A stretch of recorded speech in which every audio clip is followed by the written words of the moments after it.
The first day of the playoffs here in the Challenger division at the Euros of Cricket was chaos, as you would expect. 4 teams here. They're all very confident teams.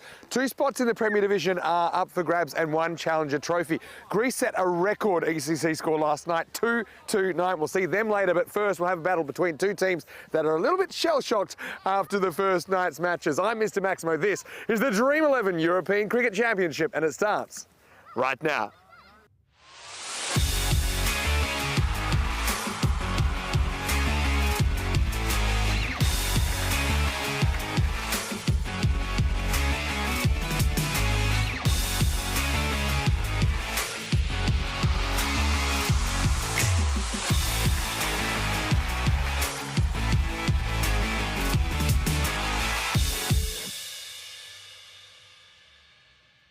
The European Cricket Championship is proudly brought to you by Dream11, HCL Software, Paramatch, the Junta de Andalucía, and Victorinox. And the official charity partner, Share the Meal by the United Nations World Food Programme.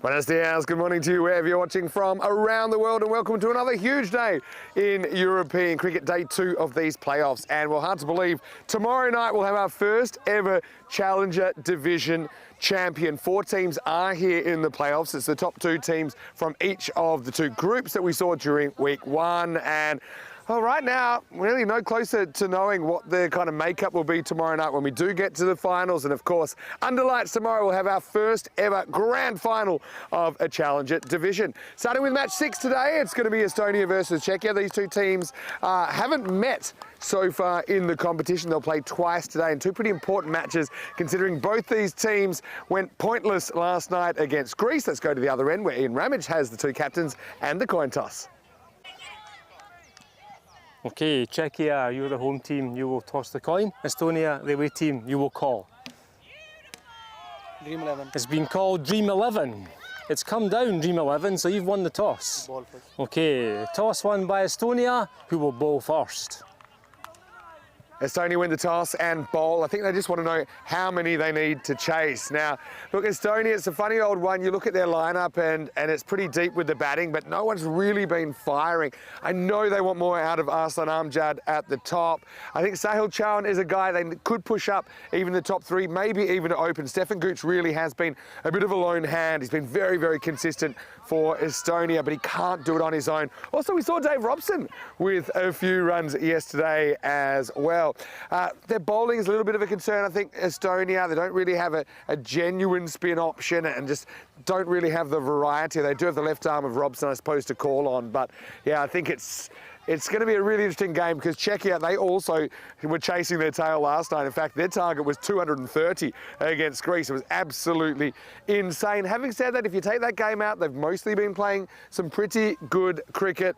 I just think that these 2 teams, the way things are shaping up at the moment, they're the non-form teams. And so whoever has a bad day today in these 2 contests between the teams, really, they could be on the chopping block. Weather-wise, well, it doesn't get much better than this on the Costa del Sol. Some Mediterranean magic. It's going to be 27 degrees, currently about 23, although it does feel a little bit hotter out here in the middle. No real wind to speak of at the moment, so pretty pleasant conditions, I think, for cricket. Another pleasant gentleman is waiting in the commentary box. It's Corey Ruckers who'll take you through the first over of the day. I can tell you, Corey, big game between these 2 teams. Neither one wants to fall behind the other. Let's see what happens. I can tell you Estonia winning the toss and bowling. Match 6 on the way. Let's get ready for day 2 of the ECC Challenger playoffs.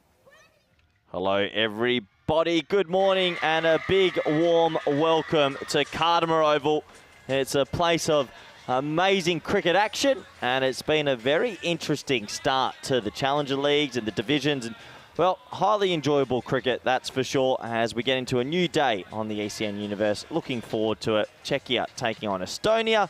And a big warm welcome to all the viewers wherever you're watching from around the world. I know that We've been getting a lot of good reports from all over through our international network partners that they're just loving the T10 cricket. But let's have a bit of a recap on yesterday, as we had 5 live games that started off the finals period for these final 4 teams. Czechia, Estonia, Isle of Man, and of course we can't forget the Greeks, who were pretty much on song all day yesterday. It's going to be a hot, warm day at Cardamar Oval. We'll have a quick look at yesterday. As I mentioned, Isle of Man started off with the bang, 171 for 2. Ollie Webster, that man again with 84. Stefan Gooch, he started with 86, but it wasn't enough as he didn't get enough support to chase down 171. And in the end, Isle of Man took a crucial 3 points from that game. It just feels like they've got the wood over Estonia just. They match up well, and overall, Aki Vandenberg's 35 off 9 proved to be a little bit of the difference. A small cameo there, but it did the job, didn't it? And Isle of Man started their final section in good form. As we went into match number 2, this was the only time in the day that the Greeks didn't really get away with a massive score, 124 for 4. They didn't lose too many wickets, but they sort of got stuck in the middle overs. In the end, it was the B, Sadesh, 37 off 12, Ritik Toma, 37 off 16, and 32 for Boyan. 3 players chipping in with the bat, and Boyan also picking up a wicket, with the Beast taking 2 for. And in the end, Czech ended up getting their 3 points, starting their finals period pretty well. Also, that's a comfortable win over a very good Greek team. We went into the afternoon fixture, and it was Eddie Beard. Well, he's having a tournament to talk of. 500 plus runs, 73 not out of 22, well supported by Christian Webster's 54 of 26. 133 is under par here. The scores have gone up. We feel that if you don't make 150, you're in a lot of trouble. And the ball is flying around this beautiful field quite a lot. Overall, Joe Cope had good figures, but his last ball actually went for 15 runs, and that sort of swung the game all the way to Isle of Man.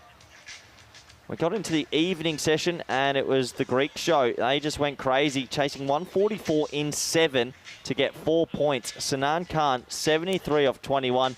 Now, 2 wickets for Galanis, 1 for Shadab. Singh Memi, 1 for 27, but really, chasing 144 in 7 overs is ridiculous. They took all 4 points, which could prove to be very costly as this tournament progresses. Chahorn started with this for Estonia with 77, but it wasn't enough.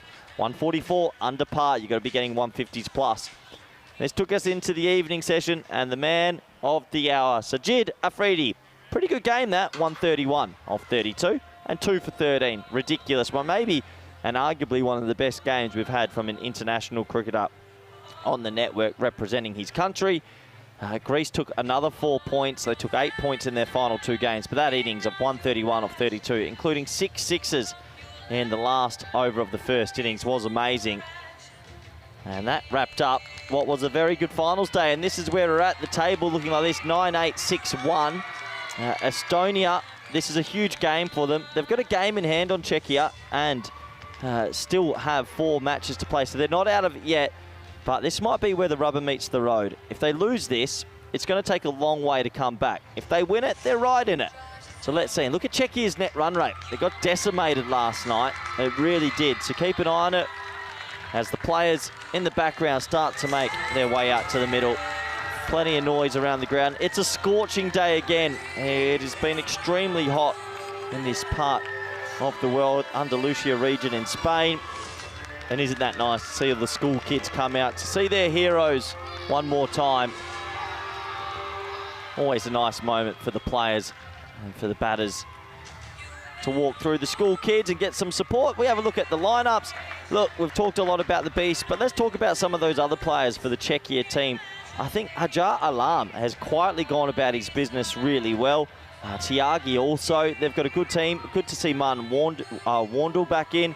Tavitsi struggled a little bit. Can he get in good form? Let's see. For Estonia, they need more people to click with the bat, but my concern for them is the bowling. They've been going for a lot of runs. They need to find a way to contain Czechia to 150 or less here.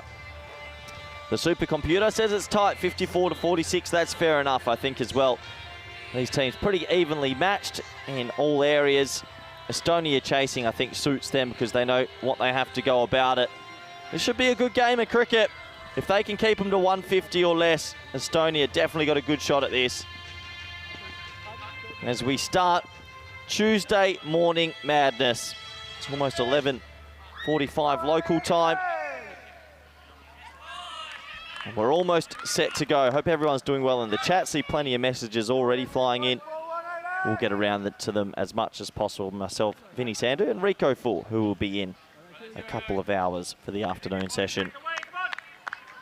Looks like Barua has been handed the new ball. They've been going with Robson at the top. They've tried everything, to be fair, Estonia, with new ball bowlers. Can this man change the fortunes of Estonia and start taking some wickets early? That's what's been lacking for them. Boyan's on strike. Deep mid on, deep third. The umpire says play. Here we go. Start with the wide. I don't mind the option to go to Boyan. He's probably one of the quicker bowlers for Estonia, and they just want to get some pace on this ball. Yesterday they flew around Cardimer Oval when the Greeks got going, but it's a new day. I'm sure they would have gone back to the dressing room and had a bit of a hosing down from the coach, and I expect them to come back stronger today.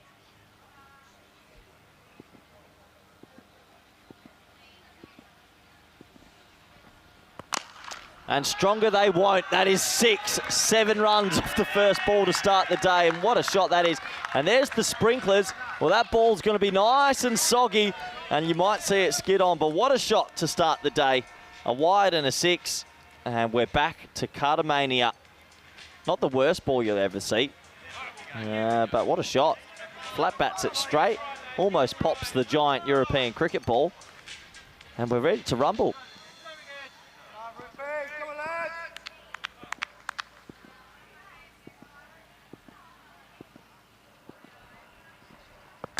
Full toss, hit in the gap, that's going to be 4. These are the little things Estonia need to be careful with. It's okay to be hit off a good length ball, but the full tosses, they're the ones that kill you. And Boyan isn't going to miss out on that. Over pitched, and yeah, nice bottom hand through the stroke.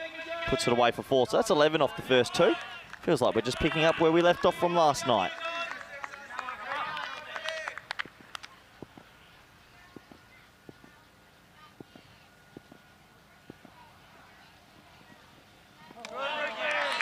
Go. That's better. That'll give Estonia a bit of confidence. They've just got to start this game well. It feels like in the previous few games, Estonia have started a little bit slowly, a bit sluggishly, to be fair, and then they've been trying to play catch-up the whole time. If they can get an early wicket, a couple of dot balls, they'll start to believe.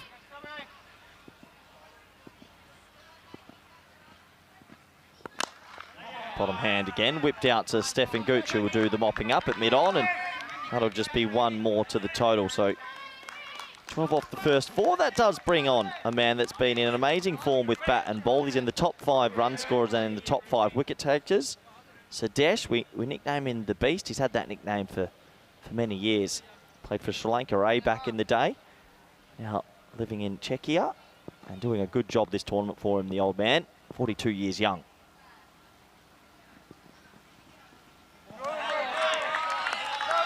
First ball tries to bomb it for 6 and misses out. He'll be a little bit disappointed, the Beast. First ball of the day. That was probably there to go. Good comeback from Barua after the first few deliveries of the day. Went to the boundaries, pegged it back a bit here. Big ball coming up. Can he get out of this over?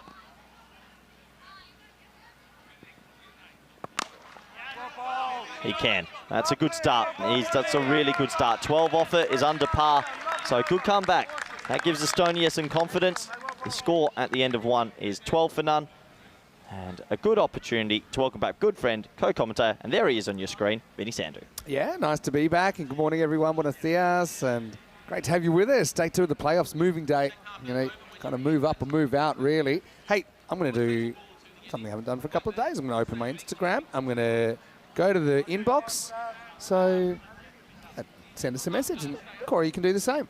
I'll send you a message to Mr. Maximo with 5 O's or myself with C-Ruckers_28. You can send a message to yourself. It's nice for you to builder. not see the big 0 every time you log in.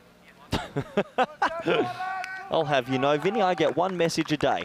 Look at how youthful and brilliant we look there just before the kind of weight of 4,000 or 5,000 games.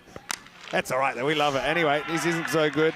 That's going to be up and out of here. Maximo. Yeah, I think they might have to double-check the height as well. It was pretty close. Yeah, it's okay. Yeah, I mean, still not a good ball. I think this is the thing for Estonia, Vin. We've had 7 deliveries, but 2 are full tosses that have gone to the boundary. They're the things you can control. Do you think it's just trying to get that Yorker in and missing? I mean, I don't mind the strategy of trying to kind of bounce the ball on the crease. It's Bulyan. He's been destructive so far. He's the one guy. We've had glimpses, but we haven't had the full Bulyan yet. Yeah. Yeah, I've heard the stories. Scored 100 in an 8-over game in Prague. Yeah, unbelievable. So let's see if he can go on for a big one today. Aditya bowling the second over. Yeah, it's probably more where he wanted to be. Still not so great. It's 4 runs, whipped away off the pads mid-wicket. Yeah, it's small margins, isn't it? He's probably missed his Yorker by half a foot, if that, and the bottom hand from Bulyan comes through the ball, and nice batting, to be fair, Vinny. Well, it's called the power play for a reason, isn't it? And that one was hammered.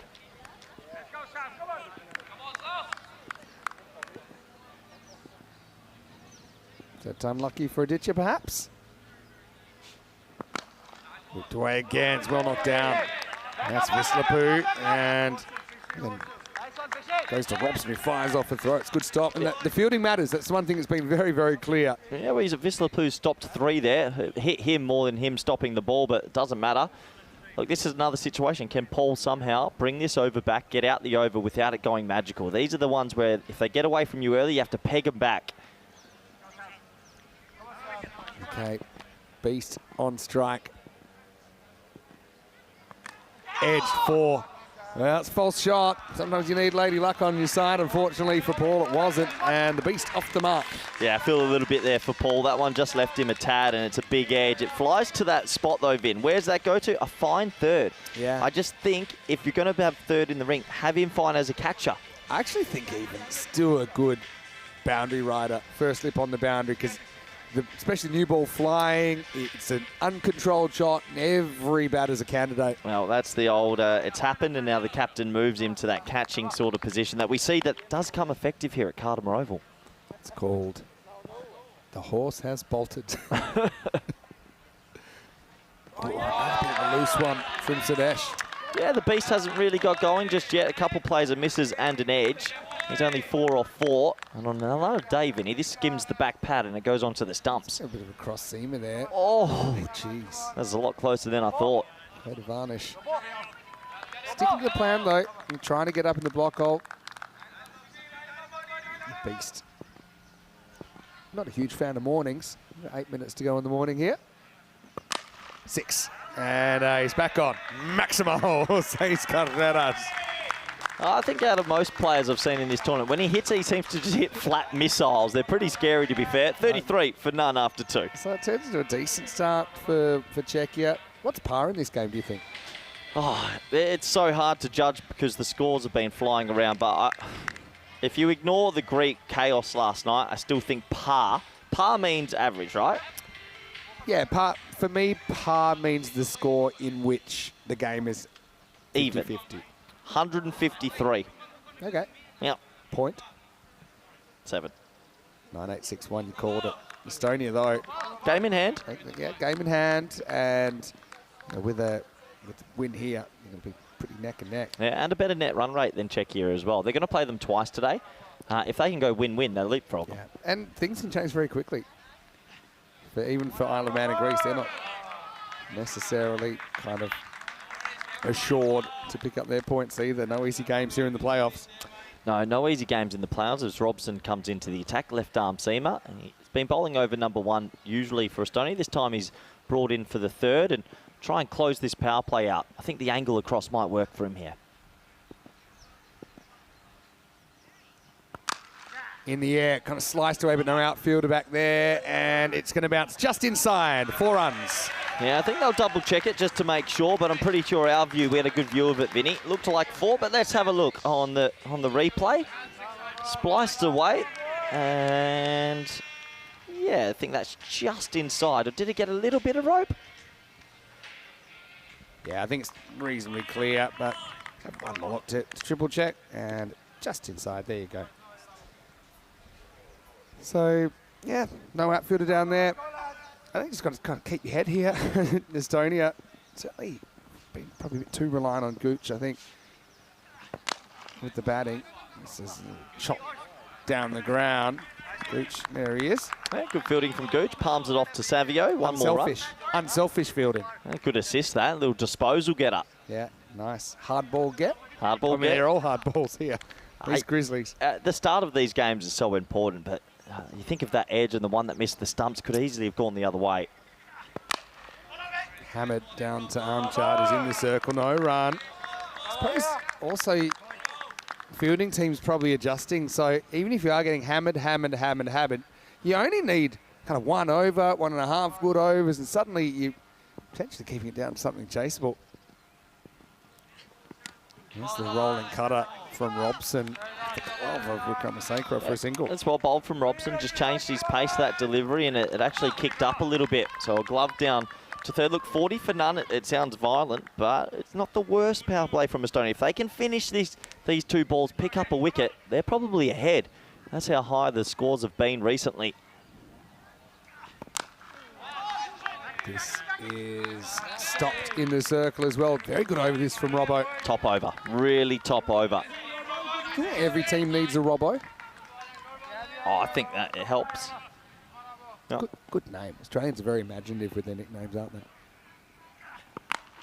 This one almost carries to Vislapu. Does kind of make the stop. Hooks off on a roll. End of the over. A really good one from Robson. 7 come off that, and after 3. End of the power play. Czechia 40 without loss. Well, it's an interesting power play. Because of that over going for 7, I actually think Estonia are slightly ahead. They'll be maybe disappointed they don't have a wicket in the wickets column, but considering the rate's only at 13.3, you can lose a game in a power play. Well, we saw the Greeks hit 80 in power play, so they've held on to this pretty well. It's twice as much as that. Hello to Ian from the Premier League Cricket Show. He's been keeping track. Average run rate at the moment, 14 and over, which tells you par is 140. I mean, I think, across the tournament, I get that. Sometimes when I talk about par in a game, though, in a particular game, you make subtle adjustments. I mean, both these two have scored more than average when they're batting, but they've also conceded more than average, I think. And so that's why, for me, the par might be a bit higher. That's why you were saying more like 150. Vislapu looks like he's going to get a bowl in the 4th over. Yeah, Vislapu's probably the slowest of their bowlers, but he's actually proven to be effective. Players have struggled to line him up, so let's see if that happens again. Interesting sort of field. They're going to have a deep backward square and a pretty straight field. Just one player behind Sadesh the Beast. In the air, it's going to get over the top. Vax after it. Be one bounce and across the line. Cuatro carreras más. Oh, gee, I tell you what, they would have loved to have had a deep cover then. He didn't get that. You can see he's a little bit slower through the air. The Beast had to wait, and he toes it into no man's land. No player at deep sort of cover. And now here comes the change. Deep square leg will come up and they'll put that player back. So I just feel like that might have been a small opportunity missed.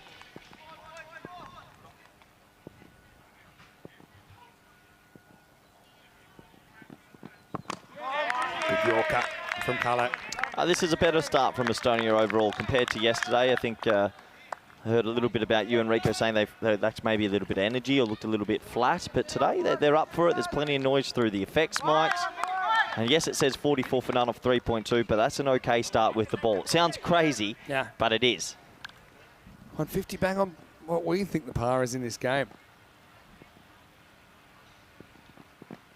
This time there's been length on it in the air. Can anyone reach it? They can, and it's gone. Big moment, piece falls, never really clicked this morning. And it's a good catch out there. That's Aditya Paul coming in from deep mid-wicket, put his name on it. And the first wicket falls here on playoffs. Day 2 is 44 for 1. Yeah, just another player not lining up. Vislapu, it's a little bit slower in the air. It doesn't really have too much pace on it. And you can see the Beast just really miscuing that, cloths it basically, and he has to go. So Estonia in control at the moment, and a big play goes, Vinny. Yeah, sensational from Cutler. Always love it when you see the kind of born and bred Estonians coming to the fore. You can see that Markovac's back in the lineup today. Doesn't have the gloves. For the Beast, though, it's a rare kind of off innings for him. 15 off 10. Just the one Maximo 44 for 1. Yeah, just never got going, did the Beast. You can see the bat turn in his hands as he makes the point of contact there. So he's dismissed. It does give this batting order a couple of other opportunities. They do bat deep, Czechia. But they're under a little bit of pressure here. They know they've seen the past scores go up, and they know they're probably a little bit behind right now.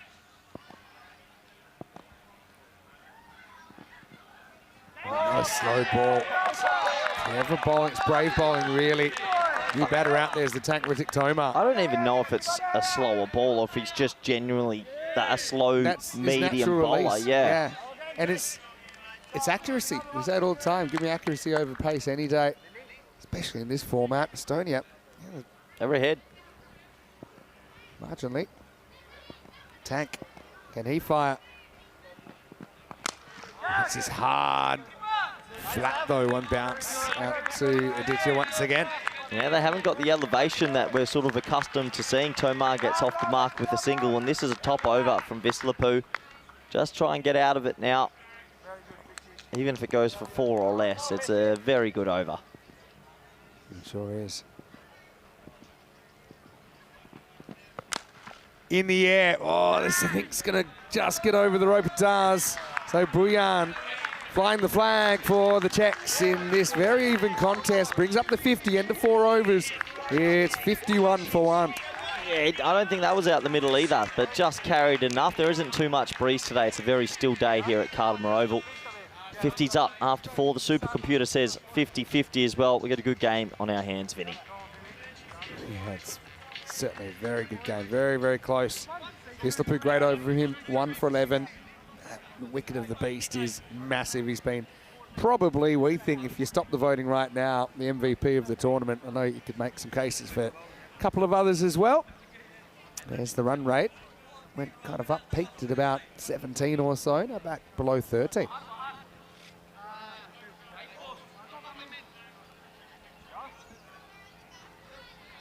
Looks like change of bowling here as Bilal Masood is going to get a bowl. He's a player.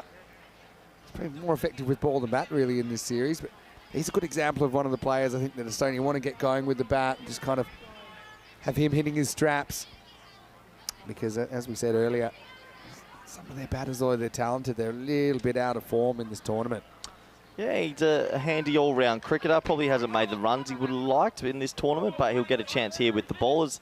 They just take their time to set the field, taking their a moment to make sure they get the right angles. Looks like he's going to come around the wicket. Always a little bit curious about this. You're going to have 2 up on the leg side and everyone back basically on the offside. You've got 3rd, deep cover point, deep mid-off. So he wants to slant it across the right-handed batter. Shake, rattle, roll around the wicket is Bilal. And he goes short, it's pulled away, no deep square. Nacho! Not that it would have mattered. Oh, Nacho! Wow. Oh, he's shouldered into the chest and he's got the suit on. And he's trying to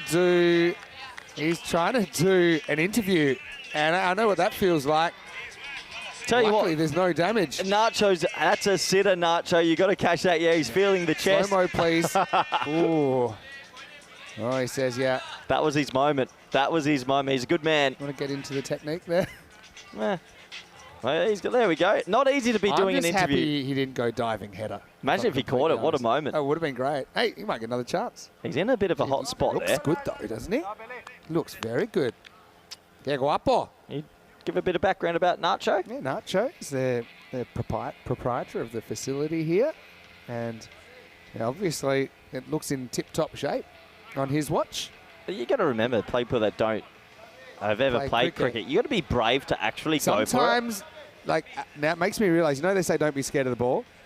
You should be a bit scared of the ball, or at least know what it's like. Because I think if you've never caught a cricket ball and you see one flying at the crowd, you're like, oh, just catch it. But that is a double-edged sword. You got to be pretty brave if you've never played the game to try and take a catch of a ball made from mercury.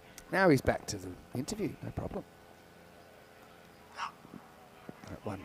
He spends away a little bit. Good bowling from Bilal. He's come back over the wicket now. Yeah, I rate this when he comes over the wicket. I think that around the wicket ploy for him hasn't worked this whole trip. Over the wicket, seems like he can get the ball to go away late. He bowls a little bit more outside the off stump. And, well, he just wants to continue the good work that his sort of first few bowlers have bowled. Pace on, but just loses the line slightly. He's getting swing, though, which is a good sign for him. Any player that can get the ball to move at Cardamar Oval always has a bit of a leg up compared to the bowlers that sort of hit the deck and it goes pretty straight.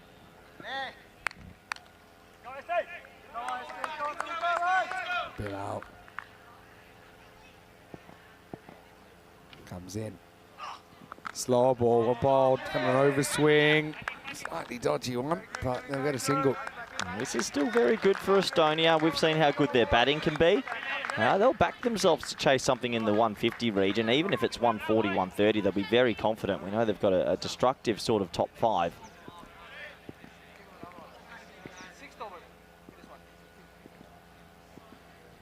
.50-50 game right now. Slow ball again. Got him. Great catch. Aditya with another one. This one was way tougher. Had to go up. Had to stay inside. Boyan falls for 43. It's 59 for 2. Yeah, it's a big moment because it's Boyan and it's either a 6 or out. So let's have a closer look. I'm pretty sure he's okay. They'll just make sure his foot hasn't touched the rope, but it looked okay from where we are. Let's have a closer look though, Vinny.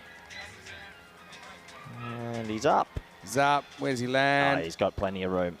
Yeah, no worries at all. That's a very good catch. He's very athletic. I mean, Aditya Paul pulled out a brilliant run out actually on opening day, and it was an early highlight.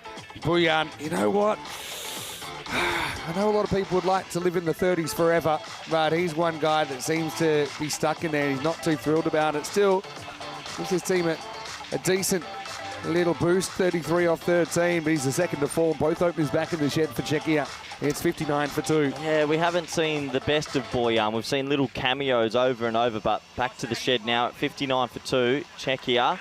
I need someone to sort of not bat through, have another cameo, a really sort of big innings of maybe, let's say, a 35 off 10 or something like that to get up to a score they'll feel comfortable with. At the moment, it just feels like they're lagging behind a bit. Feels that way. But I feel like there's a few more twists and turns left in this game. Past Curry. He's been in great form. He doesn't mind the odd kind of settle into it. More often than not, he's caught up. Yeah, he's a good player, Kari. He can go 360, and you're right, he'll give himself a delivery or two. You're just off him because he left one last night when they were chasing 230. And he blocked one. Look, he gives himself a delivery or two, but he can catch up. He knows what he's doing. Well, it's a shocker really from Masood. Gets a bit greedy, goes at the stumps, and Hook has no chance. Minimo, 5 carreras. These are the things that Estonia keep killing themselves with. I think that they're a good team, but every now and then they either bowl a no-ball 6 or 5 wide. So just frustrating for them, as there's still 1 ball to go. And now this over, if it goes for 6, it actually turns into a bad over. It's crazy how much it swings. Jeez. Shades of the jinx you put on Joe Cope last night when you said even if it goes for 6, it's not a bad result, and then he went for 15 in a ball. We had a magical ball last year as well, 20-run ball. Might have been Jack Hogarth. Uh-oh. Oh, no way. Play on. He's kicked it. Is that offside? He's almost kicked it for 4. I know, but luckily it's only 2. Probably leaks 1 run there. End of 5. Czechia 66 for 2. Watch it here. Look, that's not going to get to the boundary. Bang! Flying finish. Anyway, let's welcome you into the commentary box. Vinny Sandy, Mr. Maximo. For ECC, Corey Ruckers with me. I know Rico will be stepping in for me for the second half of the day, but welcome to our coverage of the Euros of Cricket Challenger Division. First time we've had it. We started with 11 teams. We're down to 4. Ultimately, 3 will get the opportunity to play in the business end tomorrow night, and only 1 team will get to win the first ever Challenger trophy. Yeah, it's moving day, and at the end of the day, there's a chance we might already know those results. I know there's games tomorrow morning as well that impact the group, but especially these 2 teams, Vinny. Greece and Isle of Man feel like they've run away a bit. These 2 teams got to pull them back in. Still can be caught with each team playing six matches in this phase of the tournament before we have to make another cut. Bottom team of the 4 will be gone. Top team will be straight to the final. Here's over number 6. Oh, starts with a fairly high ball. It's going to be hoiked away. Oh, that looked close. I reckon they're going to have another look. The only thing is maybe it's dipping, but because it was so cross-bat, this is extremely close. Yeah, anytime we see a pull. Oh, yeah, I think that's high for me, but the thing is it's pretty high. What do you think, Vin? I think it's marginal, but I think he's slightly crouched. You've got to say, if he was standing at the crease, would it hit him in the belt or below? Probably just below, but you wouldn't want to be any higher. This is up in the air, stroked away, and that's an effortless bit of timing from Paras Kari. Maximal, 6 runs. Yeah, nice shot from Kari, over pitched outside off, and Vislapu doesn't bowl with much pace, so you've got to generate that pace when you're playing a drive, and he gets it. I tell you what, those no ball calls, pretty vital. I still prefer when they are a bit more... If you've got doubt, then normally they get caught. We've seen balls like that called. But isn't that one where you think there's a bit of doubt? Like, I think it was hitting him in the box. Okay. Glad it didn't. Oh, now gets on the sweep. That's class. And it's going to be for Paras. He's just kind of made a bit of different gravy, I think, from anyone else in this lineup. Brings a good lot of balance, a lot of polish to it. Nice shot walking, 677. It's like a KFC gravy and mash. It's always good. It's always good. Well, you don't know what it's made of, but it goes down well. Lovely shot, and that's going to create a field change. Let's have a look at what they're doing here. Looks like they've dragged one from the offside out to deep square leg. They're going to have 3 on the leg side now. Does anyone know what's in a potatoes and gravy? Goodness. Would it even have any potato or gravy? You'd hope so. In a food group, it'd be in miscellaneous. You know how we haven't been back to Australia too often, but Sure. boy, I miss a good free KFC. Do they do that here? Not as much. Anyway, 5 on the leg side now. Interesting field. No cover. There is a deep cover. I think this plays into it. It's a huge gap of cover. He can go inside out if he needs to. Or he can go straight, and he does. Maximal! Oh! Hits the sight screen, and Vislapu being expensive in his second over. What a shot by Kari. Yeah, Kari's just staying still, and there's Karina. Hope she's Hey, okay. Karina. Lovely. Catch it, Karina. Catch it. That must have been close. That was just above the sight screen. Yeah. Uh-oh. Let's always wait for the... Oh, there we go. That's actually not far away. How our spring Britain's got media a crew good pair of haven't been hands. hitting. Yeah. They haven't been hitting. Sorry. I'm smitten with the word hitting. Funny noise there. It didn't seem like it was batting. No, it wasn't batting. Finney, it's been a long trip. No edge there. It was a polite appeal from behind the stumps. Excuse me, how's that? I still think 52-48. I lost this game. I still think Estonia are happy with this. They don't want to be batted out of it. They're definitely not going to be batted out of this. I wouldn't think so. Vislapu, nice ball for him. Or not. That swings wide of the mark.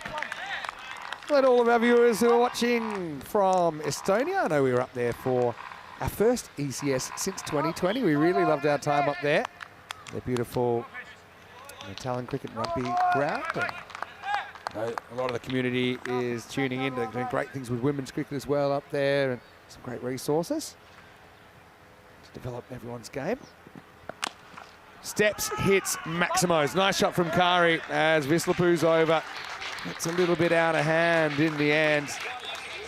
And at the end of the 6th over, the score's 90 for 2. Yeah, they needed that over Czechia, and Kari was the man to do it. Some good strokes and some nice ball striking, really. Just staying still, going through the V. I like the sweep shot in the middle as well. 90 for 2, this could go one of 2 ways. Vinny Czechia have a bonkers finish, maybe even put on 80 in the last 4 and get themselves well ahead, or Estonia stay plucky, stay with it, and keep them to 150. Tomar doesn't have too much to do. Got Paras Kari at the other end. But you still got Grover, Davitsi, Wandul, Tiagi. They're still batting there. They've got to keep going here. Yeah, 3 genuine bats still to come. Actually, I think Magare, I think he's a genuine bat. I know we haven't seen him too much. I would like to see him come above Davitsi. And Glover. I'd like to see him get just a bit more of a go.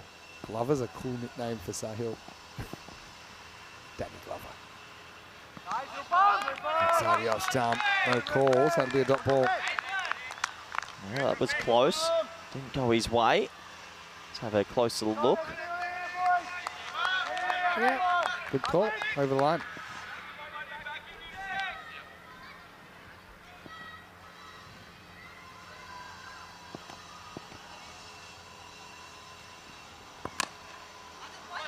Oh, well, we'll be out of the hits. And he misses. Had all the time in the world, Robson, but he couldn't find the timber.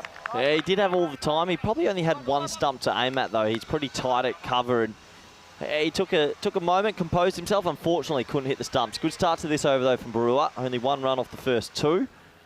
Czechia maybe feeling the pinch again. Need a boundary. Kari got the hot hand. Crunches this through cover, that's 4. And that's why I think he quite likes deep cover being open. He feels he can bat in a fairly orthodox fashion, trust his drive, trust his cricket technique, and that one raced to the boundary. Kari's another one for me, Vin. He'd be at 3 for me in my Czechia lineup. Tomar at 3, I understand, but Tomar probably doesn't have the round of shots that Kari has. Yeah, it's good dilemma to have, I think, for Czechia. Tomar has performed pretty well at first drop, but yeah, for Kari, I think don't want to leave that class on the pine for too long. Barua continues with the same field, covers up in the circle.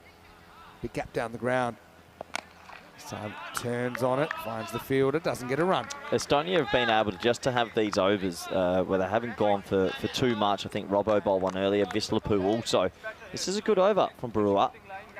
If he can just somehow keep the ball in the park for the next 2 balls, he's done a good job today.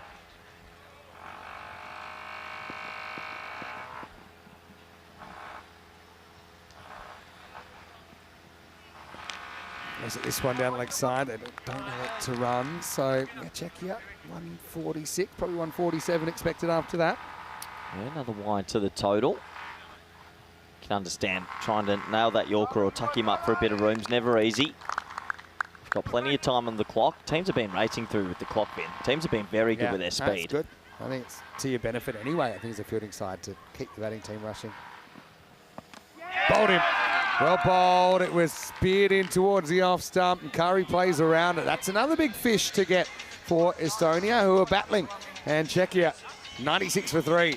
Yeah, I just feel like Estonia are either picking up a wicket at the right time or always getting a dot ball or 2 in consecutively. So it's a good performance from them this morning compared to this time yesterday where they looked a little bit sluggish. It's a good ball. Full, straight, you miss, I hit. Yeah, excellent work. And a difficult ball to deal with. See, this is when you do get the Yorker pretty much right. That's right next to feet. Barua, he's pleased with his work. And it's 96 for 3. Yeah, big wicket to go because Kari was the sort of hot player at the time. He was looking quite good. He goes, that can be the difference between 15 to 20 runs as Grover comes out at number 5.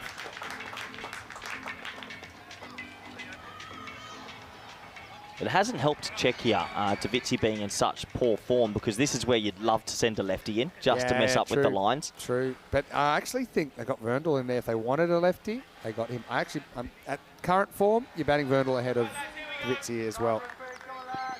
And potentially Magare, if I'm honest. Anyway, last ball is 7th. It's a big swing and a miss from Sahil Grover. Although I think Glover sounds pretty cool. End of the 7th. It's 96 for 3. We might get Brandon Glover out here one day, the Dutch quick. Is his nickname Danny? His nickname should be Danny. Danny Glover. Oh, yeah, Vin. We've crossed 10,000. Congratulations. I mean, it took Sunil Gavaskar, Alan Border. What, 20 years? In the day, yeah. Now a few more players getting there. Also reached 900 maximos in this innings, I'm sure. How many? So it took us 38 matches, sorry, to get to 10,000 runs. Yep. Crazy. Took us, 8 days. Well done. 14 runs and over. That's gone up and up and up as we've gone through this playoffs stage. And yeah, maximum rate 12.4. That's 12.4 sixes per 10 overs. More 6s and 4s here at the Cardamom Oval. Also, one thing that's quite low is the wicket rate. An average wickets per 10 overs is about 5.5, but only 4.5 wickets per 10 overs. It shows you they've been hard to come by. Stefan Gooch is going to close out for Estonia. He's bowling over 8 here. First one, swinging full toss. It gets chopped away by Tomar, only a single.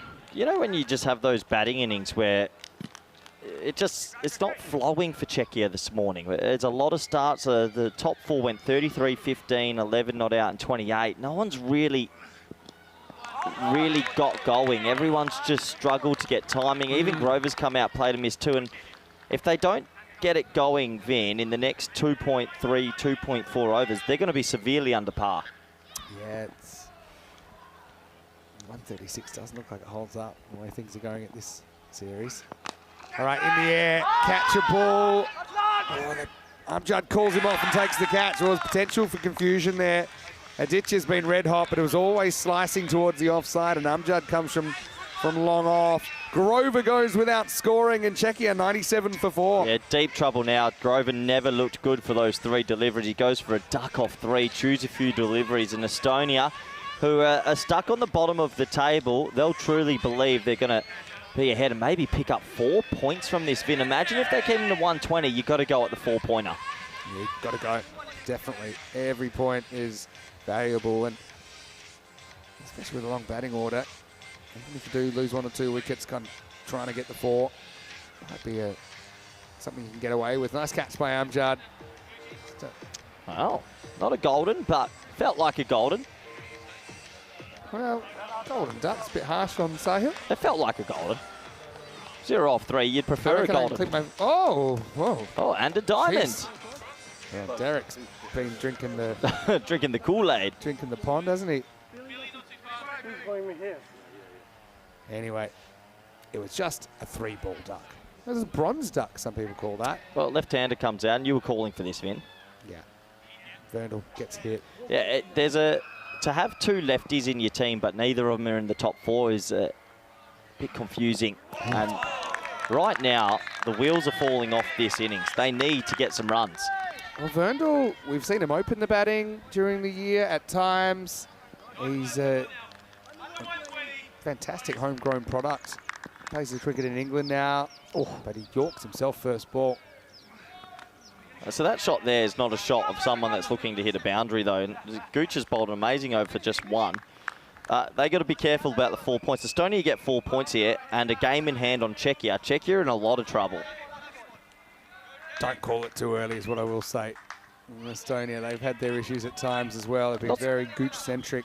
Yeah, but they always have been getting 150. Sometimes in consolation chases, though.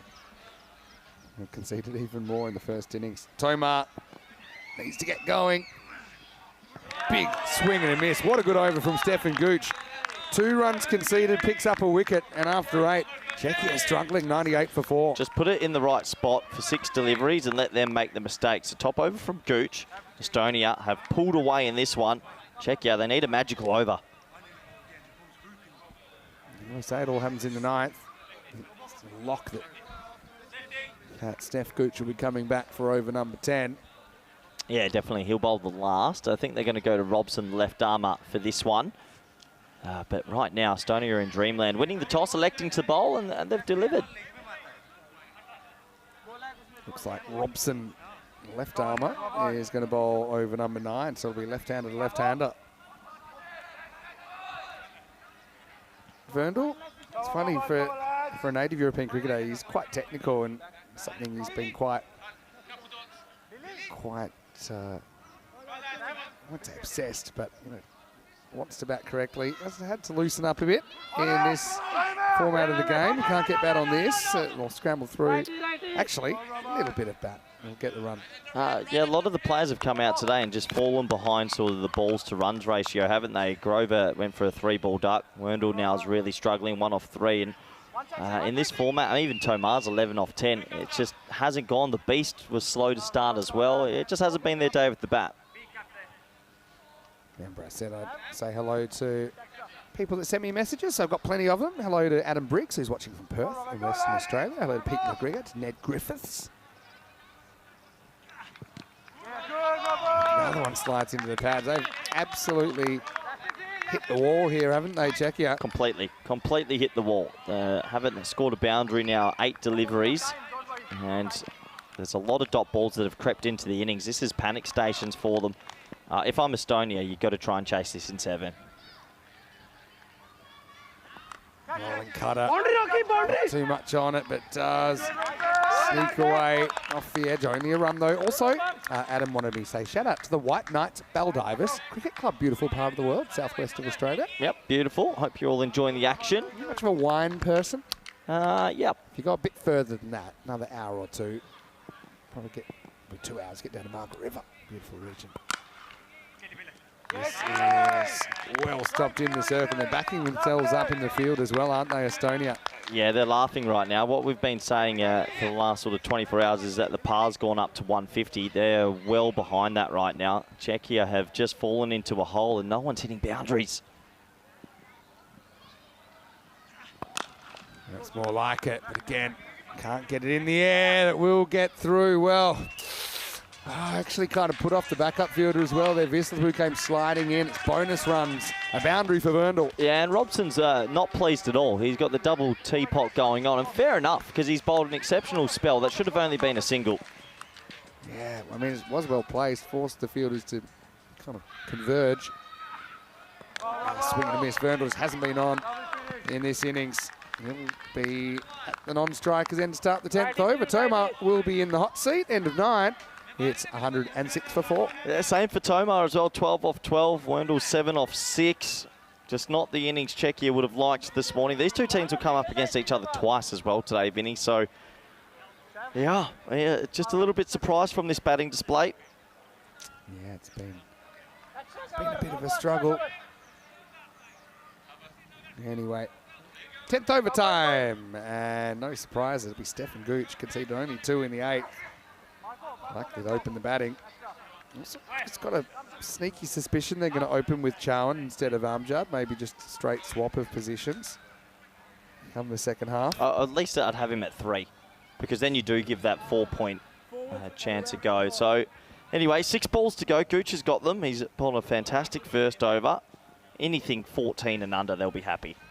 6 balls to go, and Czechia find something. First one, again, another miss hit, won't leave the infield. I think I'm dragging Tomar here and giving Davizzi a crack. I know that Davizzi hasn't been in the best of form, but I think even with Verndl, he's got 1 ball. yeah, try something. I know you hate to see it, but his confidence is not exactly sky high. We know he missed yesterday with concussion.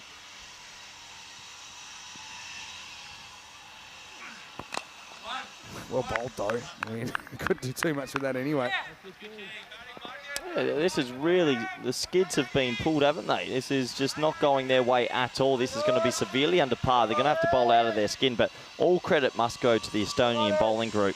After 6 overs, they were 67. Crazy.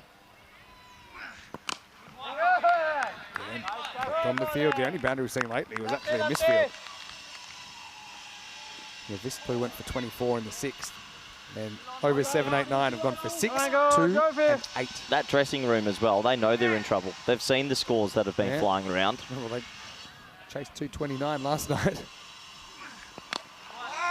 Verndl can't get it away. One thing that they haven't done, and I'm not the biggest for moving around the crease, but when the opposition starts nailing their Yorker and that, you have to either go further deep, pull out a ramp or something. What they've tried to do is still muscle everything straight. And if you don't change, you fall behind. Tomar just struggled in this innings, 14 off 14. Can he get this away? Again, it's kind of there to hit. There's a risky business there from Aditya, only a single. How long since a boundary? I feel like it's been forever. Gooch has got fantastic figures, and Estonia in Dreamland. The only boundary in the last 17 balls is that misfield. Yeah, ridiculous. Last ball time. It was 04. 1-1-1 plus this. Hit in the air. Amjad. Well, he's going to boot it. Now he might as well keep running. They got 1. They get 2. Oh, gee. That was a bit of a funny one. I don't think he's laughing, but I think Estonia as a team collectively will be, because they've kept Czechia to 113 for 4 in this crucial match in the first innings of the day. Yeah, and what they've done, they've opened up the window for a potential bonus point win, which would turn the group around on its head, with Czechia batting pretty poorly there, to be fair. No one looked good today. No one really got flying besides Boyan, 33 off 13. Curry, I guess, 28 off 10. But there was a lot of plays and misses, a lot of singles, and they're very far behind in this fixture. Yeah, certainly you're right there. Disappointment for those two as well. They couldn't get those boundaries they were hoping. It just shows you it's not that easy as well, though. I think credit to Estonia. They have been a little bit critical of their bowling and their ability to leak runs, but they did find their boots. They asked the right questions, and really, Czechia didn't have the answers in this first 10 overs of the day. Let's go back and look at the highlights. Boyan and Wickrama Rasekara, the regular opening combination out there.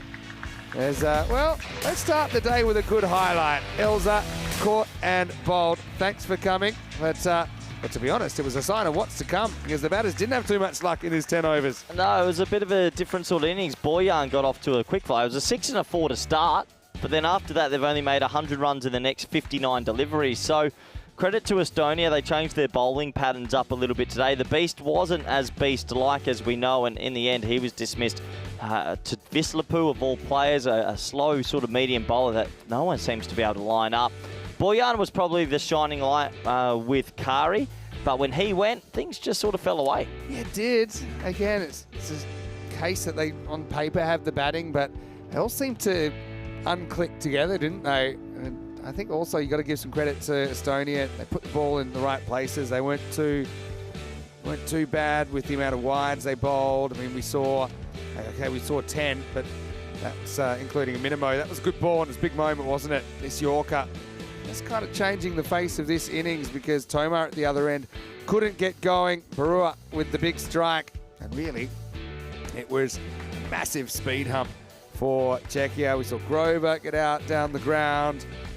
We saw players coming and going. And even the ones that did stay, they weren't able to get anything going. We only see that one boundary, essentially, that comes in the last 21 balls of the innings, 3.5 overs. The only boundary was a misfield. And right now, Estonia, they are loving life and they sense a real opportunity to score some valuable points in this playoff stage. Top 4 get to double figures and even Verndl does, but it's just funny old innings. It can happen, and we've seen a lot of cricket. Sometimes, there's no lack of intent there, but a lot of kind of cloths, a lot of miss hits along the ground. Well defended by Estonia for the most part. And Estonia, 114. That does make it about 16 and a half and over, 165 pace to get all 4 points. Is that something you think they're thinking about, Corey? I would be. When you're on the bottom of the table 1 point, if you get 4 points here and become level with Czechia with the game in hand, you're in the ascendancy, so I think they have to go for it. Wickets for Barua as well as Vislapu, Bill Almasud and Stefan Gooch, but Goochie's 2 overs there, 8 and 10, 1 for 9. Incredibly good figures. Barua was pretty good early. Bill Almasud with 1 over for 15. And shout out to Robson as well, 2 overs for 14. Didn't take a wicket, but kept things very tight. We'll take a break then, back in just a few minutes. 114 for Estonia to get off the mark in this playoff stage. Or can Czechia pull out a miracle? Well, time will tell. Vinny Sandu here, Mr. Maximo with Corey Ruckers. We'll see you after the break in Spain with more Euros of cricket. This is the Dream11 European Cricket Championship.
The European Cricket Championship is proudly brought to you by Dream11, HCL Software, Paramatch, the Hunter Andaluthia, and Victorinox.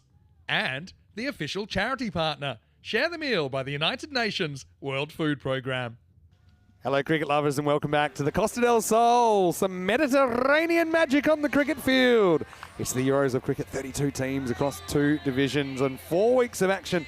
127 matches in the T10 format. It's a frenzy of cricket entertainment. It's great to have you with us today, wherever you're watching from around the world.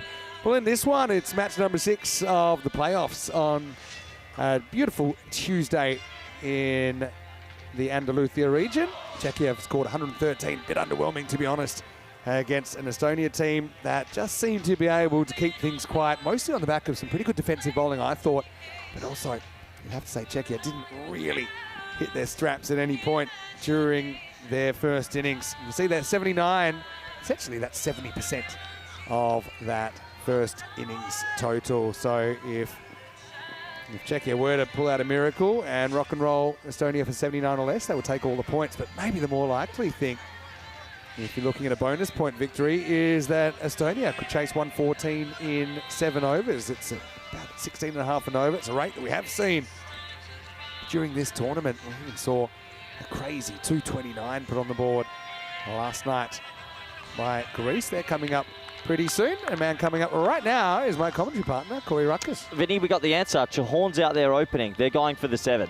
The 7 over win. And I like it. It's good captaincy. It's good coaching because opportunities like this won't come often. If they chase it inside 7, they take all 4 points. And Czechia, who will still be 1 point ahead, I believe, but a game behind, they're maybe front runners to be dismissed. And I still think their normal play, if they were batting first, for example, is to go at about that rate. And kind of 16 half and over, so it doesn't change the strategy too much. Here's Cope to Gooch. And it's short, bit of a warm-up ball first up, bangs into the fence. Maximo says carreras and we're away. Tell you what, when you're defending 113 on the board, 114 to win, that's a shocking first ball. I hate to be overly critical. That is such a bad loosener to set the tone in the field. Everyone's shoulders just went down. It just can't be that short. It's a loosener. It's a weird thing because Estonia, they came out kind of flat yesterday morning. And they just had 3 days rest. I said it yesterday, it's one of those things you can never, it's unscientific. You can't put your finger on it. Sometimes you just come out flat and you can say it's fatigue or something, but it's not always. I mean, look at Estonia, if anything, they're more tired now, but they're playing better. Cope with a comeback. And this is going to be 6 more on the front foot this time. Adios, Pelota. Maximo back to back for Stefan Gooch. How much damage did last night's Greece Lightning sort of performance do against this team? That 229, has that done a bit of scarring? I suppose we'll see. I mean, we know that Cope's blown hot and cold kind of during this tournament. He lost confidence here. He went cross seam, second ball, and he's a swing bowler. So, yeah, Czechia just really slow start to the day. And right now, they are miles behind in this game. I don't know if they can save a point. Depends if Czechia can find these breakthroughs. They sorely need. Gooch kind of had an inkling. I think that was going to be Fuller after the first ball. And sprung onto that front foot. Now full toss. Cracks it, but finds the field of Verndl. Does the work. If they do wrestle a point, they'll keep a 2-point advantage over their opposition. No, it'll be a 3-point advantage. No, 2 points. 6 and 4 it would be. It feels like it's going to be a big swing what happens in the next sort of 6 overs. Bonus point's huge. It is, isn't it? It could be 6 and 4 or... I explained this last night. It's like a double whammy effect because you're basically competing with a likely opponent for position. So if you had a bigger pool of 10, 11 teams or whatever, then you're just more thinking, okay, we want that point. But now you're thinking we want that point and we want to stop the opposition from getting that point. Even if they picked up that extra point last night versus Greece, and then they got a point from this, they still would have had a buffer. That buffer feels like it's going to be caught. Crazy start to the day. And what is moving day? Yeah, Czechia 6 points off 3 games. Estonia 1 point off 2. But if Estonia could take all the points, they'd only be 1 point behind with a game in hand. That's massive. Cope to Chowan for the first time. And then let's say in that game in hand, you just have a normal loss. Their net run rate's better. So then Czechia are going to be bottom. Yeah. But They play each other later. After this game, we're only halfway through the groups. So yeah, it's a long way to go. In this chaos group, you could have all the results reversed. You know, it's that kind of a group where anything can happen. So, yeah, still reasonably early. Right, goes after this, up in the air, mid-offs up, wouldn't have mattered. Maximal, Chahan off the mark with a bang. Yeah, nice way to start for him and Gooch. Chahan and Gooch, obviously, they're probably two best destructive players. They're at the top. I like it. 19 for none after first. Yeah, big over. 3 sixes, a single and 2 dots, and they're ahead of even the bonus point rate. 143 matches since the Golden Ball. We're still waiting. We have had quite a few close games, but no GBs just yet. Yeah, it feels like we've got the curse coming back. We haven't had a Golden Ball, and we've had a couple of close ones, but unfortunately it just hasn't happened. Hello to Robert McCulloch, who's watching from Adelaide in Australia. You spent much time in Adelaide? City of Churches? Correct. No. It's a beautiful city, Adelaide. Just watching the fielding here and the group, they are nowhere. They are absolutely nowhere. Look at this, Vin. You've got 2 third men. Yeah. There's 2 men on the leg side. They're all pointing everywhere. They are just asleep at the wheel. You're gonna have ups and downs. I think it's a game of attrition partly, having to play 6 days in a row essentially. Czechia. Yeah, I just think that maybe fatigue's come into this a little bit. They seem a bit bereft of energy. The idea yesterday was for them to be able to have the first game off, but what it meant is they had to play 3 games in the day, coming off their finals day. I think if you asked them, they would have preferred to play the first game and only play 2. Yep. Hindsight's 2020. Gooch faces up as it's going to be Chagi to bowl. And it's going to be hammered, and I think that's got all the way. Maximal. Yeah, let's have a closer look. It was definitely close. The umpire signalled 4. You've called 6. Are you correct, Vinny Sandhu? I'm fairly confident. Yeah, that's 6. Yeah, it's just got over. Yep. Yeah, it's 6 runs. What a lovely shot. Yeah, so it will be a 6. And there's Chagi over the wicket. You don't see that very often. That's because the left-hander. Lovely shot from Gooch. Really good batting. Gooch is a talented player, obviously. He just stands still and plays every ball on its merit. If it's over pitched like that, loves pulling out the big drive. They do have the sweeper there, just the 1 run. And this is danger signs for Czechia because Chahan feasts on medium pace bowling, and well, this isn't the quickest. It's not Puyan, by the way. It's Chagi. I'm sure they'll fix that in a moment. Yeah, cruising right now. Estonia causing some bruising to Czechia. What can they do in the break, Vin, before their next game later today to get back on it? Or can they turn this around now? Maybe. You know, like a couple of things to go your way, a great catch, kind of a moment that just kind of lifts everyone's spirits. That's what you need. Now, this isn't going to be that highlight because it's basically slammed down the ground. Chahan asked to open, doing a good job. Maximal, 6 more. If you bowl medium pace to this man, he will hit you for 6. It's pretty simple that. That is a nice length delivery, and Chahan just stands tall, gets on the front foot. He's a very front foot dominated player. And nice shot for 6. These two are flying 5 sixes in the first 9 balls. Czechia need to get something going. Oof. All right, Chagi trying to stop the bleeding. That one might have just snuck in. Yep. Yeah, maybe with the angle. It's a great option to Chahan. There's Chahan arguing with the umpire over the call. That's not good. Yeah, and also, he doesn't know. He feels it, but I think that when it went past the line, the proper crease, it was probably over the blue line. That one will be a wide. It's a good option because he comes front foot all the time. His premeditated movements are walk forward as well. I've seen about 4 cross bat shots from him around shoulder high, and he hasn't hit 1. So if Tyagi can be brave and maybe get it in the bread basket again, it's not a bad option. Up in the air, that's going to fly out of the ground as well. Maximal.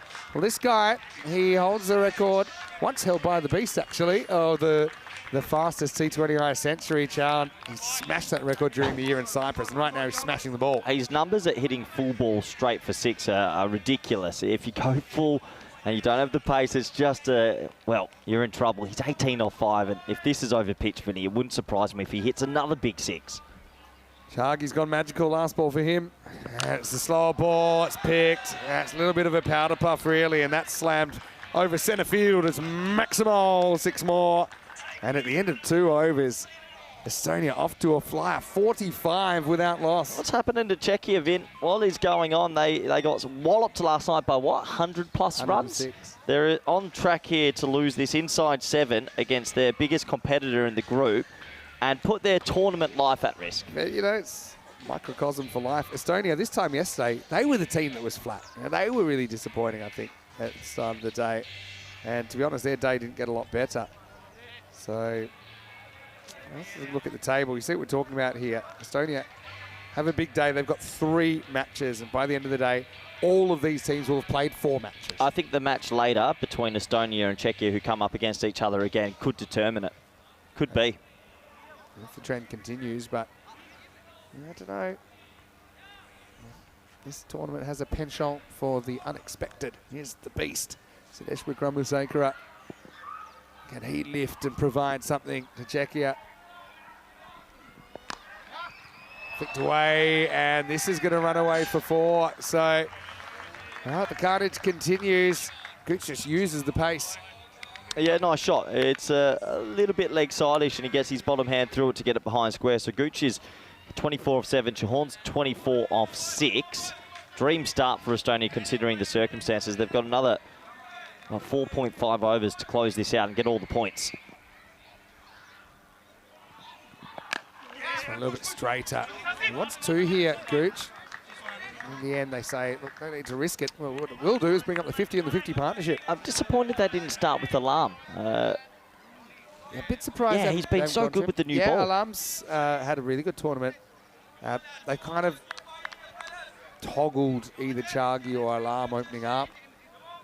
I can understand why they're going to the beast a bit earlier, though. He's been their go-to man, no matter what the situation. Battle ball. It's also fielded really well. 6 runs. Oh, that's the power from Chowan. And the quicker they come in, the quicker they disappear. That's a big 6. Yeah, nice shot. And that one goes for 6 as well on Estonia. Well, they're on their feet because they know it's pretty much a matter of time before they wrap this one up. They are flying along. It's another delivery that didn't have too much movement. It's not the worst length, but it's a nice shot. Big hello to Dan Casey, a.k.a. Danzilla in Prague. He is a giant. Also one of my favourite commentators. There you go. He gets on there.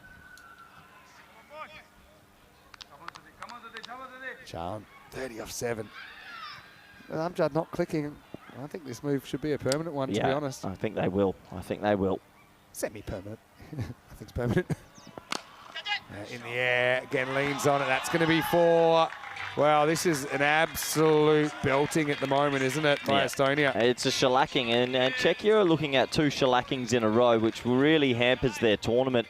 Overpitched that time, maybe a little bit of hard luck for Czechia. It was catchable, but it went straight in the gap. But still, they have looked a little bit slow on ideas here. Short, and this is a mishit pull, but they get away with it. Could you get the double bonus point, like within 4 overs? 4, you think? Oh, geez, that'd be cool. Just looking at Czechia, their day, they've only got the 2 matches, say, and they're both against Estonia. So they've got a bit of a break to sort of regroup after this. They only play really in the twilight game, 6:30 local, game 4 of the day. Boy, they're going to have to come back. This one floats a bit wide, quarter wide. Do you think that's, how do you do that? I mean, I know you're a high-level coach and you've obviously coached some professional players as well. How do you mentally reset? It's an easy thing to say, but quite a hard thing to do, right? Yeah, there's different ways, man management, individual man management, because some players will be feeling a bit different from the others. And sometimes an arm around the shoulder can do wonders. Goes up and over the top, finds the fielder. Because, yeah, I know you always see the traditional things, you know, getting in, having a talk. And I wouldn't be doing a big team talk when everyone's head's down now. Honestly, it's individual. You go individual with circumstances like this because you might have someone like a Kari who's still in decent form, feeling good, but you might have someone like a Davitsi who needs an arm around the shoulder. So individual talks, keep the messaging simple as a group, and it's not the end of the world. At the end of the day, it's just a game that everyone loves playing. So Yeah, you keep it simple, keep it easy, and you've got a chance later to come back. I mean, you look at what the score was. They were 90 for 2 after 6. From that moment on, they've lost the last 7 overs drastically, though. Yeah, only 23 coming off last 4, so less than run a ball. Crazy. Crazy sort of last 7 overs in the game. Definitely was. Here's our man. They're going to go to Alarm. Hey, he's been good, Alarm. He's been really good. Yeah, I like the way he goes about his business, but tough situation. Well, first one is just hoiked away for 6. What a shot by Gooch. He's in sparkling form. Maximal to start the over. Well, out of all the players in Estonia, I know there's a lot of talk about Chahorn and obviously Amjad, and I still think Gooch has added just a whole other layer to them. Being left-handed, the way he goes about his cricket, he's given them a bit of fire, and that's what they needed. I think that if it was a cake, he's the ingredient that's taken them to, like, master chef status. Rather than just being a good, solid cake that'll do the job. I like cakes. 6 more. And this is the thing about Alarm. He's a natural kind of outswing bowler to a right-hander, but he's kind of going into the wheelhouse. And now the 6 disappears. Well, it's hard to see how Estonia won't do this in 7. Yeah, there's a lot of hands-on heads out there. They know that they've really sort of messed up in the last 30 minutes, but that's cricket. Sometimes the cricketing gods can get you. 75 off 3.2. Estonia breathe life into their competition again. Yeah. Gooch 38 off 11. John 35 off 9. I should have given him the new ball again. With the new ball, he's got it to swing, but that looked pretty straight. It's like threatening of a little bit of wobble there, but I don't know whether now you roll your fingers on one, trying to go rolling cutter, or I don't know. I'm fresh out of ideas.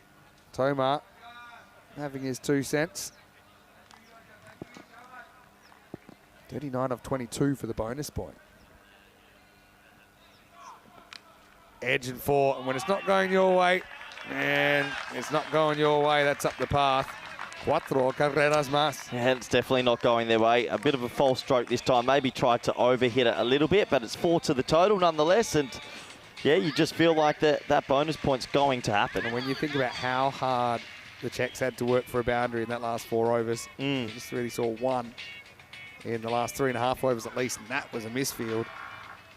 Just seems they're flowing thick and fast right now.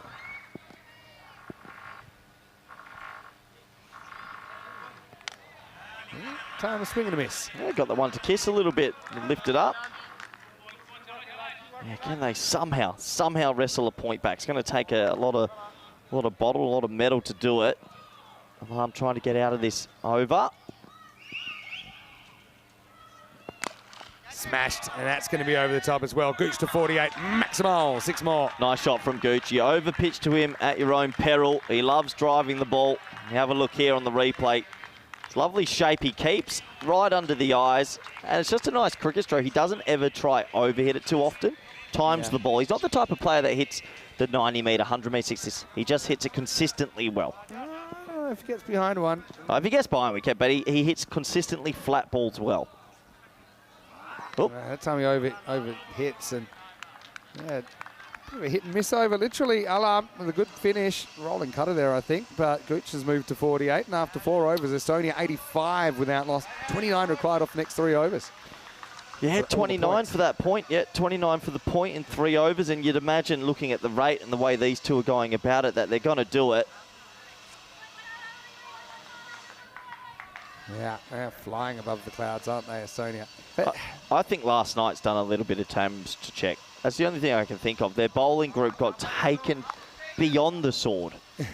Beyond the pale. It was, wasn't it? 229. That damages you. You lose confidence with that. Time to get the Sykes. All right, here we go with Magare. He's going to start with a wide outside the off stump. Nice little. Guess so. He actually got that to nip away off the surface. I was going to say. Get a bit of the line. I said no. This one slides in. All right, again, he'll give you 100%. He's worked his way into this Czech side over the last 12 months or so. Would love to see him get more of a chance with the bat as well, but yeah, he's worked his way in. It's funny, he's basically playing as a bowler. Yeah. Right. I'd say bowling all rounder, but he hasn't been used too much with the bat. Hasn't been needed. Look, if they can pick up a wicket, one wicket, maybe the next play comes in, he takes 2 or 3 balls, you never know. Got to push it as far as he can, push it to a 7th over. I hope someone can just have a real heater of an over for Czechia. Keep things quiet. Stefan Gooch on 48. Make that 49 as he's able to dig that one out past the bowler. Yeah, well bowled, got that in the right spot, and Gucci just couldn't get the elevation he was probably looking for. Moves to 49, Chahorn on 35. Estonia will get the win, but it's all about that bonus point. 2 more sixes in the next 16 balls, and they'll get it. John, 35. That's why slightly hits this so hard. Wasn't even that far from the fielder, but he had no chance. That was a screaming off drive. Yeah, mid-off's quite wide, isn't he? I thought when he first hit it, that must be picking him out, but he's gone a bit more to the left, and, well, doesn't pay the price. Chahorn again walking forward and hits it well straight. They've got the mid on really straight, not quite Southern Cross, but not far off it, and that's why, rather than long off being traditional, it's kind of more around towards cover. Geez, that was hit hard. Geez, this breathes life back into Estonia's campaign, doesn't it? A loss this morning, Vinny. They would have been stuck at the bottom of the table with a lot of work to do, but right now their tournaments come back to life. Dan Zilla, he's watching from Czechia. He says, just going to go for a bit of a walk. He said, we'll see us later. And he says, don't you worry, Czechs will come back and win.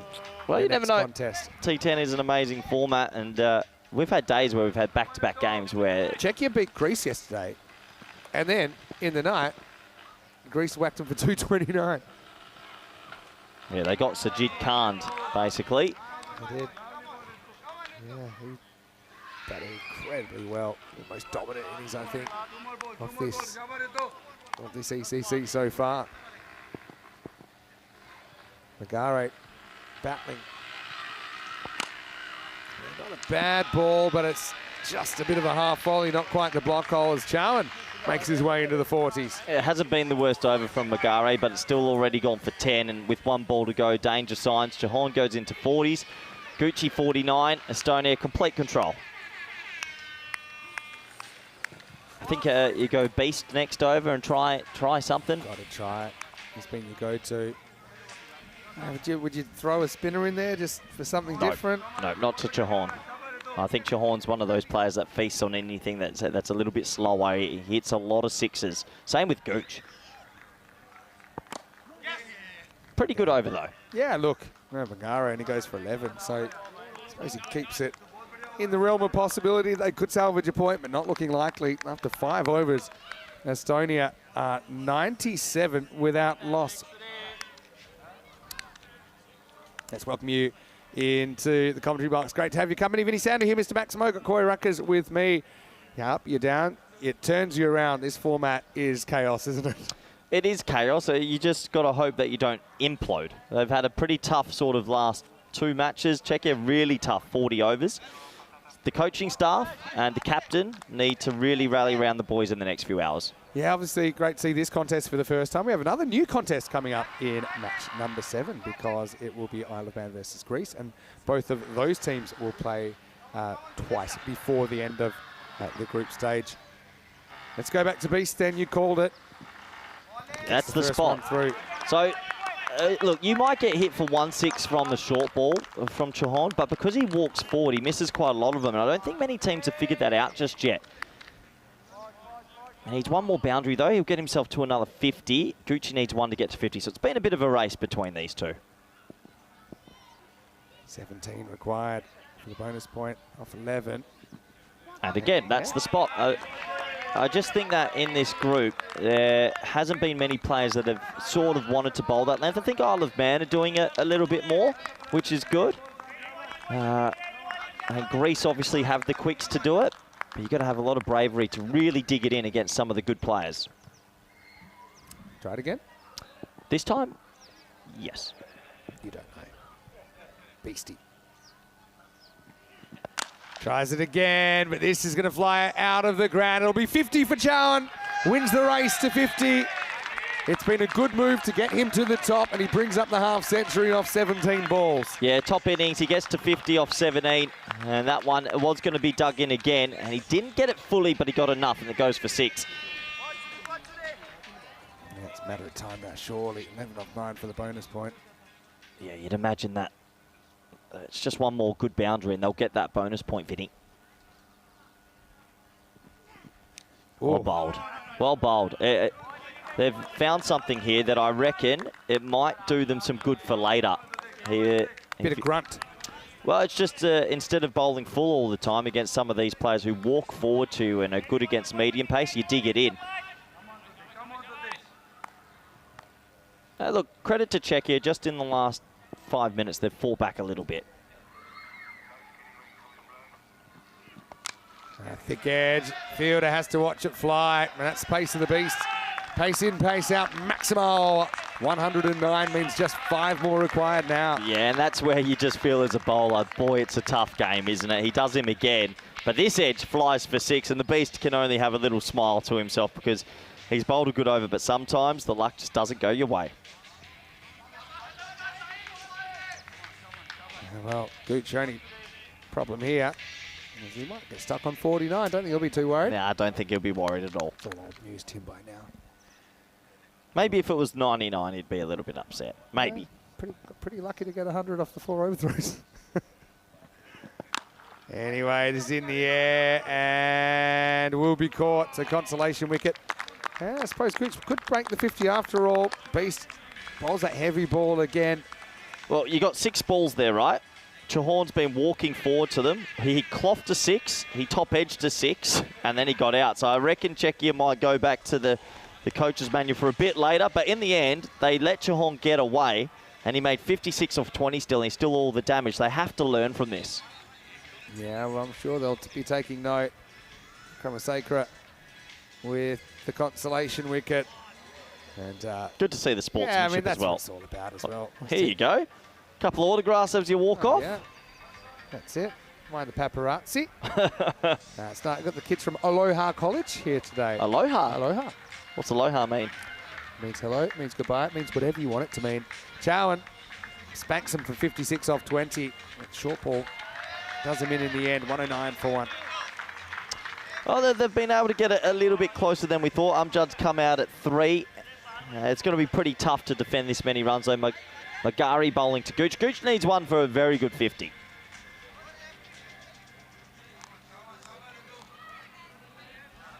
All right, here we go with Magari. Yeah, I mean, look, they need 5. Take a wicket, maybe a couple of swings and misses. Don't see many overs going for 4 or less, though, do you? Can't happen. Gooch 49. In the air. Gone. Well, there you go. He'll fall for 49. Davitsi does the work out in the deep mid-wicket boundary. A new batter will come in, and it's 109 for 2. Yeah, he just clocked it. It was a low full toss. Sometimes these low full tosses, batters are not expecting it. And top innings, though, from Gooch. He set his team up with 49 off 17. He'll be disappointed, though, that he didn't hit that one for 6. Yeah, definitely. Yeah. Yeah, that's what he's thinking right now. But hey, you know what? Rather get out in 49 than get run out in 96. Yeah, exactly. Look, another metre, and that's game over, and he brings up a 50. So they've got it to 5 off 5, but you'd have to imagine they'll still do it. One boundary cooks them. You're living on the edge. You're on your last life on a video game. You're down to that much. But anyway, Gooch, he's going to hold out 49. But again, another very, very good knock from the Estonian opener. Oh, he's just added a whole different layer to Estonia, opening the batting and being left-handed. He goes a bit more 360. He can hit it everywhere. Anyway, look, Vin, if they can go dot wicket, maybe. Yeah, I just think hit a boundary. If you don't concede a boundary, I think you still keep the point. They should still get 5 off 5. You know what I mean? Yeah, but I don't think they're thinking 5 singles. Yeah, that's okay. That's good batting, actually. That's not a panicked shot, which is good. We've got 2 new batters at the crease. Also, Bilal probably hasn't quite been hitting him the way he would have hoped. 4 off 4 for a point. Do you even consider pushing anyone up here and saving a single? Not yet. Hanging in there. Yeah, there's your dot. So now, basically, it's as easy as 1, 2, 3. Don't concede a boundary 3 times. Yeah, it's pretty hard to do at Kardama, especially with Amjad and Masood, who both can hit boundaries. Correct. But they've given themselves a chance. Giving themselves a fighting shot. This is huge. 2-point swing here. Estonia need 4 runs for the bonus point. Here. Okay, well bowled. Fielded. There's 1. They've got to dodge 2 more bullets. Well, they've given themselves a shot out of nowhere. Credit to them. Masood, this is a big ball because he's probably going to try and lace this 6. If he misses it or gets out, maybe. I love the bonus point. Great idea. Oh, wow. Okay, they have to be running too. They have to be switched on here. It's a golden ball that's not a golden ball. They need 2 for the point, otherwise they don't get it. The bonus point we're talking. Interesting. I told you, just got to keep getting lucky. So Czechs need to keep this to 1. Need to keep it to 1. Cannot concede 2. You got Amjad. Might play party pooper and smack it out of the ground. Here we go, last ball, 7th. Hits it for 4. It's a poor ball from Magari. He's bowled so well. But Estonia, well, they will scoop the points here. It's a 7 over chase right on the dot. And Estonia get a big win, a big 4-pointer. It's a big fat donut for Czechia on the Tuesday opening game. It's Estonia 116 off 7, defeating the Czechs 113. Oh, I tell you what, they almost wrestled a point back there. Good effort from Magare. He ended up going a bit straight on that last ball. Should have just kept it outside off stump. But anyway, credit to Estonia. They dominated that match. And overall, I think the bowling performance, let's not forget about the bowling of Estonia. That set it up, didn't it, Vinny? Yeah, certainly did. And good relations between these two teams. You love to see that. Finally get a crack at each other. But it's Estonia that certainly get out of bed on the right side today compared to yesterday when they were the ones that were a little bit flat in the opening match of the playoffs. But you got to say, the openers set that up beautifully. Joan for 56 and Gooch for 49. Even though they got out towards the end, they were able to get over that final hurdle. A boundary off the 7th means that they chase it in the 7 overs or less and they take all 4 points. Estonia. Isle of Man versus Greece coming up. Few changes for Greece with Moaz Ali as well as Abu Bakar Iqbal and Hasnain Tariq coming in for Greece because they've had to swing a few changes. Okay, is that a work issue for some? Yeah, having to get back to Greece. So that's an interesting looking lineup. We'll see how they go when we return. But first, well, lights, camera, maximos really as this pretty large couple of overs set up this 7 over chase. Yeah, it sets it up really well, doesn't it? And these two at the top, if you bowl half volleys, they put you away, especially Gucci, who can play sort of a bit more 360, and Chahorn, who's destructive against certain bowlers. 56 off 20 for him, Gooch 49 off 17, and that was basically all she wrote. Until the very last over of that sort of run chase, it really felt like they were going to take all 4 points. Maybe the Beast has unlocked sort of a kink in the armour for his opposition, but I think it's easy to focus on the batting. The Estonian bowling was the standout, wasn't it? To keep a team to only 115.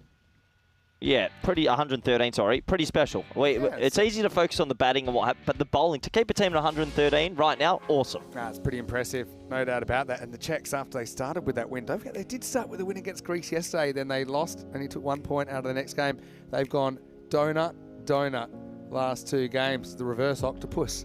Let's have a look at the scorecard with Gooch and Chowan both making significant contributions. 56 off 20. Chowan was a nice fit at the top of the order, I thought. Gooch with 49 before he held out late in the piece. Weren't a whole bunch of extras or anything like that. And I think Czechia battled, but it was a little bit too little too late, wasn't it? As they weren't able to even salvage their point in match 6. Bowling-wise, well, the same Magare, I thought he actually bowled pretty well. He's going to finish with figures of 2 overs, 1 for 18, but he just would have loved that last ball back because essentially they needed a boundary for the bonus point. He gave a bit of a juicy full toss on the legs. But I think for me, Magare best of the bowlers, 1 for 18, with Wickramaseka also battling pretty hard, picking up a wicket in his spell. We'll take a break then. We'll be back in around about 15 minutes, and it'll be another battle between 2 teams that haven't met in the series so far. It'll be Isle of Man versus Greece when we return to the Khartoum Oval. Vinny Sandu, Mr. Maximo with Corey Rutgers. See you soon for more action live from the Costa del Sol. You're watching the Dream11 European Cricket Championship.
The European Cricket Championship is proudly brought to you by Dream11, HCL Software, Paramatch, the Junta de Andalucía, and Victorinox. And the official charity partner, Share the Meal by the United Nations World Food Programme.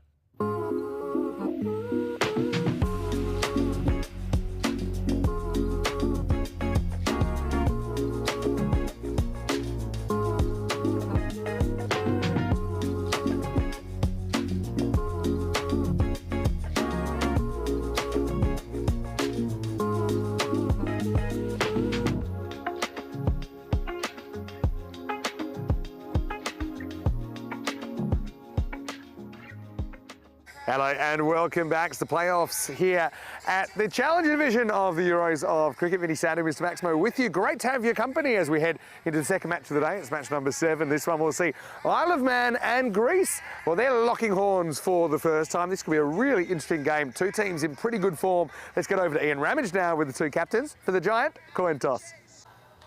Isle of Man, you're the home team, you'll toss the coin. Greece, the away team, you will call. Here you go. Party match. Parry match has been called. It's come down parry match. You've won the toss. We will ball first. Okay, toss won by Greece, who will bowl first. So Greece win the toss. I thought they might want to bat, but they've said, no, we're happy to bowl. Isle of Man then will make first use of the facilities.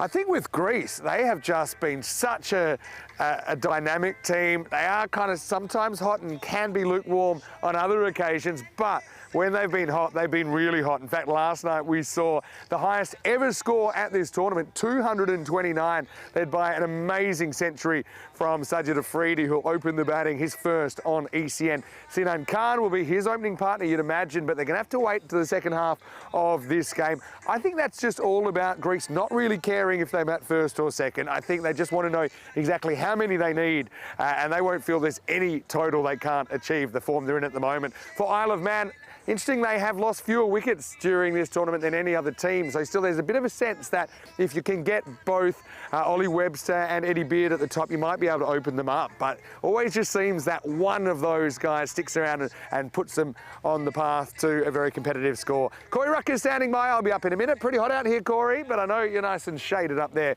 in the commentary box. I can tell you Greece want to bowl first after winning the toss. What do you think about that? Let's get ready for the start of match 7.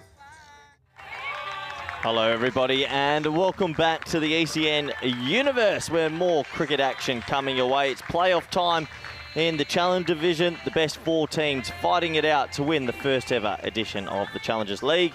And looking forward to this one, Isle of Man taking on Greece, and realistically it could be a prelude to the final the way these two teams have been going. Don't count out Czechia and Estonia just yet, but these two teams have played fantastic cricket. And a couple of big ins for Greece. Muaz Ali, Abu Bakr Iqbal and Hasnain Tariq come in. A few work issues and some players having to depart, which is a shame. Isle of Man, though, they've got 2 players at the top there who are on a bit of a heater. Eddie Beard, 513 runs in the tournament so far, and Ollie Webster, 382 runs. They've got 2 batters in the top 5, and they both open the innings. Isle of Man on the supercomputer go into this as favourites. I have a little bit of a feeling it could be closer than that. If anything, maybe the Greeks are slight favourites. We'll have to wait and see. I think a few people disappointed they elected to bowl first, but fair enough. They want to know what they're chasing, and they have a very destructive batting lineup, that is for sure. So we're almost set to go. Match number 2 today on this very, very hot day out at Cardamar Oval. It's going to be another 6 degrees on top of this tomorrow. Warm welcome to everybody in the chat. See plenty of people interacting and giving in their thoughts and enjoying the Challenger Division. And a big warm welcome to all our international network partners out there. I know you've enjoyed this new edition, the Challenger Division. It's been enthralling and it's about to go again. Huge contest early. The openers of Isle of Man taking on the opening bowling of Greece. The 2 teams at the top of the table duking it out. Who's going to get the points? It'll be mighty interesting indeed.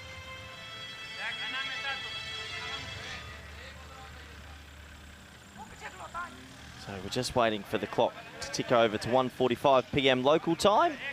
Looks like we're just waiting for the tractor to go off the field as well.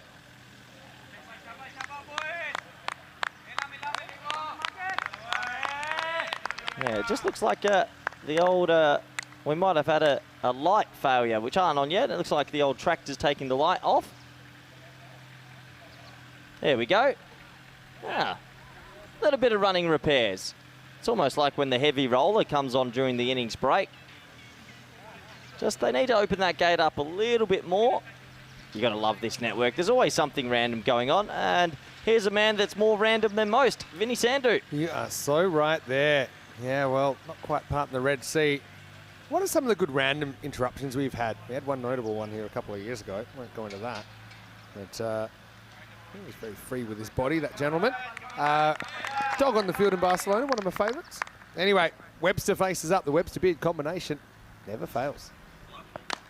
And this is in the air. Angelanes takes the catch.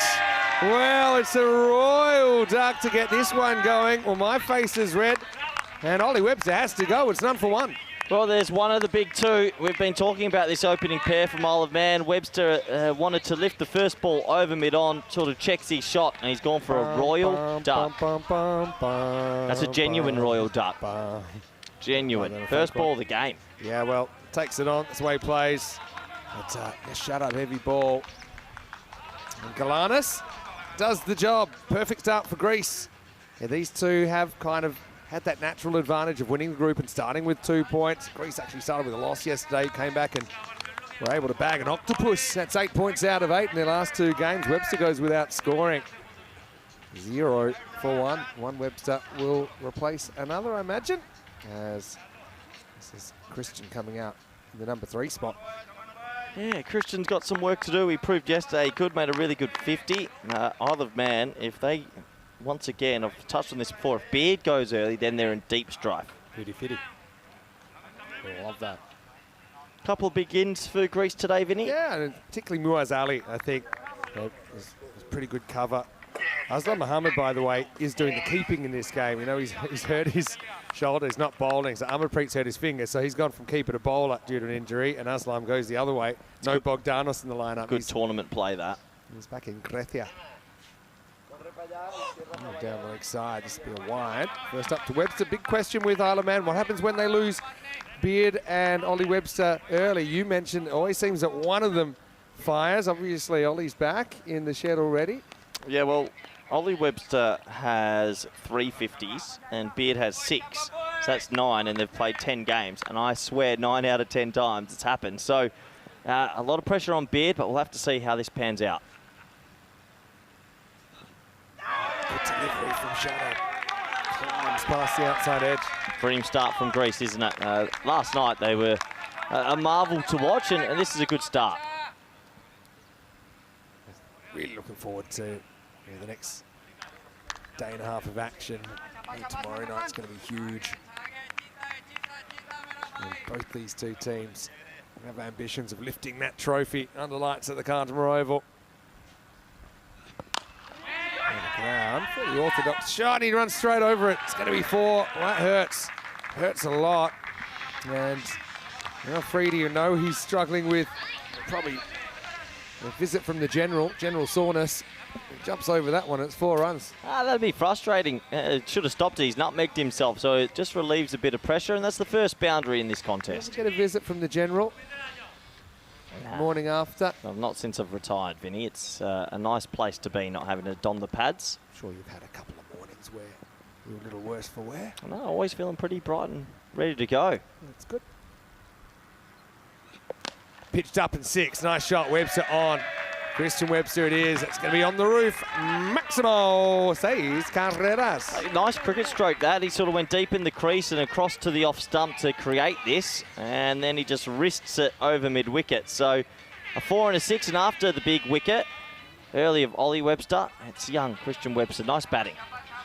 Yeah, I found it really interesting just following some of the stats of these teams, and particularly the stat that keeps sticking out to me is that Isle of Man have only lost 2.9 wickets per 10 overs. That is so low. The average is generally an average is about 5. In this tournament, it's more like kind of 4.5. Oh! That was good harmony. That would have been incredible. It hung up what seemed like for ages, because it went in slow motion even more. Look at that. It's like a volleyball setter. If he had someone to come across and spike it. And here we go. Yeah, I like it. Would have been 4. Instead, it'll be a tough drop catch. Now, end of the over. Pretty exciting start to this one. Isle of Man 11 for 1 after 1. Yeah, what a start to this game. All the ones and a big wicket. So Greece take that over. And, well, if you do enjoy all the cricket and you like to interact and get some questions in, you always are welcome to. You can message on Instagram usually, Mr. Maximo with 5 O's, or myself, cruckers_28, and we'll try and get around to as many shout-outs as possible. Peter Colgrave has said, yeah, loved the aggression by Estonia in the last game. Really enjoying the commentary and keep up the good work. Thanks, Peter. Nice to have you with us. We love what we do here. And we're not just doing it now and then. I mean, we are full-time on the European Cricket Network. I know we've done 1,000 games this year already. Something that's never been done before. We'd love for you to be a part of the community. And best of all, it's free. Just subscribe to our YouTube channel, ECN European Cricket Network. Outside these big tournaments, you can follow us around Europe. It was especially during Corona times. Other people, they couldn't travel. They travel with us. All right, Beard faces up for the first time. Has already lost his opening partner, Sinan Khan. Steaming in. First one just to kind of controlled, can't up and over the top 4 runs. Yeah, I'm going to run you some numbers from Eddie Beard, Vinny, as he hits his first ball for 4. Obviously, the leading batter from all the nations we've seen so far. That takes him to 517 runs, 6 50s out of 10 innings, striking at 285, and an average of 73, 48 sixes and 41 fours. That's a pretty good tournament. MVP? It has to be in consideration. Flicked away, and it's going to go straight over the umpire's hat. That's going to be 4 more. How many games do Isle of Man have left? Let's say if they get to the final, how many would that be in total, Vinny? So they play 3 today, and they play 1 tomorrow before the finals. So let's say 2 more tomorrow. So they play 5 more. I mean, if he gets on a heater, we're looking at a potential 700 to 750 run tournament, and what a player he's been. Maybe 6 more if they don't finish top. They'll want to finish top, though. Straight pull, and that's going to go for 4. It's fraction too short from Sinan. Bang down the ground by Eddie Beard. Yeah, what I love the most about Eddie Beard, he just plays every ball on its merit. Whether it's outside off, he'll cut straight. He'll usually pull it straight if it's back of a length, and he's good off his legs as well. He's been a mighty addition to Isle of Man this year, and a pleasure to watch and commentate on. So he's 12 off 3, and I think Greece will know, though. We haven't seen it yet, but if Eddie Beard and Ollie Webster go out, it'll ask other players to step up. Exactly. Round the wicket then, Sinan. Just 1 wicket can change everything, though. Everything. One false shot from Beard. Beard goes quickly. Game on. Aslam Mohammed, you might notice he's behind the stumps. You can tell by his... He's got a certain gait about him. Aslam's a fan favourite. So is this guy, Sinan Khan. Well, false shot, there it was, but it's going to fly. It's going to be 6. Maximo. With a classic accidental backwards Maximo, the axie-baxie Maximo. I just don't think you'd understand, and it's 6 runs. Sometimes when you're hot, and everything flies your way, and that does for Eddie Beard. It got big on him. It's a big, thick edge, but it goes for 6. A good response from Isle of Man here. You can tell my grand, I moved to Isle of Man. Down the offside. I think we've done too many games in a row. Yep. It's pretty hot today, Vinny. I'm feeling it. You won't believe this. I just made that up. Nice ball, the over. Smashed. Oh! 6 runs. Thanks for coming. It's still going. It still hasn't landed. Now it's landed. Well, WG Grace had a long beard. That's a pretty long beard as well. That has gone miles. End of the over, 35 for 1. Oh, I love his setup. Look, I hope he doesn't take this the wrong way. He's not the strongest or heavily built man, but boy, he times the pants off it. We have a look at the table, Vinny, and with that big win to Estonia, it is chaos. Yeah, it sure is. Checking Estonian flags, taking their time to appear, but yeah, one of these teams will have to go halfway through tomorrow. And yeah, with a game in hand, I think you'd rather beat Estonia at this stage. Well, Czechia with 1 and 3 now with 2 to go. They're in deep strife. They play Estonia later. They lose to Estonia. See you later. I think so. Yep. Might be able to catch it up tomorrow. Then Czechia will play Isle of Man. Maybe they could pull out the best performance. Maybe if Isle of Man are ahead. And yeah, you just never know. Just one thing I'm acutely aware of is right now we're only halfway through this playoff stage. So there's Still time to make a run. Vinny, what would Isle of Man have to make for Greece to feel out of this? Carry the 2. 250? 200. I mean, just think with Isle of Man's bowling. I mean, Isle of Man are one of the more disciplined bowling teams. Very disciplined, very disciplined. Yeah. But think about Greece's batting. Probably the most belligerent top order I've ever seen. 229. There's 3 digits. National all record. you need to know. Yep, international T10 record. It's Shadab coming back for the 3rd over. Less than beautiful swipe across the line from Webster. Yeah, it's been a decent start from Shadab. He's bowled a pretty good length so far. Only the 1 full delivery. They got hit for 6, but besides that, he's been effective. Can I also do a lurker call out if you are watching and you don't normally get in the chat? Why don't you get in ECN European Cricket Network on YouTube and say hi as a Hornet attacks Corey Ruckers next to me.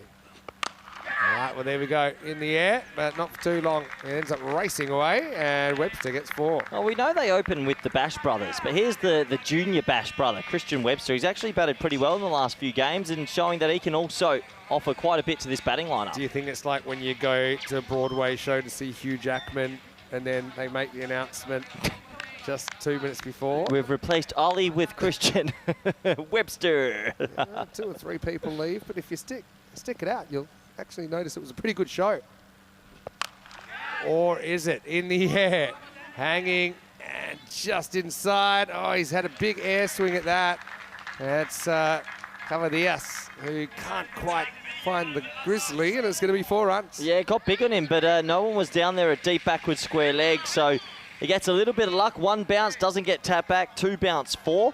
And after losing Ollie Webster, very first ball this game for a Royal Duck, a great response from Isle of Man. Steps up to the throne. Christian Webster. Shot. Really good shot. That's over us, don't worry. That is a giant hit, though. I think the footballers are taking a break because that was a monster. Maximal, 6 runs. Yeah, lovely shot, over pitched, and look at that bottom hand slapped through the ball. For a brief moment, I thought that was the pergola going down. Yeah. Oh, yeah, I was confident. I tracked it. It went straight over our heads. I don't like how many things are actually in front of me here. If the ball comes, we're in so much trouble. Your strategy, same as a fire. Stop, drop, roll. Yep. Or at least stop, drop. Short hooks, no protection down there. That's going to fly for 6. Maximal, 6 more, and Isle of Man not crying over spilt captain. They bring up their 50 within the power play. Yeah, brilliant batting from young Christian. He went really deep again. I think he read the room. He knew that would be short after the over-pitch delivery. And might have not been out the middle, but it's the right option, and it goes for 6. So 55 off 2.5, and we're back to the chaos of ECN cricket. Well, shut up. He's ended up in the dirty 30s, 1 for 31. I've seen worse figures. In and over. Last ball of the power play. Slow ball. Nice thinking. That's good fielding though, cover the ass. Back on the horse. We'll keep it to 1. And Christian Webster, star of the power play really. He'll keep the strike, and it's 56 for 1 after 3. Yeah, it's a good start to this game. I feel like this is going to be a pretty intense day for these two teams, obviously playing each other twice for the first time. Both are stacked lineups, and it might be some high-scoring thrillers between these two, Vinny. Could be. 24-21 in the power play. Couple of magicals. Now I think they're going to go to pace off. Amarpreet is going to bowl over number 4. Oh, look at this. We got the old shoe swap, but they were only had enough time to swap 1 shoe, so they've got opposite shoes on. Can we get that on? Yeah, it'll be hard to see. The 2 fielders just in front of us. Yeah. Do you think they tried to swap 2 shoes in time, but they only swapped 1? The power of the clock. Do you think that shoelaces are a bit out of date? Nah, I'm a big fan. Surely when there's Velcro going around. No, big fan of shoelaces. Just thinking 2024. There's got to be a better way. Anyway, here's Amarpreet, a mixture of darts and little leggies. It's pretty full. It's always going to be tough, though, to get an LBW with that angle. The ball's going to have to pitch in line. Yeah, I think he's not a right arm off spinner. He sort of just bowls these little out swingers. I mean, look, probably just pitches outside leg stump, but it wasn't too far away because it does hit him right in front. Pretty full. Now walks and picks out the fielder. Over Diaz. But the thing with him, he showed me, not often this happens, but in the hotel, showed me a bit of the torso last night. He was going kamikaze style, remember? Just trying to throw his body at the ball. Let's just say the ball found the body a few times. A few bruises. Change of pace, just doing the trick here. Yeah, he's a crafty customer. It's not off spin at all. It's almost like the one-finger nude nut, we call it, and he just takes it away from the right-handers. Even occasionally will kind of doorknob it, kind of like a rolling little leg spinner. That's his change-up. Yeah. Webster on 32. That one is pace on up in the air, but nobody back here. Maximal, 6 runs. A little bit surprised nobody out at deep mid wicket. A little bit. They've actually got the 3 on the offside because they want him to take it more outside off stump. So maybe that's an execution issue. I suppose what you're also trying to induce that shot. If you go looking for that, hitting across the line, if you don't get it quite right, it might go straight up in the air. Maybe present a catching opportunity. So yeah, sometimes leaving gaps is strategic. You want the batter to play a risky shot. Well, there's the reverse, and he hits it pretty well, gets the gap. And that's going to be 4 runs. Well, 4 more to the total. I'll tell you what, Vinny, when you get a reverse Malachi, this is probably the perfect ball for it. Let's just double check the height. Oh, that's close, you know. Oh, I think that is. Yeah, that might actually be called, Vinny. It is, yeah. It's hitting him right in the belt. So yeah, just loses that one upstairs, and so it's going to be a single. It'll be 5, and it means there's a free hit coming up. Yep, well, just a bit too high, and unfortunately for the bowler, he's given a freebie. Tell you what, when you want to play a reverse sweep, though, great ball to get. Yeah, definitely. Didn't have to worry about the bounce of the ball at all. Freebie. Out, Yeah, but not I out. love it. There we go. There's about 6 fielders that didn't realise it was a free hit. There's still 1 fielder that doesn't realise. And to be honest, they're pretty lucky that hits the stumps and the ball goes nowhere. It actually hit 2 stumps and just stopped, because that could easily deflect off the stumps and go away for 4 byes. I love that. I love it when there's a wicket off a free hit and you see a couple of boys run. Yeah! Oh! See who's paying attention. That's one thing that, you know, we spend a lot of time trying to explain the game to people that don't know it. And try to explain why that's not out after you've gone to all the effort of explaining. You see those 3 sticks, that's what the guy's trying to hit. And if he hits it, the guy's out. And then they see that and like, well, what? Why is he still there? Last ball for Amarpreet's gone for 13 in the over. Another fully, but miss hit. Oh, great effort.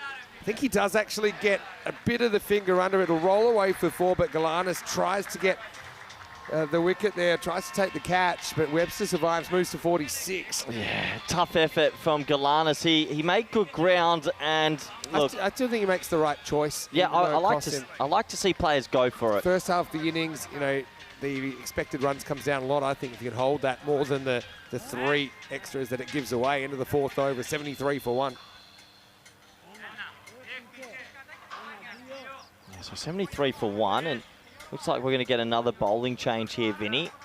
Ajmal's got a question for you. Yep, please. Why are all the games so high scoring? Well, just a combination of factors. You're on a small boundary, obviously, that plays a big part. I think the batting's improved over the last few years. The ball is definitely rock hard, so it does travel. And defensive bowling isn't something that many players practice. So when you come here to Cardamar, if you fall behind in an over, it can turn pretty drastic. As it's not easy to contain the double click either. The double click is something I love, and it's hard to explain. 2 batters that are dominating at the same time. It doesn't matter who's facing. Tariq Hasnain. Okay.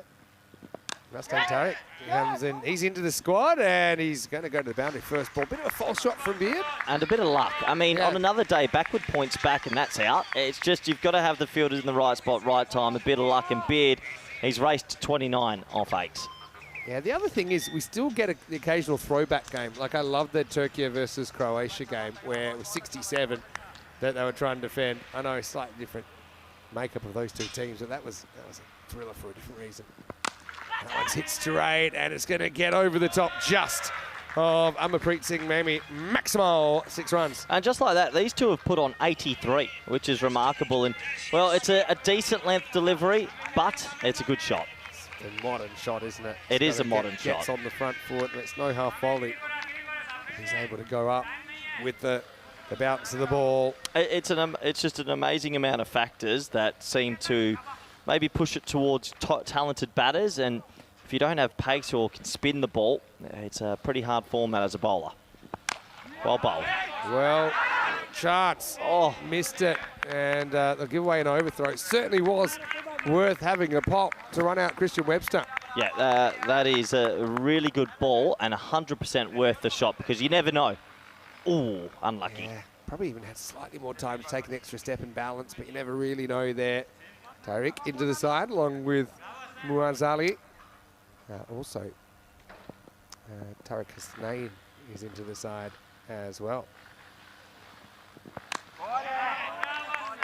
Been pretty good so far, Tariq. Yeah, it's not the worst. He had an edge and a couple of Yorkers. Good bowling from him. Vinny, during this innings as well, Eddie Beard's brought the 50th six-up for his tournament. It's pretty good going. Do you raise the bat if you hit 56s in a tournament? Should do.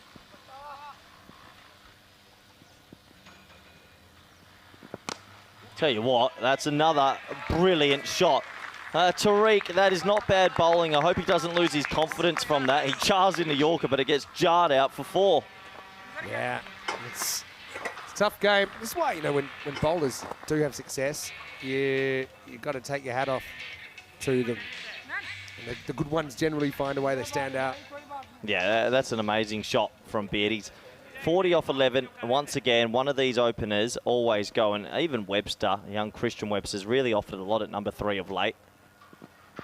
Oh, ball. Good change up there from Hasnain. That'll be the end of the 5th over.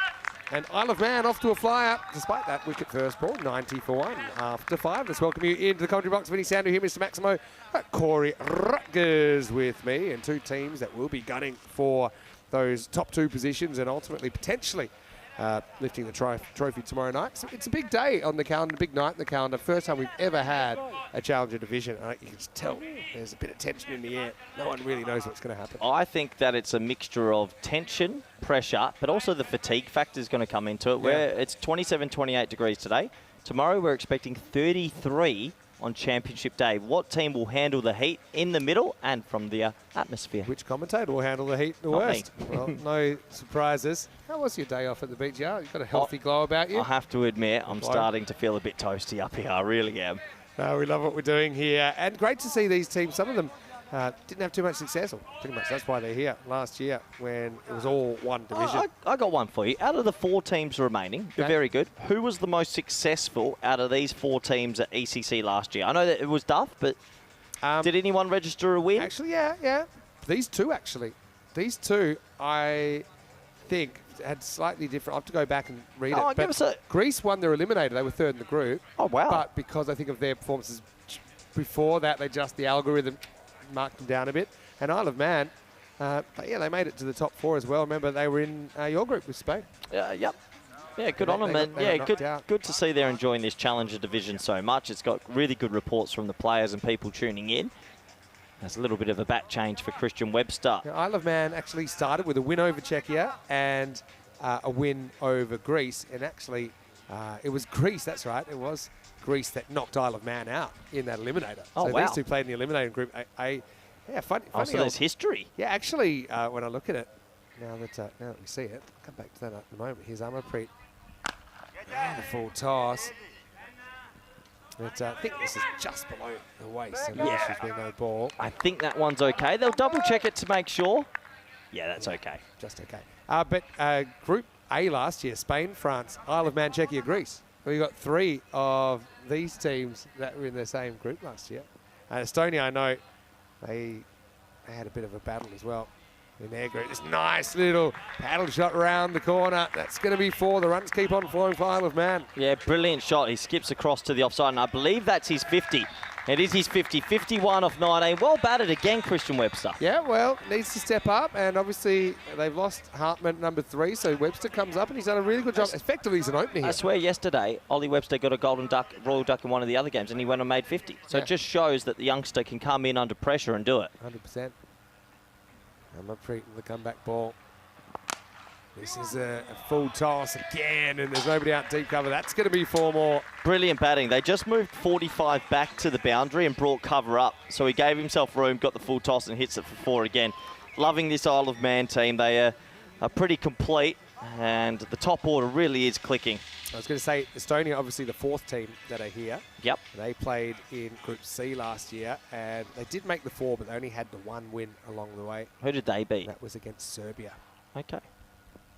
98-79.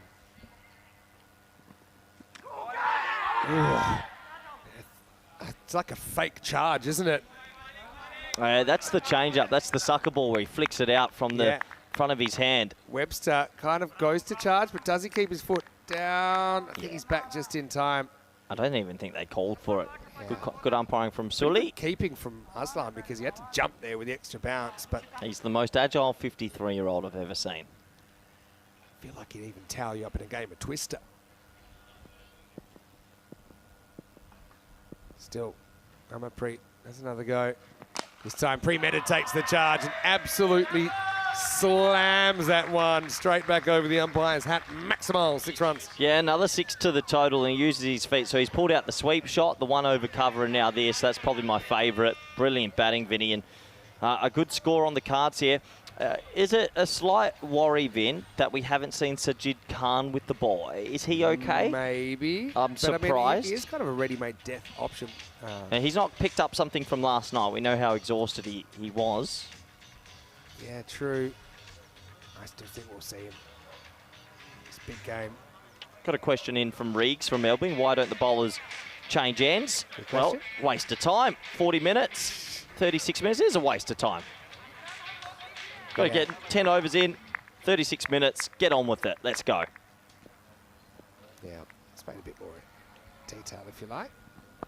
There's that kind of rolling leg spinner, but Webster picks it. I know he's played some good knocks, Christian Webster. This is the most complete innings I think I've seen him play. He's come in basically as an opener. He came out after 1 ball, and he's absolutely owned the bowling. Yeah, he's actually made Eddie Beard go in the shadows a little bit, which is pretty hard to do. For 65 on the board of 23, Eddie Beard 42 off 13, and they're on track for 180. Would you say Eddie Beard is a 5 o'clock shadow?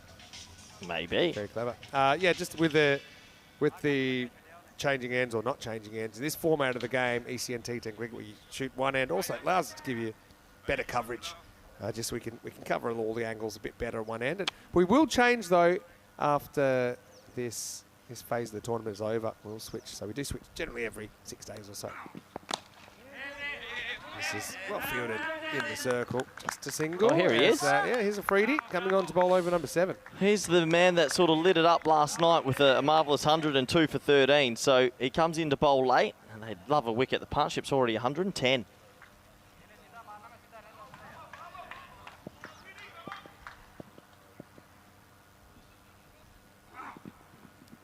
Premeditates the reverse. What do you think about that option? Tough option against this bowler. Maybe not the right option, but then again, if he hits it and it goes for 4 or 6, we're saying what a marvellous shot. So it's not always going to be perfect. Sajid Khan's been the star of the hour. What a tournament he's having.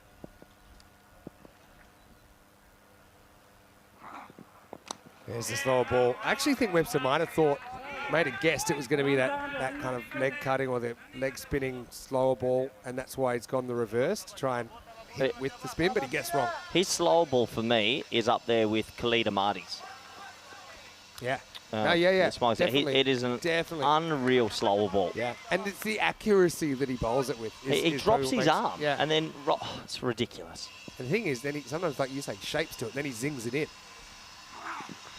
Like that. Oh. And Freedy looks to the heavens.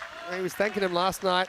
He's probably yelling something a bit different today, but that's a perfect Yorker that's been French cut away for 4.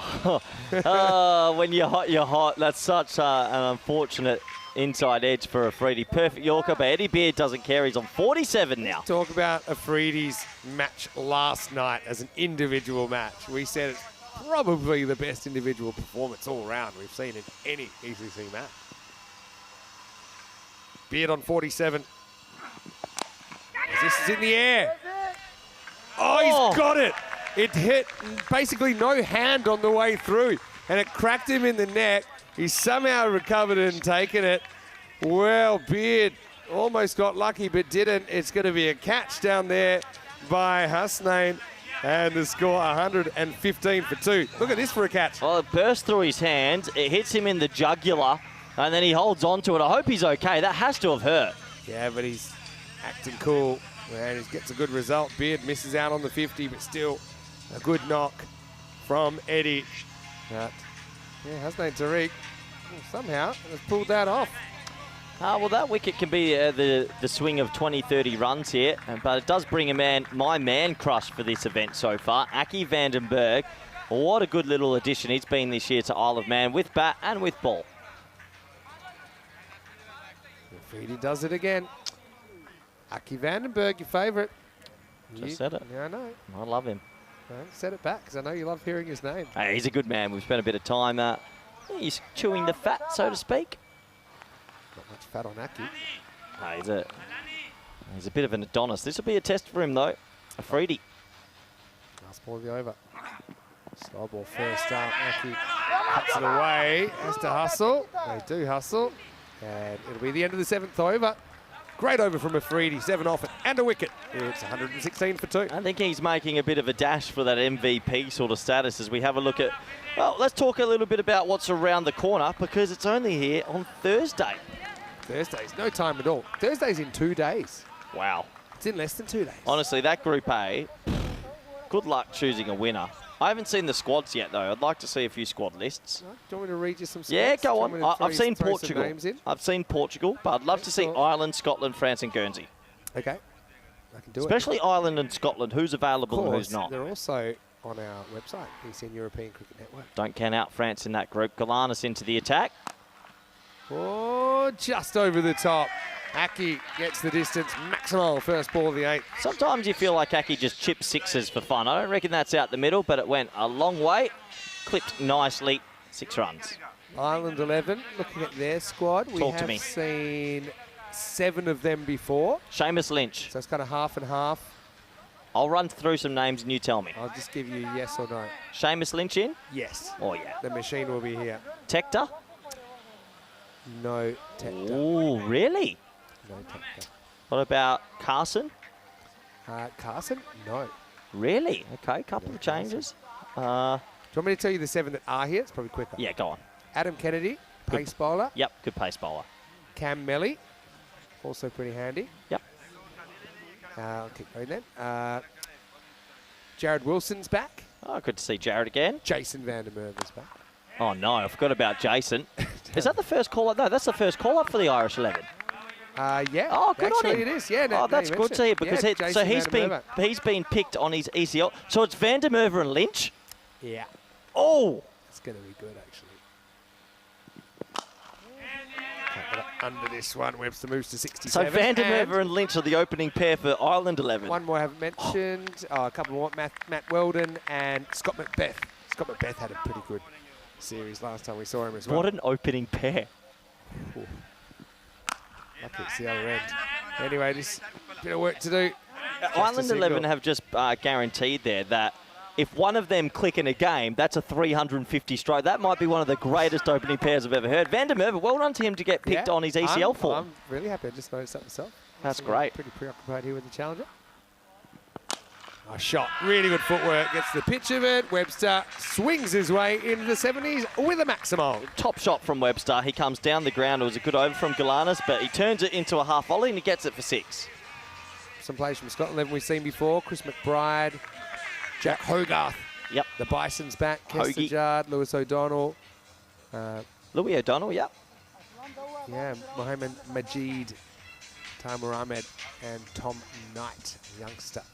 So, Scotland 11.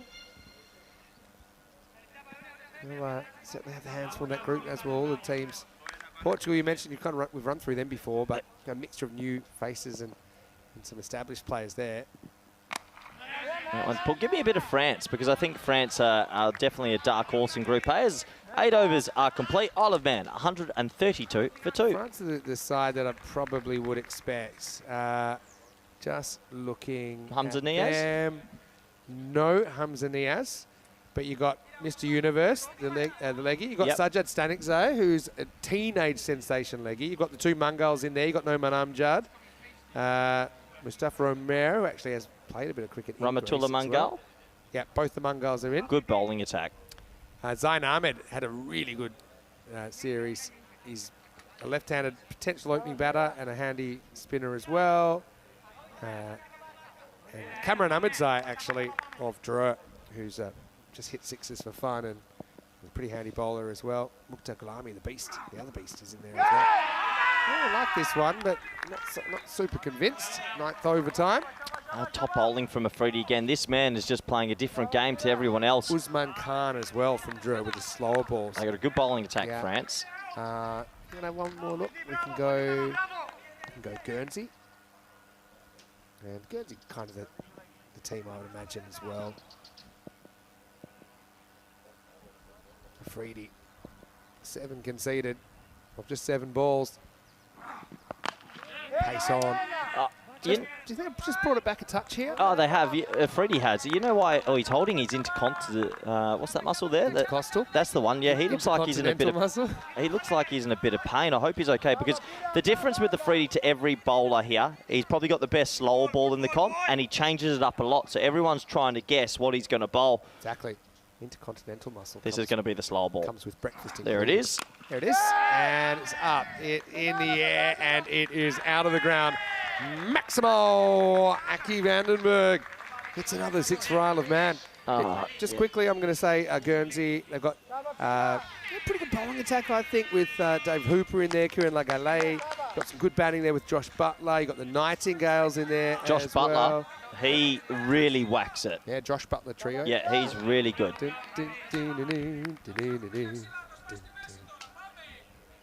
enjoying my half day. I'll sing to myself for the rest of the afternoon. Seems painful. Now they're going to run. Have a go at him. Oh, geez.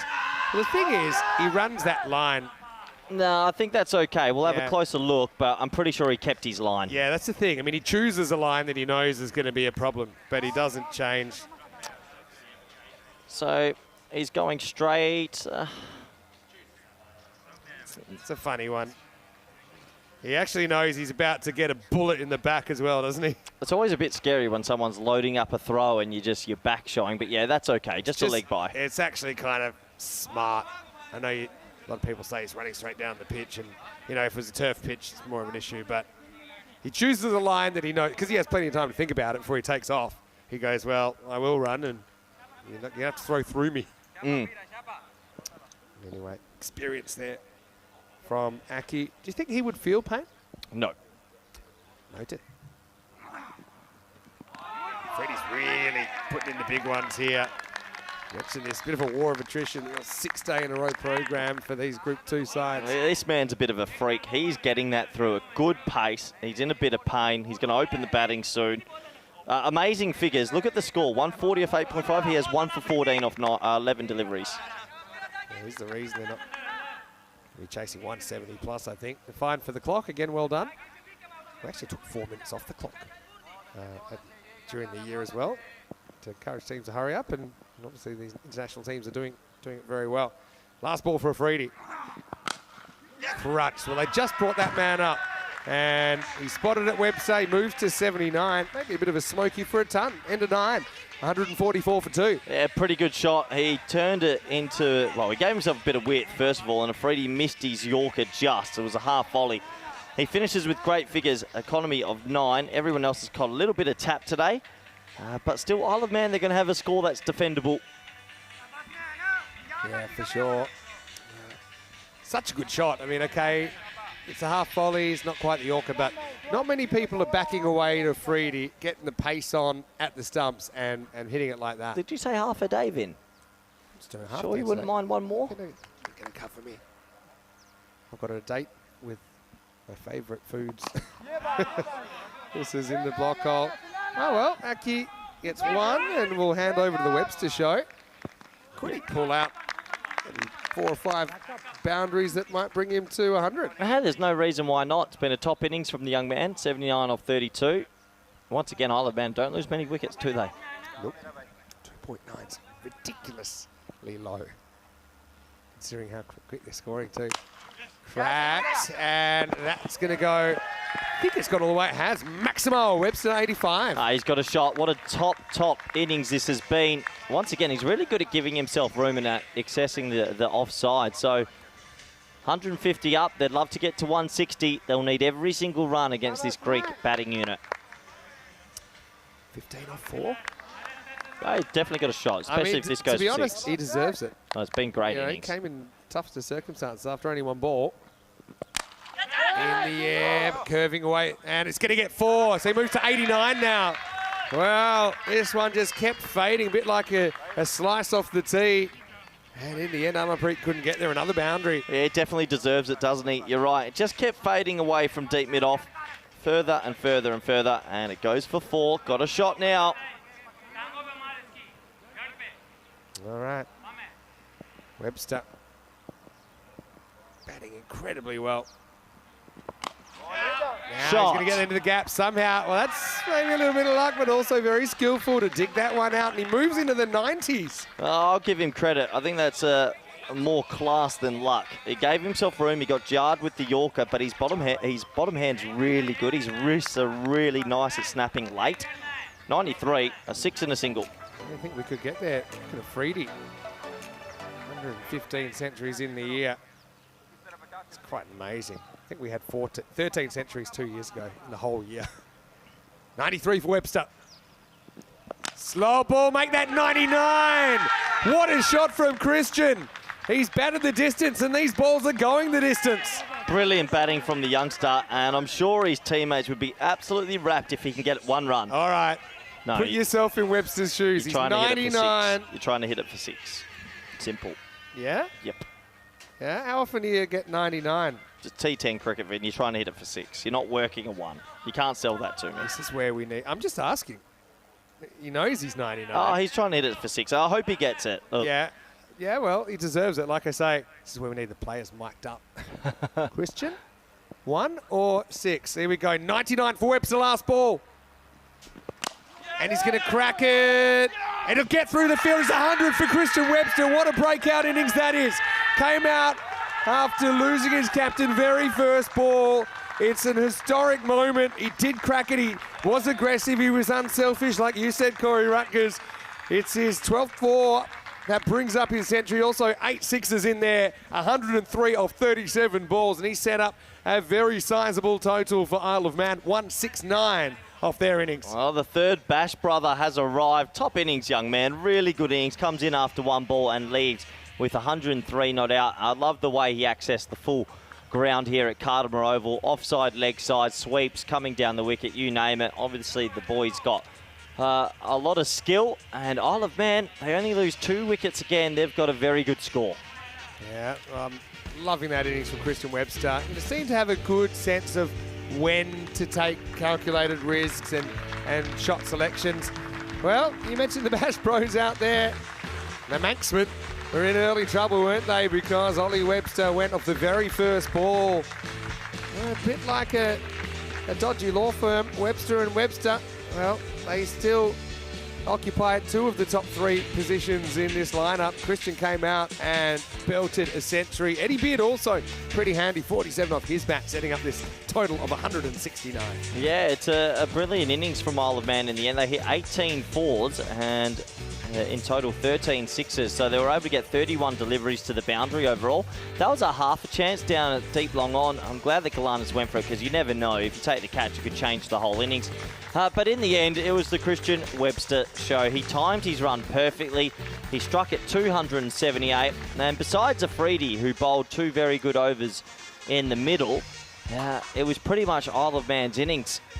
Yeah, 616 centuries now, thanks to Webster. But yeah, I mean, he kind of had all the shots in the book and some that weren't, didn't he? And I love the way he occasionally gave up his stumps, which isn't easy to do. We saw him try the reverse once or twice. Once he really nailed it. He was 99 with the ball to go. He crunched it. Really probably should have been handled by Amarpreet. Still would have got the single. It brings up the century. Pure joy for Christian Webster. Look, these players are representing their countries. I don't know if he's got an international 100 for his country before. Maybe it's his first. Overall, well done, and he should feel really, really good about himself. Let's have a closer look at the scorecards. We'll start with the batting scorecard, and Well, despite losing one of the big fish early, it didn't really matter, Vinny, because the others clicked. Yes, and certainly did. And once again, yeah, only 2 wickets in the 10 overs. I just never seem to have to bat lower than 4. Ollie Webster went off the first ball, Beard with 47, but the star of the show this time around was Christian Webster, 103 off 37 balls. Did have a lot of the strike, but part of the reason of that is he got on some big boundary hitting runs, and that's how you generally do face more balls in a row. Aki made a brief appearance, and well, despite this score being up in the 160s, only 3 extras, so maybe that's something that stops Greece having to chase kind of 180 or 190, something like that. Wickets for Shadab, who got the captain on the first ball. Sajid Afridi, though, head and shoulders above the rest, 1 for 18 off his 2 overs. And he's got some work to do because the target will be 170 for Greece. Vinny Sounder here, Mr. Maximo with Corey Rutgers. We'll be back. It'll be the perfect checkout required for Greece. 170 if they're to pull off a stunning chase. Or can Isle of Man get the jump here in match 7? We'll see you after the break. Live from the Costa del Sol, you're watching the Dream11 European Cricket Championship.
European Cricket Championship is proudly brought to you by Dream11, HCL Software, Paramatch, the Unternat Underluthea, and Victorinox. And the official charity partner, Share the Meal by the United Nations World Food Programme.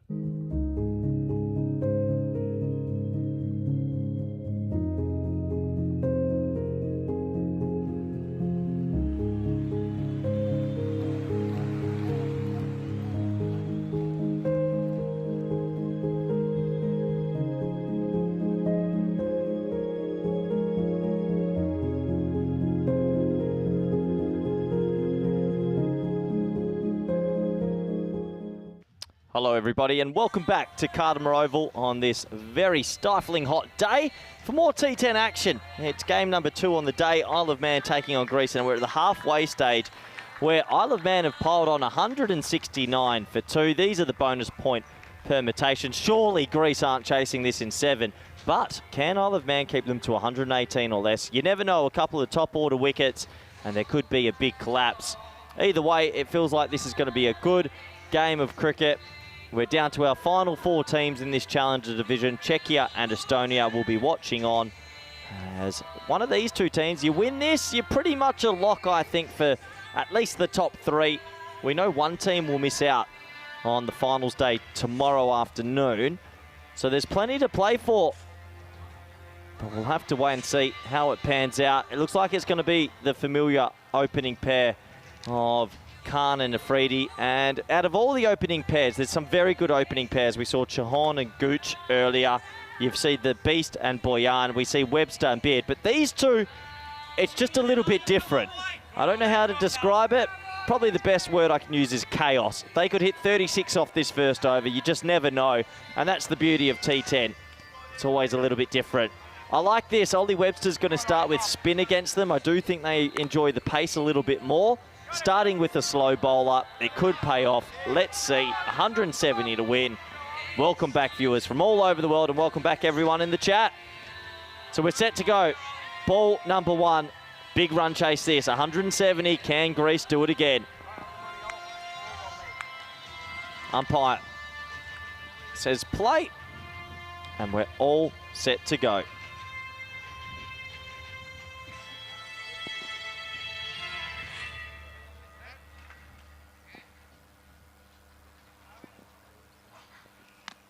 I like it. I like this option.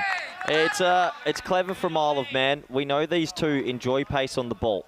It's a different contest against spin. Look, it still could go for 20 off the over, but I think it opens up other permutations for wickets. And there it is. Huge moment. And that is why you change it up. Very smart from Isle of Man. They've got a massive scalp early. The hero from last night, starting against spins, always a different proposition. And Isle of Man have outthought Greece there. The score is 0 for 1. Brilliant from Isle of Man. They've had a very good tournament. And that's a massive blow to Greece's hopes.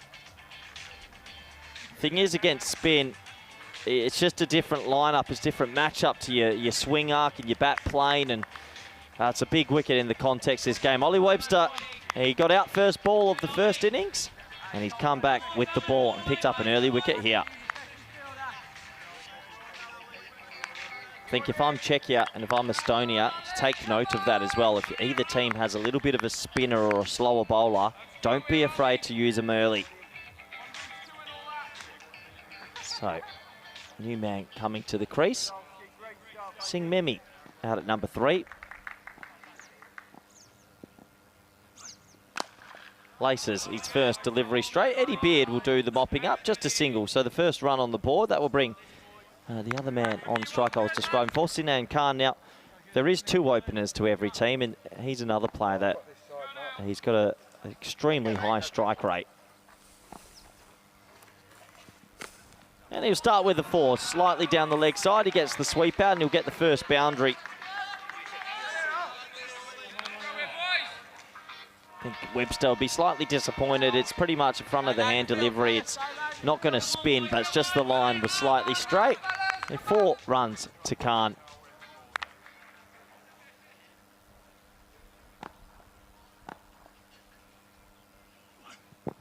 Well bowled, really well bowled from Webster. This is a top over. The importance of this over is massive as well because Greece have been getting 70 to 75 in the power play, which is just bonkers. They get ahead of the game well. They're going to be behind it in this run chase.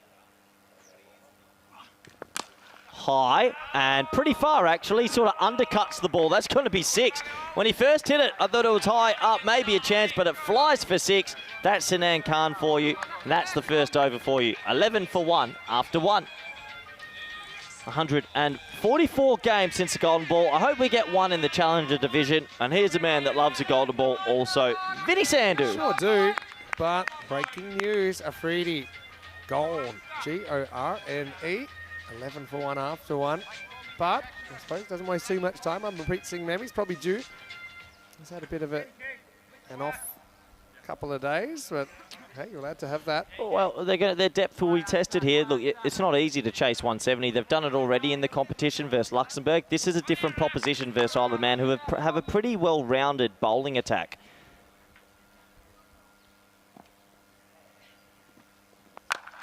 This one is up in the air and it's going to go over the rope. Maximo.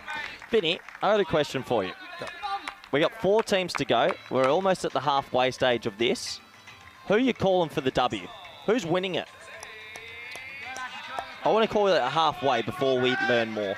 I think based on current form, Isle of Man, I think, just with their consistency. So Other teams have had glimpses, but Isle of Man, I think, So you see tomorrow night Isle of Man lifting the trophy, I'd say if you had to pick a favourite right now, I think I'm picking them just because. No, I'm not saying that. I want to know who's your gut. Do you have a gut feel? That's what I'm telling you. I mean, Yeah. That's why I'm saying they're favourites for me at the moment. Uh-oh, that's pretty good keeping there. Good Little John's behind the stumps. Did well to stick a boot out Yeah, that's there. fair enough. You think that? I think that. Because if you're going to make guesses, because, I mean, anyone can be hot or cold at any time. Literally any 4 teams, I think, could still have a path to win it.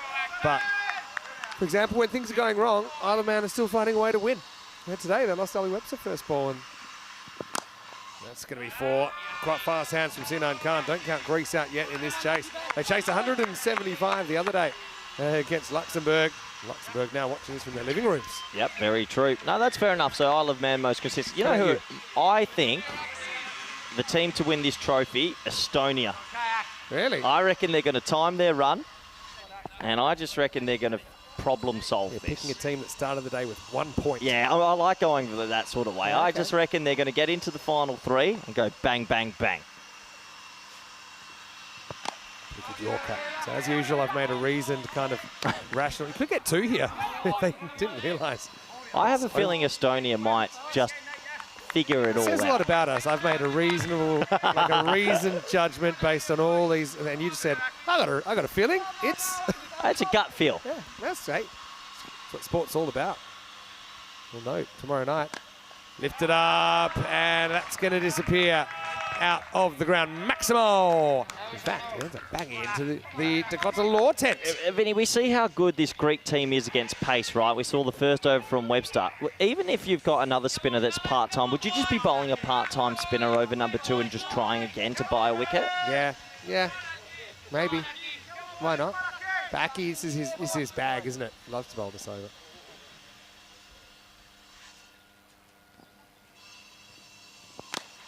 That's up, it's in the air, that's going to be 6 more. Maximo for Amarpreet Singh Memi. Yeah, well, despite the wicket that fell, they're flying now, aren't they? The Greeks are back at it with what they do best, hitting boundaries. So 30 off 10 balls, and they're into this chase. 36 off 11 balls, sorry. What a start already. Like, it's just crazy. 25. Plus this. In this over. No full toss, doesn't really put his hands through it, but still a very productive over. It's the end of 2. Greece 36 for 1. It has to be Webster here, surely, with the ball. I'm very surprised. It looks like they're going to go to Langford, but I think I'd be going to the lottery and trying to go. Can I tell with you the something spin. I learned during the break? Tell Watch me. these flags appear. Ready? 3, 2, 1. What? Wait. Watch the flags. Ready? I'm going to make them go bang. There you go. See? I'm tipping Estonia. Magic. I'm up on Estonia. Estonia's going to get into You the like 3. it? I found out, I've always assumed that there's a relation, but there's actually no relation between Ollie Webster and Christian Webster. Yeah, I knew that. You already know that? How did you know? Did you think they were related? think I might have asked that a while ago. Pretty different sort of skin complexions. Question, if either of them make it, can Ansel come back? Is he coming back to bowl in the final? I mean, he's eligible. I think he'd have to be here. That'd be the hardest point about it. Langford to bowl over 3. Oh. All right, sends him back. Do you think you go, would you have bowled out Ollie Webster? I just would have, I would have gone with Webster, but Langford's very talented in his own right. Langford's very clever. He's a good bowler. And I like they've got the 2 left armers. They've got a well-rounded attack. I'm going to say hello to Hawkmoon. Hello to Neil. Good comment Nice to there see by you. Hawkmoon. 6 runs. That is a low full toss, and Zenan has pounded it into the clouds. 6 runs. Well, those boys are enjoying some camera time. Love the Greek side, just the makeup, a lot of different backgrounds. They're a fun Yeah. T10 team to watch. You've got 3 genuine quicks. Now, I just watched Watch that your ball head. and see, Did fly away. Adios, Balotto. geez, the forehead's trying to stay in the shade, Vinny. Langford certainly incandescent, isn't he? Look, Vinny, it looks Check like that I've got a nice little halo now. You just look like a beetroot to me, to be honest. All right, high. Can anyone get there? It's an awkward one. Back with the fly. Drops it. It's Christian Webster having a brilliant game. Will stop the boundary. That was a chance to get rid of Zenan Khan. Oh, boy, these half moments. They'll check the boundary, but he should have taken the catch. I know he's hit a hungy, but he'll be disappointed. Let's look at the fielding. Top fielding. Ground fielding good, catching bad. I mean, to get there was awkward, but no real wind to speak of today. Remember the wind on the first day of Group 2 was a huge factor, but it hasn't been too windy since. Big moment, that. Big moment. Zenan survives. Oh! Launched. That one might bring the rain on a sunny day. Maximal seis carreras más. Oh, they're enjoying it. Look, there's laughter in the dressing. One thing about the Greeks so far, they're having a great time. They really are. They're having a magnificent time. Well, look, before the tournament started, we were looking at Group 1. A lot of people were talking about Isle of Man, Estonia. When Group 2 was coming around, there wasn't much talk about Greece, and I think that suited them. They slipped under the radar. We're talking about Luxembourg. They've produced some big power hitters, and they're going to go close in this comp. Langford. It's shorter. Well Actually, bowled. a bit quicker. That's the length we saw the Beast using pretty effectively this morning. Well, the Beast tried to bowl that to Chahorn, and it worked. There's certain players, you're better off just digging it in instead of going full, because Because they're more prone to kind of step hitting regardless of the length, because so many good players here can step hit. yeah, and they're also happy just kind of standing still. But when you actually get above there, you actually have to play a horizontal bat shot. That's a great ball. That's really clever from Langford. Langford, the strong man. Last ball over. All right, kick inside edge onto the pad. Flies all the way to mid-wicket, but that'll be the end of the power play, and they are right on the rate at the moment. Greece, 51 for 1. I do like watching back because they swing so hard. They swing that bat so hard. But 51 up after 3, that's a pretty slow power play for them. They've been going in the 70s, but despite the early wicket, they've given themselves a shot in this game. They're going to have to maintain some power hitting, though. Oh, yeah. Have a look at those. There's a couple of overs. Over number 7 only went for 7. That was a freebie. And, yeah, the 9th, obviously pretty important as well, that he bowled. That's the reason I think they're chasing something that is achievable. In fact, it wouldn't even be their highest chase of this ECC. Yeah, you don't often get a couple of chases. Look who's in the chat. It's Shahid 170. Afridi Jr. Ah, who's popped in. I'm sure he's watching Sajid. he's a Very, good very man. close. Hello, Shahid. Yes, I hope you're hello, doing well. Mini Boom Boom. And I saw he's in the squad for Germany Oh, in brilliant. Group B. He's a good player, Shahid Afridi of Germany. Played Western Shield, bowls a heavy ball, hits a big 6. He's hoping for sunny weather for you when we get into Group B. Yeah. Wasn't too dry last time we saw Germany at the ECC as the penny drops. To be fair, we were better than them last year. But anyway, good ball, good start. Well, points proved. Oh, That's what you call pretty close. do you think he's trying to hit it 51 metres or 551 metres? Closer to the second.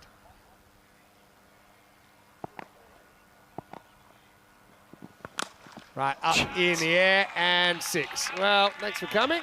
Just a chip shot, really, for Zenan Khan. I mean this in the most polite way, but you can't teach an Australian, an English player, or a New Zealander how to do this. That is just this tape ball bottom hand wrist that some of these brilliantly talented players throughout Europe have. That is just a ridiculous strike over mid-off. Oh, no. Oh, no. Oh, Trouble. no. Where'd the ball go? It's out of the ground. Hey. Well, Maximo. In fact, that's a 7-up. And it's huge no ball. Oh, massive. So that's been called. That's free hit, and that's as disastrous as it gets. I lost it off the bat. Where'd it go? It went into the marquees. Okay. Nobody was hurt. Free hit to come. Liebenberg. Well, ghosts of overs passed here. Remember, he did go for 39 in an over earlier Has in a the player tournament. ever gone for more than 36 twice in a competition? Surely not. Well, see if he can dodge this ball at Sinan. I'm trying to break the ball. And that is 6. That is so high. It hasn't landed. I don't think it will land. It might have left our orbit. And yeah, they're just kind of used to it by now. Maximo, 6 carreras más. What a start this is for Greece. It is fun to watch. It really is fun to watch. It's like going to the carnival and you're just playing a game over and over. Oh, Greece Lightning is what we've called this Greek side. And yeah, it's a little bit like, Isle of Man said, if one opener fails, the other steps up. So I'm stepping up here. It's on 48. High. Oh. Now, that one doesn't have the distance, and it's a real steepler for Beard. He's under it, and it's 6.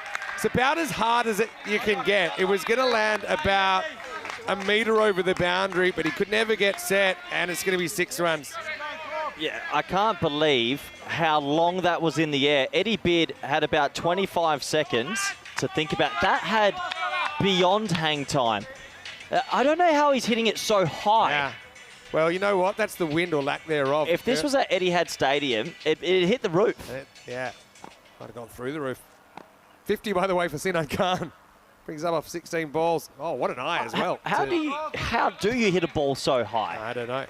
But that's actually a pretty good leave there. Remember, anything that goes down leg side is a wide. There's no judgment or anything like that, as long as it's behind the batter. If you don't get this top 4 out against Greece, you just lose. You have to somehow get the first few wickets. Required rate start at 17. It's under 15 now.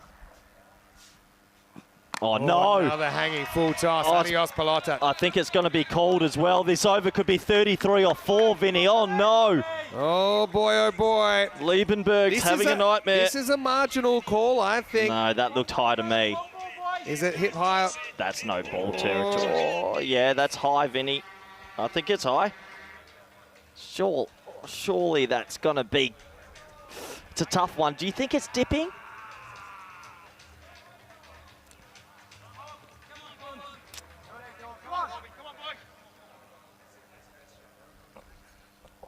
Yeah. So this, I think they've decided that he's bent leg, and he said it's not a no ball. It's only going to be 6. But it's very similar to the one earlier. But if it was 2 millimetres higher, I think it's getting called. Tell you what, on another day, it could go your other way. Anyway, 6 runs. Oh, now Liebenberg actually comes up with a good Well delivery. bowled, young man. I'll give that a clap because he's under pressure there. The over goes for 33. Yeah, 33, supersonic stuff. Greece, 84 for 1 after 4. Vin, do you think they should have gone back to Ollie Webster? The pace-off seemed to look good. Would have thought about it. Looks like Court's coming on quite early. What do you think about that move? Well, they have to. I think they realise the situation. If they don't pick up a wicket soon, they're in trouble. Isle of Man, Vinny, in their innings, I'll just give you some stats. Hit 18 fours, right? And 13 sixes. Yeah. Greece have already hit 11 sixes, but 2 fours. Yeah. They are a crazy. hitting machine. By the way, I gave you some fake news. Court walked all the way to the middle, but he was not going to bowl. He's going to go back to his fielding position. Langford's going to continue. Well, Langford had some good moments, I thought, in his over. He went for 15. So you think, okay, get him while he's up and going. Tell you what, there must be some Greeks in Melbourne tuning in and loving this. Yeah. Is it still the second most Greeks in the world, Melbourne? Correct. No, it used to be. All right, Chris Langford. Special hello to Caleb. I'm sure he'll be watching. And Chris gave a little wave as well, your dad. Anyway, he's got his hands full right now. Sinan Khan on 61. And a French cut 4. Well, 90% skill, 10% luck. Don't dare try batting without the 10% here at the Carter Oval. 4 runs. I guess Eddie Beard also had a couple of inside edges for luck. It rolls both ways. Does, but It doesn't. I don't think I've seen such a consistent team getting to 105 in a while. Every game, it's like they're 105. Every time you think your brain can't be broken anymore, it gets broken, doesn't it? Yeah, it does. In this format. Anyway, Langford with a comeback. Oh, my word. Ball so high. I actually can't see it. It's still up. It's still up. It's landed now. Oh, dear me. That is huge. Maximo. Oh, well. Hello. Goodbye. Vinny, how is he getting so much height? These are high sixes. I mean, it's hanging about 7 or 8 seconds. It's an amazing bat swing he has. Oh, this is funny to watch. 94 or 4.2. Get out of here, Greece. This isn't okay. Crazy stuff. Vinny, go on. Give me their... They went 145 off 7 versus Estonia. Then they went 229 off 10. Add that up. What's that? Do you want me to know the... Yeah, give me the... You want to know their run rate in the last 3 games, including this one? Yeah. That's what you want to know. Give me the total runs and their run rate for the last 20 overs they've batted. Give me a second while we try and find that ball. It has been crazy for Greece. So... Just ridiculous power hitting. So let me just see. What are they right now? They're 94 of 26. And what that is, it's 471 off 128. 471 runs off the last 128 deliveries. And it's a run rate of 22.1. This is just crazy. So say that again. So 479. I'll add another one. Yeah. 472. So in the last 3 matches, including this one, they have gone at a run rate of basically 221 per 10 overs, 22.1 an over. So, but give me the full numbers. 472 runs off 128 balls. Imagine Brian Lara. It's a video game. They're playing a video game. Real life. It could be a simulation. Well bowled by Langford. They're going to take the one. Good alert cricket to still take the one. Well bowled Langford. Really sort of feels it's got to be bouncer or Yorker. Anywhere else is just trouble. Yeah, well, I think we'll probably be happy to see Amarpreet on strike. But having said that, he's gone pretty well so far. He's faced 5 balls, 3 have gone for 6.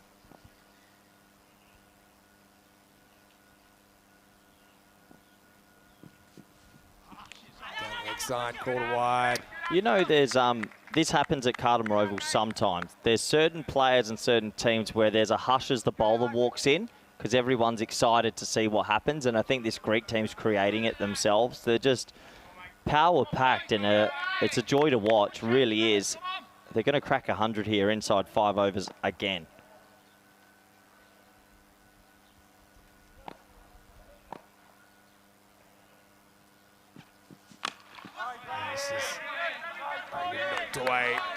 Tell you what, Langford's bowled a good bouncer and 2 good Yorkers in his last 4 deliveries, and that might be a recipe that other teams and other bowlers need to look at. It has to be Yorker or head. I don't see anywhere else you can bowl to this top order. Not easy to execute that, though. You've got to be really talented.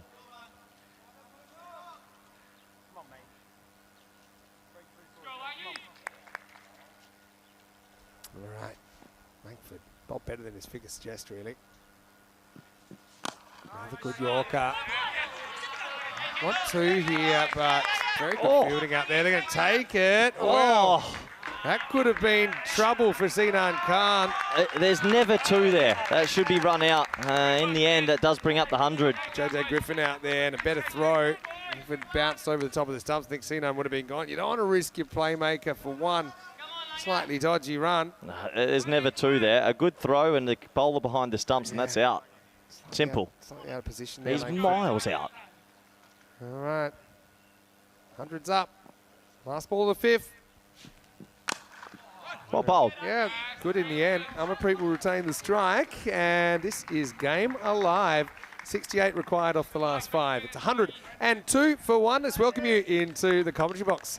Great to have your company wherever you're watching from around the world. Vinny Sander here, Mr. Maximo. Got Corey Rutgers in, and Rico Full will be jumping in for me for the rest of the day after this one. I certainly will be tuning in, though, because this has been a chaos kind of playoff group, hasn't it? It's almost as if their bottom hand it's so strong, and a lot of them seem to be able to hit it up and far.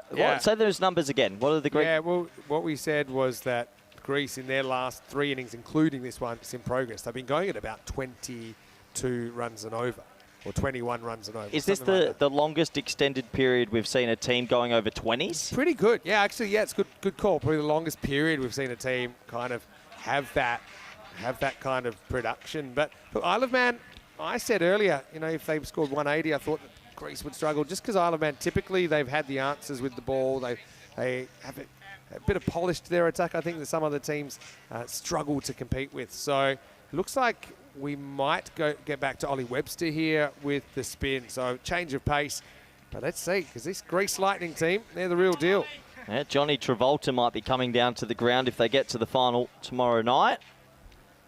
Yeah, it's amazing that Serbia was able to keep Greece to less than 110. Anyway, in the actual match, 68 off 30. Look, if they go bang, bang, or wicket, wicket, you're still in it. Okay, here we go.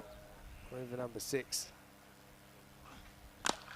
Hit hard, and Beard cleans up. Can't get there on the full.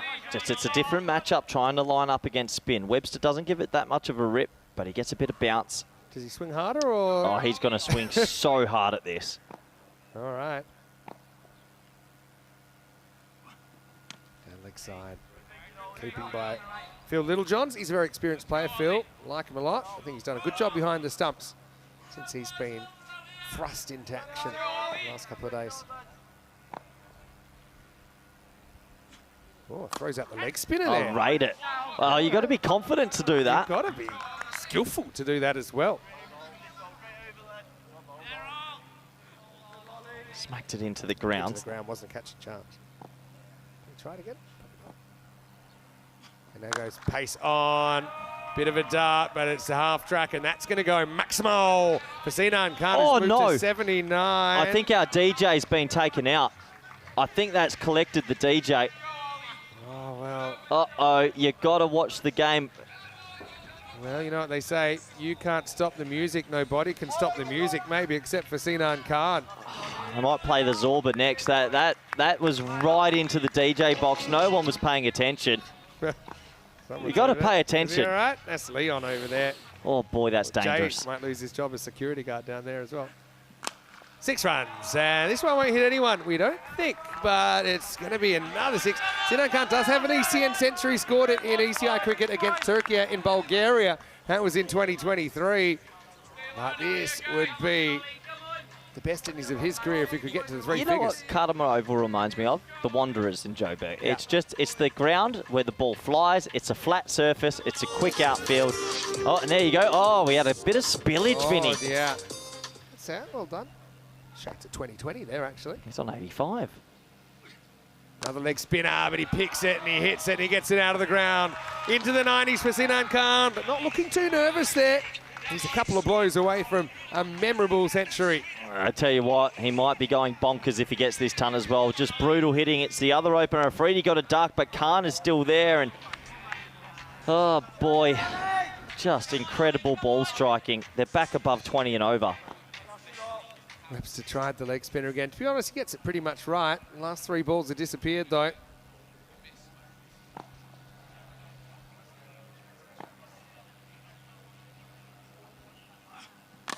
Goes again and make that 97. Sinan Khan turning it on. 4 Maximos to round out the over. Well, Greece, they like it. Oh, well, they ain't bragging, but they're a real run wagon. The score at the end, 628 for 1. I just love that nobody called this. I love that Greece came into this comp and no one said to me Greece are going to go close to winning it. And I love a shock.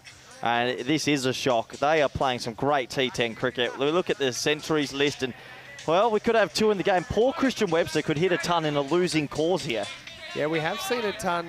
Well, actually, now we've seen 2 centuries in an innings once ever, but we have seen tons in each innings a handful of times. By definition, one of them's on the losing side. Anyway, here's Court. Well, last chance saloon, I think. They got their death specialist in. He has to have the game of his life. He has to take probably 1 for 15. Well, they're going at 21s, and they only need 11s.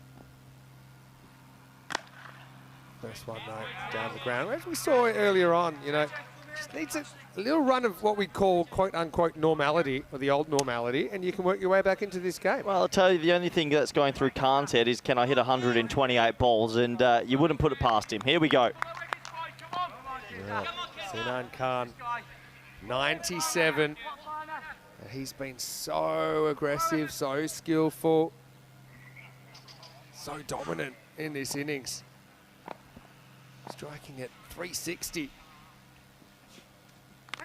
Oh, is there a little nick on this? There's a bit of a noise, but it didn't seem like that.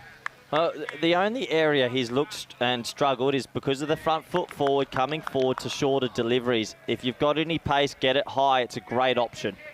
Yeah, it's perfect height, really, wasn't it? It was head high, still rising when it got to Phil Littlejohn's. Go again here. Back yourself. Oh, yeah? Yeah. You can't be too high, though. You've used your one for the over. Yeah, stuff it. Try it. Great coaching. 97 for Sinan.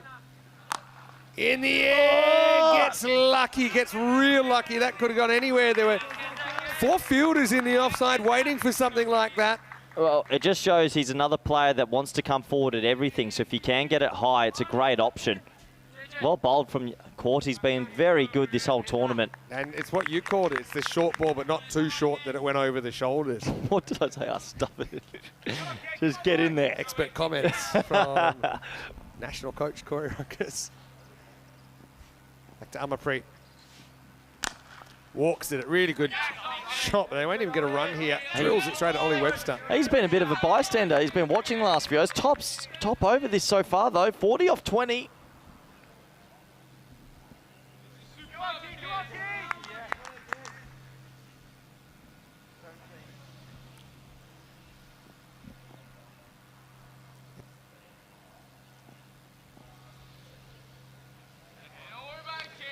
Well, bit of a rare moment to breathe.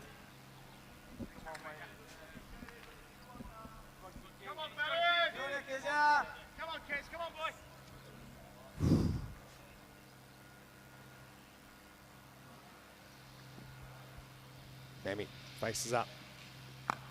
Ah, he's going to get this one with the angle. He's going to use the pace, bouncing up the hill, Maximal. And it could be the old double click. One of the clicks is a bit louder than the other, but still Grease tracking nicely. Yeah, Memi's actually quite a nice foil for the openers because he's a bit more of a technical hitter. In a way, he just plays the length and he plays the line. There's you having fun. That's my coaching. Where Khan is just chaos. So they're a nice sort of mix together. And that was an important boundary just to stem maybe a few nerves. Well, Court, he's got plenty to think about. It's a funny one because Amarpreet is pretty strong through the covers. So he's trying to cramp him. I don't mind this. I put the fine leg back. I mean, he might be a spectator, but it gives you a chance. He's just trying to cramp him for room, coming around the wicket, maybe 4 at the stumps. We'll just cramp him into the body. But he goes inside out, it's in the air. Fielder comes around, and it's dropped as Griffin can't make the stop. Well, we can make the boundary stop, but yeah, down goes the catch. Oh, boy, he made such good ground, Vinny. Oh, that's a shame.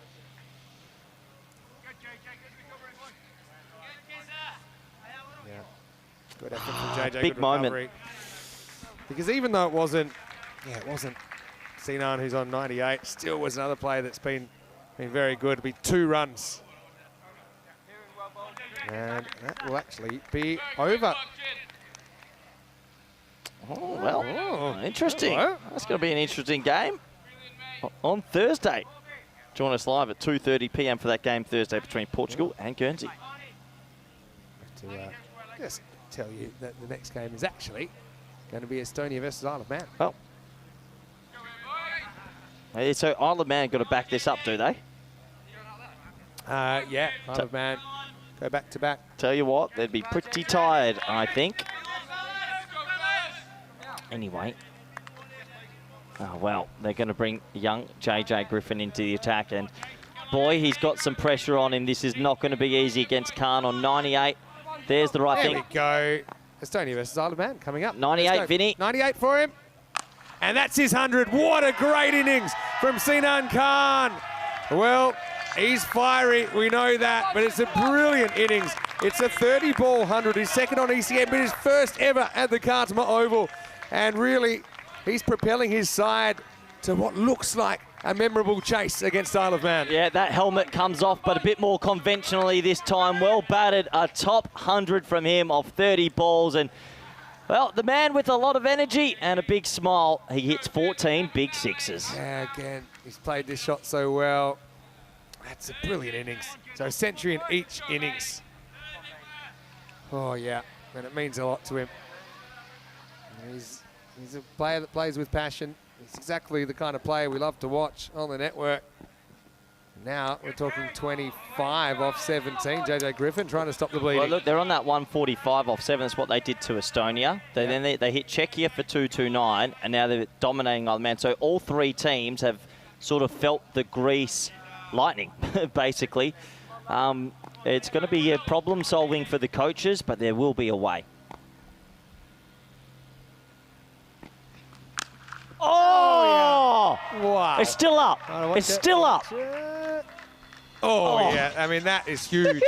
110 now equals his highest score on the network. That one was in the book long before it landed. Can we get the hang time on it? Is there Let's have a real-time replay. We have a real-time replay. I'm going to count the seconds. I just want to count how long it took. That's Yeah. like an 8-second drop. Yeah, once you get over 6, you're talking big down. Yeah. I actually don't even think we've been able to track that one so far. 19 off 16. He's just having fun now. Oh. Little win for Griffin. Geez, you think about that drop catch. Tough one at third man earlier. Yeah, Christian Webster of all people. It was a tough one, but if you catch it, maybe it's a different game. Isle of Man are going to lose this, and Greece pull away a little bit in the group. They're really pushing for that double chance, Come Vinny. from the 2-point disadvantage as well. Yep.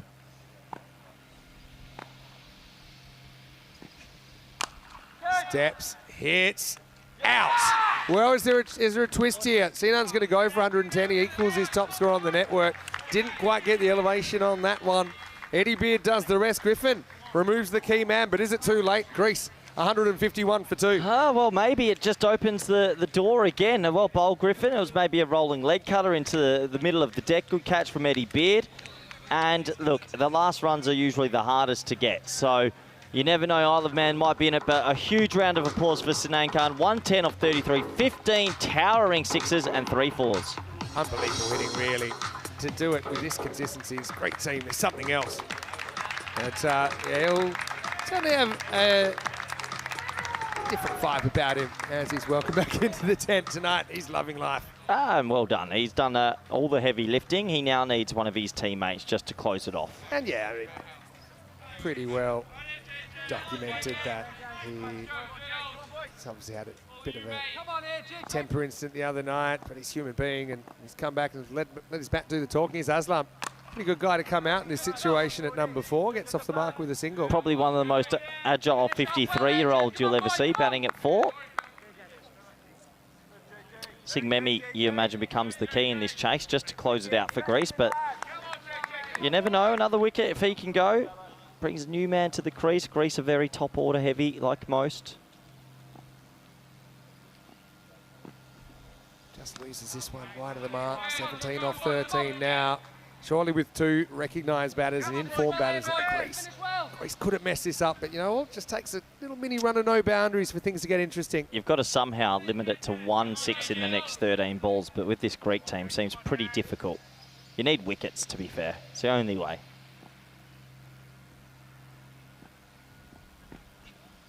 Well, big swing and a miss from Amarpreet Singh Memi, end of the over. Griffin does something that no one else could. He removes Sinan Khan. It's 153 for 2 after 8. Vinny, if Greece have a game where they're 3 for 30, could they still do this? I mean, you'd need someone to step up and do something they haven't before, maybe a shut-up or something like that. You've got Muaz Ali in the side as well now, but he hasn't had too much cricket at all. I mean, you'd hope that maybe someone like an Aslam is still there. Remember, he hit 86 earlier in the series. All right, well, you've got your best death bowler on now, and this is exactly why Court's in the side, to try and restrict. 17 required of 2 overs. This is the most important over of the game. Aslam Mohammed on strike. Caught the lefty. Big swing and a miss, Aslam. Good start. This is out. Good start. Oh, are you getting a mild tingle? Or you think No. this is a foregone conclusion? I just think that the law of averages, they'll hit 1-6 in the next 11 balls, and that will win it. Start from court. Do see Aslam occasionally, especially early in his innings, kind of trying to hit across the ball, not making any contact. Slow ball, good variation. 2-dot balls now, 17 off 10. Well, ball. You're not in yet. Not in yet. I'll tell you when I'm in. How many more of these does it take for you to be in? 2. I think 1 and you'll be in. I'll let you know. It'll So you're hit not- me. Yeah, It'll I know. hit me. I'm not in yet. Monitoring you. 17 off 10. Aslam, 1 off 3. Does he keep going to the well? Oh, it's big wide. Oh, what a take from Phil. And it's almost a run out. Oh. Well, firstly, that ball might have gone over the rope without even bouncing again. It was so short. And luckily, Little Johns is a tall man. Oh, goes up. That would have been real costly.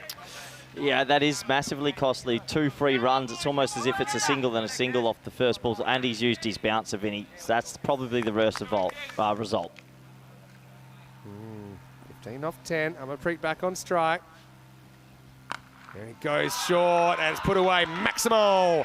Well, that bouncer, because they end up taking a run as well and changing the strike. Different feel. Amarpreet has no problems putting that away. Greece hit 160. That's why I wasn't in, Vin, because it's the hope that kills you. And I've lived through that. That's I true. don't need that again. That's true. I'm still getting a lot of viewers asking about your particular strategy earlier in the innings. Basically. What did you say again? I don't want to say it. Might as well give it up. Hit. Not going to find the boundary, just a single. It always feels if Sig Memi or one of the top 3 is there, it's really difficult to then contain, and they miss a lot of deliveries. So if they can pick up 2 wickets in the next few deliveries, 2 new men out there, or keep Muhammad out there and he has a real sort of slow start, then maybe, but they've done all the heavy lifting, Greece. It's now just the closing phase. 8 off 8. Can Aslam get hot? Whips this away. Sets a bit of a task for the fielder. It's only going to be a single. 7 off 7 now. I don't get why people are posturing for 2s. Honestly, it would have been run out by a mile. 7 off 7. Wicket. If there's a wicket this ball, maybe. Sometimes it's all about inducing a throw as well. Yeah, so you can get a loose throw. At this level, you wouldn't expect it to get away. I don't think that's what they're thinking. You don't know what they're thinking. I could tell you what Sig Memi's thinking. 6.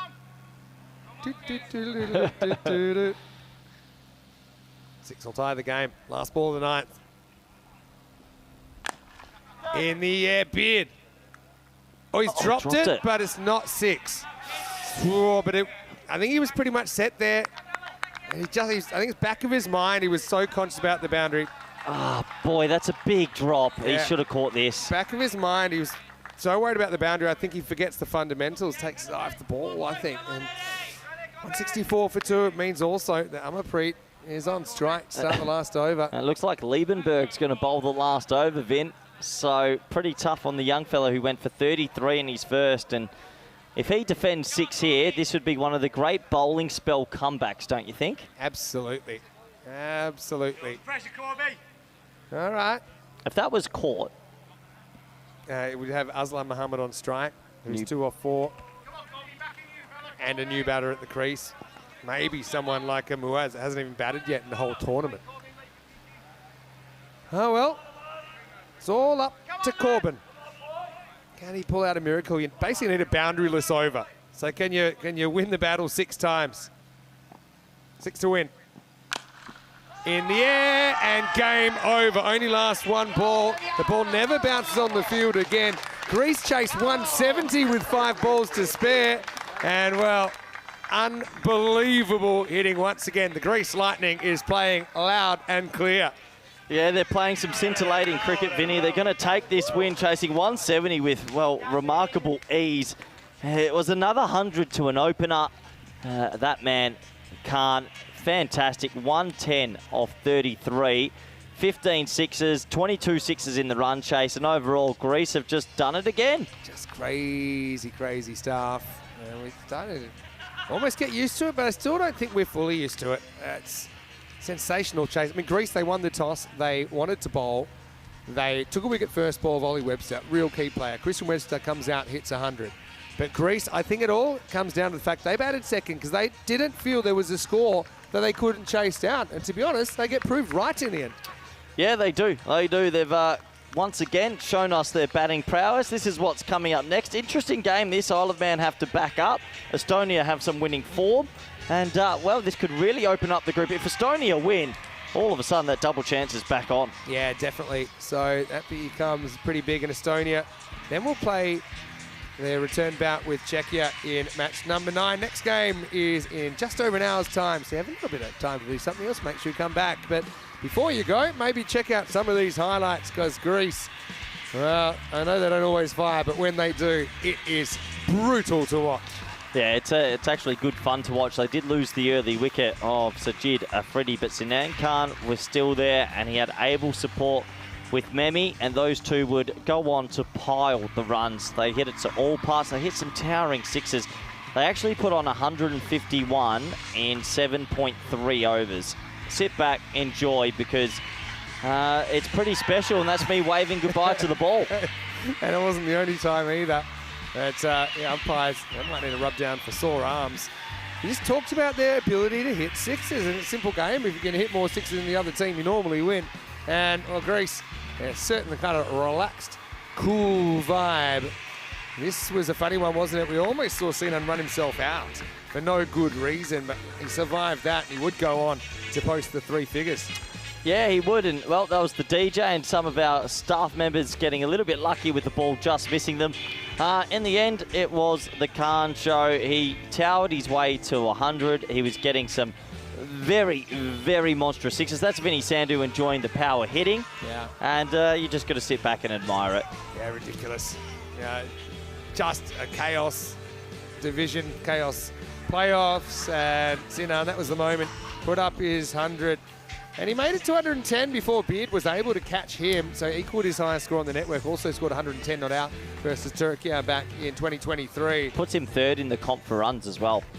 Out of nowhere. He's third now. Western Shield? Just Greece. Welcome Greece for the Western Shield. Let's have a look at it. And 170, we knew it wasn't beyond Greece, and that's exactly how it worked out. As Sinan put on a real show, 110 off 33 balls with 15 maximos and 3/4. That's 102 in boundaries alone. Amarpreet Singh Memi with 46 was a good foil as well. He was there at the end with 6 required off the last over. He only took 1 ball to hit the winning runs. Aslam had a bit of an off few minutes, but hey, who cares? They win, and they win really easily in the end. I will say that for bowlers, it was always going to be tough, and Isle of Man just couldn't really find any momentum for any decent length of time. Even though there were certain moments they tend to win, they couldn't string too many together. You see there, Griffin with 1 wicket, was a big wicket that he was able to pick up. Webster with 1 early, but some pretty brutal figures, including Liebenberg, that ends up going 39 off 7. Quick hello to Will Craig, who I know is watching from Australia. Hello, Will. Hopefully you are enjoying the action. Stay up late because there's more cricket coming your way back in 1 hour with a big clash between Estonia and Isle of Man.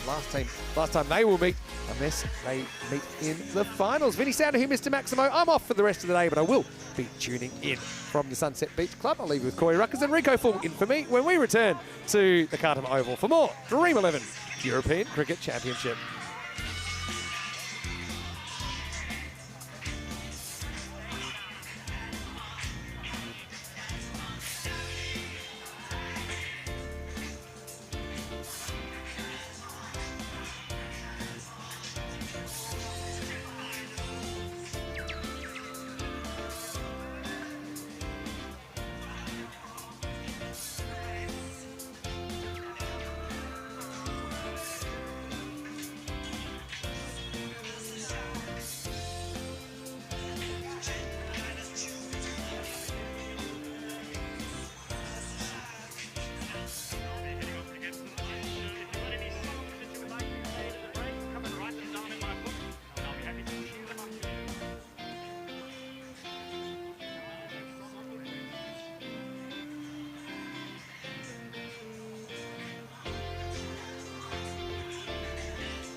European Cricket Championship is proudly brought to you by Dream11, HCL Software, Paramatch, the Junta de Andalucía, and Victorinox.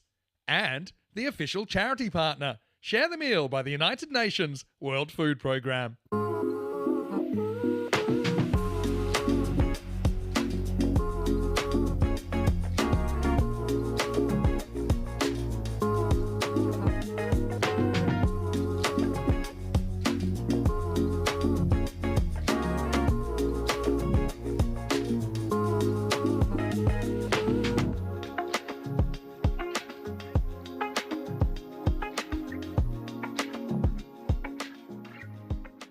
Hello and welcome back. Well, we're 7 matches into the 12 matches before we have to make the cut here in the playoffs of the Challenger Division coming up now. Another rematch of the Group 1 final. Seems an age ago, doesn't it? It was day 4 when we saw these two qualifying essentially for this part of the tournament. So it's going to be Estonia versus Isle of Man a little bit earlier in Ramage. Was out in the middle. Let's see what happened at the Giant. Coin toss. Estonia, you're the home team, you'll toss the coin. Isle of Man, the away team, you'll call. European cricket. It's been called European cricket. It's come down Andalucía, so you've won the toss. Okay, toss won by Estonia, who will bowl first. So Estonia want to bowl first after winning the toss. Makes sense to me. I suppose they know what they have to do. I know that Sahil Chauhan at the top, that worked really well earlier, and I think that's something that probably should stay the same this game. But, well, Isle of Man, they've got to go the back-to-back here. We just saw them make 169 and lose against Greece, who are absolutely on fire in these playoffs. But, look, these two teams now, they know each other really well. This is the last time they'll meet, unless they meet tomorrow night when we do get to the finals. But, look, I just think it's another game. These two, it's really important for different reasons. Isle of Man would still love to qualify top. They'll feel they're able to do that. They want to win here to make that more of a possibility. Estonia, well, they're neck and neck with Czechia, really, and it is shaping up most likely one of those teams will be eliminated halfway through tomorrow. So plenty to play for, and I've got a bit of a dream team up in the commentary box with Koi Ruckers, now joined by Rico Full, who's in for me for the rest of the day. Well, I'll be watching the rest of the day. Don't you worry about that. Have a great call, guys. Match 8 on the way. Estonia bowling after winning the toss. Thank you very much to Mr. Maximo. And buenas tardes, El Mundo.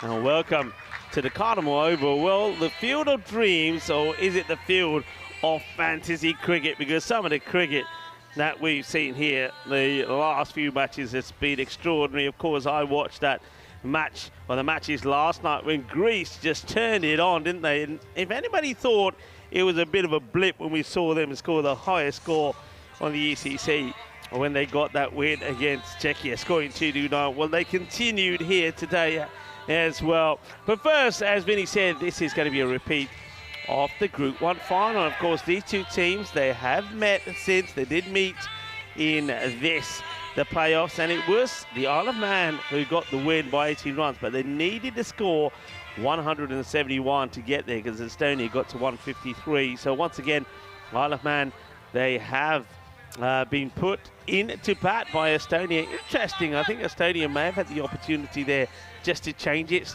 slightly and take the Isle of Man out of there, what you would consider as being their comfort zone, but they have put them in. So Isle of Man once again looking to go big, looking to get the runs on the board.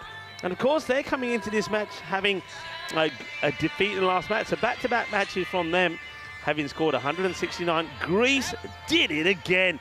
They got there with 5 balls to go. This time it's Sinan Khan who got a century, but earlier Christian Webster scored a century as well. So he is in good form. So a big match here, and it's a big one really for the likes of Estonia. Remember, they had a bad start, especially with that getting no points against Greece yesterday, but by getting that good win against Czechia, who you would say is probably their nearest rivals to try and pip to make it into the finals day tomorrow of this playoffs.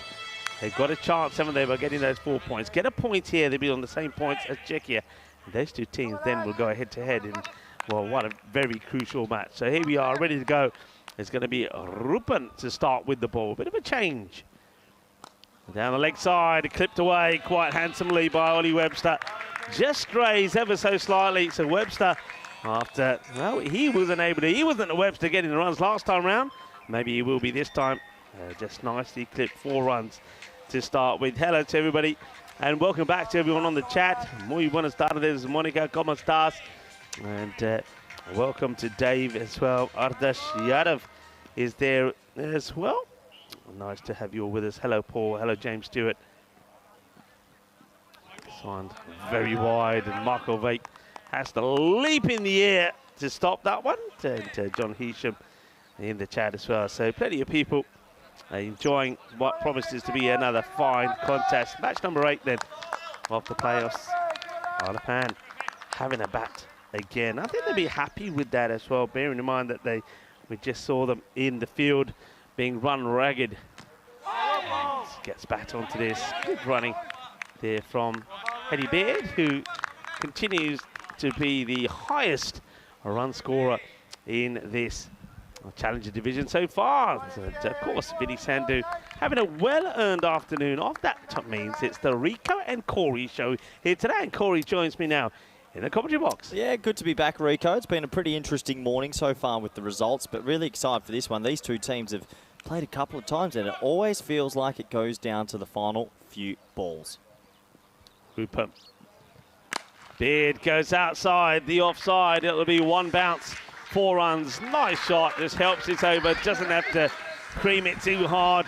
A little bit of timing to get it over the infield. We are in this power play, and nobody out on the offside at the moment. Cuatro más. Just a little bit about Eddie Beard. 560 runs, average of 70, strike rate of 285, 650s. Pretty good. Ollie Webster in the top 6 as well. This opening pair, very good to watch. Chase is that wide one, and a bit of success here for Rupert. Good areas. You can see Beard maybe once again trying to go over the offside. No sweeper out there just yet. In fact, have just put somebody back now. Yeah, they just moved cover back that previous delivery. I guess the biggest stat for Old Man, they're averaging 2.4 wickets in innings. We've never seen them collapse. They never are 4 for 30 or anything like that. So can Estonia this time take a couple of wickets up top?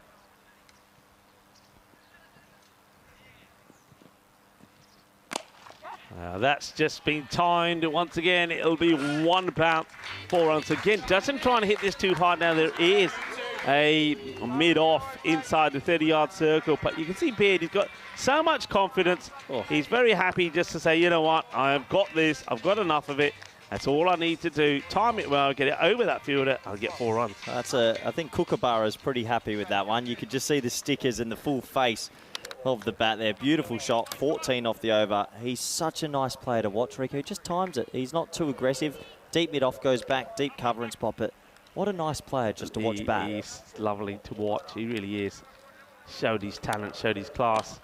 And now he's happy just to play this out for a single. Good ball from Rupert. That will be the end of the first over. And 15 come from it. Thing is, though, Corey, the sort of cricket we're seeing here now, how many is enough?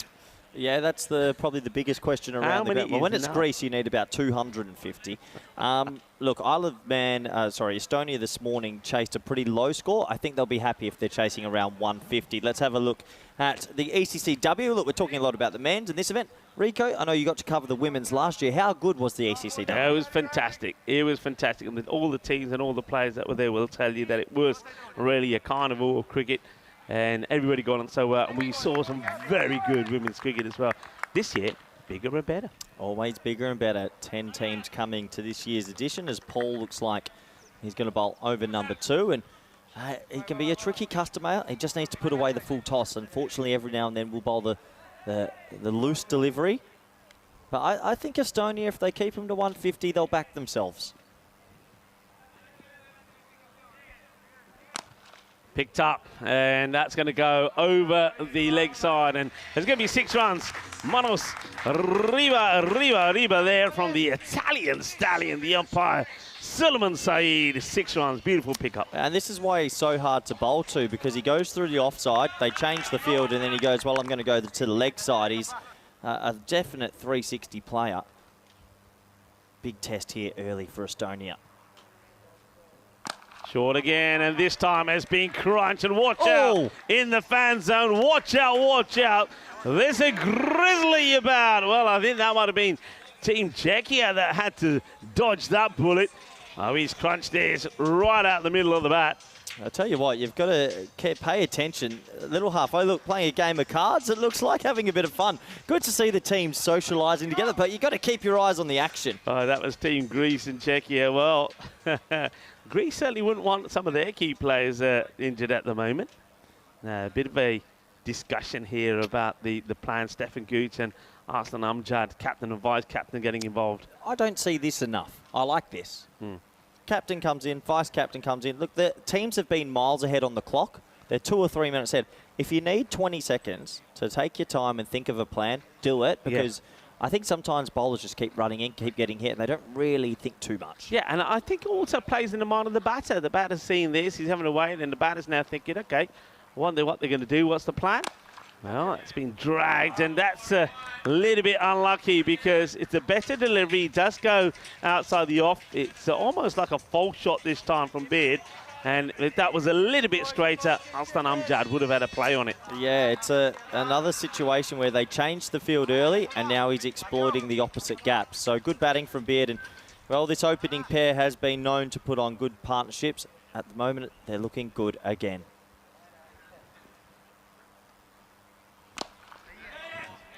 Taking on the single, quick release and throw. Beard had to get his skates on, but he does make it home. Takes a single. One thing and one part of the Isle of Man play has been their running between the wickets. It's been pretty exceptional. Yeah, they've done the little things well, the 1%ers, haven't they? If you go straight away, usually you'll make it. 2 balls left in this over. Paul needs to get out of this over without too much more damage. That's hit hard, and it's going to have to be a brilliant stop, and it is a brilliant stop there from Stefan Gooch. That is exceptional fielding. Gucci, he set off early, got the slide in, got a hand on it. That's marvellously well done. Saves 3 runs for each side. Tell you what, for a 39-year-old, he moves well. That's a beautiful stop. Saves 3 for his country. He's been a big addition to this Estonia lineup this year. He sort of transformed their energy and the way they go about cricket. And that one, well, if he had stayed where he was, it was right down his throat. But that's cricket for you. That's the way it goes. I mean, they've got a plan in place, haven't they? We've seen this before from Estonia, depending on who's batting, whether it's Beard or Ollie. It will depend on which one goes back, long on and long off. And on that occasion, well, it's the batters that outfoxed them. Yep, absolutely. So this is the table, and it's a massive game. It's an opportunity for Estonia. Look at the net run rate compared to Czechia. If they are to win this, they're actually going to be within a point of Isle of Man as well, so the double chance becomes live. But if they are to lose this, they still have to catch up somewhere, and we know later this afternoon, Czechia play Estonia. Yeah. Rico, you just feel that game could tell a lot about what happens. I think that game is going to be the one that decides which team will stay going in tomorrow and which one will have to go. It's going to be a big match, crunch match.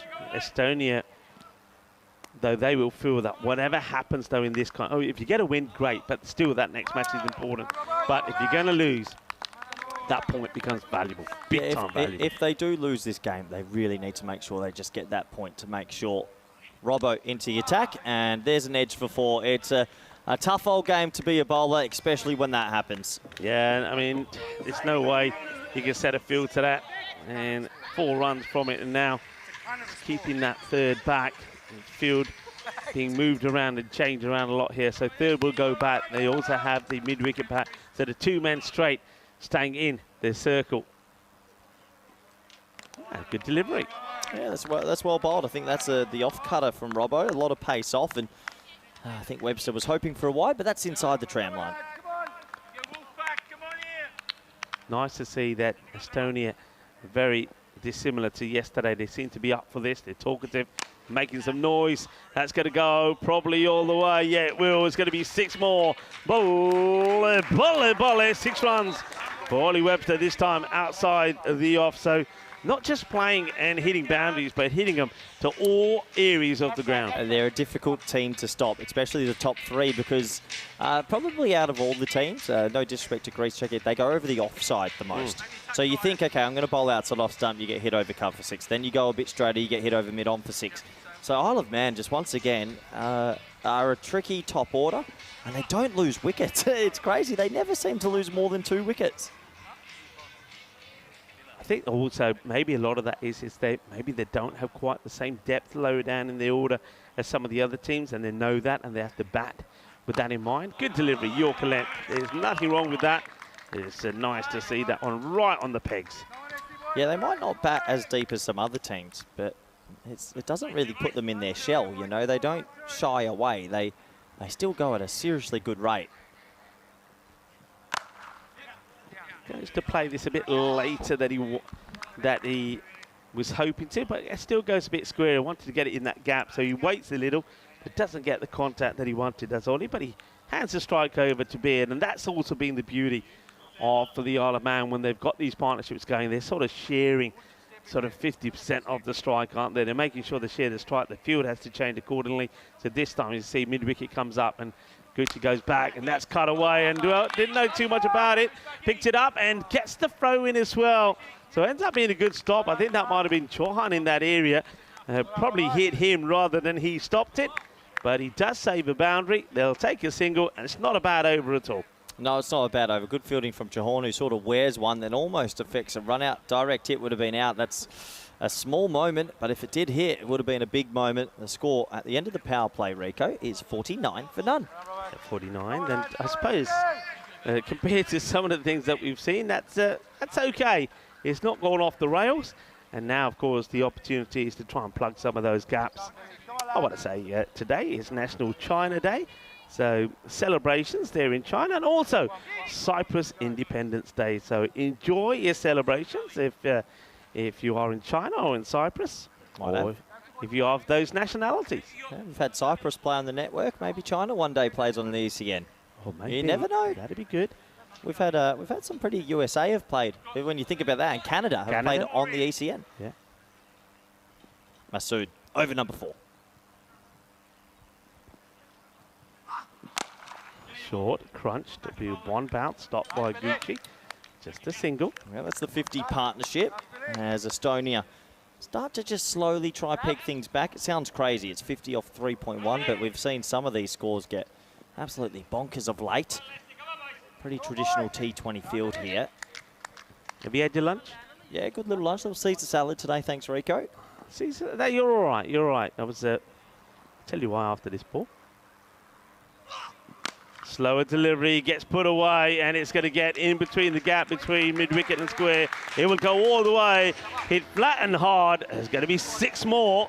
Yeah, Caesar salad, plenty of vegetables there. That's good, because today is World Vegetarian Day. And did you know that approximately 10% of the world's population is vegetarian, and that in India has the lowest per capita meat consumption in the world. No surprise there, really.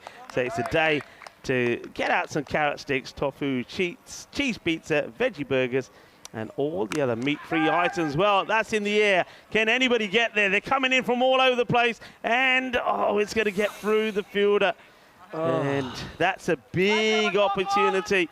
Goes up in the air. Ollie Webster gives an opportunity, but it doesn't get taken. This has happened a few times between these two teams, actually. When Estonia have played Isle of Man, they've actually dropped Webster or Beard at least once or twice, and he doesn't lay a hand on it. I mean, that can be the difference between winning a game and losing a game. So 2 runs, and that's the first real big opportunity missed there for Estonia. Yeah, Webster gives the chance. He doesn't often give that many and then not go on to make him pay. And that's what he's going to do here now. And that's what hurts. That is like rubbing salt into the wound. Being dropped on 23, comes back for 2, and then crashes the next one for a big 6. Yeah, as a bowler, especially Rico, you've made a mistake with forced the batter to make a mistake. You feel like you're going to get a wicket, and then the next ball goes for 6. It's so deflating.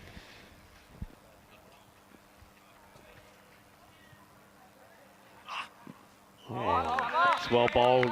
I like the fact that he goes for this slower ball once again. He tried it early in the over. It didn't quite work for him. It was picked up and went for 6, but he goes again, and this time he gets it through. And I like the drift on this. He sort of drifts and gets it to waft past the off peg. It's a pretty good slow ball, actually. I'd like to see him use more of that.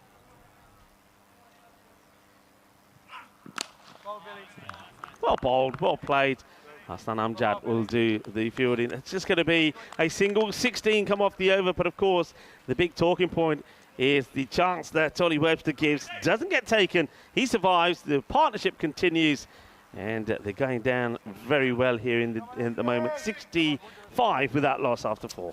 Yeah, and another game, Isle of Man are batting, and Isle of Man aren't losing wickets, which means that sort of top 4 are just enjoying themselves. Obviously, Ollie Webster is in the top 5 run scorers now. Eddie Beard's the leading run scorer. Credit to them. You don't need a long order, Rico, if your top order's clicking. Yeah, and that's why, I mean, if you had the opportunity and you had an order that plays like this, you have your specialist keeper, you have your specialist bowlers. Pick 6 bowlers if you want. Yeah, it works. And certainly, I mean, that's been where teams have struggled getting the bowling right. Vislapu comes into the attack. Starts with one pretty well picked up. Now, what is this call? Now, this is going to be an interesting call, given as buys from umpire Hamill, but that's a very interesting one. This almost hits something that takes off. I think it hits the popping crease and just lifts. That's so tough on the keeper. He can't do anything about that. Vislapu's been mighty effective for Estonia. He's the leading wicket taker for them, and players have struggled to line him up. So, good start from him. He nails a Yorker. Would have been a dot ball, but a bit of a hard luck there, really. Yeah, 2 for 36 he took yesterday in that defeat to Greece. That one's going to be just a little bit too wide. Good take there by Michael Wake.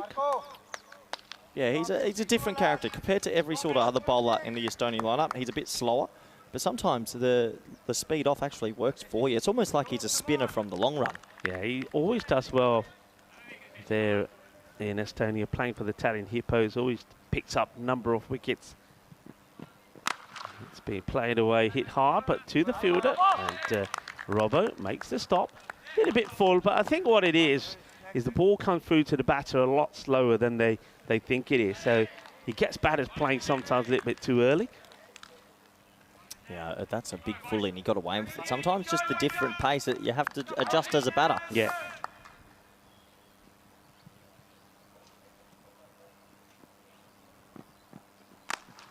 Up in the air, shouts a catch. Fielder getting back to it, can't get there. I think that looked like Stuart Hook, who was trying everything to get there. It's just eludes him, puts out a hand. If it stuck, it would have been a dream catch. But it's another one that goes up from Beard and just can't get there. That's both of them now that have probably had a bit of a chance. And once again, the pace off from Vislapu is causing some issues for the opposition. Oh, Estonia. Imagine if these two are in the sheds. That's been picked beautifully. It's that slow pace off, but just going down the leg side slightly. And this is a lovely shot. It's the old slog sweep that goes over backwards square. Look, gets into position early. So he takes a bit of a chance, doesn't he? Gets right in front of the stumps, but he's got the eye and the ability to put it away. Yeah, because it's that slow. Sometimes it's easier to go square. It just is, because hitting it straight, there's no pace on the ball, and that's really good batting. He's good to watch, Webster. I love watching this opening pair get going. And now he muscles this big, and well, watch out, Martins is under attack. Well, he's got a smile on his face here. Well, I think the Martins there, and maybe some of the Isle of Man players were dodging the bullet here. That was hit hard. And Martins, well, just checks everything's okay, gives us the thumbs up, says, I'm all right, Jack, don't worry. Webster hitting big. And watch this one. And Martins, well, he does well. Well, at least the cameraman has to keep an eye on the ball. Tell you what, it's not a spot you want to sit and not be watching the action. High, mighty, big, 6 at a change of angle for Vislapu. Doesn't out. Well, somebody wanted to catch out there. And I'm not sure who that is. Well, he's disappointed. He got there. He had the opportunity to take a crowd catch, but he weren't to take it. And that's 6 more. That's 90 at the halfway point here, Corey. Yeah, 90 at the halfway point, which does give us a quick opportunity to welcome up to the Dream Box for another hot, sunny day. And you will join us up here in a moment. I know it's a lot of live action. Maybe they're just making sure that the Spring Media crew are okay, because if you're not watching the action over there, you might get in a little bit of trouble. Those grizzly balls, Rico, they are flying. They are flying, and plenty of signs up there, of course. Keep your eye on the ball. But, yeah, that's one thing that we know, that when you're bowling from the late count, there's a lot of balls that are going to go into the fan zone. Speaking of the fan zone, a lot of people in there watching the cricket. And before I started today, so many people actually coming and talk to me and saying, loving the cricket and loving the introduction of the Challenger division. And I think people are watching from around the world and seeing teams that maybe they wouldn't normally see playing competitive cricket in the US of cricket. Yeah, it's offered teams, I think, a little bit of hope that there's something to play for. I had a great conversation with Joost Mees from Luxembourg just before he departed. He said it's the best invention in ECN because his country now feel like they could have won something and they leave a bit sad that they didn't. Whereas last year, obviously, with some of the team levels, it's very difficult. So I love the Challenger division. I think it's here to stay. I think it's here to stay indeed. And, of course, we saw already that with the Euros of the women's cricket in December, we've got 5 teams that will play in the Challenger division there as well. So back to this one. Need a change, need a wicket with the score on 90 at the halfway point. And it's a good time, I suppose, to bring into the attack Stefan Gooch, who was the player of the match in the earlier win against Czechia. Starts with a good delivery. Yorker length just gets dabbed down. They'll take the single. Great start from Gooch, who's had a good day so far with bat and with ball. So can he have another big game? He seems to be the barometer for Estonia. When he plays well, Estonia win. Can he do it again? Yeah, he's been so consistent as well with the bat. He's been in great form. Oh, well, now this one, I heard a sound. I don't know if that's bat on ball or maybe the ball coming out of the gloves, but let's see what the umpire gives here. We'll give it as by, so no bat on this. So the sound we're hearing there is the ball just getting away from Marco Bates. That's the second time that we've seen 4 byes go in that area. That's going to be frustrating. Yeah, and look, they're going to send him back now, and I was wondering, look, these 2 batters don't seem to charge often. So the keeper up at the stumps, it's actually cost them 8 runs already. So he moves back, and, well, it's a good start from Gooch's figures, but that 4 hurts. It's gone, it's too short, and that has gone a long way. It's a 10-topper. It's going to be 6 runs, and you can see what Ollie Webster is just taking a step across, standing right in front of his stumps more or less, and just backing himself to put anything away that comes out the bowler's hand. And this is where you got to get, if you see him do that, you either take the pace right off it maybe, or get that Yorker right up there on that off peg. Yeah, Webster missed out this morning, not this time. He's on 57, 101 up in 5.3. Firmly hit, and it's flat and hard this time. And that was crunched. It echoes around the Cardamom Oval. That's going to be 6 more, a little bit too short again. So the Ollie Webster, a fine half century from him, but he means to go on. Well, maybe it's time for him, the other Webster, to get a century. Of course, has already had one in this Challenger division. Both the Websters have got a century to their name. 7 centuries already in the Euros of cricket. Just crazy. It's firmly hit and is going to get in the gap. Going to be 4 more now. Wonder if they'd actually think, the way that Ollie's batting here, would you be tempted to take 1 more across? Because he's stepping right across and hitting that area. I'd be tempted, but honestly, he's hitting it over it a lot as well. So they're going to do it now. They're going to bring 1 across. But it wouldn't surprise me if this ball's outside. He'll now hit it over the offside. That's how good these opening batters are. Okay, so they do move 1 more across inside the 30-yard circle just to plug that gap. And this is now crunched solidly over that deep extra cover boundary. Oh, awesome. That's what we're talking about. So they bring 1 across. So he bowls it wider, and he smacks it for 6 anyway. 117 for none. And once again, this opening pair are piling on the runs. We have to look back at the 2 catching opportunities. If you drop these guys, they just make runs, Rico. It's what they do for a living. Yeah, very good point. I mean, that over goes for 23. It goes magical, but don't forget there was 4 byes in there as well. So 19 go against the name of Stefan Gooch, but they've got to find a way to, I don't know if it's find a way to get a wicket or find a way just to slow down the rate of runs, because you get a wicket, the next batter comes in and just takes over. They've just got to find a way to stop conceding so many boundaries. I'd love to see the total partnership runs between these 2. Feels like every second game they put on 100. It's ridiculous. When they both click, it's so hard to stop. They're going to go back to Bilal Masood here. Just quick check on the field. They've got to bring 1 more in. They've got 3 in, so just a little pause. There it is. Square leg will come in now. Yeah, I think to Beard, I mean, he's not shuffling across so much. He probably still will be looking to hit straight or over that extra cover area. And it's a good delivery, shorter delivery. He tries to work this away and play it into that vacant 45, but it's a dot ball, a rare dot ball. How much does a dot ball feel like? What's happened? It must feel so nice for the fielding group.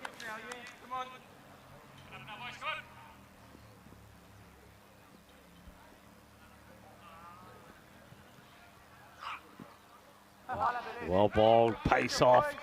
A couple of dots now. It's been a long time. I don't know if we've had that at all in this inning so far. We've seen 2 consecutive dot balls. No, we haven't. So that's huge. Just when Isle of Man were really taking the match away from Estonia. And that's another 3 dots, Corey. Well, that wasn't on my lottery card at 117 for 0 after 6. It only takes one amazing over from a bowler. So all of a sudden things go back to normal and you only hit 150, so you never know. Good over. Yeah, good over.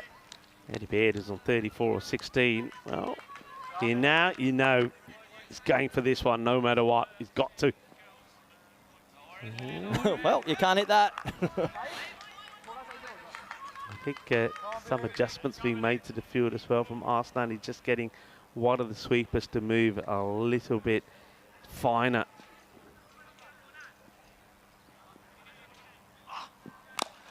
And that one will just be a single. It's well stopped. Gucci and good backing up behind him as well from Adita Paul. So just the one off the 4 balls so far. It's a brilliant over. This over could be the difference between them chasing 200 to 170. It's a big swing. If he can get out of this over, they have a good close. Estonia are still very much in this game. But they need to have a good finish in the next 20 deliveries. Masood has started that energy. They have to go with it. Yeah, absolutely. So they get that extra fielder going out onto the leg side. Ollie will probably do the same. He'll try and go across and try and play it. Maybe go a bit finer in between square and backward square.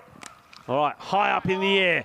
And Vake is not going to get there, is he? I mean, he's looking for it. You can see there he's also looking at the fielder to say, right, where's the fielder? Is the fielder calling for it? Oh, no, now they're going to get 3 because nobody's backing this up. So not only is it a chance that goes begging, the chance to remove Ollie Webster, but what should have been just, I suppose, if anything, 2 becomes 3. Well, it could have been caught. I don't think the keeper moved very well. It meant miles up. The 2 fielders were looking at each other. They didn't decide whose was whose. And instead of it potentially being a wicket, it's a 3. And these are the little things that have been hurting Estonia in the tournament. These little mistakes that turn into bigger mistakes. And Webster could have been out twice now, Rico. Yeah, he could have done. So that's definitely a chance. And early on, he was went down on 23 as well. So could have been a remarkable over. Still a very good over. And that's going to let himself down a little bit. It's going to be a wide down leg side. But if you can stop this, well, I'm not sure what. I think he feels that there might have been a touch on this. Well, hang on a minute. Well, that's an interesting one because he's not too happy and then the decision's been reversed. So I reckon they might check this. Oh, no, it's been given over. So that's interesting. It was called wide and then he changed his mind. Well, interesting. I didn't see anything touch this, if I'm honest. I don't like it when an umpire gets changed too quickly. I think that might have still been a wide, but in the end, I think he might have got away with it. Top over.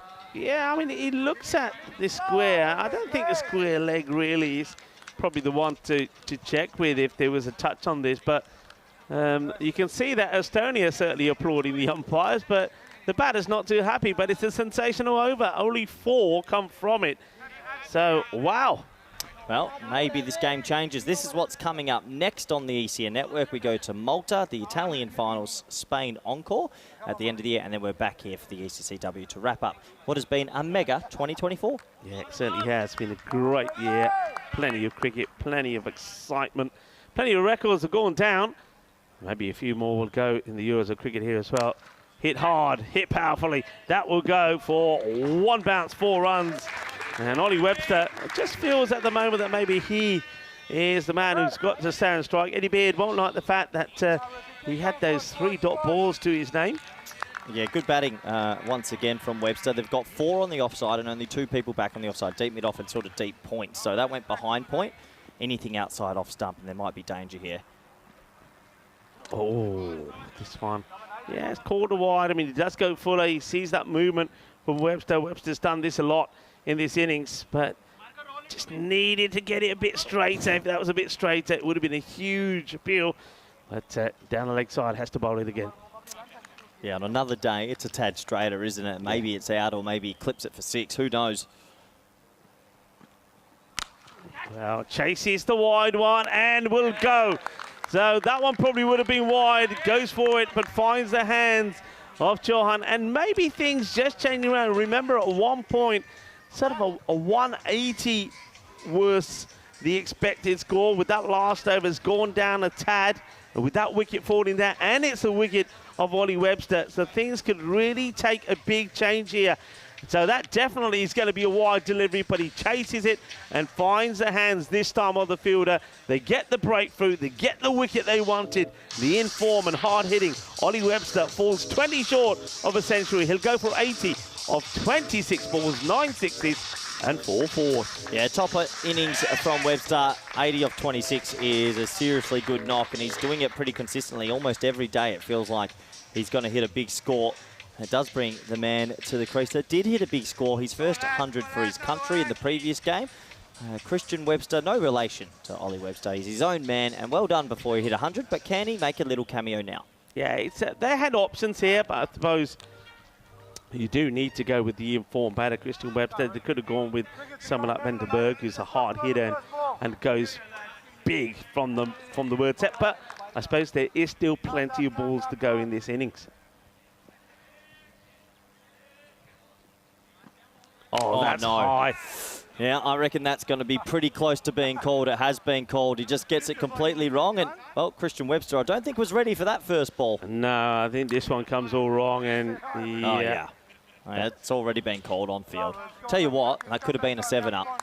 The issue with this is they rotate the strike. Yeah, and Beard gets a free hit who wants to just get going again. He's just got a bit stuck. Oh! And he will get going. Well, he got a bit stuck, but he's come out firing at the other end, hasn't he? That one is in top of the marquee, and that's 6 runs. Oh, the couple of extras in this over, hasn't there been? There was the wide, and then that free hit, courtesy of the no ball, and that goes big. And a gentle round of applause, Rico. Eddie Beard has crossed 600 runs for the tournament. He is on 601. Wow, wonderful, great knock. Next highest, 494, so he's 100 runs ahead, which just shows how good a tournament he's having. And when you think how many high scores there's been and how many individuals have gone and how many good players. Yeah, that's if you told me coming into this and I looked at the names and the teams and Eddie Beard, I probably that would have slipped under the radar for me. So well done to him. 600 runs for the series, and the scary thing is, Rico, he's probably got another 3 or 4 innings. Yeah, yeah. He's batting so well lots of time. Isle of Man here, they've got to come together strong, got to finish well. I mean, 150, no more, 150 to 160, keep it to that. They'll feel they've done well. Right, here's the chance, up in the air. They're all coming in from everywhere. Can anybody get there? And that is sensational. What a catch that is. Unbelievable from Aditya Paul. You need something special. You need a moment of magic to send back good players. They've given opportunities earlier, weren't taken. This was an absolute thriller. What a catch. And the thing was how quick he was off the blocks, because Stefan Gooch had his eye on this as well. But the 39-year-old, his legs couldn't get him there. But Aditya Paul, that is an amazing catch. He's caught it in the one hand, actually, right in the left. He made good ground. He was on deep mid-wicket, on the rope. I reckon he's caught it 5 metres inside the inner circle. So Eddie Beard has to go for 41 off 20. A pair of 40s for him today. And just in the last, I don't know, 2 overs, Estonia are pegging it back and doing a good job. Let's have another look at that catch. What a fantastic bit of movement. He's miles in from the inner ring. He's come a long way. He's come a long way, you know. I mean, he overtook Gucci, overtook everybody, and he holds onto the catch. The most difficult to take as well when you're running forward like that. Yeah, definitely. Definitely. Aki Vandenberg, my man crush, comes out at number 4. Yeah, I've heard this. Yeah, I love Aki. Hits it back at him, no run. And, well, he's had his moments in this over, Rupam. And sometimes we've seen him when a no ball is bowled and the next ball with a free hit crunch for 6. It makes a big change to what happens. Me and you were here yesterday when Joe Cope did it.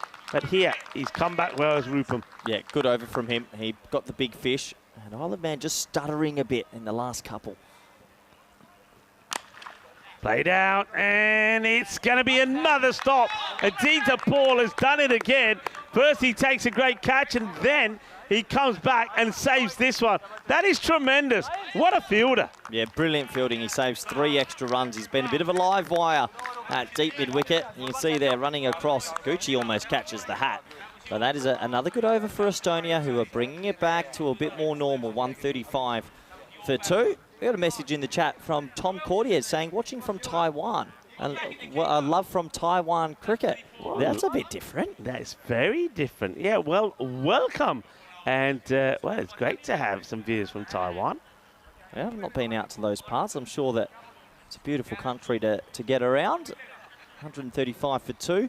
If they go to a ball, Rico, they're going to end up with 159. But I think they'll feel they've left maybe 10 runs out there. I think, and we've seen it so many times, I think if you're not getting past that 160 type of score, and even that doesn't guarantee anything, but I think if you're not getting past the 160, you know it's on. I mean, Isle of Man know that. They got the 169 for 2 against Greece and still ended on the losing side, and Greece did it with 5 balls to go. I think against Greece, you need... I don't know what you need against Greece. I don't think anyone knows. It looks like it is going to be a bowling change. Chauhan, interesting enough, will come into bowl here. Yeah. Let's see how he fares. It's going to be unlucky. It's going to be 1 bounce, 4 runs. Chauhan. He's an interesting bowler because he's no run-up or anything. It's all in the shoulder, all upper body. And that's not a bad delivery, but it's a big wild swing. That's what you expect from the batters here. And Aki van den Berg gets a boundary to his name. Yeah, you got to get a bit of luck in cricket. And that time, Aki gets a lot of luck.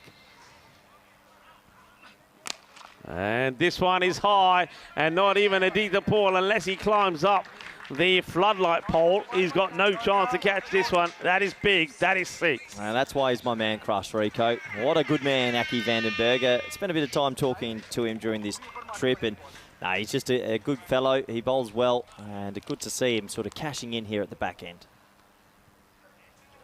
Just with the change of angle from Sahil Chauhan, you can see that Aki just adjusting his guard. Don't see that too often, players asking for the guard. That reminds me of traditional cricket. It does, yeah. All right, here we go. 145 for 2. Very well bowled. Good delivery. Full right across the batter.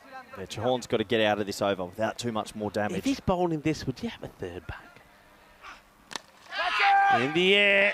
Catch, it's a shout. It's going to drop short. They think about the 2nd, decide against it. Yeah, you could maybe bring the point up and have the 3rd back, or potentially that fielder there, actually, the cover, and have the 3rd back if you're going across. But, yeah, it's always tough to make these split-second decisions. Yeah, he's firing it in, isn't he, across the batter, staying around the wicket. And it's played away, and will be just a single. Once again, thinking about the 2nd, but good comeback this from Estonia. Good comeback indeed. I mean, started off with that fantastic over from Masood. And Rupan's won 2 wickets from that one, just 14. That's crunched. That's going over us. It's going a long way. Adios, Pelota. Boom, boom, boom. Shakalagia. Boom, boom, boom. 6 runs. Yeah, and I think a couple of the footballers out back are just like, what is this white thing from Mercury that's come flying into our football drill? But, yeah, nice shot again. 150 up. They've got 1 over to go. Look, Isle of Man. Going into this, if you said they're going to make 160 plus, they'd be very happy, Rico. But these 2 teams have played some very close games. I'm not calling Estonia out of this yet. Yeah, not yet. 18 come off that one. No, I'm not. I mean, I think we're getting to a point, and it's ridiculous to think that if teams are getting to 160, you think, well, they've left the door slightly open. I think when you start talking 175, 180, you think, it should be enough. But it should be. I mean, these guys, I mean, I've said this all the way along about Estonia. I think when you look at their lineup in terms of depth in batting and batters that can come out there and do the job, they probably bat deeper than any of these teams. So whereas the other teams who rely on the openers, I think Estonia, the openers are key, but they've got other batters like this guy who can come in and do the job. Yeah, it's funny, and we think 170 is okay. You know, you should defend that. Greece have chased 2 170s in a row. The game is just bonkers. Last overtime, Rico.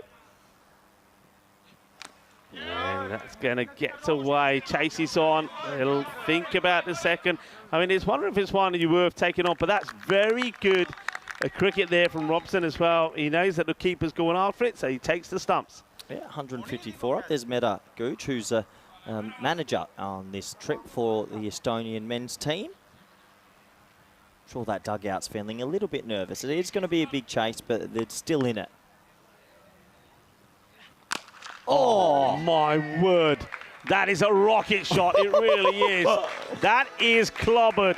Oh, wow. Aki goes wacky, and it goes big. How strong is this man? The male model. Look at this. Just a jab. That is just a jab, and it went flying. He has been such a good addition coming out at 4. When they started this competition, Rico, he was at 8. And now he's owned the position. He had a couple of small cameos, and now he's the number 4. Yeah, well, Estonia know about that cameo because when it was a tight match in that group stages, it was Aki van der Berg that came out and hit the 6 to win them the match first time they played. So they know all about him. And he was the man also who took that unbelievable caught and bowled, which theoretically you would say helped win the final.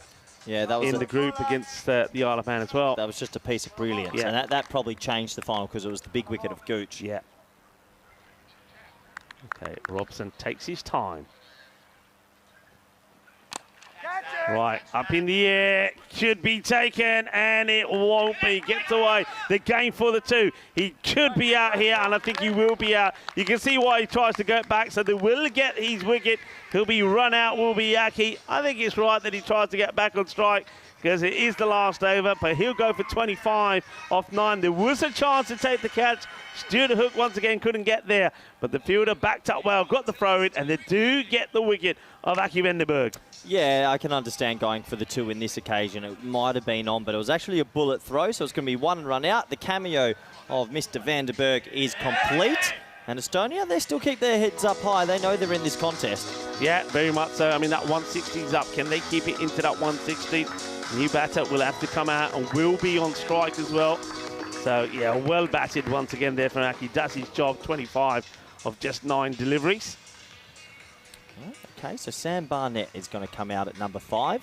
Hasn't had to bat too much this trip because Isle of Man don't lose many wickets, Rico. Plays this one away and do the right thing, get the single, so gets the informed Webster on strike, who's just had the 3 balls himself. Yeah, I think Isle of Man would love one more boundary. And then if that 166 or 168, they'll be very happy with their score.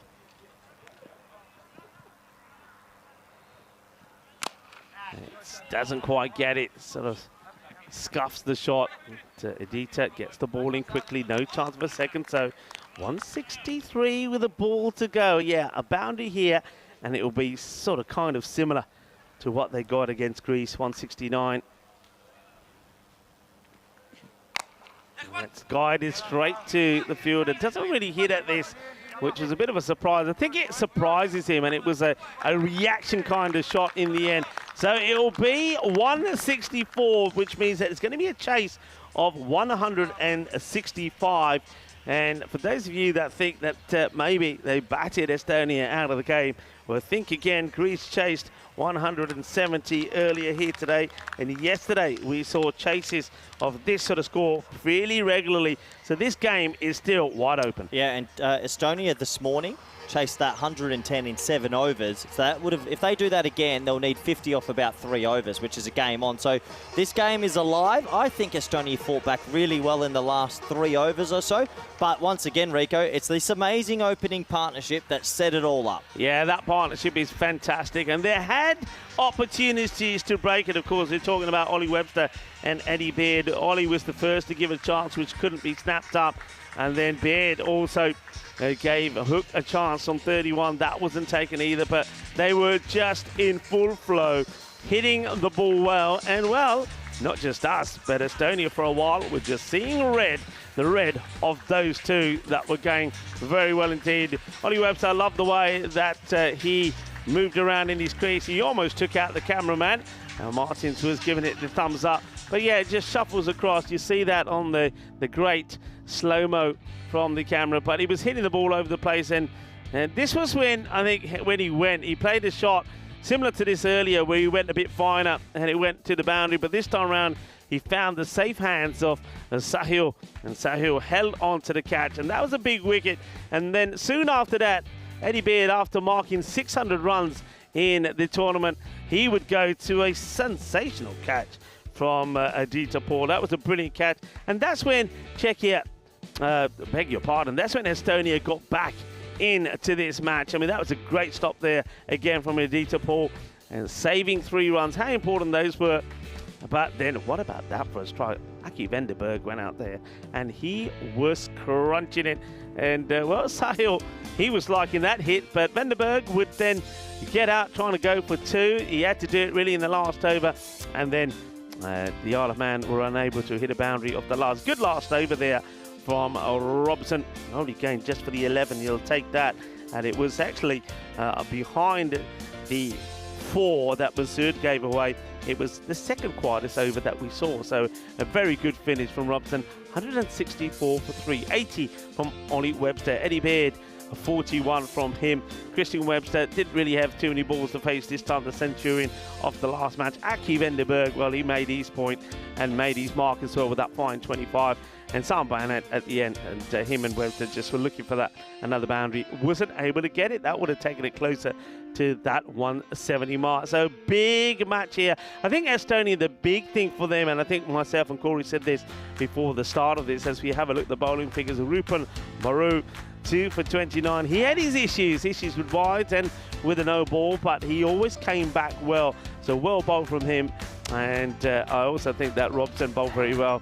Gets 23 off his spell, so good bowling from him as well. But they stuck to it, did Estonia. It was much better from them than what I saw yesterday when they looked a little bit flat there. Even though it was hard work, they stayed with it and they fought all the way through. And because they had that fighting spirit, they were able to, I think, win a few battles in some of those overs and keep it to a 160 kind of score. So interesting one coming up. A 165 will be the chase for Estonia. Most important thing for them is, though, to try and get a point out of this match. They'll love a win. They'll love a 165 chase, but if they can get a point, that'll be big when you look at the standings in this playoff. So join me, Rico Full, and my good friend and fellow commentator Corey when we come back in about 10 minutes' time.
The European Cricket Championship is proudly brought to you by Dream11, HCL Software, Paramatch, the Hunter Andalucía, and Victorinox.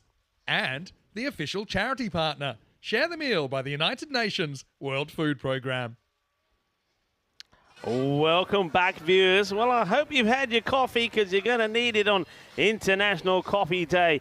I'm making the daily journey from tropical Africa to the breakfast mugs or afternoon mugs of household all over the world. Coffee beans have been scattered all over the world for more than 600 years, and humanity has been preparing coffee for many presentation drinks, also candies, medicine, and some ancient civilizations also used it as currency. No matter how you take it, and no matter what time of day, coffee can certainly energize you. And I tell you what, Estonia, they're going to need a few mugs of coffee because they need energizing as they got to go after this target of 165. But first things first, 114. Now that should not be an issue for them.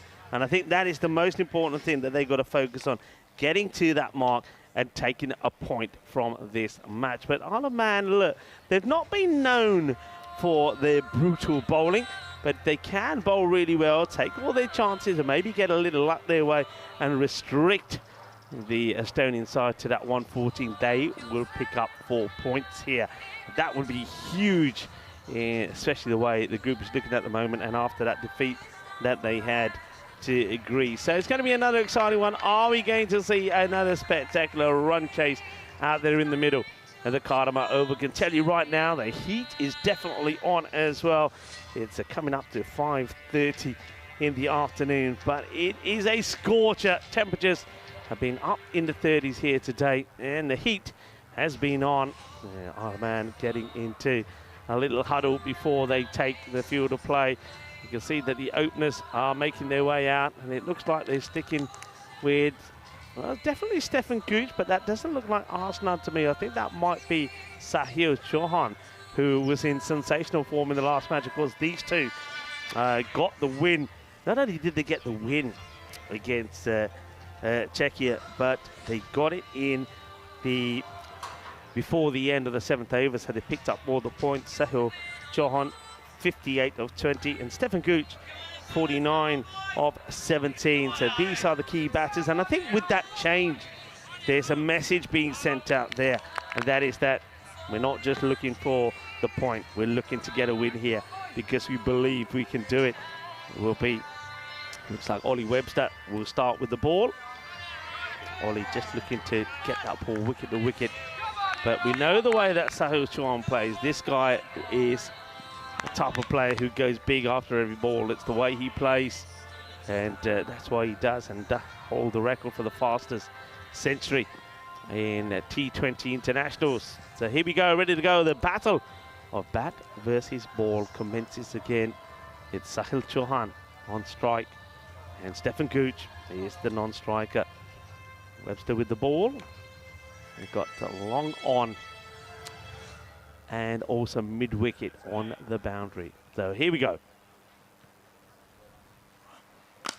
High in the air. Timed, going, gone.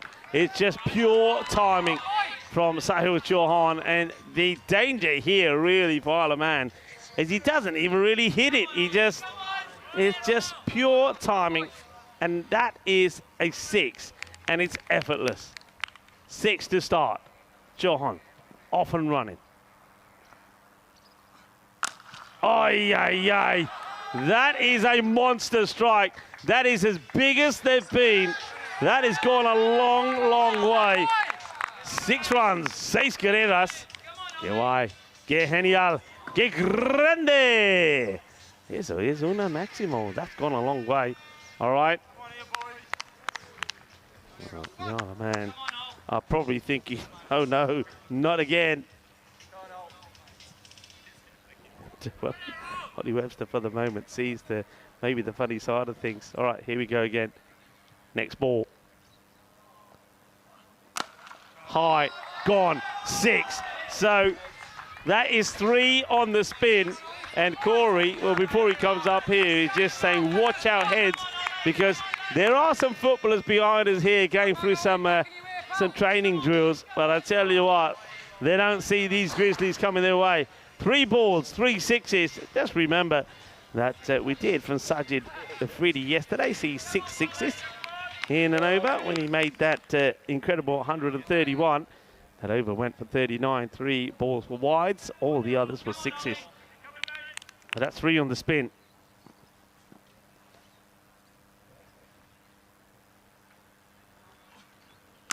Oh, make that 4.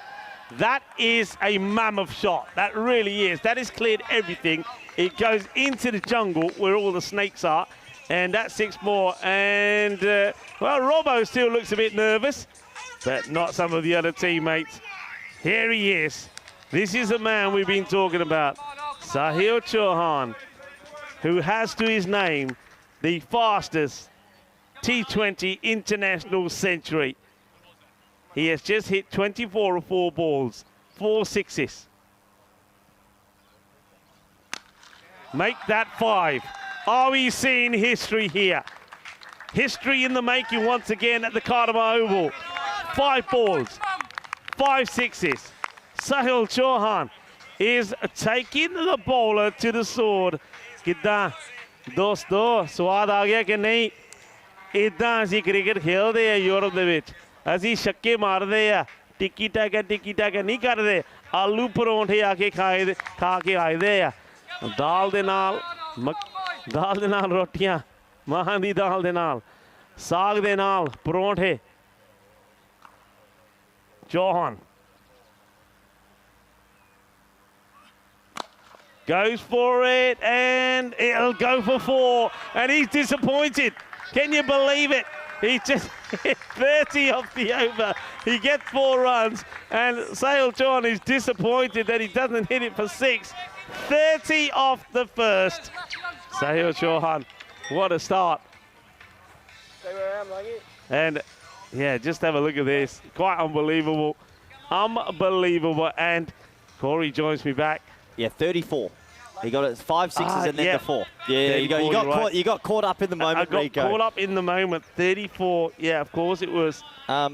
This game, seriously, good babe, but this game has just changed so much in the last 2 years, where 164 doesn't feel like enough. It's really crazy, the batting, at how quickly players have figured out how big they can go. Oh. And right now, Isle of Man, they feel behind. They've put on 165 and already they feel behind. Just crazy. Yeah, Langford comes on to bowling here to Stefan Gooch. And that one also is over pitch, and that's going to be 6 more. So quite crazy. We've seen 7 balls.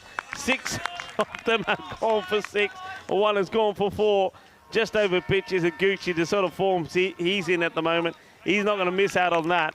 What a start this is. Look, incredible. It's not the most perfect bowling, let's be fair. There's a fair few half-eyes in that. But as a batter, you still got to put it away, and that is not easy to do.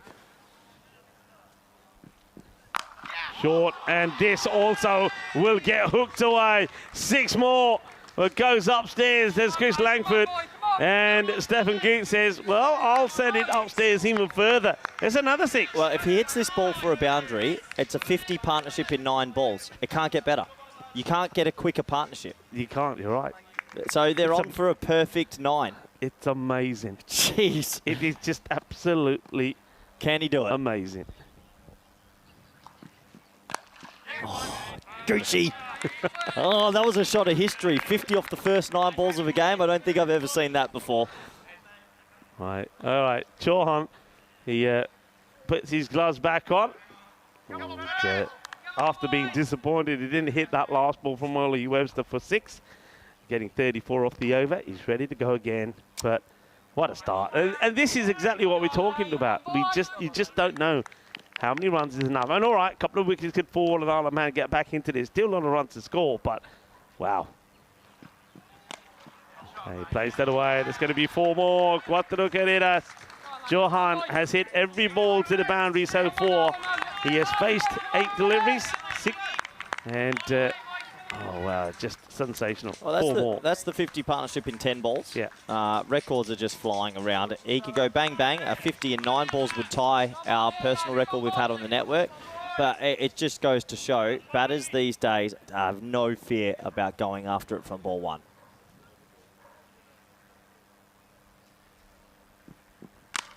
And it's so powerful and gone. 6 more, so much power. And it's just extraordinary what we're seeing here. So Sayo Chauhan, he hit first 5 balls for 6. And now he's hit 2 4s and another 6. It's just extraordinary. Yeah, it is. And I think Isle of Man have been a bit guilty of being full to him. You've got to just try your luck and go a bouncer. But this game, all of a sudden, Rico, they're miles ahead. They're 57 off 11 balls. Chauhan's looking at a 9-ball 50, I believe. Just how do you surmise what we're watching? It's almost like some people watching this probably thinking it's like a arcade game, you know. It's not real. It is real. I'm going to show you. Slow ball, and this one, fielders after it, will save it. Going to the boundary. That's Eddie Beard that comes across and makes a stop. And you can see applause for a ball that doesn't go to the boundary. We've seen 2 singles in that over, but it still goes for 24. We're saying sensational stuff at the moment, 58 of 2. Yeah, this is the table, and it's super interesting. Estonia get a win here. That takes them to 8 points. 1 behind Isle of Man. Oh, Isle of Man then would probably get 1 point, so 2 behind Isle of Man. But Czechia, who are watching, would probably feel they're almost a foot out the door. So, yeah, a long way to go in this competition, but well, what we're witnessing is just the batting figuring out how hard they can go, and the bowlers really struggling at Cardamar Oval. 58 off 2 overs, and right now to go at 13.37 with 10 wickets in hand, this is Estonia's game now. Yeah, it is. I mean, definitely is. They've taken the rate down to 13. Aki Vandenberg now coming on to bowl. And see what he can do against this man.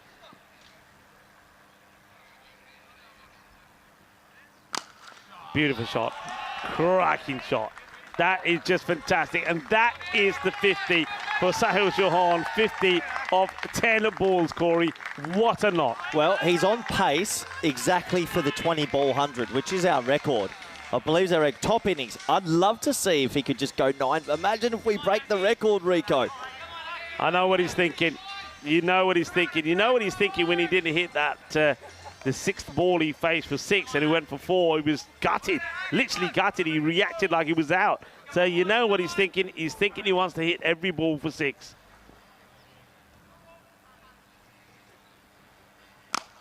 And he hits another one.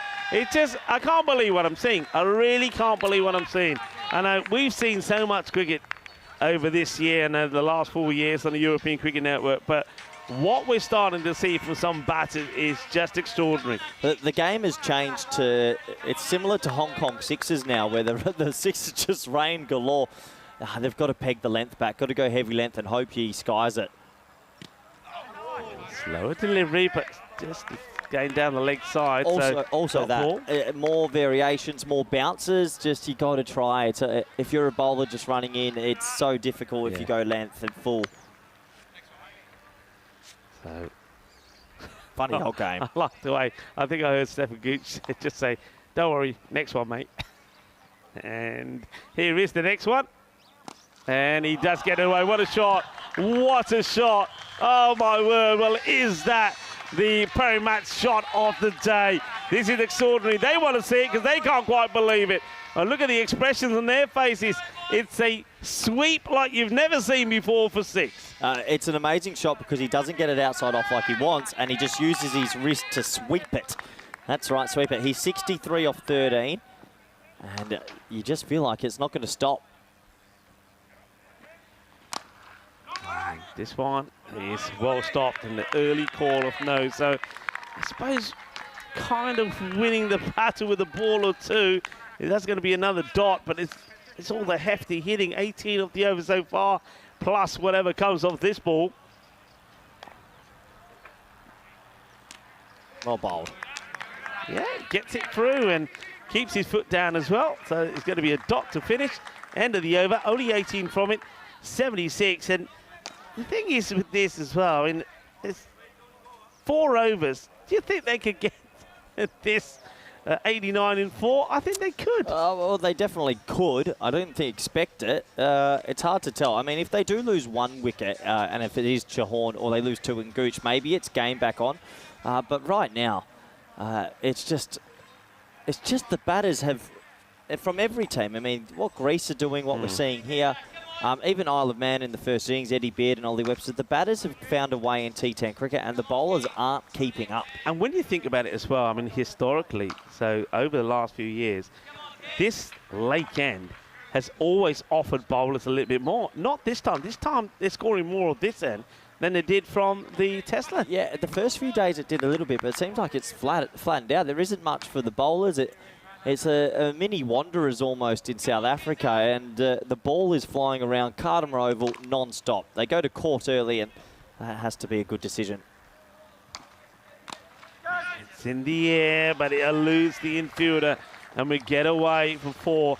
It's nice to see that this time around they have got a couple of bodies on the lakeside boundary. I think in the match that I saw yesterday, they were very reluctant to do that to Gooch and also to Robson. But I think this field is a little bit better. That one could have gone anywhere. Yeah, that was a little bit of hard luck for court there. It was the inner half of the bat, but still everything going Estonia's way. They desperately just need a wicket, but it doesn't feel like it's going to come. Firmly hit to the fielder. Dot ball. And what scares me is when we get to the Premier Division, some of the batters that are listed there, it's just different gravy. But the bowling obviously will go up a level as well. I think bowlers at this level just struggle to have the variations, Rico. I think teams that are watching probably will be thinking, if we haven't done so, we need to get some spinners in. We need to get some of those, left arm round spinners, bowlers that can make a difference. Because the normal, for me, the normal sort of pacers, medium, the seamers, they're not working. It's not happening. I think spin's got to be. You've got to either have raw pace, or something different about you, and a spinner or a mystery ball or something. If you're just a trundler, you're going the journey. You're in trouble. You're going to be in trouble. Yeah. Big trouble. Good start from court. Slow ball, well bowled, cleverly bowled. That's good bowling. Top bowling from this young man. He's been good all tournament for them. He's been really good all tournament, and considering the circumstances, great over so far. Yeah, it has been good. He's always, and also I think he's regularly picked up a couple of wickets as well in his belt, so gets that one through. Question is though, of course, for the Isle of Man, well, other than Court, who else you got? I mean, you got, again, JJ Griffith, but batters have got hold of him. Okay, gone out of the middle. 6 more. Watch out, footballers. There's another Grizzly coming your way. And there's another one to dribble past and hand it over. And that one does go right amongst those footballers. I think we have got, and it's a good idea, we have got a ball retriever who is there, who just shouts, heads, every time this one is coming over. Tell you what, you just don't want to be playing football today on the backfield because you're in danger. Lovely shot that time from Gooch after a couple of plays and misses. He gets one in his wheelhouse and he puts it away. Yeah, firmly struck. Court can finish the over. Can he get out the over well? 10 from it so far. Goes short, gets the pull shot on, and this time there is a fielder there. So they've learnt the lesson from yesterday. It'll just be a single. Gucci will go back on strike. 11 come of that one. And Estonia, 87 without loss after 4. Yeah, it's all from that magical start. The first few overs, just huge amounts. 34 off the very first over has set up the run chase perfectly. Estonia, you'd imagine, should see this out, but I mean, there is a long way to go. For a couple of wickets fall. The first over went for 34, second went for 24, and the third went for 18. And really hard to keep a team under wraps from there. They're going to go back to Langford now. I like this. I know we go to court the next over. I would put all my eggs in one basket and see if I can take some wickets. If not, I think it'll be Estonia in about 8 or 9 overs. Yeah, and bad result as well for Czechia if Estonia win. That really makes their path to safety difficult. It means that, well, they know what they're going to have to do. They're going to have to get a win when they take on Estonia. And remember, Estonia, they beat them quite comfortably. Bit of a breeze, really. Getting all the points from them. And remember, Czechia, imagine where they would have been if they didn't take those 2 points into the group stages with them. Yeah, correct. In the playoffs. Oh, no ball called. So free hit coming out. That's the worst case scenario that you wanted. So Langford just asking the umpire here. And umpire Hemmel. Yeah, we probably need the side on from behind there on the back foot, but he's been given a no ball on field. Let's have a closer look. Oh, that's not a no ball. Oh, that should be overturned. That should be overturned, actually. Well, I reckon that. I mean, we get a chance to get his side on, then that's not. I mean, now that we've seen that on the camera, which is not often we see, but now that we see it at the camera, I think you're going to have to say that's not a no ball. You're going to have to say it's not. I mean, it's on camera now. It's been seen. I mean, we don't normally have that angle, but that certainly, I think, from what we see in there, the foot was on the line. That shouldn't be a no ball. So let's just see what the umpire says here.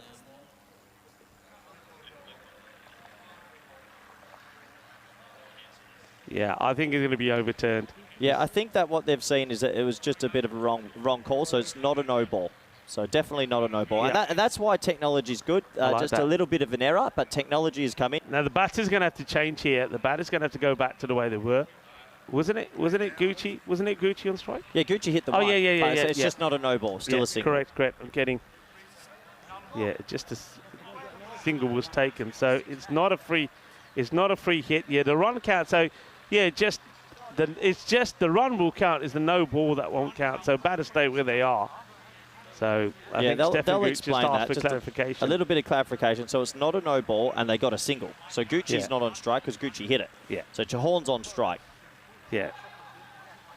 And of course, the only difference would be it's not. So the ball counts. No issue there. It's just not. It's business as usual, but not a free hit. It's a long single. It's a long single. It's a long single. That's at the end of the day, just a good change. the right good work from the decision's made. officials. Yeah. It's good work for the officials. in big games, in big games, you just want to make sure you get the right decision, and that is the right decision. Yeah. And Langford did actually ask a question because he didn't feel himself go over the line, and so you can see he was in doubt.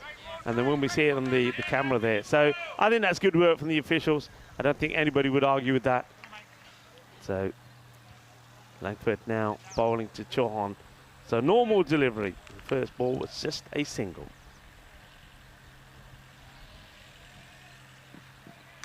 Edge and dropped. Oh, that's a big moment. Sahil Chauhan on 63 gets a thick edge on this. And Phil Littlejohn's not able to take the catch. I mean, it's come to him pretty quickly. It's above his head. He does ever so well to get gloves onto it. They either stick, Corey, or sometimes they don't. It's a massive moment, and it's once again the short ball Chauhan really struggles with, and because he's always pressing forward. But that drop catch, that could have opened the door back again for Isle of Man. That'll be disappointing. Played it away and taking the single, will take it. So Chauhan gets back on strike. He might top edge it for 6, he might pull it for 6, but I've seen Chauhan face about 12 short balls this series, and he's been dismissed a few times, he's top edged them, he hasn't looked his comfortable. If you bowl full to him, you're in so much trouble. So just go to the well, take a risk. If he hits it for 6, he hits it for 6, but why not risk it?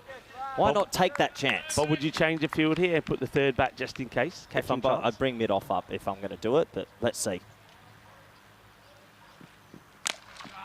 Gone. Big, massive. 6 more. Sahil Chauhan moving in to the 70s now with that biggie. So we have seen 2 centuries in the day today already. One from Christian Webster off the Isle of Man, and one also from Sinan Khan. Have a look at this, Rico. Watch his back feet. See how he walks forward? So he presses forward. So as he's always came forward, this is why he can't retreat back, and this is why he struggles with the short ball. But on the front foot, he's elite because his head's always forward of his front leg. So it's a little technical thing that if teams don't pick it up on it soon, Chauhan's just going to keep murdering you.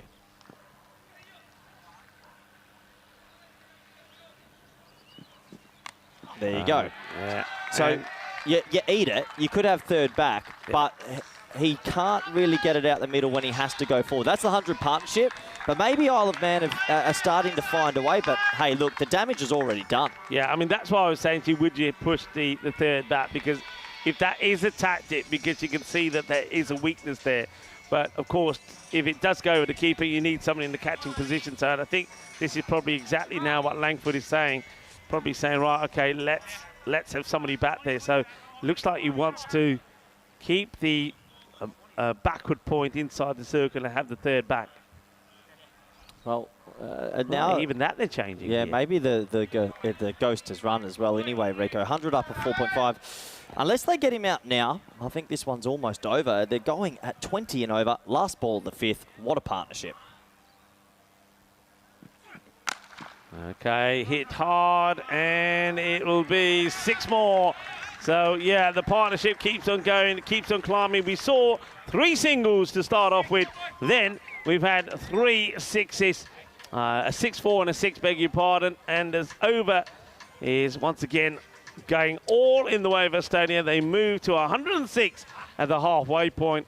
Going big guns at the moment. We can have a look at where we've been this year as well. Plenty of places. We've seen plenty of these teams already. Never been to the Isle of Man, but of course they're looking pretty good out there. Estonia, when we were there, we saw stat loads of runs. And what we saw in Estonia, what the batters were doing there is what we're seeing here at the Cardamom Oval. The batters, they're as good as they were back at home. Yeah, and I think a lot of the players here, we're seeing it from the Greek openers and a few others, that they walk to the ball. They come at you. And if you keep bowling full or length, they hit it very well. But if you've got pace and you can get it high, it's a different sort of sport then. And unless teams figure this out soon, the scores are just going to keep going up. And that is what we're seeing here. It's incredible strike rates. The Sale Jordan, are we going to see a 3rd century in the day? This will be quite remarkable. Stefan Gooch at the moment, you can see out there just keeping him focused, keeping him switched on, and just saying, come on, me and you, we're getting this win here. What a big win this would be. Remember, it wasn't the best of starts in this playoffs for Estonia. They went down to the Isle of Man, and then last night they also lost to Greece. And not only did they lose, but they didn't pick up a point. But what a fight back has been from them today. Yeah, it's been a great day for Estonia so far. Look, they would love to wrap this win up easily, and then all the pressure is on Czechia in the next game.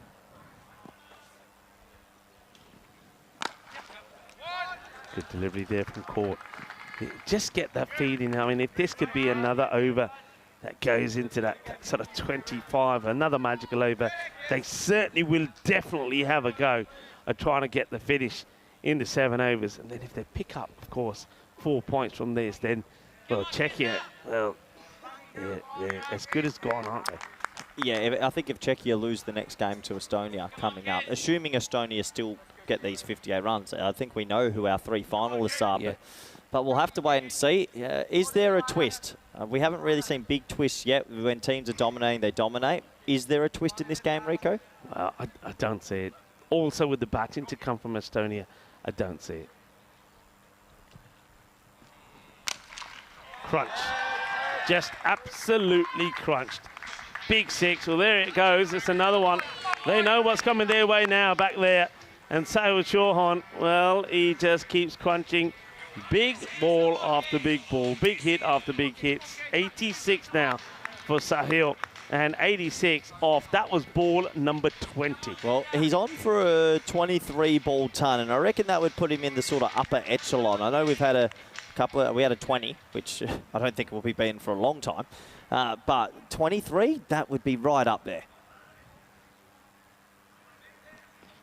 There's the one. That's the ball. Well bowled. Yeah. Ball short, and it just looks like Sarah Chorn is saying he wants to check if this goes over his head. Well, he can't ask for it. You're not allowed to ask for it as a batter. Well, it looks like the umpire, as a result of that, is now wants to do a check on this, but I don't think, look, it probably is a wide, but you can't be, the umpire can't be checking things like that. I didn't think so anyway. no, I mean, I think the umpire has to make a decision. It's almost like he was in arse. I think they are still discussing and checking. So I wonder what they say. I mean, looking at the replay, it looks like they might say it's a wide, but they are calling it a wide because they're saying it's over the head. So wide it will be, and the one for the over. That's tough. It is a wide, but I think the batters are conning the umpires a little bit here, getting them to check everything. That's a good delivery from Court, nice and full. They'll take the singles. Any ball that doesn't go to the boundary at the moment, the Isle of Man take. And the reason why they take it is because they want to take, if they go down here, they want to at least be able to say they take a point. But yeah, I'm with you there. I think the umpire's got to, it's something that you don't use the camera for. You call it the way you see it. And you can see that Chauhan sort of asked the umpire, said, hey, can you check? I think it's over my head. And then the replay shows it was slower ball, but maybe a little bit too wide. Yeah, it is. So wide ball, have to be bowled again. Come on now, fella, come on! It's that dreaded double click. When two players click and you're a bowling team, it is very hard to stop. Scary what the scores are turning into, Rico. It's scary what we're seeing out here. It was almost like we're seeing a different breed of cricket here at the Cardamom Oval this time around the Dream11 European Cricket Championships. Just plays this one a little bit too early, I think, Gucci, and he knows it. You can hear the grunt from him. He gets it's one that he would normally put away. Come on! Yeah, Gucci has batted well. He's played sort of the Robin to Batman this innings. Maybe not his most fluent self, but the thing is with Gucci, he never throws his wicket away. He might not be on like 50 off 13 or anything crazy like that, but he's always there. You always feel like Gucci's at the crease. Come on, Kiki, come on, lad. Caught. Can he get that Yorker in? Can he get that? Get one right on that, full on that off peg. Well, he tries. It's hit in the air, and it's a good catch. That is a brilliant, brilliant catch from Baird. I mean, the technique to take this, the way he goes underneath and fix it up, that is great. I mean, Stefan Gooch doesn't want to go. He says, well, let's check it. But I'm sure this is perfect. This is a really good catch. I saw this side on. He gets the fingers right underneath it and gets the ball back up. It's a tremendous catch. Let's have a look, Rico. They're going to have a slow look just to make sure. I think Gucci's not too sure, but from our view, it looked good. Yeah, I mean, the fingers, it's a tight one, you know. These, I think that would be like, yeah, if you keep rolling that through, finger, yeah, it's, you know, in cricket at these days, when you stop nearly every catch with the camera, it's always one of those ones where you stop the camera and it looks like he hasn't got anything under it. But you know what? Live, looked like a pretty clean catch. Yeah. I think that's the right decision. I think so. He gets right. We saw it side on live here, and we saw the way he took off. He knew what he had to do to take the catch. He gets right under it, and he sort of scoops the ball up. And from what I saw, I think the ball doesn't touch the ground. It's a very, very good catch. And, well, Arslan Amjad, the captain, comes out at number 3. We know he's a hard hitter. But just seeing one wicket go can make a bit of a difference. So Gucci will go, but of course, Sahil Chauhan still there, and he's hungry for a century. Well batted though from Gucci. Good partnership. A partnership worth 116. Yeah, top innings from Gucci again to get his team into a solid position. Look, a wicket, finally, for Isle of Man. Maybe it gives him a sniff. It's played away handsomely over that vacant square leg area. Nobody there. And that's a nice shot from Arslan Amjad. And sometimes he takes a little while to get going, but I like the way he gets into a good position. And that's going to be 6 runs. Yep, 6, nice little shot that to start your account. And they might have lost the wicket, but the runs keep flowing, Rico. They're going at 20 and over. The score is 122 for 1 after 6. 122 for 1. I suppose one thing that the Isle of Man have done here, they'll at least guarantee themselves a point. But the 3 points look like they're going the way of Estonia here. Could be an important point for Isle of Man. All of this competition is squeezing now. If Czechia win their next game, well, good luck figuring out what happens next. Yeah, I mean, that would be a great... That would then 3 teams would be log jammed. Yeah, and the important thing also to remember, Czechia came into the playoffs without losing a match. And the first match that they played, they got a win straight away, didn't they? When they beat Greece, it was the replay of the final. But then after that, well, they've just lost match after match. And the worst thing about it for them is that because they haven't been able to pick up points in some of those losses, the 2 points that they brought in from being winners of Group 2 have sort of just fizzled away. Yep. Okay, they will go with JJ Griffin to bowl this over number 7. Oh, I think Chauhan likes this matchup. I think he likes this matchup. This is going to be tough for young Griffin. You're bowling to a guy that he comes forward at you, and if you don't have the bouncer in the repertoire, usually he gets you away. 87 off 21. He's 3 balls away from a quick century and getting his team over the rope.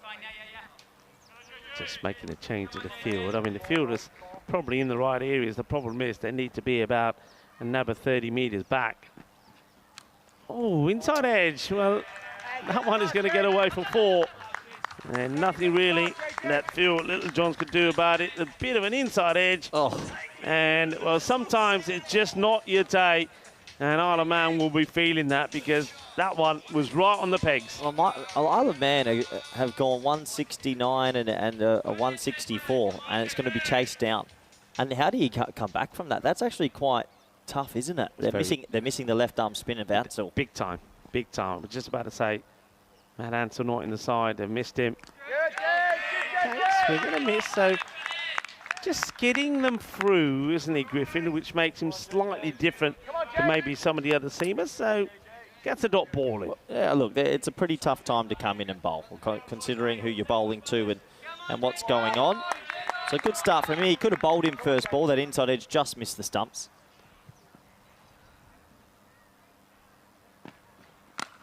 And that one's down the leg side, and he picks his up beautifully, and it sounds immaculate off the middle, off the bat. Well, that is hit sweet out of the middle, sweeter than a bowl of rasmalai. So he's got it out. Yeah, that's Chauhan's sort of bread and butter, isn't it? And, well, he deserves 100. He's one stroke away, Rico. I think if you're a betting man, you'd imagine it could be a 25-ball ton. And the centuries are starting to pour at Cardimer Oval. He's one stroke away. I think we're going to get maybe even 15 centuries during this ECC. Well, yeah, I mean, we're on 7 already, right? And you said it. Maybe We've 20. still got some big names to come to the Cardimer Oval. You don't want to be bowling there, but... Ooh, well, and he's messed this up completely. He's messed up completely, and that will be it. It's going to be a century from Sahil Chauhan. Interesting one, for a moment I thought there was an opportunity, but there's the celebration. Sahil Chauhan, he's done it again. The world record holder has now scored a century here at the Cardimer Oval, and doesn't he deserve it? What a player. And not just what a player, Corey, I know him pretty well. I've spoken to him many a time, got to know him well there in Cyprus. He is a lovely man, he really is. A lovely, humble man to talk to, as is his brother. And I know that one person is going to be appreciating that knock is his mum. He did go back to see his mum in India. She was not feeling very well. That's why we didn't see him play towards the end of the group stages. Went back to India, saw his mum. Mum is okay. And I tell you what, mum and family is going to be feeling even better now that he scores that century. And high in the air. Fielder underneath it. And holds on to the catch. Well, 100 and out. He almost gave half a chance earlier, and that ball probably should have been stopped from going to the boundary. But by staying on strike, even though he gets 100, well, your man, who you seem to be, well, you've got a smile from one edge of your face to the other at the moment, because Aki Vandenberg takes the catch. And you can see Chris Langford there going through how he saw it. Where is it? Finds it and holds it. And what a good catch this is. That must have been like an asteroid hitting the planet, because that went so high. Top catch from Aki Vandenberg, and you can see why he's got a smile on his face. But that ends a marvellous innings from Sahil Chauhan. He's just smacked it again. 13 sixes, 5 fours, strike rate of 388. Sensational not. But now, hang on. So let's have a look at this now. They still got to score these 29 runs in 19 balls. They should do it. It shouldn't be an issue. It's under 10 and over. But, you know, just another wicket or two here. Well done to JJ Griffin. Now, things can change. Bilal Masood hasn't been at his best, but surely they can't slip up from here, Corey. Well, they've given themselves hope, and that is something that can hurt you in life, but it can make you very excited as well to maybe change the tail of the tape. That's 7 overs complete, 1-3, 7 for 2, and Isle of Man maybe just can turn this around. Well, they've got their heads up here now. Look, you've still got Arslan Amjad out there, so remember that. This, by the way, is match number 9, and we think this is going to be a huge match. Czechia are taking on Estonia, so back-to-back from Estonia. But Czechia, it's one that they've got to win, you feel. Huge match for them. And Czechia, well, they are going to be concerned because Estonia and their batters, Sahil Chauhan, Stefan Gooch, and of course the likes of Arslan and Dave Robson have been in fine form. So it's not going to be an easy one. They've got to get a win though, Czechia, they know that. All right, they're going to make a change here. They're going to go with Leonberg to bowl this over. Well, Leonberg's had a tough old tournament. He's had hot, cold, everything you can imagine. A couple overs over 30, and then sometimes he takes a 2 for 10. So what Liebenberg's going to rock up here? And it's not going to be good for him. He's every now and then he gets a little bit half volley-ish, and that's a nice shot for 6. Yeah, absolutely mullered. And yeah, it's a nice, easy hit for Arslan Amjad. That's Bilal Masood, actually. Bilal Masood gets one away. Of course, took the single of that last ball. Arslan, the captain, at the other end. It gives him the little wink and thumbs up. Right, next ball from Corbin. It's a better delivery. I think he gets a bit of bat onto this. They'll hustle across and take the single, needing 9s and over. So hitting a big 6 on the first ball, and that single, that's 7 off them already. Still 4 balls going the over. You just feel that the Isle of Man just got to pick up at least another 2 or 3 wickets here very quickly if they're to do this. Yeah, if they don't pick up the wickets, the runs will just come naturally. These two are still very destructive players. And that's not a good delivery. Strays down the leg side and just gets helped along the way. Not a good ball. I mean, it's one of those. I mean, if he gets lucky, he could have ended up into the hands of Sam Barnett, but gets past him, gets to the boundary for 4. Yeah, at Liebenberg's pace, you can't really stray, and that's just down the leg side, and players of this quality aren't going to miss out. So Estonia, you just imagine it's a matter of time now before they get these 17 runs. Goes for it, up in the air, and gets it. That's going to be 6 as well. There's 6 more. And applause all around. The other thing, of course, is, and I wonder if, I'm just trying to have a quick little sneak here at the tables here. So this will take them 2 points ahead of Czechia. If Czechia get a win, but Estonia still pick up a point, net run rate. So a big finish here is crucial, and they're looking to do that. They're looking to be far superior in the net run rate margin as well than Czechia. So things not looking good for Czechia, because they'll go ahead of Czechia by 2 points, getting a win here. And Czechia are on 5. Rico, I tell you what, I tell you if Czechia win after though, how close are they to Isle of Man? Well, yeah. There you go. Honestly, a Czechia win would give us chaos. 5 to get. And they'll do it in 6. Arslan Amjad will get the victory for Estonia. And it's quite incredible. It happens at the end of the 8th over. They do it with 12 balls to go. Isle of Man, they'll be wondering what sort of cricket they're playing in this part of Europe, because 169 was not enough, and now this time it's 164 is not enough. Estonia win. Arslan Amjad, the captain, finishing it off in style. Tell you what, Isle of Man are missing their left-arm off-spinner Ansel way too much, and the runs are flying against them. Well done to Estonia. It was the opening pair of Gooch and Chahorn who got them ahead, and from that moment, they never really looked back. A 34-run over. I think it was 80 off the power play. Hard to lose from there. Yeah, hard to lose. So, yeah, I mean, this just makes it very interesting. So they will now, Estonia, will go to 8 points. Isle of Man will pick up a point and will go to 10. 2 behind Greece, having played the same number of matches. So all teams have now played 4. Czechia taking on Estonia. And Czechia, they've got to win, and they've got to win big. If they, literally for me, they've got to win and not allow Estonia getting a point, because the net run rate is heavily in favour of Estonia. But, I mean, if Czechia go win-win, Rico, and they end up getting 6 more points, Isle of Man have to find some points elsewhere else. So there's a long way to go. These are the lineups coming up in our next match. Really looking forward to it. Estonia taking on Czechia again. But a win for Estonia here pretty much makes them safe, and Czechia would have 1 foot out the door. They have to win, Czechia. You have to win, yeah, you have to win, because they're so far behind Estonian net run rate as well. They have to win, and you just get the feeling that not only do they have to win this one, they're going to have to win the next 2 matches. But it leaves it nice and wide and open. But this is when he was disappointed that he missed out on the 6 sixes. He's still at 34 off the over. And I can see Stefan Gut saying, don't worry about that. You're still here. You're not out. And me and you, we're going to go on and win this match. And you know what? They almost did. Fantastic partnership worth 116. Sahil was getting patted on the back for getting his 50. Stefan Gut played his part in that partnership as well with a fine 27. But of course, 50 wasn't what Sahil Chauhan was thinking. He wanted to go all the way. He wanted to get 100 on the board.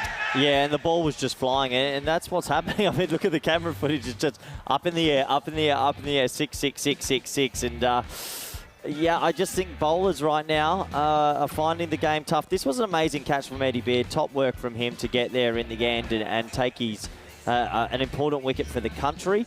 But it was just a little bit too little too late. Yeah, it came a little bit too late. And then one thing I've always said all the way along, but that's the 100. And this is when Mum back home, who's recovering, would have been mighty proud of her son as Sahil Chauhan brings up a century.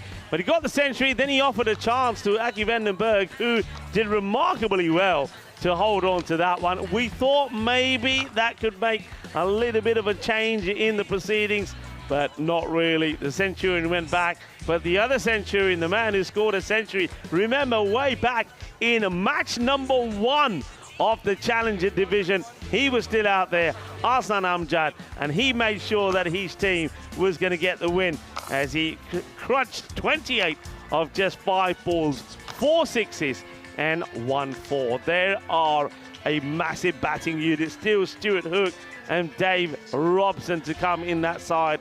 And if 2 batters click there, you know they're going to score big runs. So once again, the question was at the halfway point, was 164 going to be enough, or would it leave the back door left open? Oh boy, the door was left open, and they stormed in. And not only did they get the win, they got it with an amazing 12 balls to go. There's the bowling figures there. I think once again, Kieran Court bowled very well.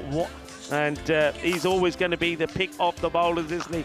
Good line from him, 1 for 27. JJ Griffin also picked up the big wicket of Chauhan, and he was unlucky actually, JJ.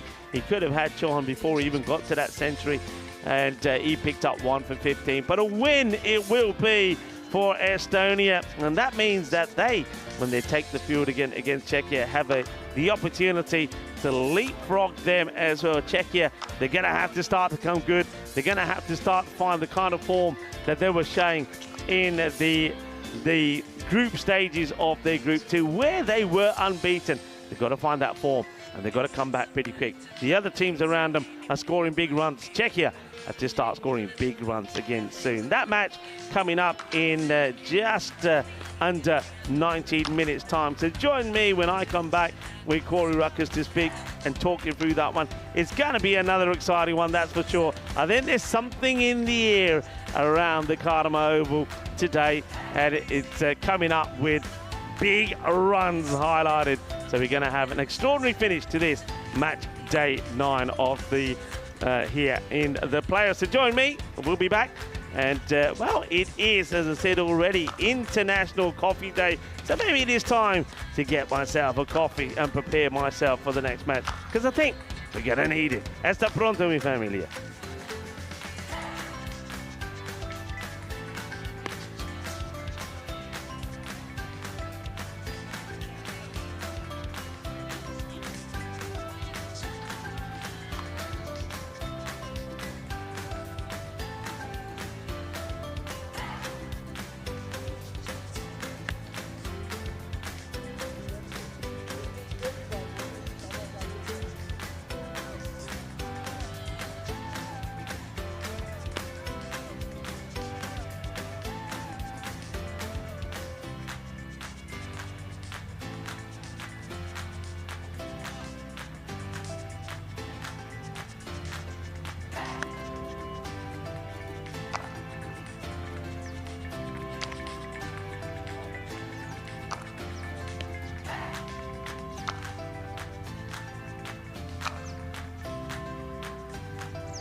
European Cricket Championship is proudly brought to you by Dream11, HCL Software, Paramatch, the Hunter under Luthia, and Victorinox.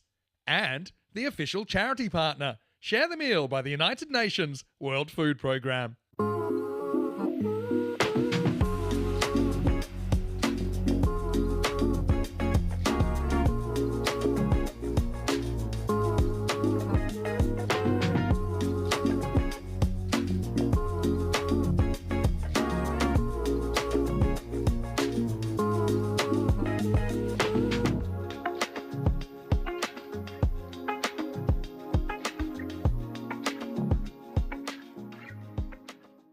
Hello everyone and welcome back to the ECN network where we've got a big match coming up. It's Estonia taking on Czechia. This match could determine who goes through to finals tomorrow or who might be bundled out. I'm excited for this one. Let's go to Ian Ramage for the coin toss. Estonia, you're the home team, you'll toss the coin. Czechia, the away team, you will call. Here you go. European cricket. It's been called European cricket, it's come down European cricket, so you've won the toss. We would like to ball first. Okay, toss won by Czechia, who will bowl first? So news from the toss. Czechia have won the toss and they've elected to have a bowl first, and I don't mind that decision. The scores have ballooning up and up and up. 150, is it enough? 160, is it enough? 170 is enough. Nobody knows anymore at Cardamom Oval. It is chaos. Look, for Czechia, it's going to come down to their bowling. Can Boyan give us 2 good overs at the top? I've really enjoyed Alam as well, and of course the Beast is going to bowl 2 tidy overs. For Estonia, Jahan, Gooch, they need to go big. Maybe Masood with the bat, with the ball. I don't know. Someone needs to step up for one of these countries to give them the win, because the way the table's looking, it's all to play for if you want to become the champions of the Challenger League in its first inaugural season. I cannot wait to see this game, and I know there's one man that can't wait as well. It's Rico Full. Well, you got that right, Corey. Thank you very much. Doing a stunning job out there in the middle in the late sunshine here in Malaga at the Cardamom Oval. Well, Tyrone Peters, he's full of energy. He's had his coffee, an international coffee day.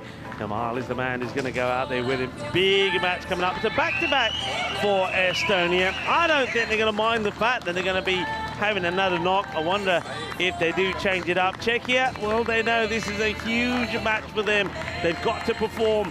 Will we see something special from them? We have seen in the day and an amazing 3 centuries. The Centurions, please stand up. Christian Webster, 103 of 37. Sinan Khan, 110 of 32. And Sahil Chauhan, we just saw that, 101 of 26. Will there be another? Can somebody from Czechia get to the milestone here? Or will it be another player from Estonia? So Estonia being put into bat first. I think Estonia, if they win the toss, they want to definitely chase. So Czechia are making Estonia doing what they feel more, perhaps more uncomfortable doing first. But they've got to try and contain this very hard-hitting Estonian batting side. 59% to 41 is what the win predictor says, having Estonia in front. And is again another opportunity for us to see some of those hard hitters. I wonder if they make a slight change here.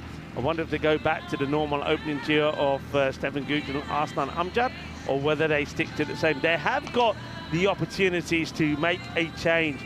And it looks like to me that they're keeping it the same. The only difference is, looks like that Stefan Gooch, surprisingly enough, is going to face the first over. That makes a change. I mean, when you got a guy at the other end who just scored 34 off the first over, you'd think you wouldn't change it, but, well, they are making that change. Sahil Chauhan is going to be at the non-strikers end. I don't really understand that process of thinking, or maybe there is a reason. And maybe somebody like Corey, with his coaching hat on, will be able to give us an idea on why that changes. Maybe it's just because perhaps they waited to see who's going to bowl, and if it's Sudesh that's going to have a bowl, and it is Sudesh Vikram Sakura, the Beast, and maybe Stefan Gooch feels that he's better off taming the Beast in the first over. Welcome back to everybody around the world. Bienvenido aquí de campo de Cártama, y este partido 42 en eso de Euros de cricket. Desde primero, it's up in the air, and what a catch! It's going to be a royal duck. Stefan Gooch will go for a royal duck. It's a very good catch. That's an absolute stunner. The beast strikes. They get the wicket. It's joy for Czechia, but remember how many times have we seen this? And Czechia will know it as well. That they've done this before, taken the wicket early, and then the next pair have come in and mullered it all over the place. But they've got to take that. Getting the wicket of somebody like Gooch early. And again, it comes back to what I was talking about. I'm not quite sure why they made that change, really, with Gooch taking strike. In the last match, it was Sahil Chauhan, who's the non-striker this time, and he hammered it all over the place. What a start. It's going to be a golden duck for Gucci. That is a really good catch. It really is. I thought it was going over him. I didn't think he was going to have a chance on this, but he manages to leap up like a gazelle, and he takes the catch, and that's Venkatesh. Well done, good catch. And there's the old golden duck there for Gucci. Well, he hasn't made too many mistakes or too many low scores in this championship, but that's the first for him. So Gucci going to get a bit of the old to start off with. And in what is a very, very important match, it is Czechia that get the early breakthrough. The beast, once again, Sudesh. A little bit too wide here to Aslan Amjad. Not a bad guy to come in at number 3. I just feel, and I've always felt this really with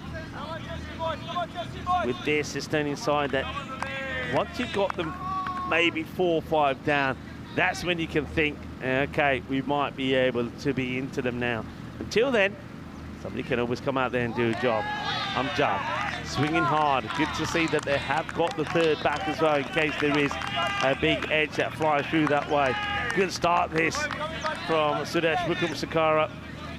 I mean, it's been a tough one, hasn't it, for Czechia? I know that their players are feeling pretty lethargic, feeling like they've been through the wars, having to finish the group stages and come straight into the playoffs. But this is the time they've got to stand up.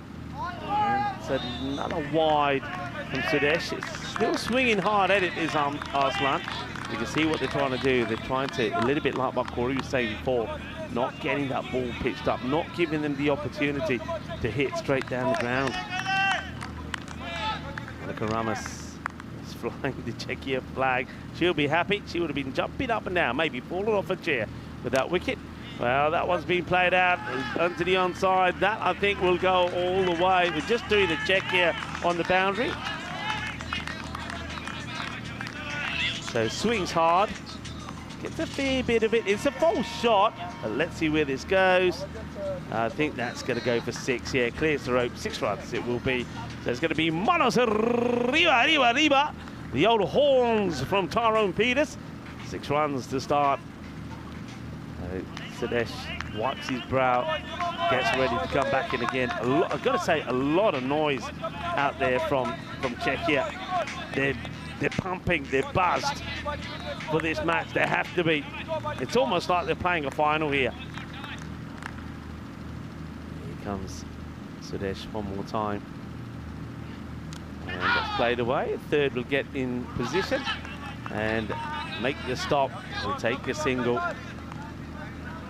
So chance now for Sahil Chauhan, the Centurion, to face his first. And let's see if Czechia have learned anything from watching him out there in the middle. Sudesh does bowl a good heavy ball. So field, just a slight change, a long off, going back and long on coming inside. Third stays back.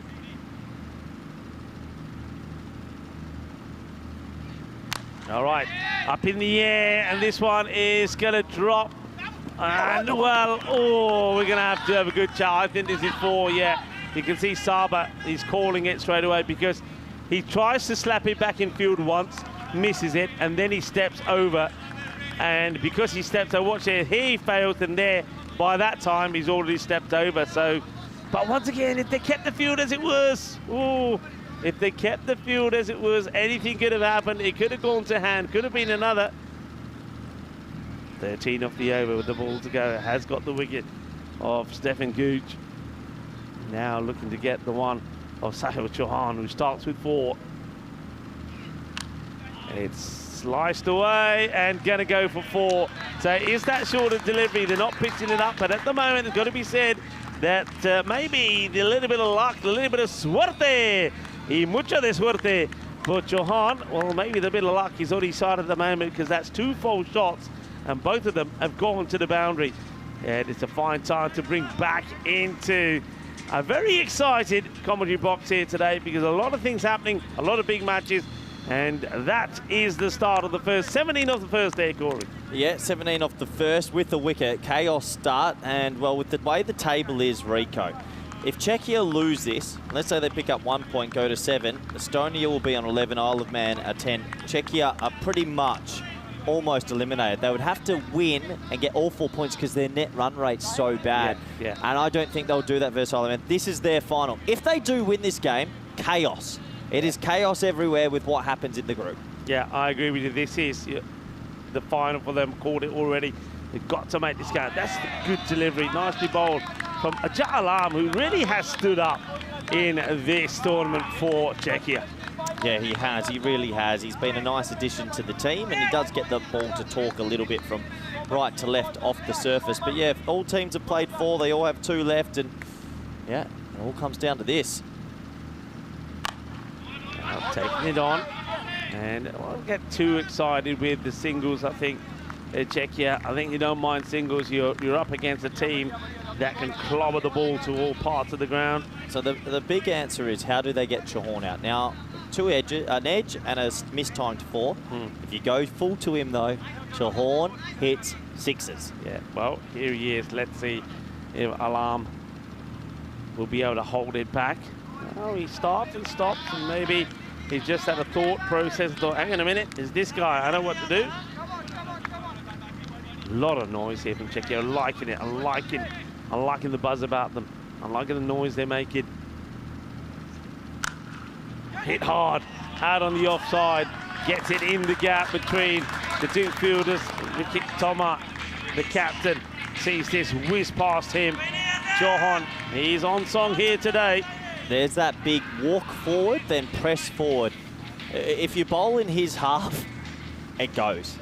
He's probably, I'd say his strike rate when it's in his half is around 400, and then his strike rate when it's lower, it's around 100. So it's brave to do it. It's not easy to always get it up there, but I tell you what, I think most people would enjoy watching a Chahorn show again. No, I think they would. I don't think a lot of the Czechias or borders would, though.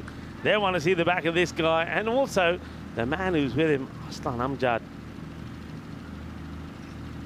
And that's where you don't bowl to it, because that is right where his hitting zone is. He walks into it and he clubs it, and he clubs it big. Boom. Shaka Lagya. That's his zone, isn't it? Right into the wheelhouse. He ain't missing out on that. He loves it full. It's interesting they haven't opened with Joe Cope as well. They've changed their tactics, so Czechia have gone to the drawing board. They're trying to think. I like teams that are trying to find ways during a tournament. It's good. Making some changes. So Joe Cope, who has always tended to bowl his first over really well. The issues he's always had a lot of the times is with his second. I think we're going to have to wait for another ball to come out there, as that one is that's been disappeared. Balloons around the world day. We're celebrating the small inflatable bag that has given so much fun to us so many times. While the rubber balloons may seem like a recent invention, they've been around for 200 years. So blow up the balloons and get ready for a party tonight, because it'll be Fiesta a la Noche coming up later. Just going to be forward wide here by the umpire. Kamal is up there with Taran Peters, and yeah, fair enough. It's small margins, isn't it, to decide a wide, and the umpire has a split second, but that's a fair enough call outside that tram line. Alam, he's under pressure here because Chahorn, he's in red-hot form, which doesn't help as a bowler. It's firmly hit, and it's going to get 4. I mean, the fielders that are on the boundary there, they haven't got too much ground to cover, but he hits it so well and so hard that it gets past them and through them in a matter of seconds. Yeah, nice shot, because there's placement to that as well, and it's not all about just trying to go over the top. You've got to hit the gap. So he's 22 or 5. Despite the early wicket, Estonia are okay here. They're happy with the run rate.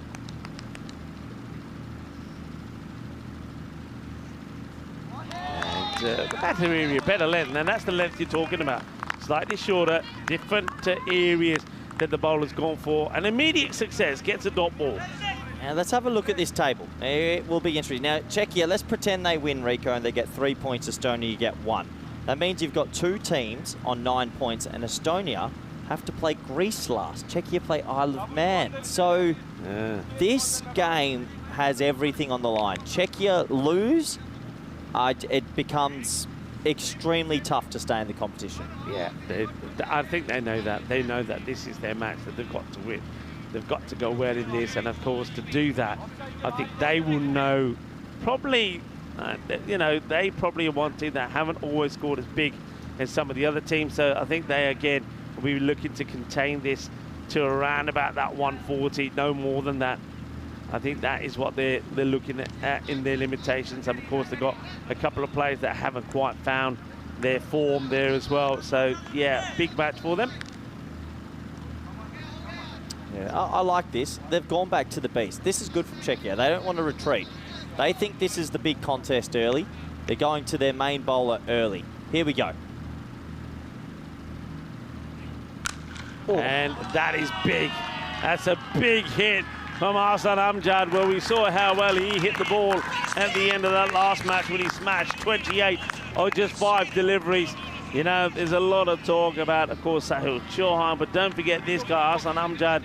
In Estonia, scored that huge 183. He was the first man to score a century in the years of cricket this time around. Scored it in match number 1.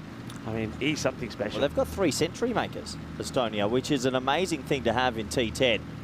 I think the impact might be just outside the line here.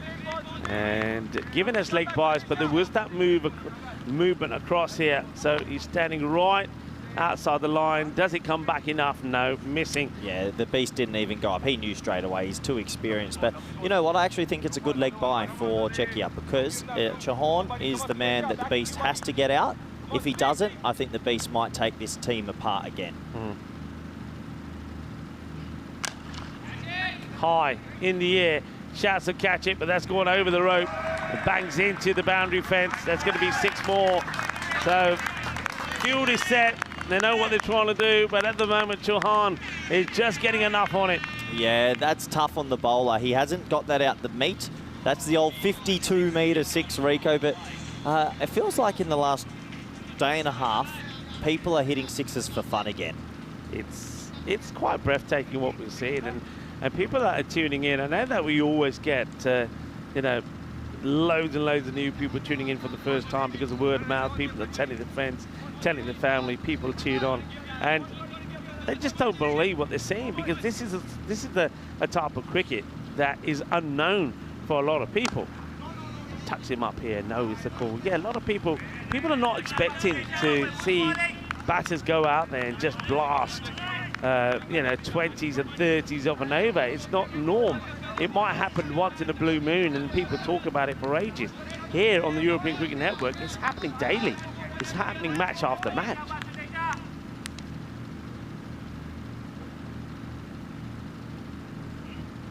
It's that short one, but he's waiting for it this time. And Sahil Chauhan gets another one away. 4 more. Yeah, he gambled. I think it might have gone all the way. They will check it. But yeah, you can see that's hurried him up. Yeah. If there's a fielder there, could be out. It's gone for 6. 6 runs, yeah. So he had the deep square back, but he didn't have the fine leg. So that's one of those things. Sometimes it goes your way, sometimes you don't. But look again, Chauhan has gotten away from the opposition. He looks better at the top as well. It's like a bubba almost. Open him, and if he comes off, you win. He's always my opener. Yeah. I think if I'm fair, I mean, I've got nothing against Gucci, but if I'm fair, I think Hassan Amjad and Sahil Chauhan are the 2 I'll go with first, and Gucci at 3. Oh, really? Yeah. I just think the strike rate of these 2 is quite remarkable. It's a bit of a yes and no. The throw comes in. Will be backed up. Good delivery, good finish from the beast. He does go for 35. He's not able to get that wicket. He's not able to win the battle. 50 up on the ball for Estonia. 52 for 1. Yeah, it's another power play over 50. Seems like that's become the norm now. If you don't get to 50 in the power play, something's not right. So consistent as well. 17, 16, 19. it sort of goes with what's been going on in the last day, and they're on track for 170. Yeah, they certainly are, and despite getting that wicket very first ball. And I did say at the time, I don't want to get too excited. We've seen a number of teams do that and still end up losing, as the batting side still ends up either scoring big runs or chasing down what they need to. Joe Cope now comes in, so they're bowling him outside the power play, maybe because it allows them to give him a bit more protection. Yeah, he might enjoy having the field back a little bit more. It does mean if there is a skied ball, he's got a better chance of getting a wicket. Gets this one through, so dot ball start. We've seen him bowl some cracking overs and some cracking spells, but we've also seen times when he goes a little bit wrong, and I think yesterday we saw him bowl one great over, but the other three that he bowled weren't the best, even though the second one almost was. But then it was a couple of no balls on the spin, which got him into trouble. Well bowled. Yeah, I think he's been a really good addition. I know sometimes as a bowler in this game, it ain't going your way, but overall, you would look at his output, and I think he's added something to Czechia. Yeah, so another good delivery. I think he might just entice the likes of Arslan Amjad now here, maybe to come down the pitch to try and get after him. He's not getting the ball that he wants, and it's getting this to move away as well. Cope, he doesn't want to change a thing, wants to keep it there. And he does keep it there, well bowled. So even though Arslan Amjad does make a bit more of a more subtle movement to try and get in line with it, he's only able to fend it off with a single. So this will be a good challenge, this sort of line being bowled to Sahil Chauhan. Yeah, this is the challenge now. This man has been in good form the last few innings since he's opened. Can he find a way to get him out, or does Chauhan just keep on going with what he's doing? Takes his time, the Sahil, has a look around, sees where the field is.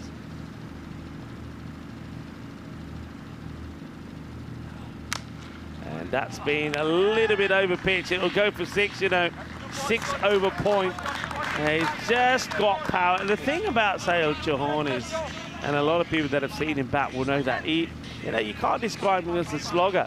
He does have all the shots. I mean, he is big, hitting down the ground, but he's a talented player. He's a thinker, and he plays that away beautifully. And it looks like he might be prompting a field change. It looks like the wrong ball has come back here. Well, the amount of balls that have been hit into the bushes, it doesn't surprise me. If I was a fielding team, I'd go grab a tennis ball and bowl with that so it doesn't fly as far. That's where you pull out the old soft one. You'll have to find a white one, though. You have to, I don't know if they make them in white, but you need a white tennis ball. I think yeah, that's not the match ball, I think. And, that one be got rid of. The other one, they might have, yeah, I think they have found it. Here it comes. So well done to whoever's How many out there. do you think, Rico, are in the shrubs or in the bushes or just missing? How many? Loads. I know that the other day when we on the second final stage, because we had a longer break, we were throwing a few balls around, and a few went obviously go into the overgrowth, but you go and get one, but you come back with 3. There's so many in there, so many. Right, Cope wants a comeback ball here. Right, miscue, catching opportunity, and what a catch! Wow, catches win matches, and Venkatesh, who's already taken one great catch, takes another. He not only removed Stefan Gooch with a wonderful catch, now he's taken an even harder one. Sahil Chauhan goes, and that catch could be huge. What a great catch, makes the ground, but he had to dive to get there.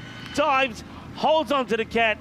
Sahil Chauhan, the Centurion, goes for 40. It's 59 for 2. Yeah, and there's that one. It's a better length to Chauhan. Good catch in the end. He made ground because Davitsi was going to get in his way. And, well, he took initiative.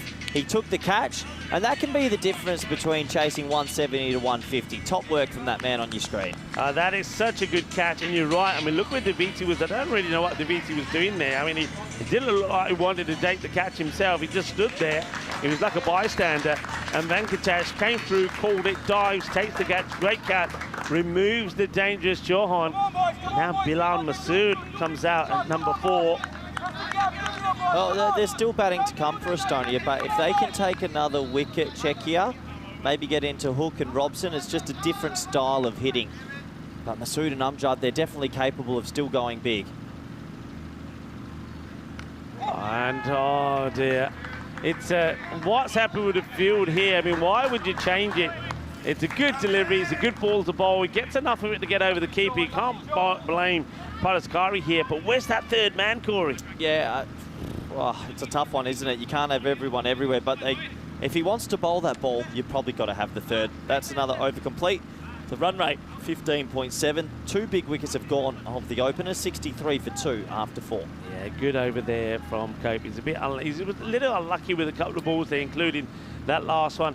And he picks up 1 for 11, and including the big wicket of Sahil Chauhan. And, well, the man who's been doing all the catching, now he's going to have a bowl. This looks like Ruthraj Magari, actually. It's not Venkatesh. They look very similar, those two. Starts with a full toss and will get sent out off the ground by Aslan Amjad. He moves into the 20s. Not a good ball there from Magari. It's sort of a coach killer, that one. You might have taken a wicket. You feel like you're coming back into it. And then the big full toss. I don't think I've seen many players get away with a big full toss at waist high like that. Not at this level, and not when you look at the calibre of batters that we've seen. Better delivery. This time he does get the Yorker in. That's what he was trying to do first up. Good recovery. Yeah, good recovery. Just got to win your battles, win your little moments. If they can maybe keep them to 80 after the first 5, have a good back finish, keep them to 150. We know 150's chaseable, 160's chaseable, 170's chaseable. Oh, that's hit hard. Watch the bounce. And Davitsi, good, safe hands from him. Makes a stop, just a single. The question for Davitsi is he going to have an impact on this tournament? I'm looking forward to if he does bat later. Is it his day to finally click for his country? And this is another one that is out of the ground. 6 more. Aslan Amjad, well, Stephen Gooch and Sahil Chauhan may be gone, but the other Centurion is still there, and Aslan seems to be hitting the ball pretty well at the moment. Yeah, nice shot, and Amjad's in form, so Estonia's players are starting all to get in form, which is danger signs for the rest of the competition. Yeah, I mean, they looked flat, didn't they, when we saw them first time in the playoffs? They didn't look, they didn't look at it, and they've come back well. Oh, yeah. That is humongous. That is brutal. That's a banger, and that has gone a long, long way. Que va, que genial, que grande. 6 carreras. And there's a little bit of argy-bargy out there as well, because he hit that, and he might have said something as he hit it, and I don't think Czechia appreciate it. So there's definitely a little bit of fire in this game, and well, Magari, has to be said, that's just a juicy half volley. Got to be better than that. I like a bit of argy-bargy, Rico. Argy-bargy.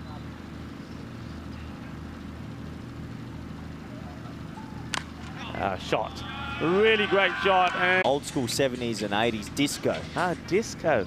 The old DISCO. Yeah, not a bad chat. And, well, why don't you let us know what music you like? Well, at the moment, the music that we're listening to is Off boom, the bang, bang. It's crazy stuff. The batting that we've seen, the hitting that we've seen is amazing. Yeah, I think that the batting level is pretty far ahead of the bowling level, and the runs are just flying. I don't know if any teams know how to contain right now, because all 4 nations at this tournament are hitting 170 pretty regularly, and yeah, credit where credit's due. The batters have clicked and the bowlers have struggled. Yeah, you can see Czechia, they're still trying to keep themselves going. That one's getting played away. Good stop.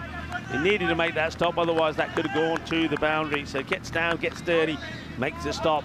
Bilal Masood looking to find his touch and his form. They will now go to Venkatesh. I thought it was Venkatesh they were going to last time round, but here he is now. And I don't think they've used him enough. He's taken 2 good catches. Can he get a wicket for them as well? It's played up in the air, but it won't carry. It's just be a single. Nice start from Venkatesh. He did take 2 very good catches, but it's such a difficult game to also be a spinner in. He's going to be up against a test here. Masood and Amjad, what can he do? It's a bit wide here. Yeah, it's probably just outside the tram line. Those are the ones as a bowler you just wish went your way. Yeah, very close, but the umpires have been spot on with these. It just goes a little bit too wide. Here's the comeback ball. And now this one's going to be a teaser. And just over the fielder. Well, that's the way it's gone. That's the beast out there. Not even the beast can get hold of that. It's going to be 6 to Bilal Masood. Now, he's one batter that they'd love to get in form. He's been the only one, really, of their batting line that hasn't quite clicked. Trying to hit that one really too hard. Well done from Venkatesh. Gets another dot in. A batter's just stronger or a bat's getting bigger? Because even the missed time shots are gone for 6, Rico. Something in the air, Corey. There's something in the air. All right, this one taken. So Masood will go. Saba takes the catch, and now he wants the photo. Click, click, smile, please. Thank you very much. Another one bites the dust. And Venkatesh, he's having a good match. 2 catches and now picks up the wicket. Bilal Masood just still can't get going. Hits it well, but doesn't get the elevation. And Saba Wundaviti there to hold on to it. Venkatesh is pumped up, and I like it because he's trying to get his troops to get up and running. Masood goes for 12 off 6, 98 for 3, and Czechia, who are pretty much playing for their tournament life, we feel, are holding on. Yeah, and holding on. And that is what you call holding on for Saba Wundaviti. And look at Venkatesh, he likes it. He's a happy chappy. He gets a wicket, and that's the batter now, as Masood has to go back and then celebrates with Saba. So 12 of the 6 deliveries for Masood. So another batter now comes in and expects it to be Stuart Hook, and it is. So they could have gone with Robson, changes it slightly, being a left-hander, but they're happy to go with Stuart. Yeah, they're going to stick with Stewie coming out at 5. Hooksy, last ball of the 6th. Plays it away and can't get to it. It's going to be 4 runs. He'll be disappointed with that delivery. He's going to be bowling that. He's got to be angling that a little bit more, a little bit wider. He doesn't do so. It goes to the boundary. And 100 comes up. 102 for 3 at the end of 6. Yeah, 100 up, 6 overs bowled. Not a bad over from Venkatesh. We have a look at the scorecard. 40 for Chauhan. It was a duck today in this one for Gucci. Amjad's still there. He's the key. Robson, Vaik, Barua. There's still some batting to come. But they've pegged it back a little bit, Czechia. 4 overs to go if they can keep it to 150 game on. Yeah, I think so. And not a bad time to be going to someone like Sazib Bhuyan. If you can, you just get the feeling there's 2 more wickets here. I was saying this at the time, that if you can get 5 wickets, if you can get Estonia 5 down, then you feel that you threw most of the key batters. And that's what the captain, Ritik Tomar, will be feeling, and he would want this guy, Sazib Bhuyan, to be at his best here in this match with ball and also with the bat. High in the air. Is anyone to get there? Paras Kari takes a catch, and that is the end of Arslan Amjad. Now that is a huge wicket, because Hook has only just come in there. You'd expect that it will be the left-handed Robson to come in now. And I think Czechia, with that wicket there now, would probably feel that maybe, just maybe, they can contain Estonia a little bit better, maybe keep them to under 150. Yeah, it's an interesting one, because Amjad came walking down the crease there, and well, he skies a good work from Kari, who called for it straight away. It was his catch. Boyan, I'm a little bit worried about here, Rico. He's holding his side, and he looks like he's in a lot of pain, and he was a 2-step runner. I think he's struggling a little bit with fitness. Yeah, well, he's one man that they need. I said already, him to be at his best. I mean, back there in Czechia, he has been sort of having a scintillating season. He really has. He scored loads of runs. He's taken loads of wickets. He's also pretty key to them in the field. They won't want an injury to him, not when it comes to these last 2 very important matches. And they'll want him to put a really big effort in with the bat as well. But he does get the wicket thanks to that catch from Kari of Arslan Amjad, 41 of 17. Yeah, so Robson comes out, Robson Hook, and they've got some time here. There's still 3.5 overs. They'd love to put on a good partnership, these two. Have been involved in Estonia cricket for quite some time, Rico. This is almost spin from Boyan. He's walking in off 3 steps and just rolling his fingers. Yeah, he's behind you. Yeah, he's in pain. He is, yeah, he doesn't look right. And the question is that's probably going to affect him a fair bit. The bad ball, full toss, and he gets what it deserves, really. And that's been the thing here. I'm watching all the bowlers from Czechia. I think they've all bowled some pretty good deliveries, but at the same time, 2 or 3 have been pretty gundy as well. That's fruit with a capital F. That is hit me please from Robson. He's going to love that. Just got to be consistent outside off. A lot of half volleys today, and batters have cashed in. trying to keep each other going. Look, I'm loving the way they're backing each other up here. Czechia. Okay, that's a better delivery. There's hardly any pace on this at all, so he just rolls the fingers on it. Robson is like a man, he's in a hurry. Do you think he's going to be able to bat? Well, the way he's moving there, I would think not. I mean, he seems to be in a lot of trouble. I'm also surprising that he's elected to have a bowl. Well, there it is again, the slower delivery. So I suppose if you we keep saying, don't we? We haven't seen enough of the slow stuff. We haven't seen enough slow bowlers, and we feel they could be pretty effective. Well, maybe Buyan is just, once again, highlighting that for us.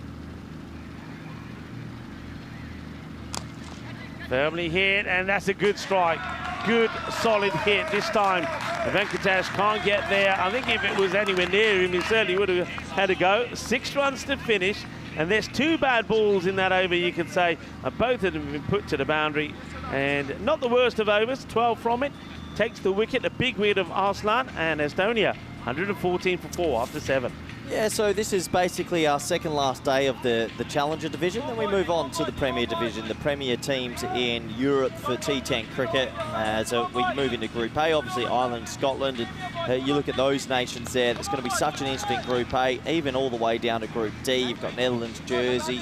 Jersey are doing great things in world cricket at the moment. Have won against PNG yesterday in a 50-over game. So some real talent and some big countries coming to Spain again.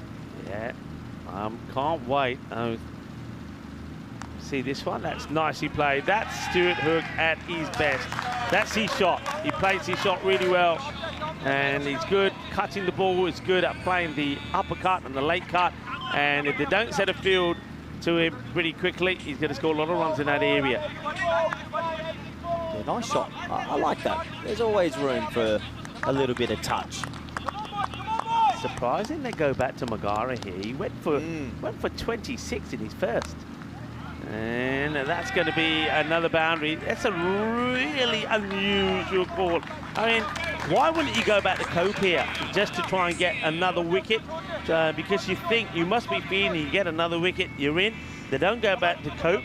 Sudesh has been bowled out. You could go to Alarm as well. But to go to somebody who's just gone for 26, very unusual. Yeah, I think this is a poor call from the skipper. Magari is paying the price. That's better line, better length. Look, at this pace, this is military meds. You can't be bowling short balls down the leg side and things like that. Just got to bowl outside off, 7th, 8th stump on a length and ride your luck.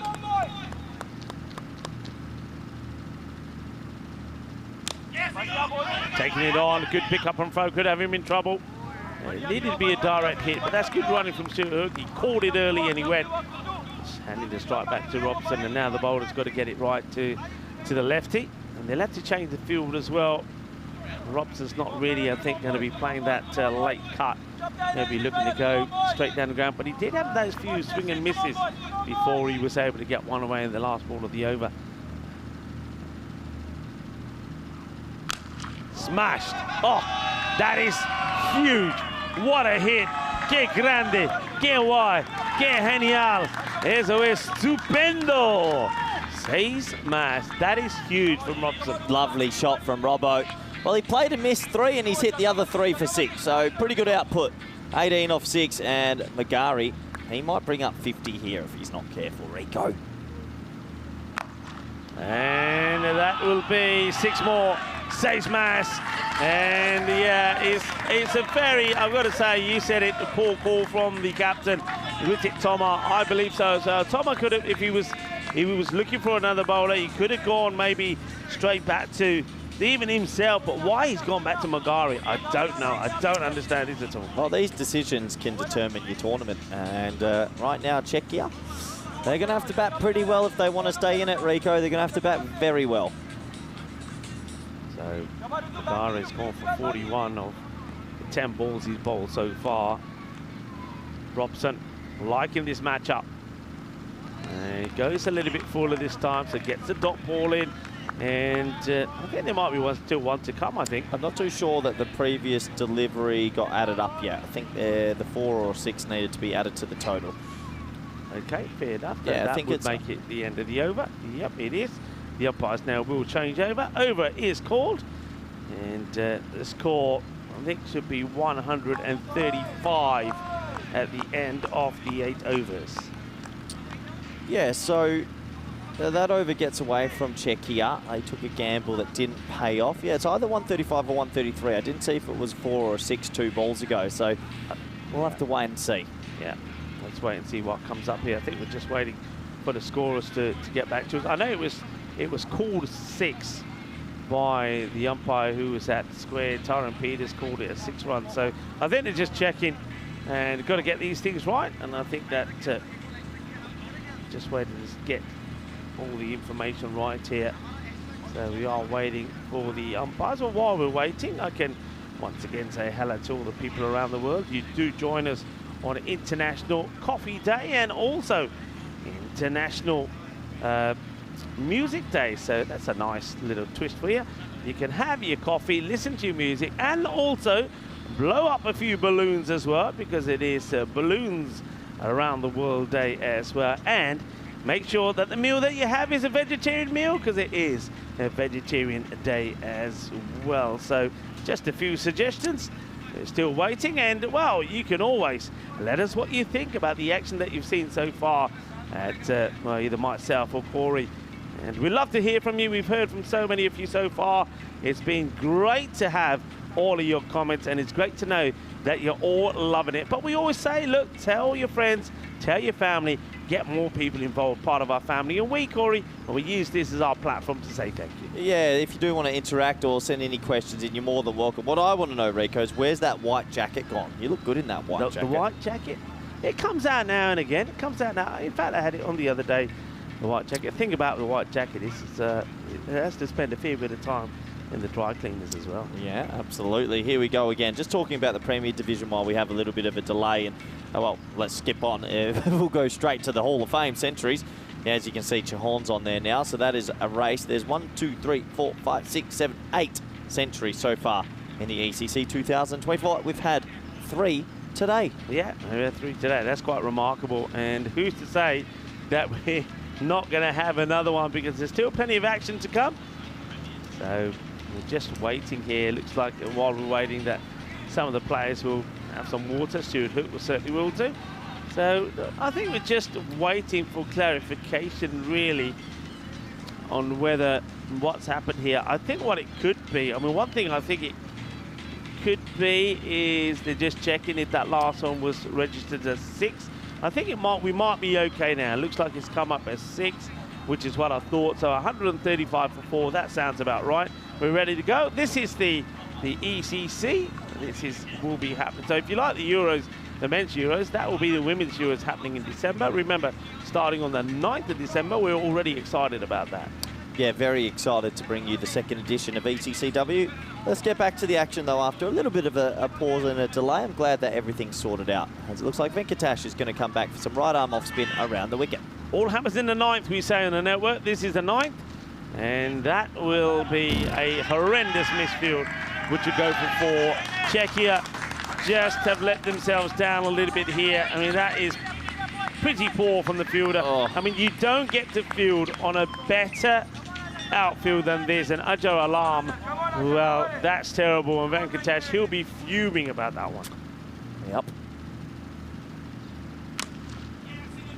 Well, this time it will be stopped. Yeah, I feel for Venkatesh, because you feel like he's the one man that has given it a 3,000%. Now's an overthrow. So just Czechia, that sums up their last few games, Rico. Errors after errors, and if they don't switch on in the next 45 minutes, they're out the comp. They're basically out the comp. Yeah, and you know, one thing that really surprised me about Czechia when they played those group matches and they ended up group winners without losing a match is the way they employed themselves in the field. They fielded well, they took catches. Oh, yeah, baby. Yeah, baby. How about that? Well, it is Sahil Grover. Maybe he's had the lucky clover, or maybe he's had a few aloo paranthas, but he's definitely had a jalebi or 2, because that is a one-handed jalebi catch from Sahil Grover. It's one that he'll remember for a long, long time, and he can go back and have a look at it anytime he wants, because this is special. This is a little bit of jalebi delight, and maybe that right there is your Victoria Knox play of the day. That's a bit more like it, Czechia. A little bit of brilliance. Hooksy's not too happy as the bat comes flying out of his hands. He's just upset. It's emotional sport at the best of times. Don't throw the helmet, Hooksy. He has to go. What a top catch. Well, good job he's not in the shot there. But yeah, he'll have a talking to about that. But it's a wonderful catch. 141 for 5. And, well, it couldn't happen to a nicer man as the bowler, Venkatesh. Well, a little bit of the naughty and the nice in this over from Czechia. Yeah, what a game from Venkatesh. 2 for 19, 2 catches. He's willing his team to stay in this competition. Prajapati's first delivery now. Starts with the dot. Slight appeal for stumping, but not out. So top spell from this man. And look, if they keep him to 155, we know it's chaseable, Rico. Yeah, can they though? That's the thing. Can they expect it around about the 160 still? I mean, even that is chaseable. We know that. 170 is chaseable. Slices it up, gets it over the field, chases on, and they are not going to stop it. It's going to be 4 more. So getting closer to that 150. Venkatesh, I feel for this guy. He has been so unlucky. There's been sort of a drop catch off him. There's been misfields. Batters have been very lucky. They've been had a lot of suerte about him, but he keeps on trying, Venkatesh. Yeah, he should keep his head up. He's bowled well, and he's had a lot of energy in the field, which you got to love. That is hit hard. Where's this ending up? Well, coming our way somewhere, right on the base of the box. What a hit. And, well, for a moment, that disappeared behind the toldall up here. And I thought, I've no idea where this is going, but that is a cracking shot. And what a way to bring up the 150. So 9 overs completed. I did say it all happens in the 9th. Well, we've seen 16 runs. We've seen a jalebi catch. And then we see a big 6, which almost ends up here in the commentary box. Yeah, that does bring up the 150 as well. So we've got 6 balls to go. They're looking at 165. Looks like Big Joe Cope's going to bowl this one. I think Estonia will be feeling pretty confident. They were able to keep Czechia to a paltry 111 this morning. And if they win, it's 3 from 3 from the day, and we might have our finalists. Yeah, it's a super day it's been so far for Estonia, and they're certainly going to finish well here. You'd expect them to once again get past that 160 mark, maybe iron up a 165 type of score. But Cope, when he's at his best, he can be good. So bowling the last over, trying to get the field right here. And I know a lot of people would have enjoyed that jalebi catch. देखिए मुंडिया मैं तो कह रहा हूँ ना जलेबियाँ रच के खाया करो तो catch पा लिया करो. Cope to bowl. And this one will, what's the spin? Just be a single. Yeah, just 1 to start. Look, if they can keep it to 160, the beast gets going. Boyan, Tomar, yeah, there's enough batting there, but it's now or never. It really is now or never. Thing about this match also is I still feel that this is the one, I mean, winning it, yeah, but this is one that you would have loved 4 from. You're not going to get 4 points out of this match, are you? So they'll get the 3, but the net run rate will hurt them as well. And they've got a very difficult last match. Still making a change in that field. They want to get it right. They've got the time to do it. They're getting the angles right here. In comes Cope, bowling to Prajapati, who tries to cut it away. Interesting shot selection. Prajapati is literally trying to go to exactly where they've set that fielder. Yeah, well bowled from Cope. He's found his rhythm again. Uh-oh. Shouldn't be. Oh, sorry, Cope. I don't want to jinx. Yesterday I jinxed him. Sorry. Uh-oh. Hope I haven't jinxed him again. And in the air. Has to find it in the sun. Does. And that field set perfectly this time. So just a single. You don't mind that. Keep it under that 160. And who knows what will happen in this match. Yeah, exactly right. Keep it under 160 should be their aim, whereas obviously Estonia still harbouring hopes of maybe a 165. Robson on strike. Good cameo from him. 25 of 8 so far. Sit down the ground, bobbles away. Saba makes the stop. Robson, yeah, he's still there. I mean, there was a few dot balls from him early on, the first 2 or 3 balls, but then he's come good. And now at the moment, they just can't get hold of Cope. And this is all to do with the length that he's bowling. Good full length. Of course, the change of the angle being the left arm hander makes all the difference. Here he comes again. Firmly hit, and that's going to be 4 runs. Can't stop that. That's beautifully played. The lovely shot. And you could just see there that Visit Toma and Cope just looking at each other saying, well, it almost goes to plan, but the batter, it's a fine shot, finds the gap, gets the boundary. 158 with a ball to go. Just shows once again, teams are hitting 160 pretty regularly now. Last ball time, Rico. And this one, they're going to run hard here, aren't they? It's got to be a big hard throw here from Saba. Goes to the keeper's end. Should be out. If he gets hold of it, he does. In the end, it takes a little time to compose himself, but I like that from Paraskari. He could have rushed it. He could have panicked. He doesn't.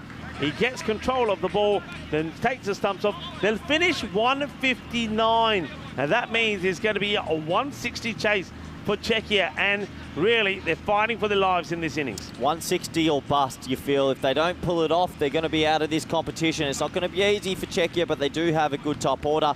Can they get flowing? Can they get maybe a 60-run power play and then give themselves a good shot to stay in this competition? We're going to have to wait and see. I'm looking forward to the second half, Rico. Yeah, I'm looking forward to it. I think Joe Cope and Venkatesh Mahagasham bowled very, very well. They were top performers with the ball. They didn't quite get the same support from some of the other bowlers.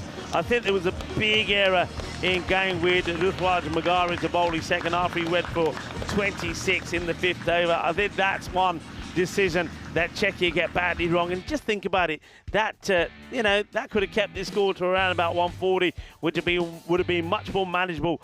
But that man, he was pumped, Venkatesh.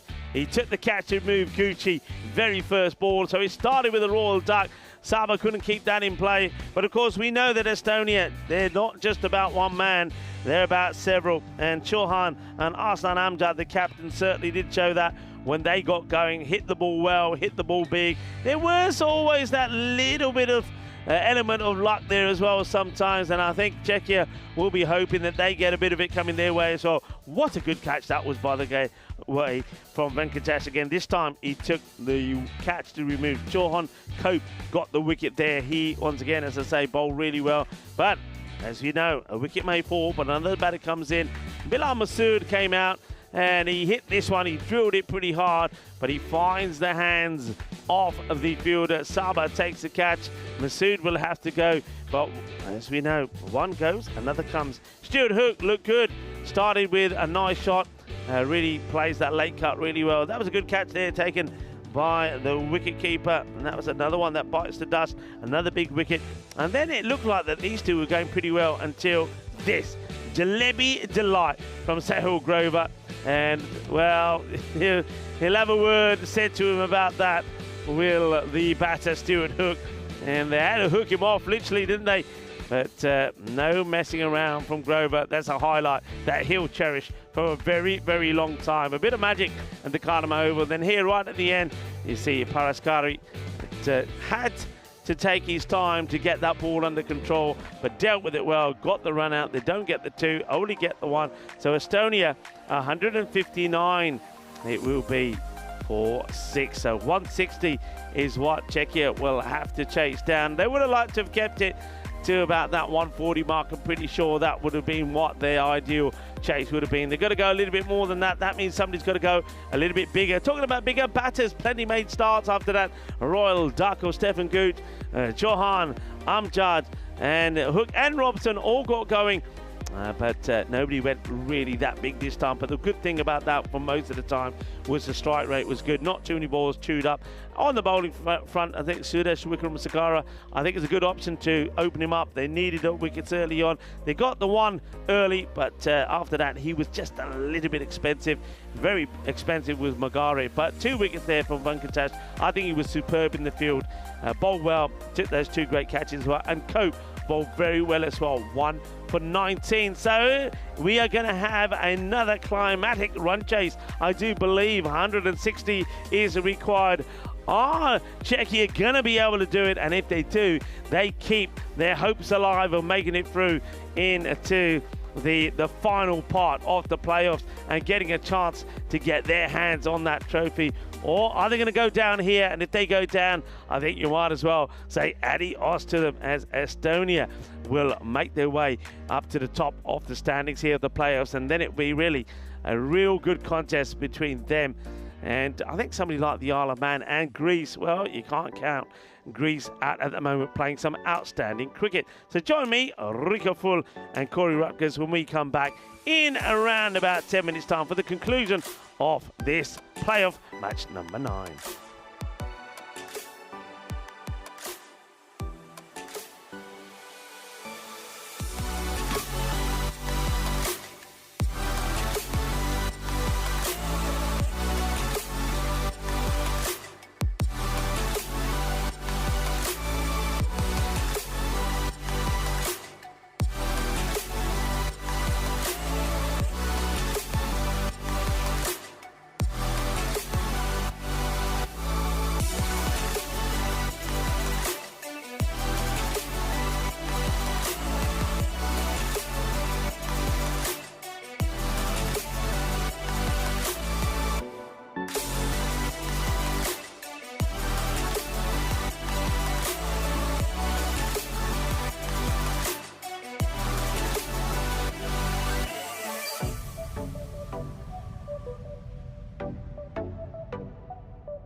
The European Cricket Championship is proudly brought to you by Dream11, HCL Software, Paramatch, the Junta de Andalucía, and Victorinox.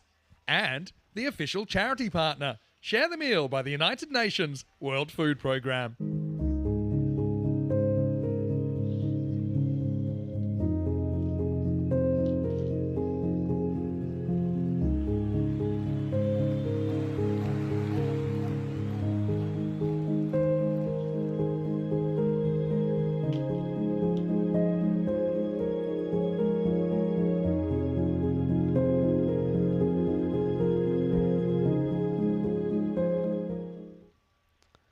Hello viewers and welcome back to the province of Andalusia here in Spain. Spain, of course, a country doing its bit for the environment. In 1921, mainland Spain generated the second highest amount of wind and solar power in Europe. In 2013, it was also the first country in the world to have most of its electricity produced by wind power.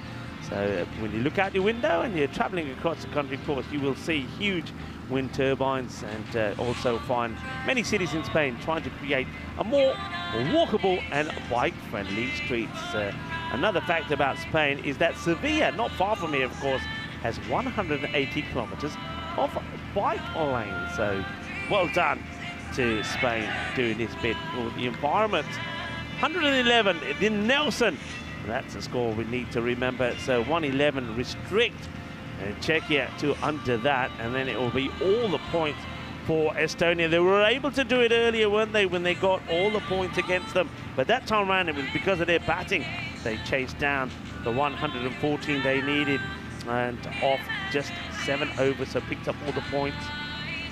And of course, I think the chances of getting all these runs in 7 overs is probably not going to be realistic.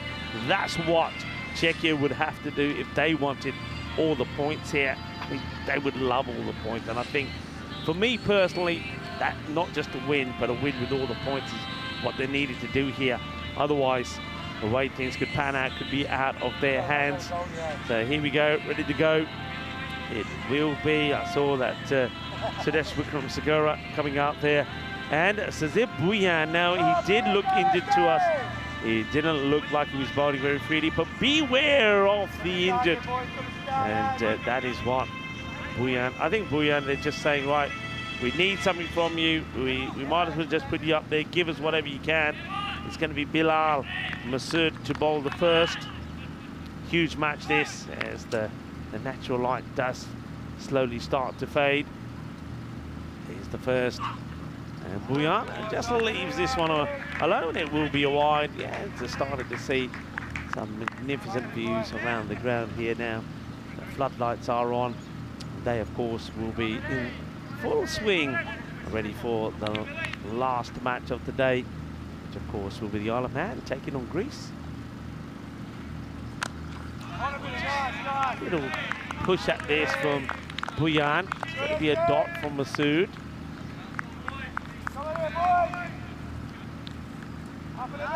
Back to his mark.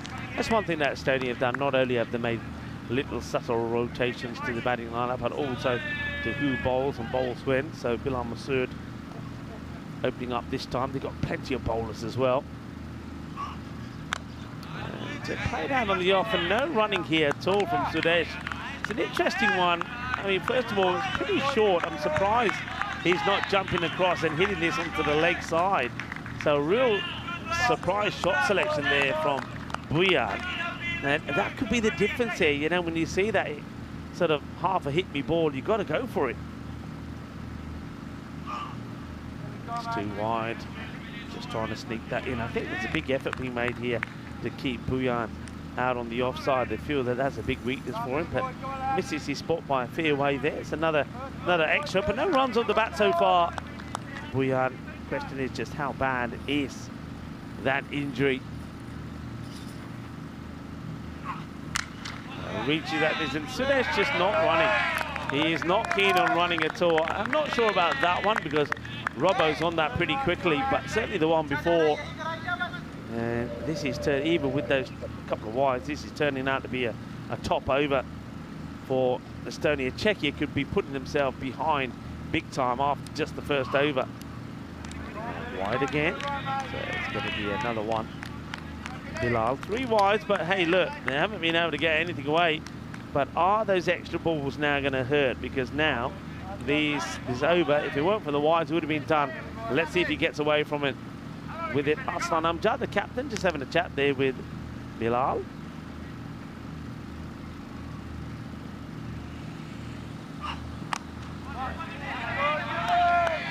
Tucks him up. And again, no run, so Buyan, he's been guilty of this. It's not the first time. He's been guilty of this before. I know that it was another match myself and Corey were together, and Buyan, we just thought the way he started, you just had to pull him. He was just hurting them. Then in the end, they didn't pull him because they lost other wickets, and he ended up sticking around. But it's not a good start from him. I mean, that's a better shot. So this one will go for 4. So finally, he gets one away. Bilal Masood trying to keep it outside the off. So the first boundary, they badly needed that one. And for me, they really need another one off this last ball. 7 off the over. And another man who's looking as puzzled as I am with this start from Buyan. Corey joins me back. The only thing I can think is he's scared to pull because of his side. Is he scared to play a cross-bat shot? Because there was 2 balls there. He usually would muscle it for 6 on the leg side. So let's see if he's going to do it. Yeah.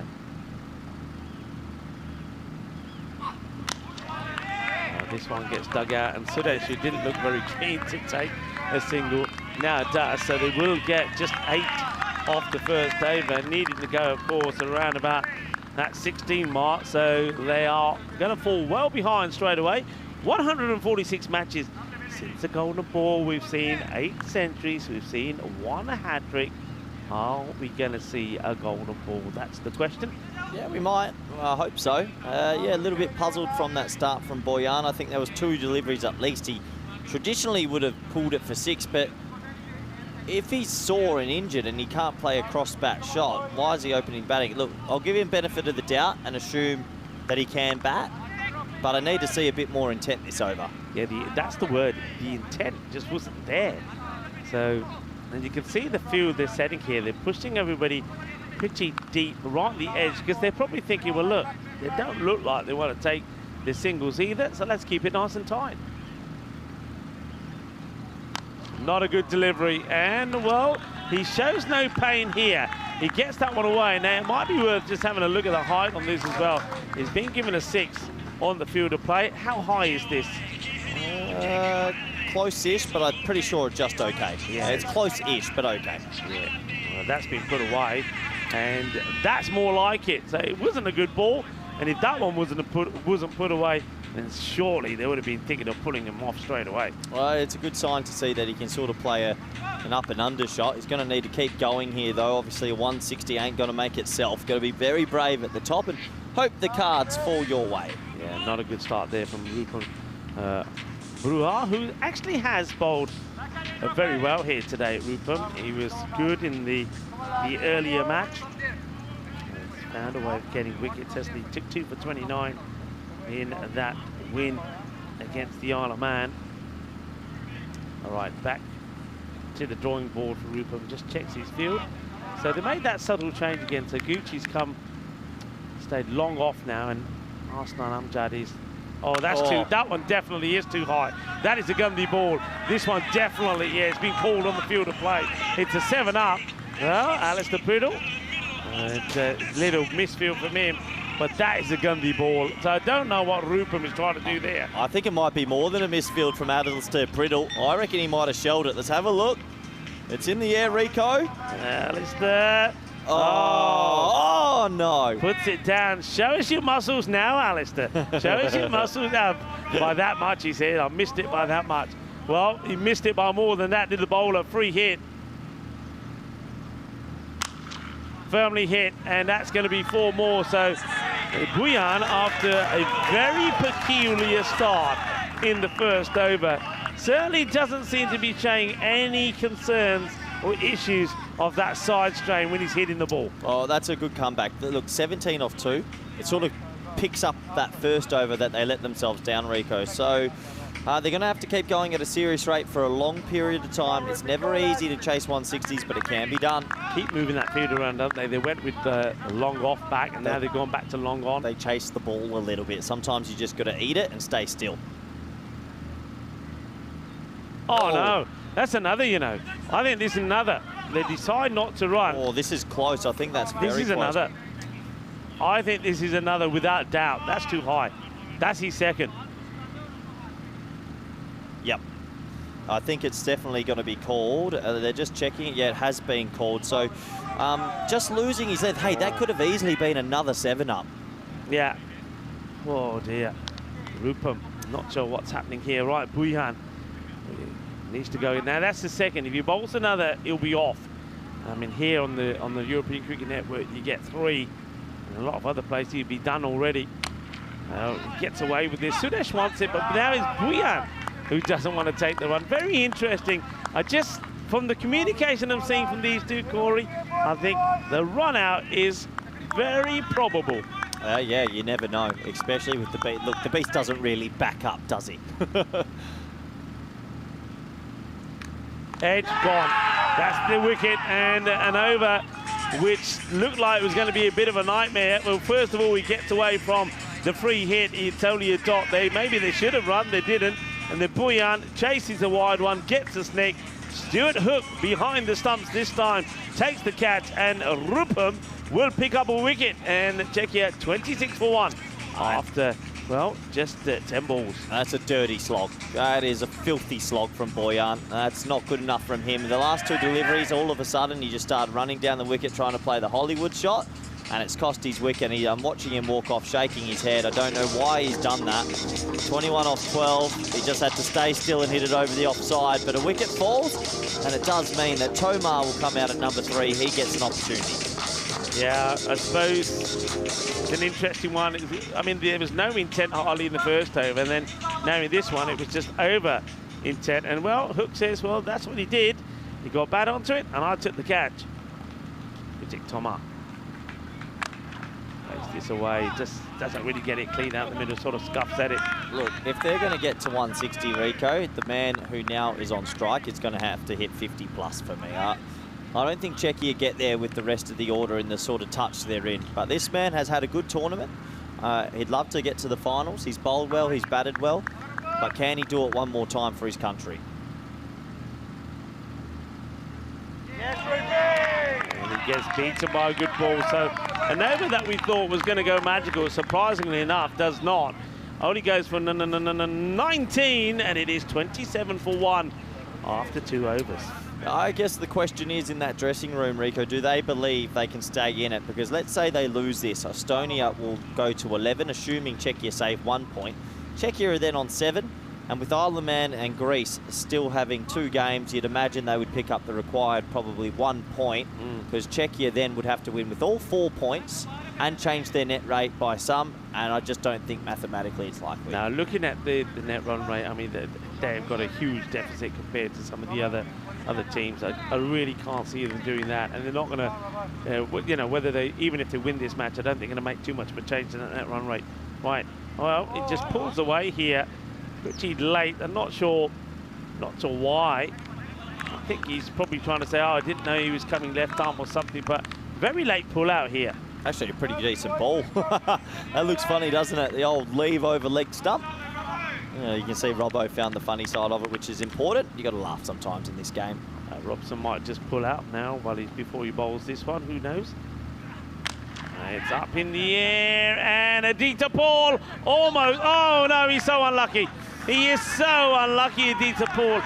I think he's probably thinking that his best thing to do is to save the boundary. So he leaps up, gets to it, then on the way down, he falls onto the ball and pushes it over the rope. So I think that would have been a good save. He would have taken that, but then, in the process of clinging onto the ball, he pushes it over for 4. That's up in the air, and it's going to be a good stop this time. So he makes amends. The batters will come back for 2. Yeah, well done. He makes amends after the drop and taps it back. We'll double check just to make sure that he got it back in time. I think he did, but let's have a closer look, Rico. Well done. That's fine. That's good. He's fielded really well out there. Remember in the last match, took a great catch, made a great save.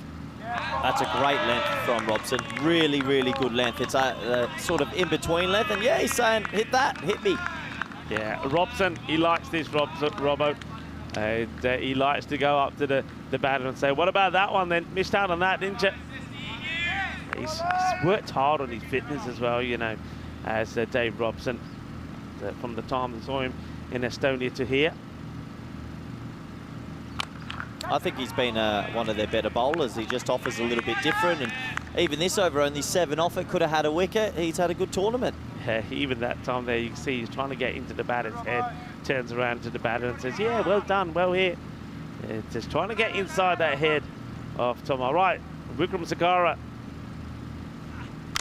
Oh, struck with power and struck the only way the beast knows. 6 runs. He hits it like a beast, doesn't he? Over pitched outside off, and look at this, just comes down on it late. That is out in the middle of that bat.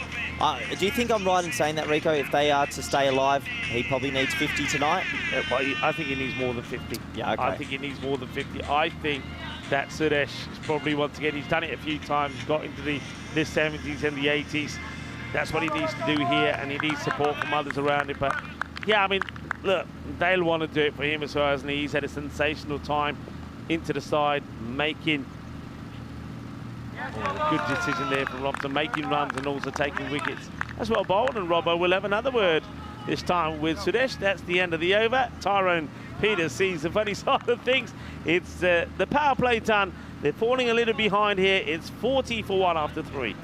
Yeah, they are falling behind, and we know it's do or die, but just a sedate first over's cost them a bit. Even if that had more intent, it might have gone for 14 or 15, but that wasn't to be. They really need Tomar to step up. He probably hasn't had the tournament he wanted with the bat either. 17 and over for 7 overs is not easy. Yeah, Rupam now gets his second. Remember, he's had 2 high no balls. If he bowls another, he'll be off. He recovered well in that last over. It could have been nasty, but he kept it to 19. He gets given another chance here. Bowling to Ritik Tomar, who does like to play on the leg side. He's very good at getting the ball away over there. They're keeping that square leg up at the moment. Mid-wicket, long off, long on, and 2 sweepers on the offside back. And nobody there, though. That's going to be 4 runs. Yeah, nobody there. The ball, that's a hot pocket, that spot of the field, Rico, but still a lot of teams haven't really been using it. Yeah, it's an interesting field set, really. I think the field they've got set here with the 2 men out of the off is a field to set to the beast. I don't think it's the one to Tomar. I think to Tomar, you're better off having one of those in and an extra man on the leg side. In fact, what they've done, they have brought one in to get the 3rd back. Ritik Tomar, though, does like to hit over that backward square leg. So let's see. Gone. Gets him. Gets it through. And he's gone. I think he may have been trying to angle it in that way. It's full, it's straight. and they stick with Rupam, and he gets through, he gets the wicket, and that's a big wicket to get because the captain Toma has been in good form, and Rupam is the man. Yeah, he has to go full straight, a little bit of an inside edge on it, and Tomar's, well, pretty underwhelming series might come to an end. It's a pretty loose stroke, to be fair, and well, if you keep it up pitched up that much, usually good things can happen. Yeah, and I love that shot there of Arslan Amjad, the captain, when he went up to him and said, see, I told you. And he said, I have faith in you. And even after that expensive over, that's good captaincy, really, from Arslan. He could have shied away from going back to Rupam, but he believes that he's somebody who can get the breakthrough, and he does. So 2 down, and now Paraskari comes in. I think this is the big partnership. This is do or die, I think, for Czechia, this partnership. And look, the Beast has faced 3 balls out of 20. Yeah. That hurts you. That hurts you. You want him facing 14 out of 20, and he might be on 60. So here comes Kari, important phase of the game. Full toss. This one, I don't think Hyden's an issue, but it gets put away. So you can see what Rupert's trying to do. He's trying to get that Yorker in, but every time he misses it, the batters don't. Yeah, it's a high-risk sort of play because when he does miss that Yorker, he misses on the full side by a big margin, not a little margin where it's a low full toss. He misses with big full tosses. So 48 off 3.3, they're a bit behind, their back's against the wall. If Czechia are good enough, they'll show us something big here. Yeah, and they've got the guy at the other end, like you quite rightly mentioned, only faced those 3 deliveries who can make the change. That's another one. I reckon that's close, you know. They're going to have a little look, maybe dipping. Let's have a look, Rico. Yeah. Looked like it was just dipping. I mean, for somebody who's been called for a couple, I think it's just okay, but I mean, he's got to be careful. That's another couple inches up and he's out the attack. Yeah, he is, and somebody would have to finish that over off. All right, here we go to the Beast. You certainly don't want to be bowling those to him. Sudesh, he's really, for me, the man who can make the difference, the man who could keep their hopes alive in these playoffs. He allows this to go by, and he sneaks in a dot, and that's a huge delivery. Dot balls are like gold dust on the European Cricket Network. Yeah, that rate is starting to get up to a pretty dangerous margin. Good umpiring over the tram line, which belongs to the bowler.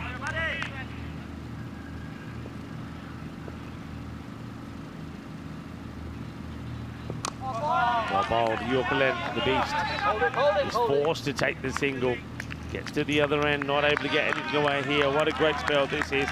And it looked like it was going to go pear-shaped halfway through that first over, but it doesn't. Just a single from it. 10 of that over, and the wicket of the captain of Czechia, Toma.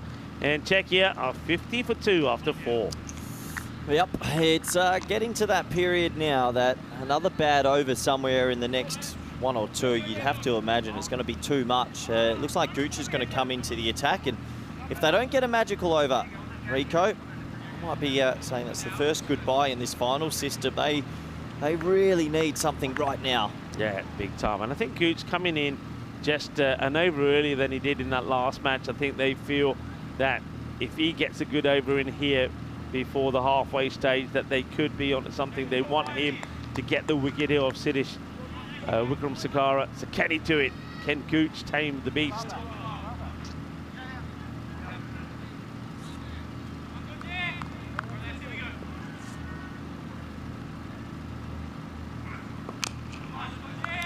So played away. Clever field set as well. Everybody for Sudesh in front of the bowler, if you like. They're all down the ground. That's where there's nobody at square, nobody points. So in the upper part of the field, nobody on the boundary. Played away, but to the fielder. It's red flags here. Huge red flags. I don't know how many nails are in a coffin, but I'd say there's half are there. They're in trouble.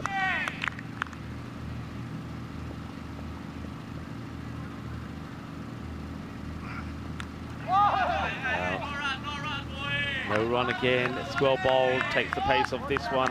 Swing and a miss, and big trouble here for Czechia. Big struggles here for the batters. Yeah, massive trouble. Even the 112 feels like it's a long way away. Someone needs to click right now.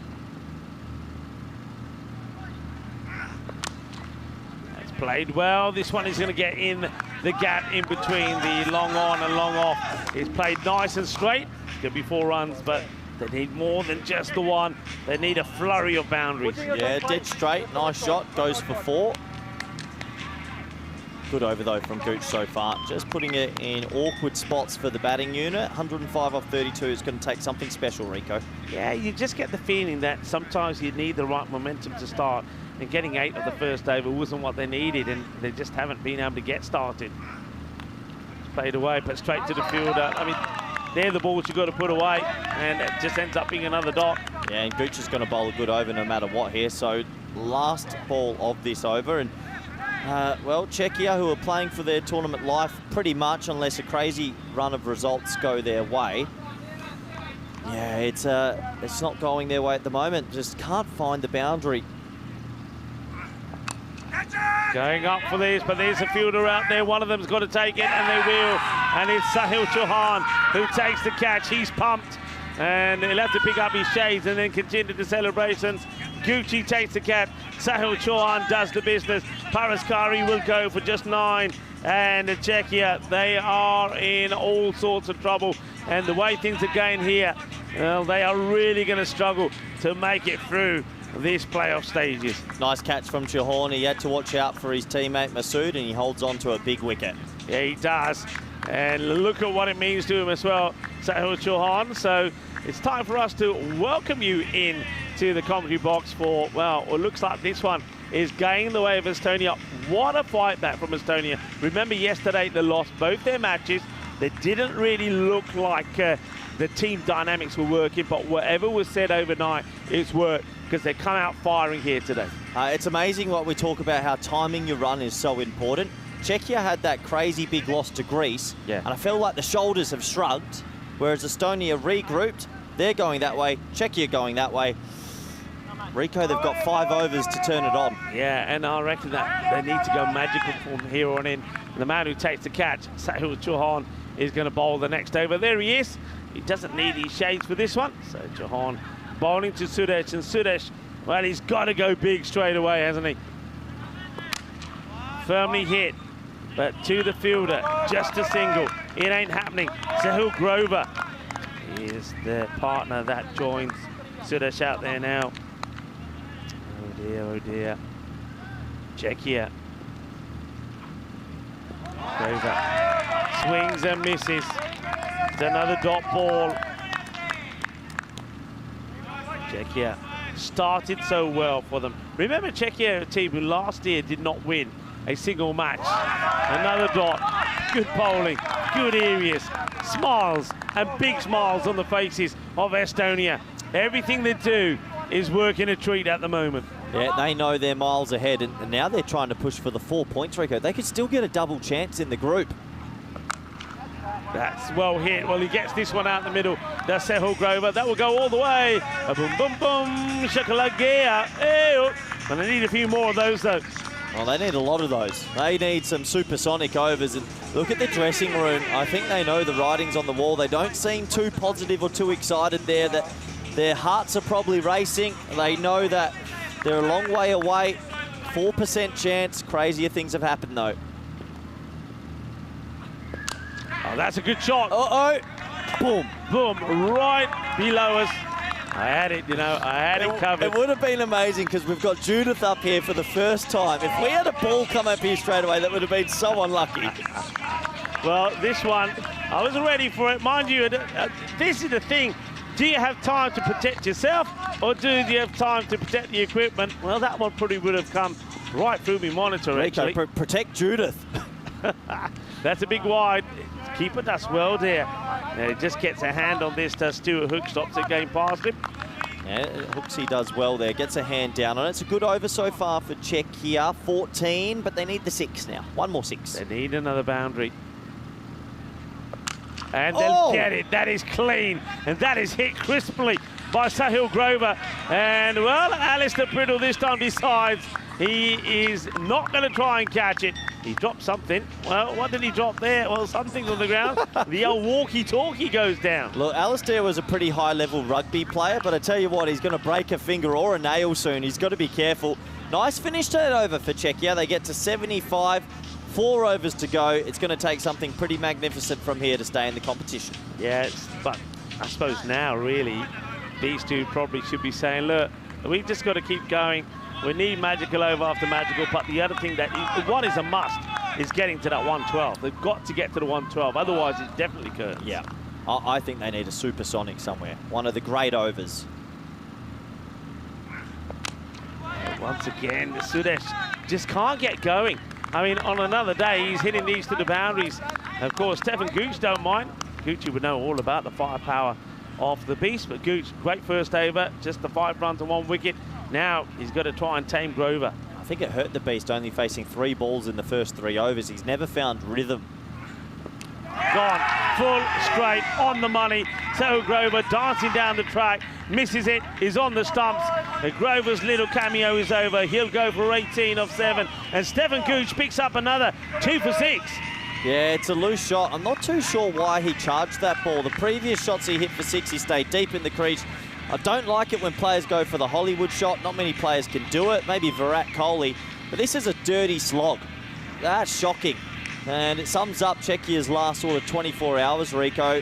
It's just a wild, willy-nilly swing. Yeah, it's not a good shot. It's one that he's played those shots from inside his crease and he's creamed it over for big 6. And this time around, he's charging down. He's got no control over it. Misses it. He's going to go.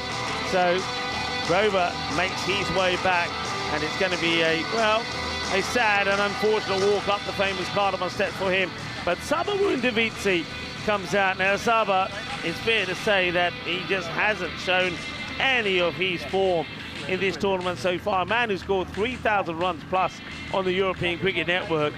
Is this the time for him to shine, to at least get something out of this contest for his side? Yeah, look, Davids a good player, but it hasn't been his tournament. And that sometimes can happen in sport. He gets an opportunity to be an absolute hero if he can get them back from here. Gooch, once again, having a good game. Didn't make runs, but is taking wickets. And Estonia trying to close out a perfect day. A lot of people in the chat enjoying this as well. A lot of Bob Hooks in there, John Gray, Dave, Julian Dawson. A lot of people tuning in for the evening fixtures, Rico. It is lovely under lights. It's fantastic. It's always a great time of night. Saba plays it away, wants to take the single. Will get there. I mean, it might want to have a look at this because Saba's not the best of runners, but it looks like he gets home pretty comfortably. The umpire's happy with that. Yeah, I think he's home. Just the single, though. They haven't even asked for the replay. So 2% shot for Czechia. Have a little look. Direct hit. Oh, hello. His bat wasn't grounded. It's a little bit close. He doesn't. I know he's not. He's a lazy runner, is Saba, but they're confident that Watch this. Bat's in the air. He's in the air. And Could just gets his foot down. As we get back to the action, that's been thumped. Whoa. Well, this is what Sudesh now has to do, and he's got to go big, time and time and time again. So Sudesh gets this one away. It's a little bit slower from Stefan. It is moving away, but Sudesh gets hold of it. What a lovely shot from the beast, Rico. Well, he's still there. He's faced 9 deliveries only. I know, I can't believe it. They got this all wrong, didn't they? Did Czechia with the batting. Good delivery. Gets a little bit fuller, a little bit straighter. And Gucci likes that one. And got ball from him. It's bowled very well. You gotta love the matchups, Gooch versus Beast, and all these things that happen at Cardamom Oval. And at the moment, it just feels like Estonia are going to go on to win this game, and they're still pushing hard for the whole 4 points. Yeah, they did it earlier. They're looking to do it again. Well, that's been crunched, and he turns that one into a full toss. And that's going to be 6 runs.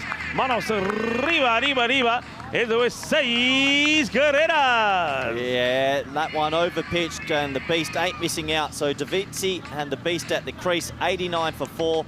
It's going to take 71 runs, I believe, off 3. Something amazing as the evening sky.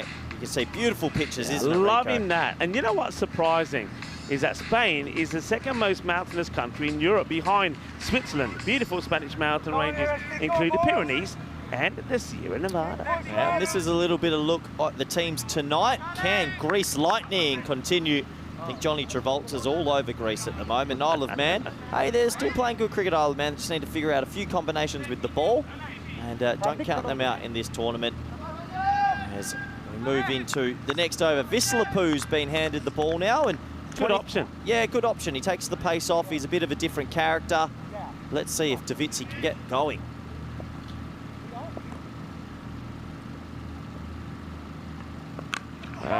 Scuffs at it. It's going to get lucky.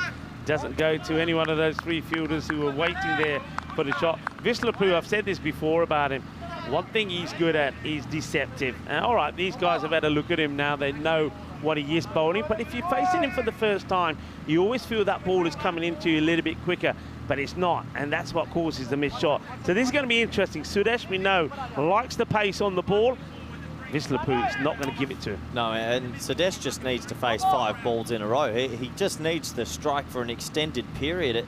It's very hard to get your innings going when you don't have the strike often. Yeah. You just never feel in, and that's sort of what's happened to him here. So 22 of 17 for a point.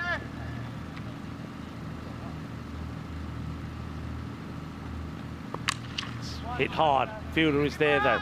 Makes the stop. It'll only be a single. That's a big win for Estonia. Not only the fact it's just a single, but it takes Sudesh off strike. And you can see Sudesh there straight away just saying to Saba, it's coming out slower. It's coming out the back of the hand.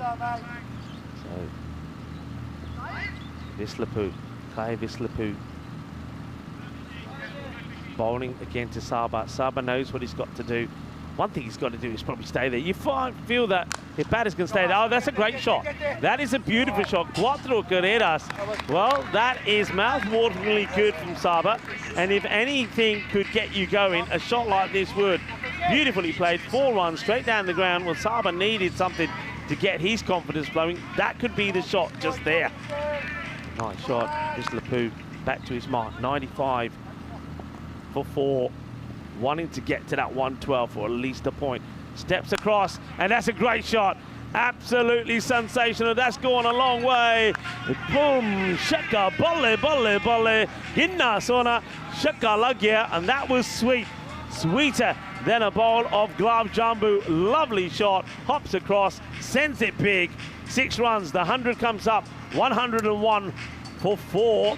Look, and still 2 balls to come in the over. Get that 11 off 14 off the screen. It's 59 off 14 to stay in the competition, we think. That's a lovely shot from Davitsi, maybe the best shot he's played all tournament. If he can go 6-6, 47 off the last 2, beautiful. Just beautiful time of evening. Oh, that's great. Great scenery around here. Short, oh, ugly shot. Ugly shot. Well, I'm losing that. Ugly shot, Corey, ugly. I mean, it's there for the shot. He just needs, look at the field set. If he gets a bit on this, if he plays it late, he's got 4 runs. It's just a rank slog. I don't have 2 other words for it. If you don't keep your shape, you're not going to hit the ball. Simple. Yeah. Davitsi, after playing a wonderful shot, plays an ugly one. And now he does the same again, steps across. And, well, I'm not sure what's happening there with Hook. He's getting very excited about something. It will be the end of the over, and 2 dot balls to finish. I think he thought he was just about to step out the crease there, as well captured there by Spring Media. But it's he gives them hope, and then he takes it away from them. Yeah, we have a look at the comparative worms. As you can see, Estonia, they got off to a big start, and they kept it up there the whole time. But Czechia, slow start, haven't been able to catch up. And 2 overs left. They need a lot of runs, 59. You'd imagine it's curtains. Well, the only way it can happen is that we see something crazy. The light is going, and normally, well, a lot of the kids are afraid that this is the time of night where the beast comes out. Well, the beast is out. Yep. He's out there, and if he goes big, if he goes supersonic here, it's game back on. Well, let's say 59 runs, 12 balls, 8 sixes is 48. And you got a shot. Bit of luck with the other few balls for edges or maybe whatever. 8 sixes in the next 12 balls, and you do it. Bilal Masoodi started it all off for Estonia with that great first over. And, well, I'll tell you what. They're going for the point here, aren't they? They are going for the point because the way that was played by Sudesh, he's quite happy just to go for the point. Well, I don't know. I don't know, Rico. I'm not sure the mindset's been there. Even Boyan's first over. That first over, I think, was the one. You're chasing that 160 and you eat an 8. Yeah. Like, these are the little things that can separate you from other teams, and unfortunately, it just hasn't worked out for Czechia today. And since last night, since they got pumped by Greece, they've never really recovered. No, they haven't. They haven't. And even though, remember, they did bring those 2 points into the playoffs with them, it hasn't served them well. High up in the air. Good luck. But Arslan Amjad, he's got good safe hands, and he takes the catch. That will be the end of Sabawun Davici. Amjad, what a good catch. He's had a few blips, hasn't he, with the catching, but not this time. That's gone a long way up. It's almost gone up to the moon, given it a kiss, come back down again, but it's fallen beautifully and safely into the hands of Arslan Amjad. Yeah, and you have to wonder, when will we see Davici again for Czechia? He's had a shocker, hasn't he? Some wild slogs, and this time he's gone. As Estonia, they will win this game, but they're fighting hard to get the extra point, because if they can take 4 points, they are getting into a position where they could get the double chance. Yeah, it's an interesting one how, first of all, the way Sudesh just calmly plays that down to take the single, didn't make much sense. And then Saba swinging hard. He's going to get himself out 12 of 7 and swinging and missing. It's just not happened for him this time round, and they've used him primarily for a batter. They haven't even bowled him. So Saba goes, a new batter comes out there to join the likes of the beast, and it's Sagar Hussain who comes in. Let's see if he's able to at least, I mean, a couple of boundaries gets you a point. Oh, look at that. That is just stunning. That is absolutely stunning. Spring Media showing us, oh, that's a Gandhi ball. Oh, that might be a no ball. They're going to check that. It must have been close. So it's going to be a wide minimum. But he misses it. I mean, you get a ball like this, Corey. Oh, that's high. It's a no-y. We were no ball, but you get a ball like that, you've got to pump it to the boundary. You've got to pump it to the boundary. Well, you've got to hope you do. Anyway, it's a no ball, free hit. What a beautiful evening, Rico. It's going to be hot tomorrow. 33 tomorrow and finals day. Well bowled. Running hard. Sudesh, isn't it? It's just a little gentle stroll as he gets to the other end. You get the feeling here that, I mean, no, it's definitely Buyan didn't like the face up to Bilal. Sudesh also, it's almost like there's something about Bilal Masood's bowling that they don't like. Yeah, sometimes it's just there's certain bowlers you don't match up well next to. Oh dear. Now where's this going to go? Is it going to go to the boundary? No. Will they come back? Sudesh says no, I ain't that quick. And it's just going to be the one by, so no real damage done there. No real damage done, but it should have been a dot ball. I think Hooksy will be a little bit disappointed to have missed out on that one, because they are fighting for that point. And, well, a 4-point win for Estonia here might put them in the box seat for a double chance. Yeah. Bilal wants to get a couple of good balls out in this over. It's over pitched, and that's going to be played away. Chase is on for the fielder. He won't get there. That's going to be 4 runs. So Sagar Hussain gets this one away. Once again, it was over pitched. It's on the way down, but he plays it well. He's going to get a boundary. Going to get 4. Yeah, he gets enough bat on it to go for 4, so they're just creeping to that point, but they'll be mighty disappointed. Today, versus Estonia, they made 111, and they're only going to make 120 on here, so it's not been a batting day for Czechia. It's Czechia the way we remember them last year, isn't it? I was just saying to the viewers, there's Bilal. Now we'll fire this one in and finish the over. So that's at 9 completed. They haven't got that point yet, you know.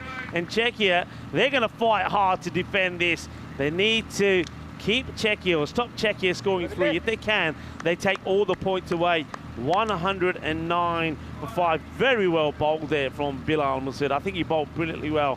1 for 15. Gucci also 2 for 19. Great spell from him. 2 wickets there from Rupan Baru. And remember how much trouble that Baru was in himself. So 3 needs to be defended here. So here we go. So Sudesh needs to get 3. Yeah, I was just saying, so last year Czechia didn't win a single match in the whole of their group. This year they didn't drop one in their group in the Challenge Division, but unfortunately when it's come to the players, now this could be huge. Remember, they're needing to, oh, they're not going to get there, and Sudesh is just, he could be run out if they have a go, but they won't. It'll be a single. So Stuart Hook, it's that difficult time of day, I think. The natural light starting to go. Hook trying to get there, but he totally misses it. Poor old Hooksy's had about 5 of these this tournament. When it goes up in the night sky and Hooksy's there, you just sort of feel for him. He just doesn't pick it up. Anyway, 2 to save a point for Czechia. Good delivery, and will be the one for the over. That's a sharp delivery from Robinson. Robbo's bowled so well, you know. He just keeps going and going. I saw him doing it in Estonia. He's doing it here as well. I think he's a remarkable bowler. Somebody who also does a huge amount to support cricket back there in Estonia as well. Him and Stuart Hookhart. Here comes Robbo again. Okay, could be and should be and will be. So another wicket goes, and that's 3 balls to come. They're still needing 2 runs to save the point. So Estonia are definitely looking to take 4 points away here, and a new batter will go on strike. Sudesh is stranded at the other end. Oh boy, oh boy. Boy, oh boy, Czechia, their hopes are fading. I mean, a point gives them a glimmer of hope if other results go their way, perhaps. But to get nothing from this one, you're going to be in trouble. And I know there's a lot of people back in Estonia, some young boys and girls who this man has coached, and some of the women will be cheering up and down with delight as Robbo takes a wicket. He's first. He's taken 1 for 14. Brilliant bowling. Now, I wonder if they put the squeeze right on the new batter. You know, put him in discomfort. They are. Look, I like it. Look at the field. Everyone's in the ring. Put a bit of pressure on him. Magari is the man. Magari, don't forget, gave away a lot of runs with his bowling, with some decisions we didn't understand. So Sudesh, he's stuck at the wrong end. I reckon he's going to try and run here. I reckon they'll try and run. Sudesh is not the quickest. They're putting the squeeze on. Look at the field, Rico. Everyone in the ring. I like it. Magari hits it. It goes backwards. It might be enough. It might be enough to get a point. It will be. They'll get 4. He swings hard as Magari. Doesn't know too much about it. Robbo goes a little bit short here. It's going to be 4 runs. So Czechia, with that shot, they will get a point out of this fixture. How important could it be? It all depends on how Estonia do in their last match and how the other teams go. Mathematically, that point keeps them in it, but it would take a crazy run of results to stay in it. Yeah. Isle of Man would have to get 0 points in the next few days. That's an inside edge, and that one will go for 4 as well. Well, that gives our microphone a little bit of kiss on the way through. Well, it is World Music Day. Well, why don't you have a sing on that microphone? And at the moment, well, the team that will do most of the singing, despite not getting all the points here, is Estonia. It's been a sensational day from them. A big day, playing 3. And when you're playing 3 matches, you've got to be strong. You've got to be strong playing 3. They were strong, and they do get all the wins today. That means that they have salvaged themselves a good chance in the playoffs. Slower ball, high in the air. Somebody's got to want it. Stefan Gooch hasn't seen it. He says, I have no idea where it is. Gucci is saying, I have no idea where that ball is. He probably was the closest to it. In the end, it will be just a single. And that is going to be the end of that. And the biggest surprise there is Sudesh Wickramasinghe that opened the innings with Bhuyan. Well, he only faces 15 deliveries and he's 25 not out. Well, that smile from Gooch sums it all up. What a day it's been for Estonia. A perfect day for Estonia, who are definitely 1 foot into finals. Czechia 1 foot out of finals. Plenty of shakes of the hand. I can't believe the Beast only faced 15 deliveries in that innings. And it's been a shocker for Czechia. I mean, they're going to need other results to go their way. Isle of Man, they need a couple of points to secure themselves, but that second spot and the double chance is heating up, Rico. Yeah, and Czechia, you just got to feel that there's a number of things that they got wrong. They were doing a lot of things right when it was watching them in the group stages, the way they used the bowlers, the way they had the batting, the way the batters were clicking. But in this playoffs, they just haven't. I mean, apart from that win, when they got the win over Greece in first half, after that it's gone badly wrong. The bowling selection hasn't gone right. For example, they used somebody like Magari. They got him back to bowling second. He went for 2 lots of magical overs. And even with the batting, I mean, Bhuyan coming there to open the innings, getting it all wrong straight away, not getting the required amount of runs that they want. It just sent the wrong message. And then when he did get going, he would then get out. It's not been a good show, but a team that has been given a good show, or two teams, have been Greece and the Isle of Man. You could probably say that there have been two teams that have been scoring lots of runs. Isle of Man, though, remember, they did go down earlier today. And in the match before this one, Estonia chased 166. Also, Greece chased 170 to beat them as well. So Isle of Man, they haven't had a win here today, but they have been picking up points, which have been crucial.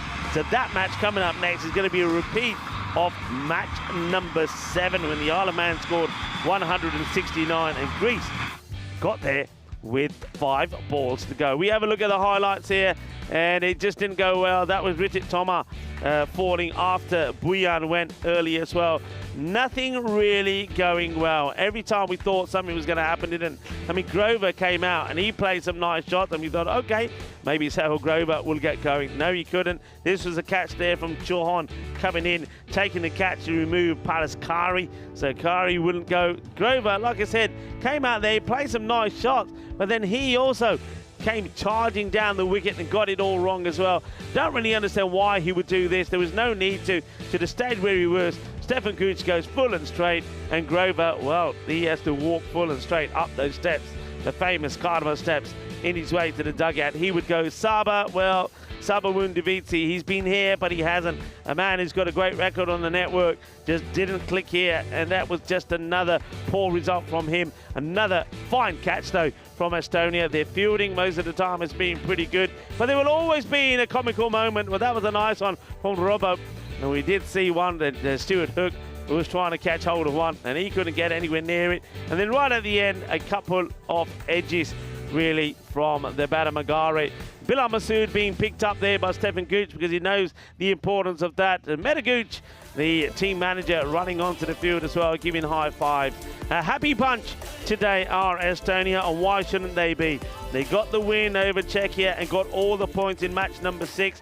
Then they got the win against the Isle of Man, chasing 164. They did it with 12 balls to go. And this time round, well, maybe just slightly lower score than we maybe expected them to get to, as they got to 159. But it was more than enough to give them a win of over 40 runs over Czechia. Czechia there, that scorecard tells you the story. But Suresh Wickramasakara, I mean, we've seen him do some amazing things, but not in this match. I think it didn't go well. He didn't manage to get on strike. And when he did get on strike, they bowled well to him. He was only able to get a few away. Estonia, they're a team that do their homework. They're a team that plan. And that homework and that planning means that they've had a very successful day here today. 3 wins out of 3. That puts them right back in it, and maybe with a very good chance of getting that second chance when it comes to the playoffs final. So this is the match summary. Estonia, they get the victory by 40 runs, and Czechia, well, only results going their way. And, well, you got to feel some incredible performances from them, and some other teams will see them progress. It was in their hands, but it didn't go well. They've been beaten here twice, of course, by Estonia, and it's a disappointing end to the day for them. But it's not the end of the day for us. We still have one more match to go as the daylight starts to distinguish and disappear. It's the lights that are on as we're ready to go and rumble in the night. The Fiesta de Noche is about to start, and well, we'll be back in around 15 minutes time to talk you through Greece taking on the Isle of Man.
The European Cricket Championship is proudly brought to you by Dream11, HCL Software, Paramatch, the Junta de Andalucía, and Victorinox. And the official charity partner, Share the Meal by the United Nations World Food Programme.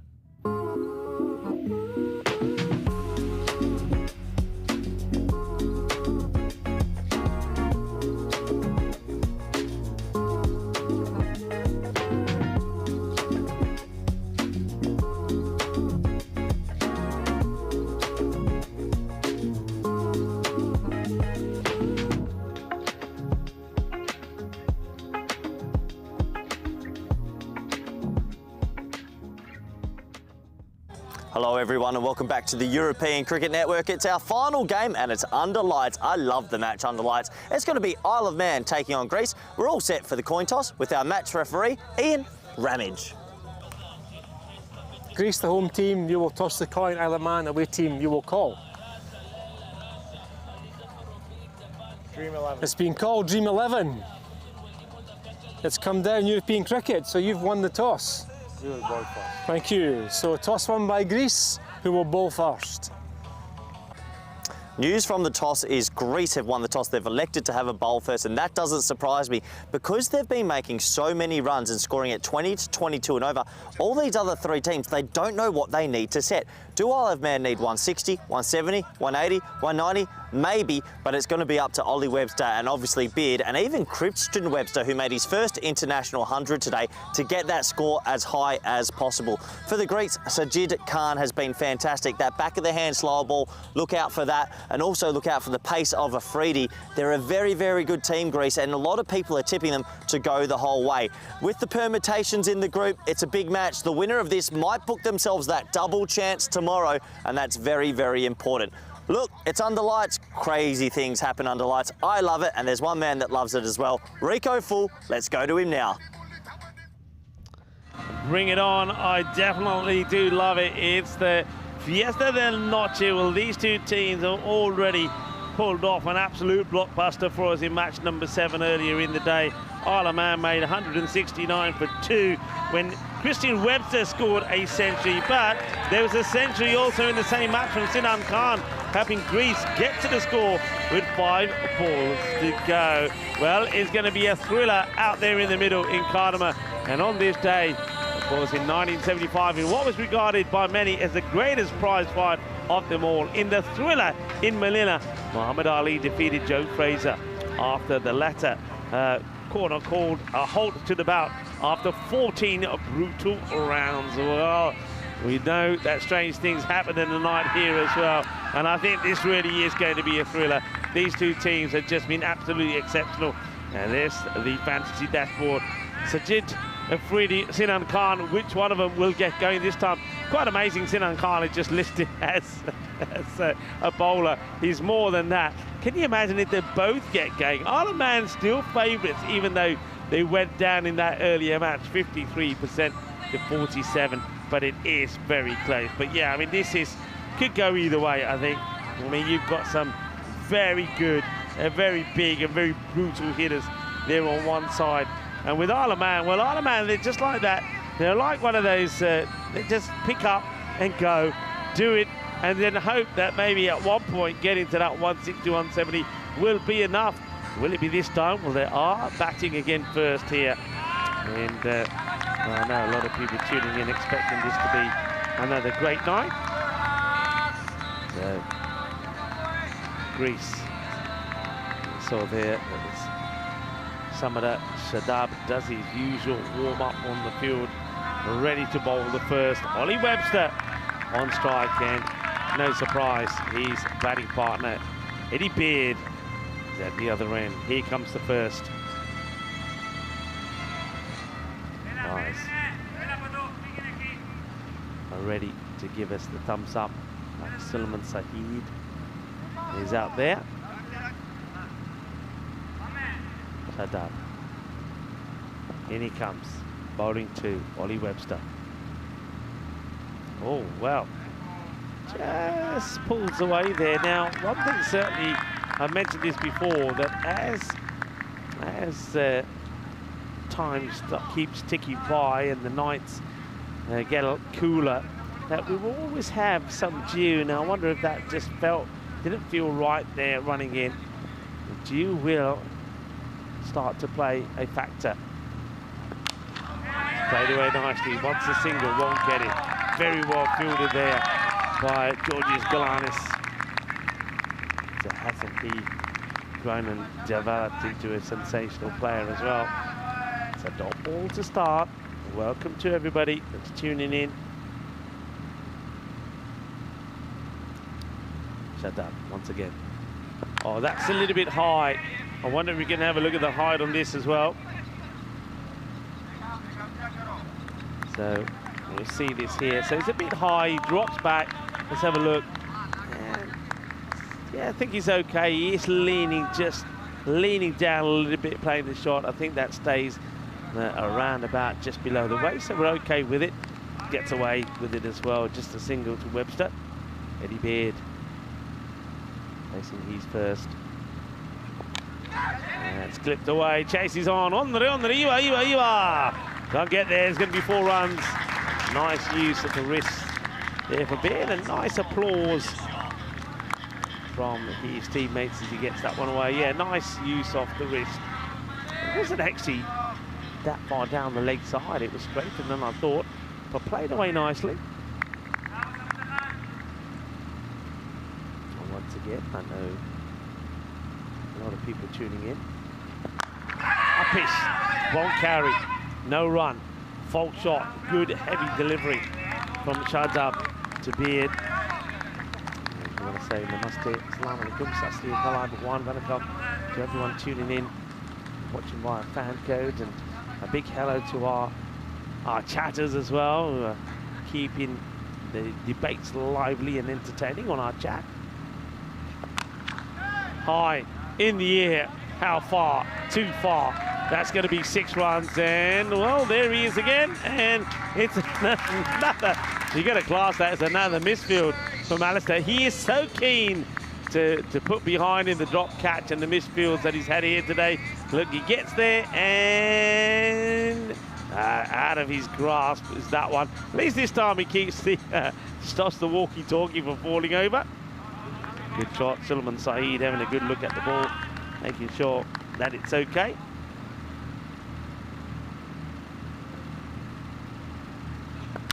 Oh, cracking shot. Oh, glorious.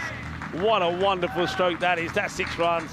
And Eddie Beard, well, he seems to have no issues picking the ball up under the floodlights, and that is 6. And it's a cracking shot, goes for 6 over the extra cover boundary. It's going to be 17 off the first as Corey joins me in the commentary box. Yeah, good to be back, Rico. Just a little time to reflect on what's been a fantastic day of cricket. And if you've enjoyed it, do feel free to send in your questions or queries at cruckers_28 or Rico Full with 2 L's. We're always here to try and interact with the viewers, which is a nice quirk of the job, Rico. Yeah, it certainly is. And yeah, thank you everybody who's been interacting with us. A lot of messages, a lot of people loving what they're seeing out here in Spain, of course in the province of Andalusia, region of Malaga in Spain. Good start, 17 off the first. Nice solid hits there from Eddie Beard, who's moved to 16 of just 4 balls. Ollie Webster back on strike. Yeah, so Webster on strike. This opening pair, can they break through Greece? And chance taken. So Webster will fall like he did earlier, pretty cheaply. So Ollie Webster, the first to go. They get the breakthrough. Now this partnership does normally work quite well. It can be pretty fruitful. It's not often that it's broken that early, so that's a good sign for Greece. They get that breakthrough, they get the wicket. And here it is again. It just rushes him, doesn't get the full power in the shot. Catch is taken. Galanis is not going to drop that. Yeah, and that's one of the big 2. You'd have to say it's still a big 2 for this Isle of Man opening pair. And well, Ollie Webster, interesting day for him. He had a duck, a really marvellous 80, and then a failure here. And that's the sport, that's cricket. 1 in 3 ain't bad, Rico. Yeah. But the score is 17 for 1. Yeah, but he plays the right way, doesn't he? He knows what he's got to do. He's hitting the ball big from the word go. But he's going to have to depart for just 1 of the 3 balls that he gets to face. Well, he will go. I'm sure the other Webster will make his way out there. I'm sure we're going to see Christian come out at number 3, a man who has scored runs here today, scored a fine century. And Christian Webster comes in at number 3. Yeah, his first century for the country, Isle of Man, in any format. Well done to him earlier. He's a good young player, and I know a lot of his teammates were ecstatic for him. He came in after the first ball during that 100, so he's basically an opener, and he basically is now. 7 balls are gone. He's got a good opportunity here. Beard's off to a flyer, as you're expected, but they want a partnership. Yeah, and we're seeing somebody you haven't seen too much of here, and this is Tariq, who has the ball. Gets worked away and bounces into that. So Greece, of course, a couple of players coming in for them. So this is Hasnain Tariq is one of them. And hoping that he and also Musa Ali can go well here. And they've also got Abu Bakr Iqbal. Yeah, Tariq's added just another pace to the already long pace brigade of Greece. Oh, Rico. It's going to be 6 runs, smashes into the fence. And just for a moment, Corey was ready to, what he thought, hold on to one, would just fall short, but good clean hit. And that's a good hit because he's got some width there, but he still manages to get it full, big, and straight down the ground. Yeah, nice shot. For a brief moment, I thought that was going down my throat, but it wasn't. So 6 runs to the total.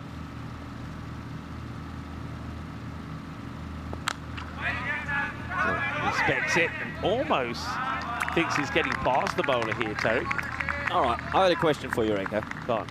How many do Isle of Man need? They've hit 170 on 165, I think. Both got chased. You saw Greece, who were going at 22s. What's a realistic score Isle of Man are happy with? I mean, are they happy with 160 or not? I think you got to be. You got to be happy with 160. It's a good score. That's been hit firmly, and that's going to be 6 more, and that's crunched down the ground. So Christian Webster certainly showing that he's got the ability. Look, yeah, you got to be happy with 160. I think you just got to accept that sometimes, you know, and in their case, it's happened twice. Sometimes some teams are just going to be on one. You saw 2 batters there, Afridi and Sinan, just being in top form. I mean, what can he do? Are you sure 160?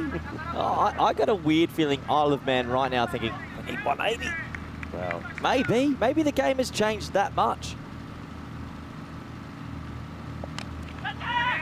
In the air, shouts and catch it, and he'll do very well to get anywhere near this. Well, oi, oi, oi.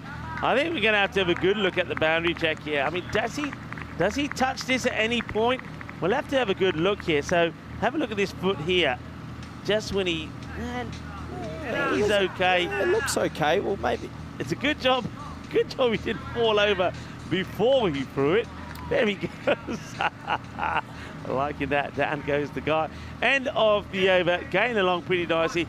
This is the way it's looking at the moment. Yeah, look, with Czechia on 7, if Isle of Man even pick up 1 point in this game, Czechia would then have to get 4 points tomorrow and improve net run rate and hope that someone else doesn't get a point. Yeah. I think we know our finals. I think what we're looking at is who finishes second. Yeah, good point, actually. Very good point. Yeah, second is, of course, is big. You get that second chance. Yeah, Isle of Man, just a point at least tonight would be big. You don't want to get smashed by Greece again. Go back to Shardab. Starts with a short one, but that's played beautifully. That's a stunning shot. And Greece still have that little bit about them. You know, when you have a few players that are not played perhaps that much cricket at this level, every time the ball is hit in the air, there's 2 or 3 saying catch. Yeah. Nobody's catching some of these, especially when they're going over the fence that far. The only one catching that is the bushes, the lights, Alistair Priddle, who seems to be a ball magnet. Look, looking at some of the batters in the groups, it's been an amazing sort of array of different style batters who have made runs and had success. But Eddie Beard, for me, if we stopped, I don't think he might be MVP, but if you said who's been the best batter out of everyone, I mean, Gucci's up there, Sajid Afridi's up there, the Beast. But this man, Eddie Beard, what a player. Yeah, I mean, he's just been sensational. I mean, there's still, yeah, I mean, a bit of cricket to go. And you say you don't think he might be MVP, but I mean, why not? The way he's scoring, and if he goes and scores a few more big knocks, he's, you know, he certainly could do. Well, up here, this could be a chance. and he will be, and he'll be taken. Well, forget the MV talk. Well, Corey, I'm going to blame you for this one. You brought it up, but Eddie Beard, after looking spectacular, is going to be that man again. Georges Galanis that's going to take the catch. Eddie Beard will go. He's just another player that suffers at the hands of the Corey commentator curse. Well, I do wonder if this is the first big wobble from Isle of Man. We haven't seen them lose the 2 openers for less than 50 ever. I swear it never happens, but tonight has. Eddie Beard goes for a quick fire 26 or 7. Ollie Webster's in the sheds. Have Greece finally stopped the dangerous Isle of Man? Yeah, very, very disappointing for Beard. He'll go, so yeah, Isle of Man. I mean, you would have thought they would have needed one of those two to really go big. It's not going to happen. And 26 of 7 for Beard, and it is Shadab that gets him. Red Barnett out at 4. He's got a lot of work to do here. Well bowled, jars in a Yorker.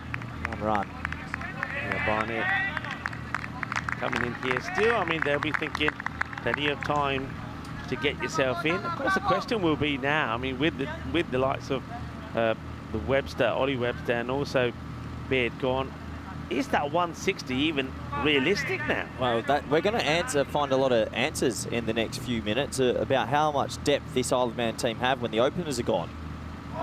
Just to give you some statistics, Rico, Eddie Beard had 6 50s, Ollie Webster had 4, and they've all got a lot of 30s. So out of 12 games, there's been a lot of games where one of the two's batted to the 7th or 8th over. Yeah. This time, they're out in the power play. So does Isle of Man make 160, or now do they only make 120? Very interesting. Yeah, very interesting. Of course, that also means that this time around, Christian Webster becomes key again with the bat. I mean, we've seen what he can do.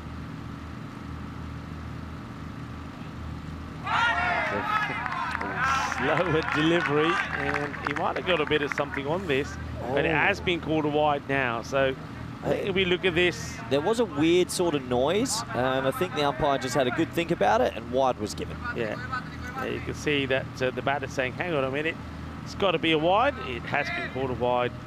Look that way, I must admit. Straight away to me. So Shadab will have to bowl that again. Goes for the slower ball, doesn't quite get it right. Oh, man, all right, they've lost those wickets, but at the moment still, they're okay in terms of the runs. He spoils that one. It's going down the leg side. He'll get just the one. It's well chased and throws it in, but misses out on that one. That's Christian Webster. But that will be the end of the over. Over comes to an end. It's going to be 44 for 2 at the end of 3. Yeah, and I have to give that power play to Greece. They're doing a lot of good things, and right now they are ahead in this game. It'd be fair to say, Rico, I haven't seen the table again for a few moments, but the winner of this game probably guarantees the double chance as well. I think, yeah, I mean, one thing we do know is that if Greece pick up 4 points, then they will finish top. That's for sure. So that much we do know. If they can pick up all the points here, then that'll be huge. Yeah, I'm pretty sure with their net run rate, even 3 points, yeah, it's pretty much sealed. If Isle of Man win, it would mean Estonia would have to upset Greece tomorrow. You'd fancy it to get second. Not easy. As we start another over, I think that might be a bye. Yes, good pick up on throw. Well, they might even think and come again. They will. They'll end up being 2 byes. It's still going. And watch where this one goes. So somebody eventually puts a stop to this Grizzly. It's going up and down. It was like watching Wimbledon all over again. Well, the Greeks do play with a lot of emotion, Rico, and here was a fair bit. Pinged it in for no reason, gave away the extra run. Yeah, and they'll take 2 byes, so Webster goes back on strike. A couple of handy extras there, as it is Amarpreet Singh Memi with the ball. Now he's gone from wicket-keeper to bowler, and he's done pretty well. That's hit pretty hard, but straight to the fielder. They've got the angles right here, Greece. Yeah, they have. Singh Memi's actually been effective as a bowler. He kept well, and since he's come on and been a bowler with his little right arm away swingers, sliding him in like that, he's been pretty effective, hasn't he? Yeah, he has. And I just get the feeling that the slower bowlers that have bowled well have always been a threat. This one just outside their leg stick, but it's good bowling. I like the drift that he's getting. He's not pushing the ball through, he's just holding it back a little bit. which makes it harder for the batter. That's it. Sliced away, chases on, and they will stop it. So good work once again from Greece. Well, just almost thought about a third as it deflected off the keeper. But yeah, good running, good fielding as well. Tapped back. Greece just doing everything they need to keep this run rate in check. 50 up off 3.40, but from what we've seen, Rico, it's a bit slow. It is. It is a bit slow. But you still got batters there. Don't forget, you still got the hard hitting Aki van den Berg to come in if you get the opportunity. Well bowled, good take also from the keeper. And this time you see that Aslam Mohammed is behind the stumps. So last ball of the fourth, top over from Memi. It's only gone for 3 remarkably. What an over, Rico. What an over. It only goes for 4. Isle of Man in a bit of trouble. Under lights at Cardimer Oval. The score is 51 for 2. Yeah, 51 for 2, and it's top over there from Amrit Park. Really well bowled. Just the 4 from it.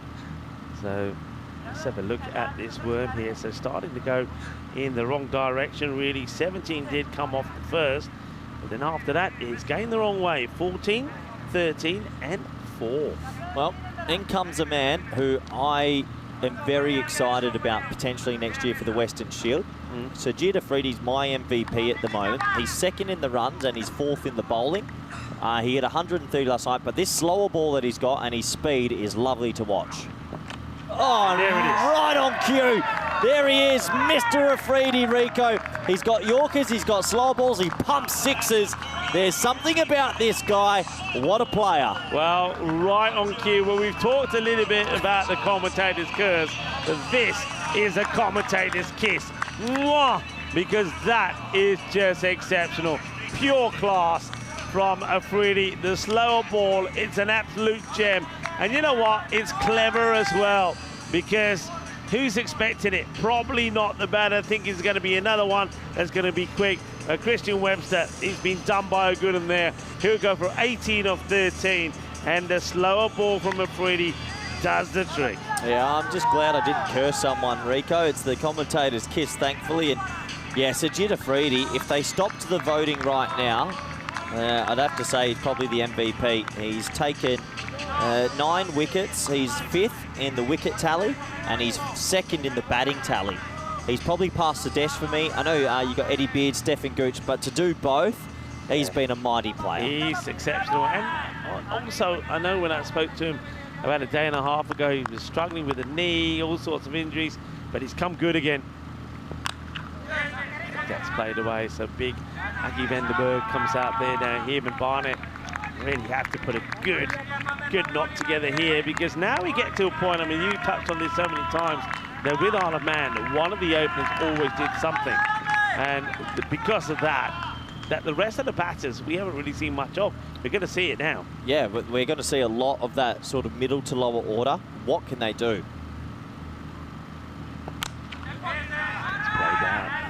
It's the big 3, actually, because give Christian Webster some accolades. Well, he's actually done really well at 3. Hit 100 today and a couple of 50s.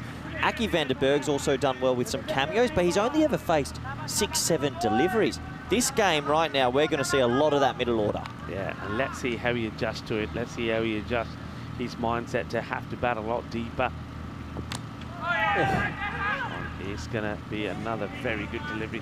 And Greece, one thing that they've really impressed me with is, I mean, their bowling has been great. I mean, all the quick bowlers, I mean, Shadab has been good. I've liked what he's done. This guy, of course, Afridi, even Sinan Khan has. And, you know, and then Amraprit, who's then become that slower bowler. He's played his part well. Aslam now having to go behind the stumps, so that means that you get someone like Tariq come in, and Hasnain Tariq has bowled very well. Slower ball, high in the air. Galanis, can he get there? No, it just dropped short of him. So a little bit of luck here for Sam Barnett. Doesn't really pick that slower ball, and Galanis this time just couldn't get there. Yeah, just couldn't get there. That slow ball is so hard to pick, and this one, in the end, lands in no man's land. Top over again from Afridi. He's climbing the wicket-taking tally, getting himself right up there.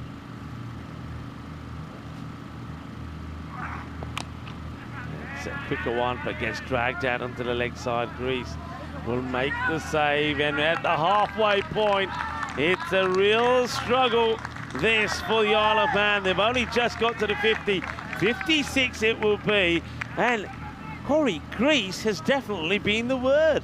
Greece Lightning, Rico, they have just hit fire with bat, but let's talk about their bowling a bit. You've got Afridi, you've got Shadab, they've got speedsters, Yeah. They've got a little bit of spin. You know, we talk about, what does Vinny always say, bat for show, bowl for dough? No, bat for dough, bowl for, I don't know. I think it comes down to bowlers win your tournaments. Yeah, that sounds it comes about down right. to that, and well, maybe they've got everything it takes here. They're going to go to a bit more of the spin, and why not? Because Amarpreet bowled a fantastic first over, and could be out here. It's full, and he's gone, full and straight.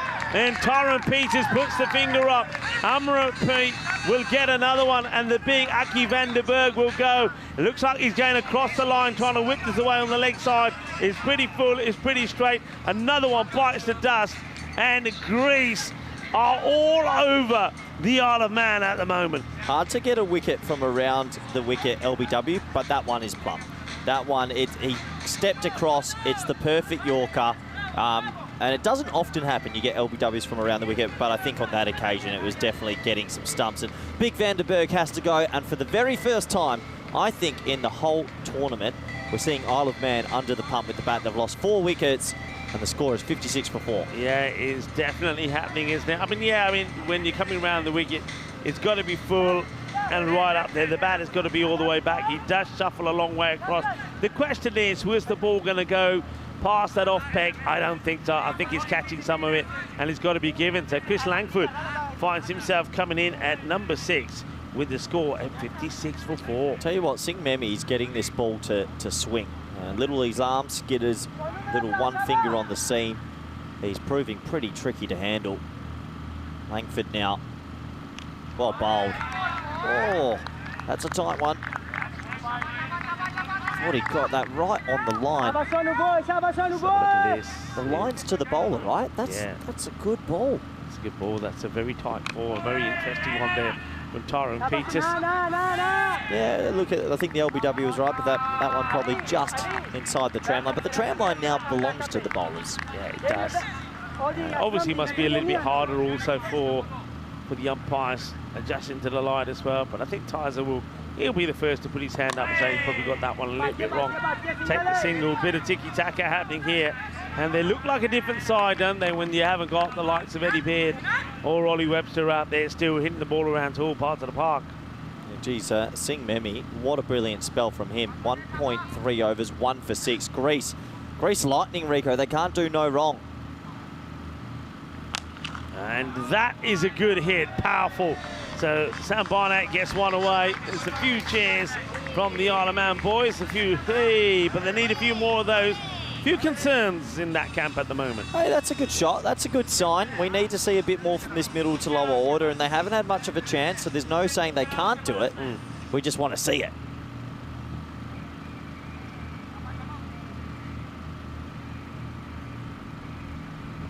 That's that cricket delivery, running it hard. Sam Barnett will get there. And yeah, he's a little bit disappointed he's missed out on that when he was on the pads, but I'm liking the way that Amarpreet is able to vary his pace as well. I mean, he fires some of those in pretty quickly. Batters don't pick it. He's got the one that he drifts across as well. So this is, as you said, Corey, very good bowling from him. Yeah, he's an amazing spell. Last ball of it. Yeah, and that's the one where he just drifts it, and that's working the treat for him. Probably the only bowler that we've probably seen that's been prepared to do that, just drifting the ball in, and he's working a treat. Great over, great spell. Only the 12 come from his spell. He picks up a wicket along the way as well, and the big one there of Aki van der Berg. Isle of Man struggling, 65 for 4 after 6. Yeah, struggling. Top spell from Singh Memi, and there's something about this bowling take. They look good under lights, Rico, and if the final's under lights tomorrow, Greece will fancy their chances. Here comes one of the players, if not the player of the tournament so far, Afridi back into the attack. Oh, Sully. Ow, ow, ow, ow, ow. Dot ball. Well, that is an umpire killer. That is hit him hard.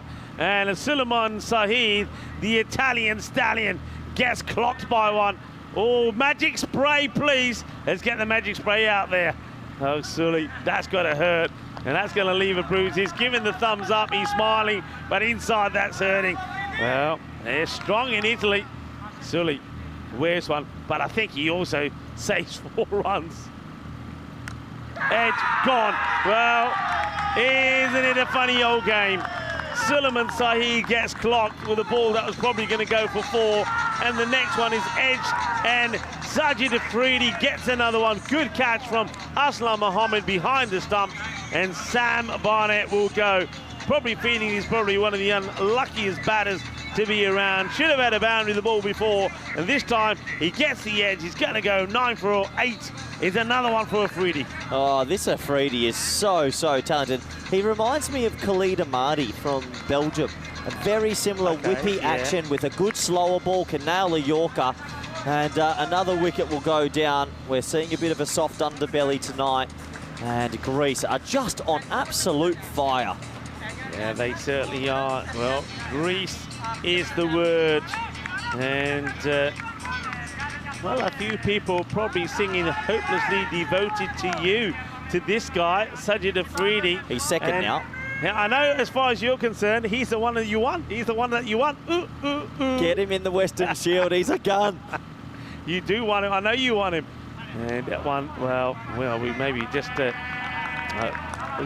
probably overtalked him. He's getting to his head maybe. Well, there's that limp now. It's quite interesting that this sort of limp comes back and forward from him.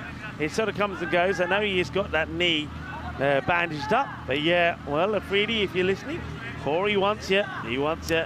You're the one that he wants. This is why this competition is great. More eyeballs on talented sportsmen around Europe that you've never heard of before. Ward, what can he do? Swing and miss, and there's that slower ball again. Beautifully bowled. It's one of the more iconic slow balls. Watch his arm. It goes low, and he rolls it out. It's such a good delivery to have in the arson area. And what a spell again from him. He's second in the wickets and second in the runs now. Yeah, he might just go with that slower one again, you know, and just try and go a bit straighter. He's having fun here. He knows he's at the top of his skill. That's hit fairly well. Doesn't go with the slower one. Galanis, who has caught very well as well.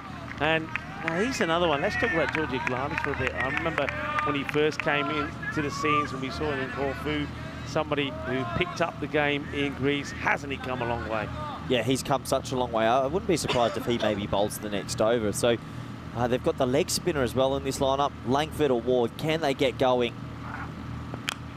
Slow ball, whipped away.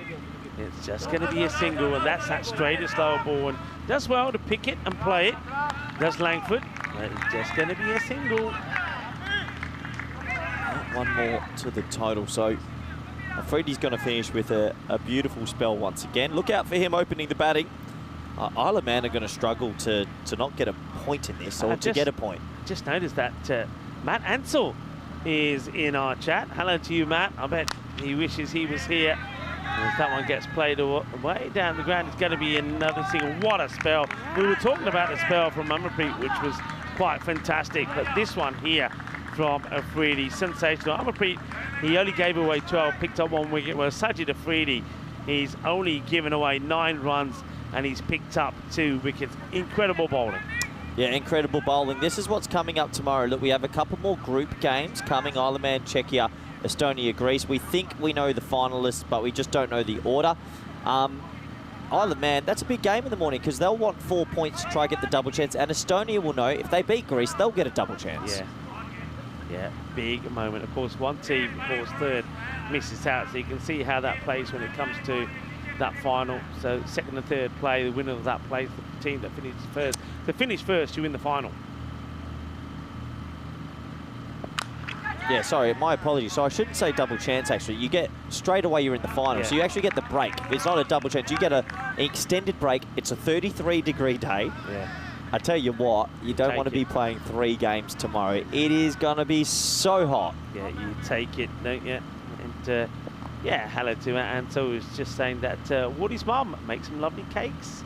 So, well, next time you're coming up there, bring them those cakes with you. They're nice and handy this time of night, especially it's International Coffee Day. Coffee and cake, yes, please. This innings, Rico, we wanted to see what happens when they lose the openers, and it hasn't looked great yet. Not easy under lights to get out there and get on with it from ball one. Big thing is, I mean, if it stays like this, there's going to be every opportunity to take those 4 points. And if they get those 4 points, they'll finish top. High in the air, shout to catch it. As it would be, but nobody's there to catch it. But you're going to have to be in the jungle with a flashlight. That's going to be 6 runs, so warm applause for Langford as he gets one away. He's a trooper, isn't he, Langford? Yeah, he is a trooper. He's a talented bowler, and he can still wield the willow. So he gets that away for 6. Khan a little bit short on that occasion. Best case scenario here, maybe 120, 125 for Isle of Man, and they bowl out of their skins. Hello to Diego as well. And also Akash is joining in the chat there along with Dave and John. Lovely to have you all with us. And remember to give us the thumbs up and also subscribe. Great to have you joining the European Cricket Network family. Swing and a miss this time from Langford. Another dot ball. Sinan Khan is another one that's been good. Question that everybody's asking, which one of them will fire this time? Will it be Sinan or Afridi? Yeah, it doesn't matter. One of them usually does. Isle of Man, 6%. It hasn't been their night with the bat so far, and Greece are just in top T10 form right now.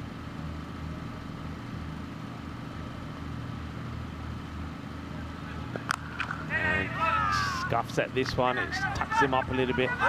They're taking on the 2. And this is going to be okay, I think. I think Sinan's... Well, he's hurt himself in the process now. Not sure what he's done. He's holding his inner leg. Well, no, he's not. He's trying to... It's his hand in the end. He says, I'm all right, it's all right. Let's have a look at this. Must have something to do with the throw. I mean, it's been fired in. I just think it was pinged in, and just watch him take it here. Yeah, just a hot one. A hot potato, Rico. Yeah, it doesn't have the ball as well. I do feel the batters do make it. But, yeah, look, having to take some risky 2s now, Isle of Man, just to try and keep that scoreboard ticking at a healthy rate. Played out onto the leg side, well fielded. Will just be a single, the end of another over.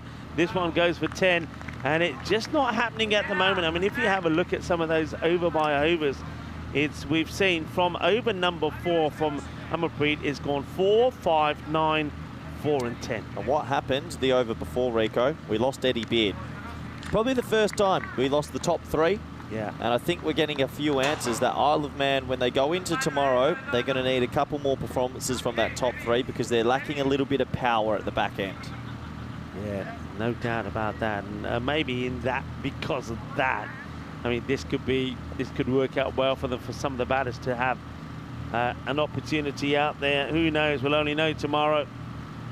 Well, that one's a little bit short. He wears it, doesn't he? There's Langford. As Tariq comes back, the opener, and didn't bowl badly, went for 14 off his first. Yeah, Tariq's offered a little bit of something different today for the team, coming in after a few players had to return for work. And he's not as quick as, say, the other seamers, but he's been pretty decent, Rico. Yeah, I don't mind what he's done here so far. He's still been difficult to put away. No Galanis bowled tonight either. So no leg spin from Galanis. Yeah, he did a bowl the last time I watched him as well. So it's interesting because I think I would have gone with you. As soon as Amarpreet finished his spell, I would have gone straight to Galanis because spin worked. It's up in the air and it's going to get over the outstretched hand of Amarpreet. This one will go all the way. Nice shot there from Luke Ward. 6 runs to him. Yeah, nice shot. Over pitch, and Luke Ward gets pretty low to screw that one out and nice and straight. So 6 to the total. Well, Wardy's mum, who's probably baking some cakes, is also keeping an eye on her son. That's a nice shot. Well, maybe she'll make you a nice cake when you get back.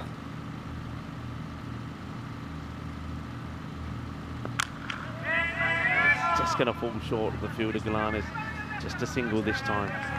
Just 1 to the total. And they've struggled just to get back-to-back boundaries, Isle of Man, for a while here. I just like this Greece attack. I mean, we've been looking at their batting, which is hard to ignore. But you look at the quicks, you look at the different spin, the off spinner, the leg spinner, the different pace bowlers. we're looking at complete teams. They're looking pretty complete. Slightly slower delivery up in the air. Fielder getting underneath it and will take the catch. Nicely done. And you're right. And that, a complete team, isn't just about the batting and the bowling. It's also about taking the catches when they come your way. And Sinan Khan holds on to this. No mistakes from him. They are pumped at the moment. And Langford skies it up. And Sinan takes the catch. Another one will go. And it's 87 for 6. Yeah, he has to go, and, well, another wicket falls. Good catch in the night sky. Langford, he got the one big boundary way, but couldn't get flowing. 11 off 11 for him, 87 for 6. And Greece have, in their last few games, trounced everybody, and they might be doing it again. Well, we talked about how good a day that Estonia had. Well, Greece, they've had a pretty one good as well. That one, interesting one. I wonder if they're saying it's going to be the one for the over. I wonder if this one just goes over the stump, so no issue with it being a wide. And for height, they're saying it's just the one for the over. So good delivery, Turek to Phil Littlejohn. Is this the first time we've seen Littlejohns with the bat? Yeah, it is. I mean, they haven't lost wickets. They average 2.5 wickets in innings. This is the first time in, well, maybe the whole tournament they've been really lowered. Bit of an appeal. I think that one's going over the top and maybe sliding, but another over complete, another over to Greece. 9 overs down. Isle of Man in all sorts. 88 for 6. Yeah, 88 for 6. I mean, we haven't had too many low scores, and this one is going to be right up there as one of the lowest, isn't it? And we know that there were some struggles in the Group 1 of the Challenger Division. Saw a few lower scores there, but in this Group 2, teams have been scoring big runs. There haven't been too many low ones. It certainly look like this is going to be one of them. So there's those bowling figures so far. So the 5 bowlers are going to be used. They will go back to Sinan, so no place for Galatas this time. But do you think he's bothered? No, he's not. He's a team player. In the air, will get over the infielders, will just be a single. Yeah, at 4 points here, as you mentioned, would confirm Greece with one of the double chance. And then it's a real big shootout tomorrow. Estonia control their fate. A win would probably give it to them. And Isle of Man, well, they could end up in 3rd. Czechia, they'll be watching on, hoping for a miracle. So many permutations to go.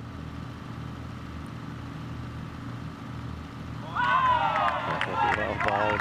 Look at the head here from Luke Ward, head up in the air and loses his shape really. So head goes up, no eye on the ball, misses it. And it's going to be a dot ball.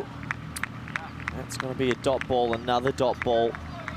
4 balls to go. Can they get to 3 figures?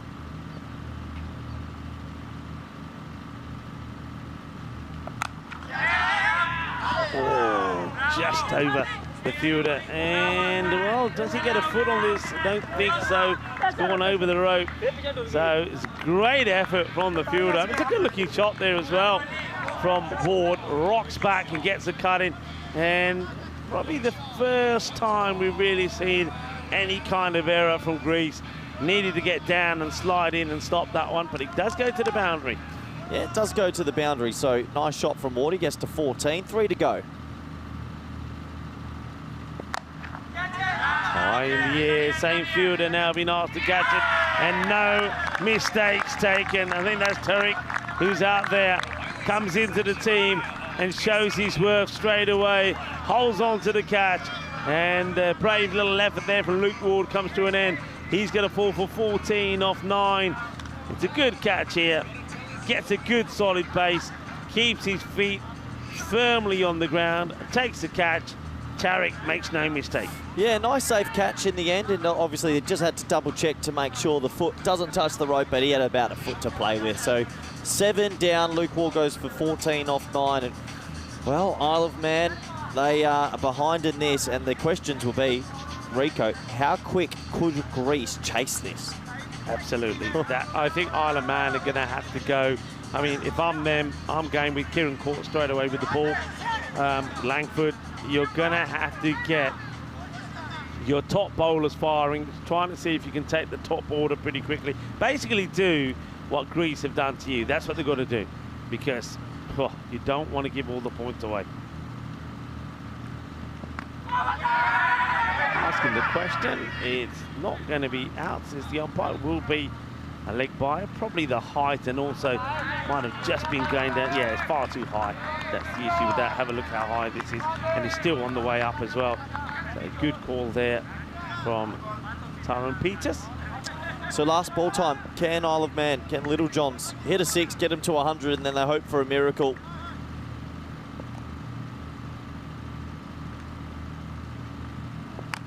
Well, he goes for it. Now, how far will this go? Well, we might have to have a bit of a boundary check on this.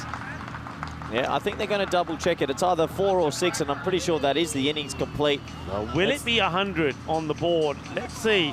Where does this land? Yeah, that looks like it's just over the rope, so Yeah, probably 6 runs. So we're going to get 100. So Little Johns has played his part.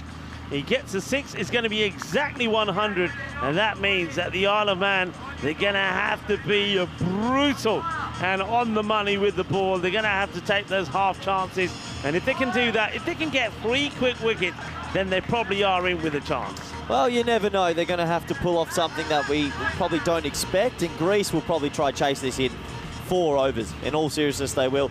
As we have a look at the highlights, and it was that destructive opening pair who went out there early. They looked good to start. Alistair Priddle didn't look so good at fumbles today, but the big wickets fell and they never recovered. Yeah, Galana's taking a comfortable catch to remove Ollie Webster. Well, he looked pretty comfortable, and he had the swag about him as well. But Beard was still there, and we know what this man can do. Well, he was smiling at that point, but those smiles would soon disappear as he too would go for a big shot, and once again he would find the safe hands of Galanis once more. Well, Galanis was on fire. Well, of course they were, because it's Greece Lightning, and well, this is the one that Corey wants. You're the one on the one, you're the one on the one. Ooh, ooh, ooh, Corey wants him. He wants him playing in the Western Shield, of course he does, because well, Sajid Afridi is just in top form. Then this one, close one. Tyrone Peters has a long think because he is coming around the wicket, but shuffles right across, hits him pretty full. That would be out as well. Amarpreet put a fine spell of bowling in. And to be fair, Corey, I don't think anybody bowled badly. No, they got the ball to talk under lights. They bowled good lengths. They changed up with the variations, and Isle of Man tried their best to get back in it. It's just they lost wickets every time they were starting to build it.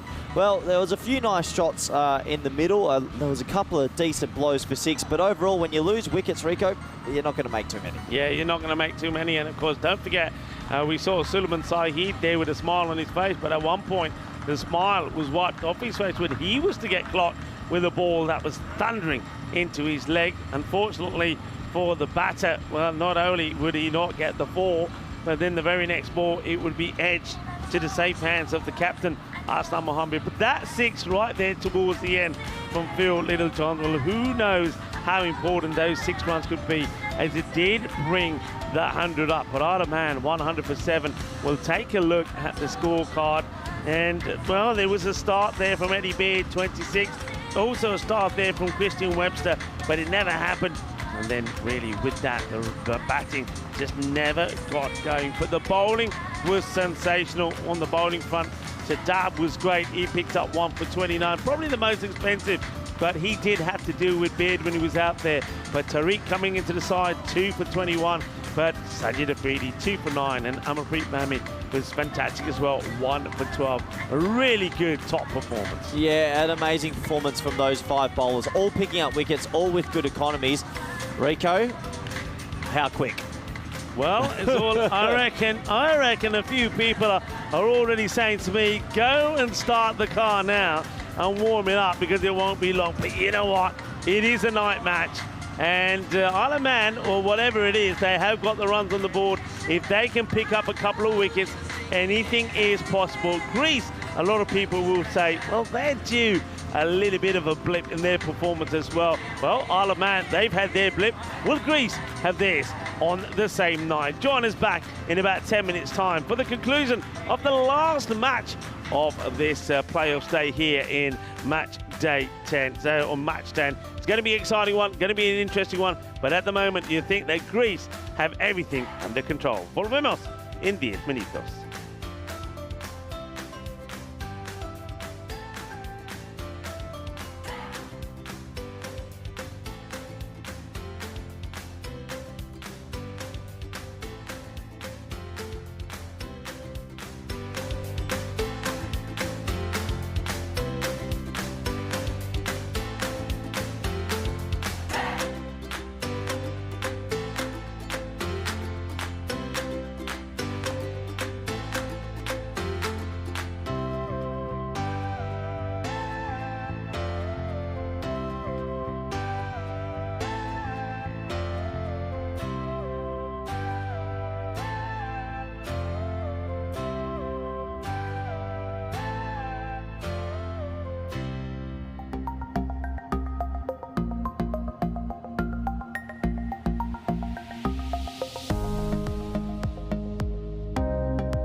The European Cricket Championship is proudly brought to you by Dream11, HCL Software, Paramatch, the Junta de Andalucía, and Victorinox. And the official charity partner, Share the Meal by the United Nations World Food Programme. Hello viewers, and welcome back to the famous Cardamom Oval, where dreams come true. We know there's celebrations in China today because it is National China Day celebrated. We know celebrations in Cyprus as it's Independence Day there today. But there could also be wild celebrations in Greece, because if Greece can get this win and chase down this target, and they can do it in 7 overs, then 100, of course, 101 is what's required after the Isle of Man put 100 on the board, then they will book their place in the final tomorrow. And that would mean that the way it's looking, probably that the Isle of Man and Estonia or Cyprus, if weird and wonderful things can happen tomorrow in their favour, will have to battle it out to play in the match to see which one of them would join them there. So a massive opportunity here for Greece to get the win, get it inside the 7 overs and book their place in the final. And Greece, who would have thought it? Who would have thought it? It's been a sensational, absolutely sensational, not just performance, but performances from them. And today has been no exception. Remember, we saw them chase 170, and they did it in style. Yesterday they were in ruthless form as well. They did lose to Czechia. They got that win against Estonia, taking all 4 points, chasing 145 and doing it in 7 overs. So we know what they can do. They also then set the highest score and put the highest score ever on the European Cricket Network and the ECC on the board, 229 for 2. Beating, of course, Hungary, who put 220 on the board the other year. So what a tournament it's been for Greece. And now they're on the verge of something special. It will be Langford to bowl the first. Play, says umpire Suleiman. Here comes Chris Langford first up. Well, this one has been dodged, though. Just electing not to play at this. And did a Freedy. There's something about this guy, though, Freedy. He never does things that you'd expect. He doesn't go by the book. He makes his own rules. And I tell you what, he's a joy and exciting to watch. So first ball is a dot. Chris Langford walks back to his mark. Need wickets and need him quickly. You win this match by taking wickets. And oh, that is so close. It fires off the edge, just out of the reach of the wicketkeeper, Phil Littlejohns. Have a look at this. Oh, it's a feisty delivery, just gets it away from the keeper. And good work there, excellent work there done by the third man. And that's Corbin. Gets a hand onto it, stops again to the boundary. Now it's Sin and Khan. These two have just been sensational. Both have scored centuries and big centuries. Well, Sinan does it exactly the same, just watches this one go by. It's almost like, and this is the way sometimes these low-scoring matches can turn out, ending up a nightmare for the chasing side. In their mind, they're thinking 100, and I don't think you do that. I think you've got to be thinking, hey, we still need 160. Yeah, well, they're thinking, what's going on? They don't like it either. We've seen 2 genuine leaves. Well, not leaving this one high up in the air. Fielder chasing it, not going to get there, I don't think, and it's going to fall over the boundary fence. It will be 6 runs. Manos arriba, arriba, arriba. Well, that's more like it, they say. Oh, I like it, that Tash. I know Corey likes a good Tash. When Corey comes in, we'll have his views. That's more like it. The ball before, they were putting their hands up saying, well, what's this all about? Now they're saying, yeah, that's it. Now we're on. We're starting. Langford, it wasn't the cleanest of hits, but it will go to the boundary. Langford back to his mark.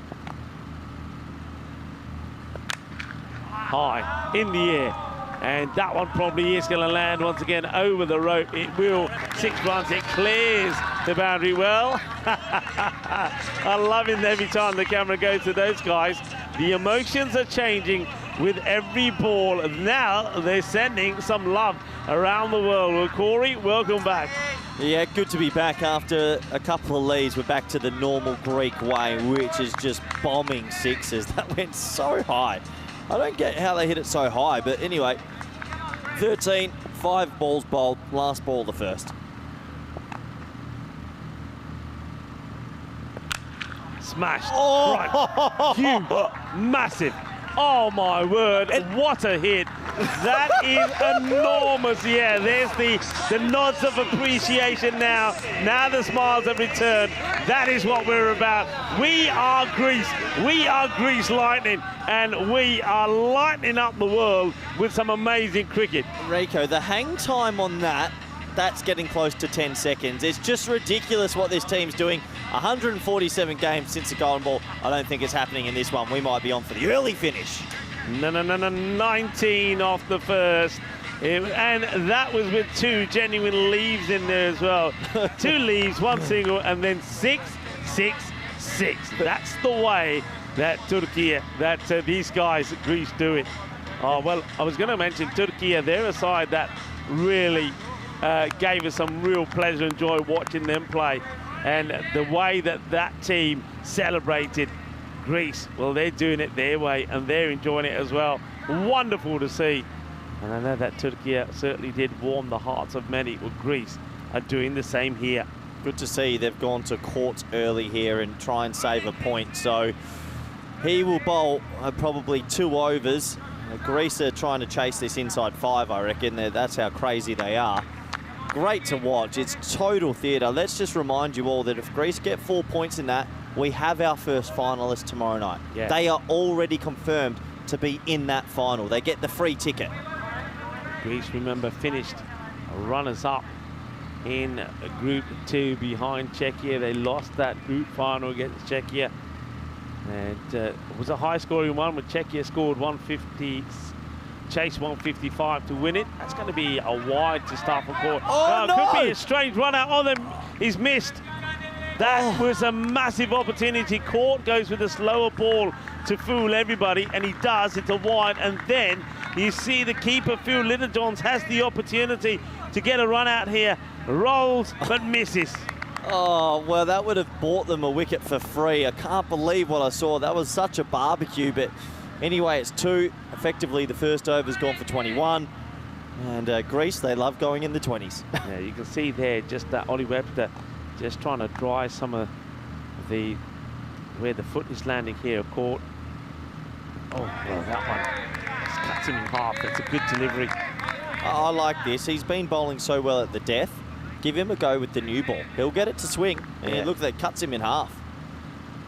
Interesting stride that he had there. I don't know whether that was because he was weary of putting his foot down because he found it a bit slippery, but it certainly didn't have a big stride. Let's see here. Yeah, I mean, very little stride, but that's just been worked away. It's going to be 6 runs. Manos, arriba, 6 carreras, 6 más. And that is just beautifully picked up. He knows that they're trying to bowl a heavy ball to him. He gets a swivel on this, and that one goes all the way as well. Look, it's a tough old competition, this. I know it's the first time in the Challenge League, but these teams are pretty even. To get that ticket straight to the final and not have to worry about the 2 versus 3 playoff, it's gold dust. Yeah. A chase in 7, and they do it.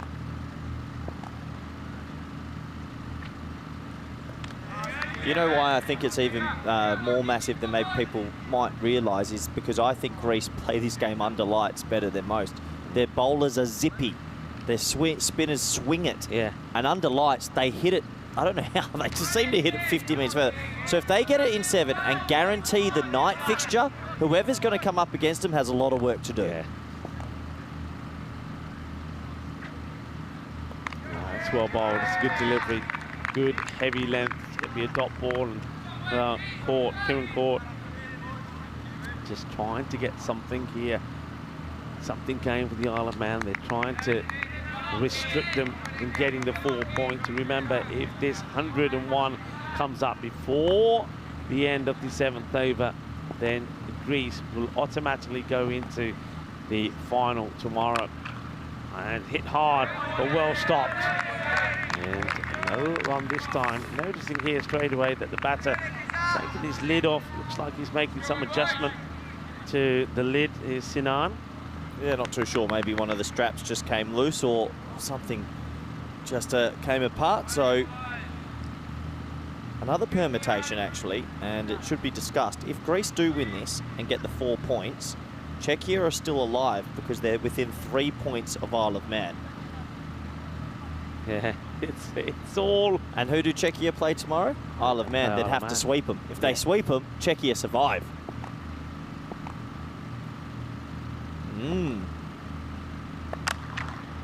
Firmly hit, aerial 6.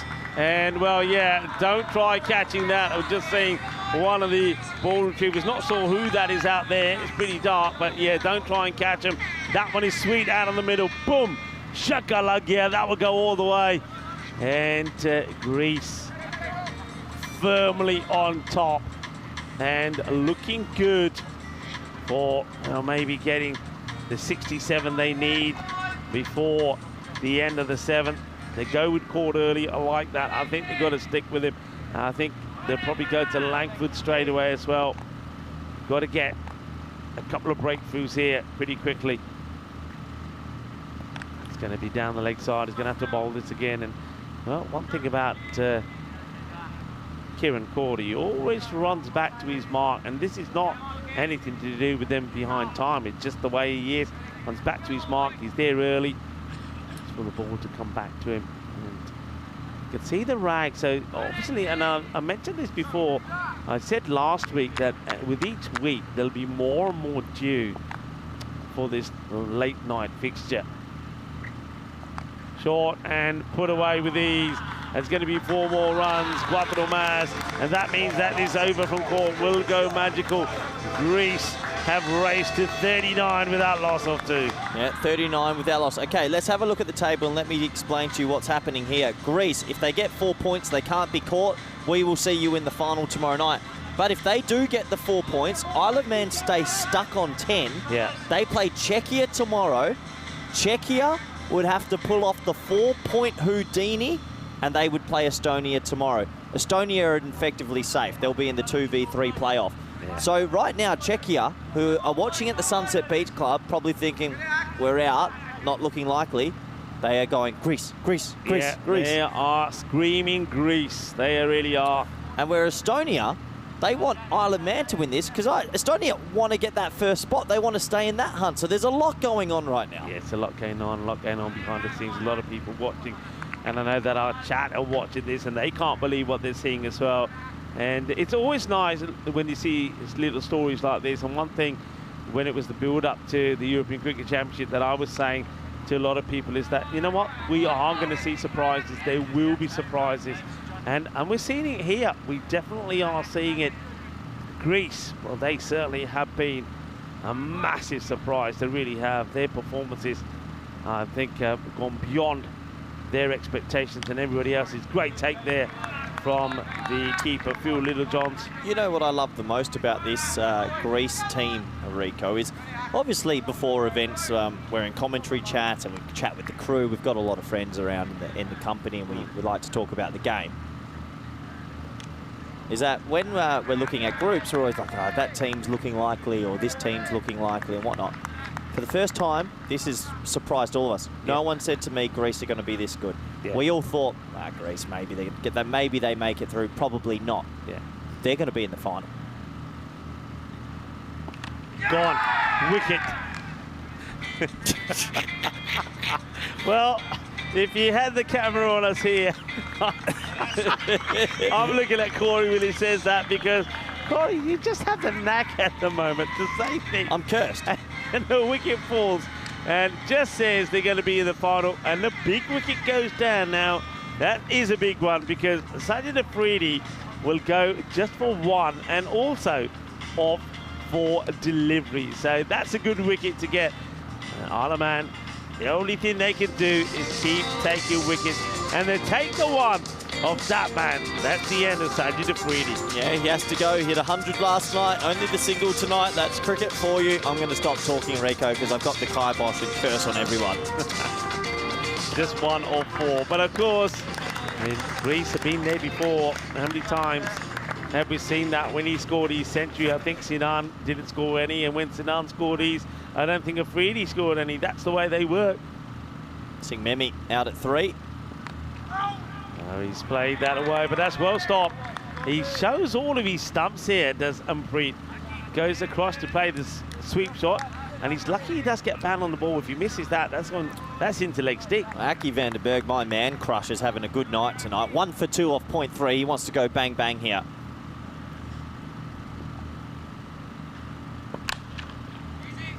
Oh, that's going to get away from the field. It's going to be 4 runs. He can shut easy. He attacks this. That's Christian Webster. And because he attacks it, if he's not able to stop it on the first go, he's going to get past him. And that's exactly what happens. Tell you right now, Czechia must be watching all of this, and they'll be a bit nervous. I mean, they give them a lifeline tomorrow. You never know what happens. They are praying that Isle of Man right now get a point out of the... they're going for Greece. They want these runs to happen. It's nicely played. Beautiful shot. I've got a sweeper out there. It'll just be the one. Happened to Croatia, didn't it, when they were sitting at the Sunset Beach Club hoping for a result and it didn't go their way. Never nice when other teams control your destiny. We need a camera in there, you know. We need a live feed. It would be so good. Just to see those emotions, because you bet they're sat there. And a lot of nerves, a lot of emotions right now. And that's been picked up beautifully. This time, no mistake. Well, Amarpreet Singh Memi went for this shot and didn't quite get it, but Sinan Khan gets it spot on, plants that foot and plays this beautiful sweep shot all the way. And that one, I think just one bounce 4. So Cuatro Carreras. It's the end of the over, and it's going to be 50 on the board off 3 overs. They're on course. Yep, they're on course to control their destiny. So 51 required off 4. Now, if they get the whole shebang, they're in the final, and that's exactly what they want. They'll still likely have a good chance of getting it, but it would confirm it tonight, and Czechia would stay alive. And could you imagine Czechia tomorrow? They keep Isle of Man to 110, and then the beast comes off in 7? You never know. Yeah, the thing is that, Isle of Man, after this performance, of course, they will be slightly concerned. There's no doubt about it. Langford. Crunched. Oh, that is beautiful. Over it goes. And that is big. And look at those boys. Yep. Shaba, shaba. Balle, balle, balle. Seis carreras. Well, you might as well get the binoculars out and the ones with the night vision as well, because that's what you need to follow this one. It's another crunching blow. And Amarpreet, he's sort of started well, went off the ball a little bit, but he's finding his rhythm again. What a lovely cricket stroke. That is just beautiful timing, good extension of the hands, and he sent it 70 metres. So, brilliant batting. Langford under pressure here. Isle of Man desperately want this point to basically confirm their safety. Gets a swivel on it, gets 4 more. And it's not just the Greece supporters that are going wild, so are the Czechia ones. As this is 4 more. 41 off 22 to see them in the final tomorrow night. And what a story it would be to have our first finalists. Greece, no one expected to see such displays from them. It would be one story, and they will take serious beating under lights. Yeah, under the lights, they have been sensational. There's no doubt about it. I suppose the only time that it didn't really click was in that group final. But when I say didn't click, still, when you're scoring 155, you're thinking you've done all right. It was just Czechia. They were on song at that point. Cuts away, and that's going to be another boundary. I think there's going to be 4 more. I mean, the shots are exquisite now. Well, these two, well, we need to have them up here, because they are doing a wonderful job with their signalling, with their smiles and their celebrations. They were signalling 6 earlier. This time, they're giving us the 4. Yeah, giving you the 4, and, well, it is looking good for Greece with 9 wickets in hand, 37 off 21 for the whole shebang. Can they do it?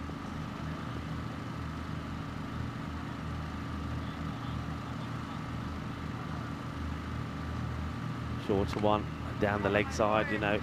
I think this is a wide. It may also be one for the over as well. So Langford getting this wrong. To his mark, and the Isle of Man. I mean, a lot of people have been saying about the Isle of Man that if you get both the openers early, would they still have some fight left in them? Would other batters be able to get to the big scores? Well, maybe today we've sort of got that answer because they haven't been able to click. And that is beautifully played. Gets the swivel on this. Horns from Tyrone Peters. Yeah. Lovely shot. This is just what they do. They are a boundary hitting machine, and oh boy, they're such a scintillating team to watch. They've played amazing cricket in the last 48 hours especially. They've got 1 foot in the final. So another boundary goes away, gets a swivel on that, proper MJ style, a little bit of the old, oh, as that one goes all the way. And, well, Amraprit doing the hitting at the moment. Oh, wow. Ay, ay, ay. That is huge. Amarpreet Singh Memi. Mundio Puronde khaya karo. Puronde khaya karo, the shakki maria karo. And that is what we're seeing here. This is the old Alu Paronta power as that one goes big, disappearing into the night skies. What a shot. He's 31 off 8, 24 off 19. I think we're looking at our finalists, or one of our finalists of the Challenger division. And boy, Rico, they deserve it. Look, the way that they have played, the way that they have fought, I mean, they had to fight hard to get into that group final. I mean, it didn't go their way. Czechia just managed to outplay them and got to that 155. And it's a good win from the back. In this playoffs, they have been sensational. Not a good delivery. That's going to be 4 more down the leg side. He's been that way once already, and you know what, we're going to see a 50 up, and this is going to be 50, one that the bowler doesn't want. Chris Langford is going to go for 50 off his 2 overs exactly, and that really sums up what's happened here to the Isle of Man. Look, since yesterday, Greece chased down 145 in 7 overs, then they hit 229, then today again they went at 20 and over, and now in this one they're going at 20 over. So we're talking now, Rico, across 4 different games, the batting groups is going 20s. That is not normal. We've never seen an extended run like this from a batting group. And if it continues, they win the comp. Some bowling unit have to find a way to slow them down. They're not even going at 15s, they're going at 20s. Yeah, supersonic over there. There's Amraprit Singh, 35 of 9. How about that for a strike rate? Right, trying something here. So interesting. They're not going to Kieran Cork to bowl his second. He went for 20. They're going to try something. They're going with Corbin, Liam Berg here to see if he can make the difference. They need something drastically here, don't they? It's only 20 required, and the way that Greece play, they'll be looking to do it and it's over. Oh boy, Czechia, they might get a lifeline here. Ooh, well, first time I've seen him actually sort of coming down the pitch here. Normally bats from well within his crease, so dot balls to start there. Sinan Khan, well, just chancing his arm a little bit there. Yeah, probably not the option we've seen him take often. Just wants to get on with it. Maybe he's got some itchy feet. Maybe he's got a bit of dinner reservations. They're going to finish this quick, Rico. Played powerfully down the ground, just be a single, so he'll be happy with that. Amraprit will be looking to carry on where he left off. He's hitting the ball so well. Both of these guys, extraordinary strike rate. They had taken the wicket off Freedy, but we know already that that's the way Greece are. 1 wicket will normally go early, but then the other 2 just get stuck in. Firmly hit down the ground, and that's an awkward one really for Aki van der Berg to try and stop. He's relying on the bounce being favourable to him. It won't be. That's going to go for 4. Now, 15 runs away from being in the final tomorrow night under lights at the Great Cardimer Oval. And, well, they've just completely dominated this game. They've dominated a couple of late with ball and with bat. Yeah, they have. Slow ball, picks it and sends it for 6. Bolle, bolle, bolle. Brrrr. Ginna sona. Shaka lagya. Sing Memi's come out there and just completely gone past his teammate, and he's timed everything. Wow. What a shot. Just a check drive 6, and geez, some of the batting. They could be done inside 5. No need for Comcam, Rico. 9 required. It's well bowled. Good delivery, good comeback there from Corbin. Ball to go in this, the 5th.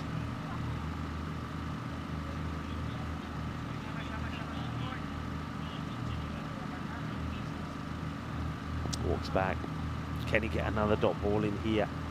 How deep can Isle of Man take it? Smashed straight down the ground, and a great save. Fantastic save. Yeah, that's, I think, big. Aki Vandenberg, he'll always put his body on the line. Let's have a closer look. This is a great save. It really is. He does brilliantly well. He gets a hand on it and lets the ball get away from him. And superb stop. Superb stop, saving the boundary and taking it into the next over. Here's some of the places that we've been, and we've had some fantastic times coming to the end of a superb and thrilling 2024 season. And one thing, Corey, that this season has done is the number of runs that we've seen. Every place that we've been, it's just gone higher and higher. And here at the Cardamom Oval is no exception. Yeah, it's an amazing amount of countries we've been to, and there's also the T20s that aren't on that list. We have grown so much as a company and as a family, and it's just great to see. Eddie Beard, oh, I like it. Well, where have you been all my life, Eddie? Oh! Everybody goes, ooh. I think this does probably catch a bit of the line, but Tyrone Peter says, well, I'm going to call it. I'll tell you what, he gets it to swing a bit. Where's he been? Where's he been? I mean, they've been missing a slower bowler, and they've had him all the time. Eddie Beard, oh, this is a nice start from him. And well, how about this? Oh my word! Talk about, well, he says, right, if you're going to do something different and put Eddie Byrne onto bowl, I'm going to do something different. And Amarpreet Singh has turned into a left-hander, and, well, it's sun-sea-sand and sexy cricket. I think that's 6, you know. And I think if that is, that's going to be his half-century. What a way to bring up your 50. He turns into a left-hander, Corey. Can you believe it? It's showtime at the Cardamom Oval. Amarpreet Singh, 50 of just 15 balls. I'm done with this Greek team. They are ridiculous. You're looking at our finalists tomorrow night. 1 run. They are going to be deservedly in that final. What a 50. 1 to go. Wow, what a way to do it. And, well, if we thought we were being impressed with Eddie Beard there, when Amarpreet turns into a left-hander and crunches a 6. And that's too wide. So, well, I think that is that it? Yeah, that's it. The wide will do it. It will be done and dusted. He's going to finish on a wide, and it will be Greece. Greece, everybody, yeah, Greece is the word. They have booked their place in the final. That's right, you wouldn't believe it. They have played some sensational cricket. They have opened eyes around the world because the word is going around. Greece is the word. People are talking about them. People are saying, have you seen them play? People are saying, did you see those centuries? People are saying, did you see the run chase? People are saying, Greece, they're in the final tomorrow. They're in the final, and they deserve to be. What great cricket from them and Estonia today. Difficult days for Isle of Man and Czechia. Estonia, we believe, are pretty much safe in the 2 or 3 position. But Greece, they're the man. Well, they're the team of the hour. They will be in the final under lights tomorrow. And you know what, Rico? They will go into that as the favourites. Yeah, you know what they will do. They're playing. Look at that. They are happy. And well, on a day which is all about balloons around the world today. Well, I know where the balloons will be blown, and will they be partying, and will they be getting ready for the final tomorrow. That's in Greece. They are ready for Greece to maybe cause one of the biggest upsets that maybe we've seen on the European Cricket Network. Nobody would have thought that they would well, I don't know, people thought they would go through into the final from the group. Well, they did. They finished second, and then in the playoffs, they are top team. They have put their place in the final. So we can't, we haven't written it in yet, but we're 100% sure. First place is Greece. This time tomorrow night, they will be there. Second and third, we're still waiting, because if that first game tomorrow, Czechia, if they get 4 points, Isle of Man are out, and Czechia would be through against Estonia in the qualifier. It's just crazy stuff. It really is. Crazy, crazy stuff. And look at those guys.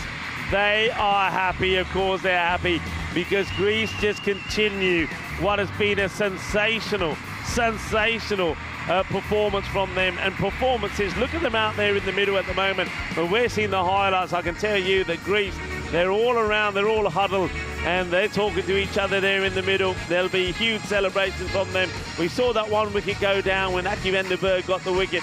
Well, those two guys, well, remember they started with a few concerns when they were giving us gestures when both Afridi and Sinan left a couple of balls, and then after that, all they've been doing all night long, well, they have worked as hard as the umpires, signaling every 4 and every 6, and that was the 50. What a shot! Yeah, ridiculous, just ridiculous. They go at 20 and over again, and they get the win. They take all the points. They're in the final. They go into the final as favourites. They deserve to be favourites, and it's going to have to take a very good other team to beat them under lights. I mean, you're watching them, Corey. Let's say you're playing them. What are you thinking? What is the way to counter-attack some of that hitting?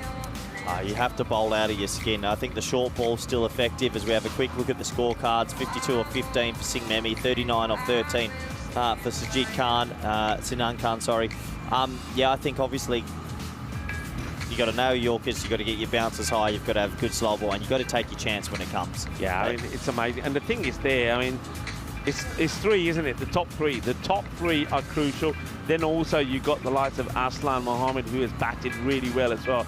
But top 3, they're the dangerous ones. If you can remove the top 3, though they can still go on and will still go and get a score, I don't think it will be as brutal and ballistic as what we've seen. But at the moment, nobody really has found a way through them. They have just been sensational. There's that match summary there, and Greece, after restricting Isle of Man to 100, have knocked them off, and they've done it just past that halfway mark in 5.2. Another amazing performance from the team, Greece.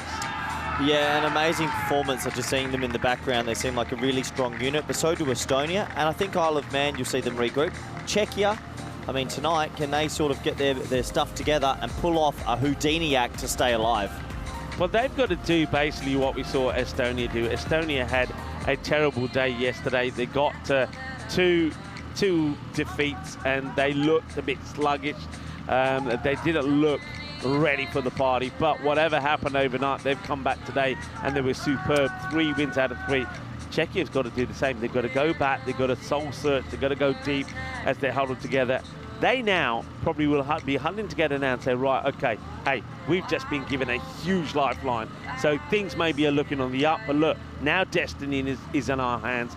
Go out there tomorrow and play out of your skins. Yeah, and I cannot wait for finals day of this Challenge League. We've seen 11 very good teams. It's come down to the final 4. In the afternoon, it will be down to the final 3, the final 2, and then the winner. We haven't been able to put it in yet, but Greece are definitely in the final. Second versus third, we're waiting to see. Match 11 will decide who's second, third. Czechia, Houdini act, 4 points, and you're into that game. Yeah, I mean, it's huge. It's absolutely huge. So, massive day coming up tomorrow, but we do know that today, a huge day for Greece. They'll be partying, there'll be celebration, and every right. And don't forget the other thing about them, they can relax. They can relax. They know they are there. They can relax.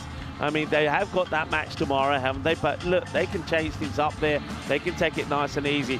Well, maybe they will, maybe they won't. I don't think they will. I think they just love being out there and entertaining us. Yeah, absolutely. Look, there's a lot of thank yous we have to give around the ground. The Blue Crew, the officials. It's long days in the sun. They've been fantastic. Spring Media, we love you with all our hearts. The players, and of course you, the audience. How good is it interacting with them all day, Rico? Well, we know on the network we have got the best audience around the world. It's not just cricket, it's cricketainment. And when you watch some of the stuff that we've seen here today, it's been absolutely magical. I know the music is playing, that means it's time for us to get out of here, but we'll be here tomorrow. So be good, be kind, be safe, be happy. Shukriya, thank you for watching. Esta mañana, mi familia.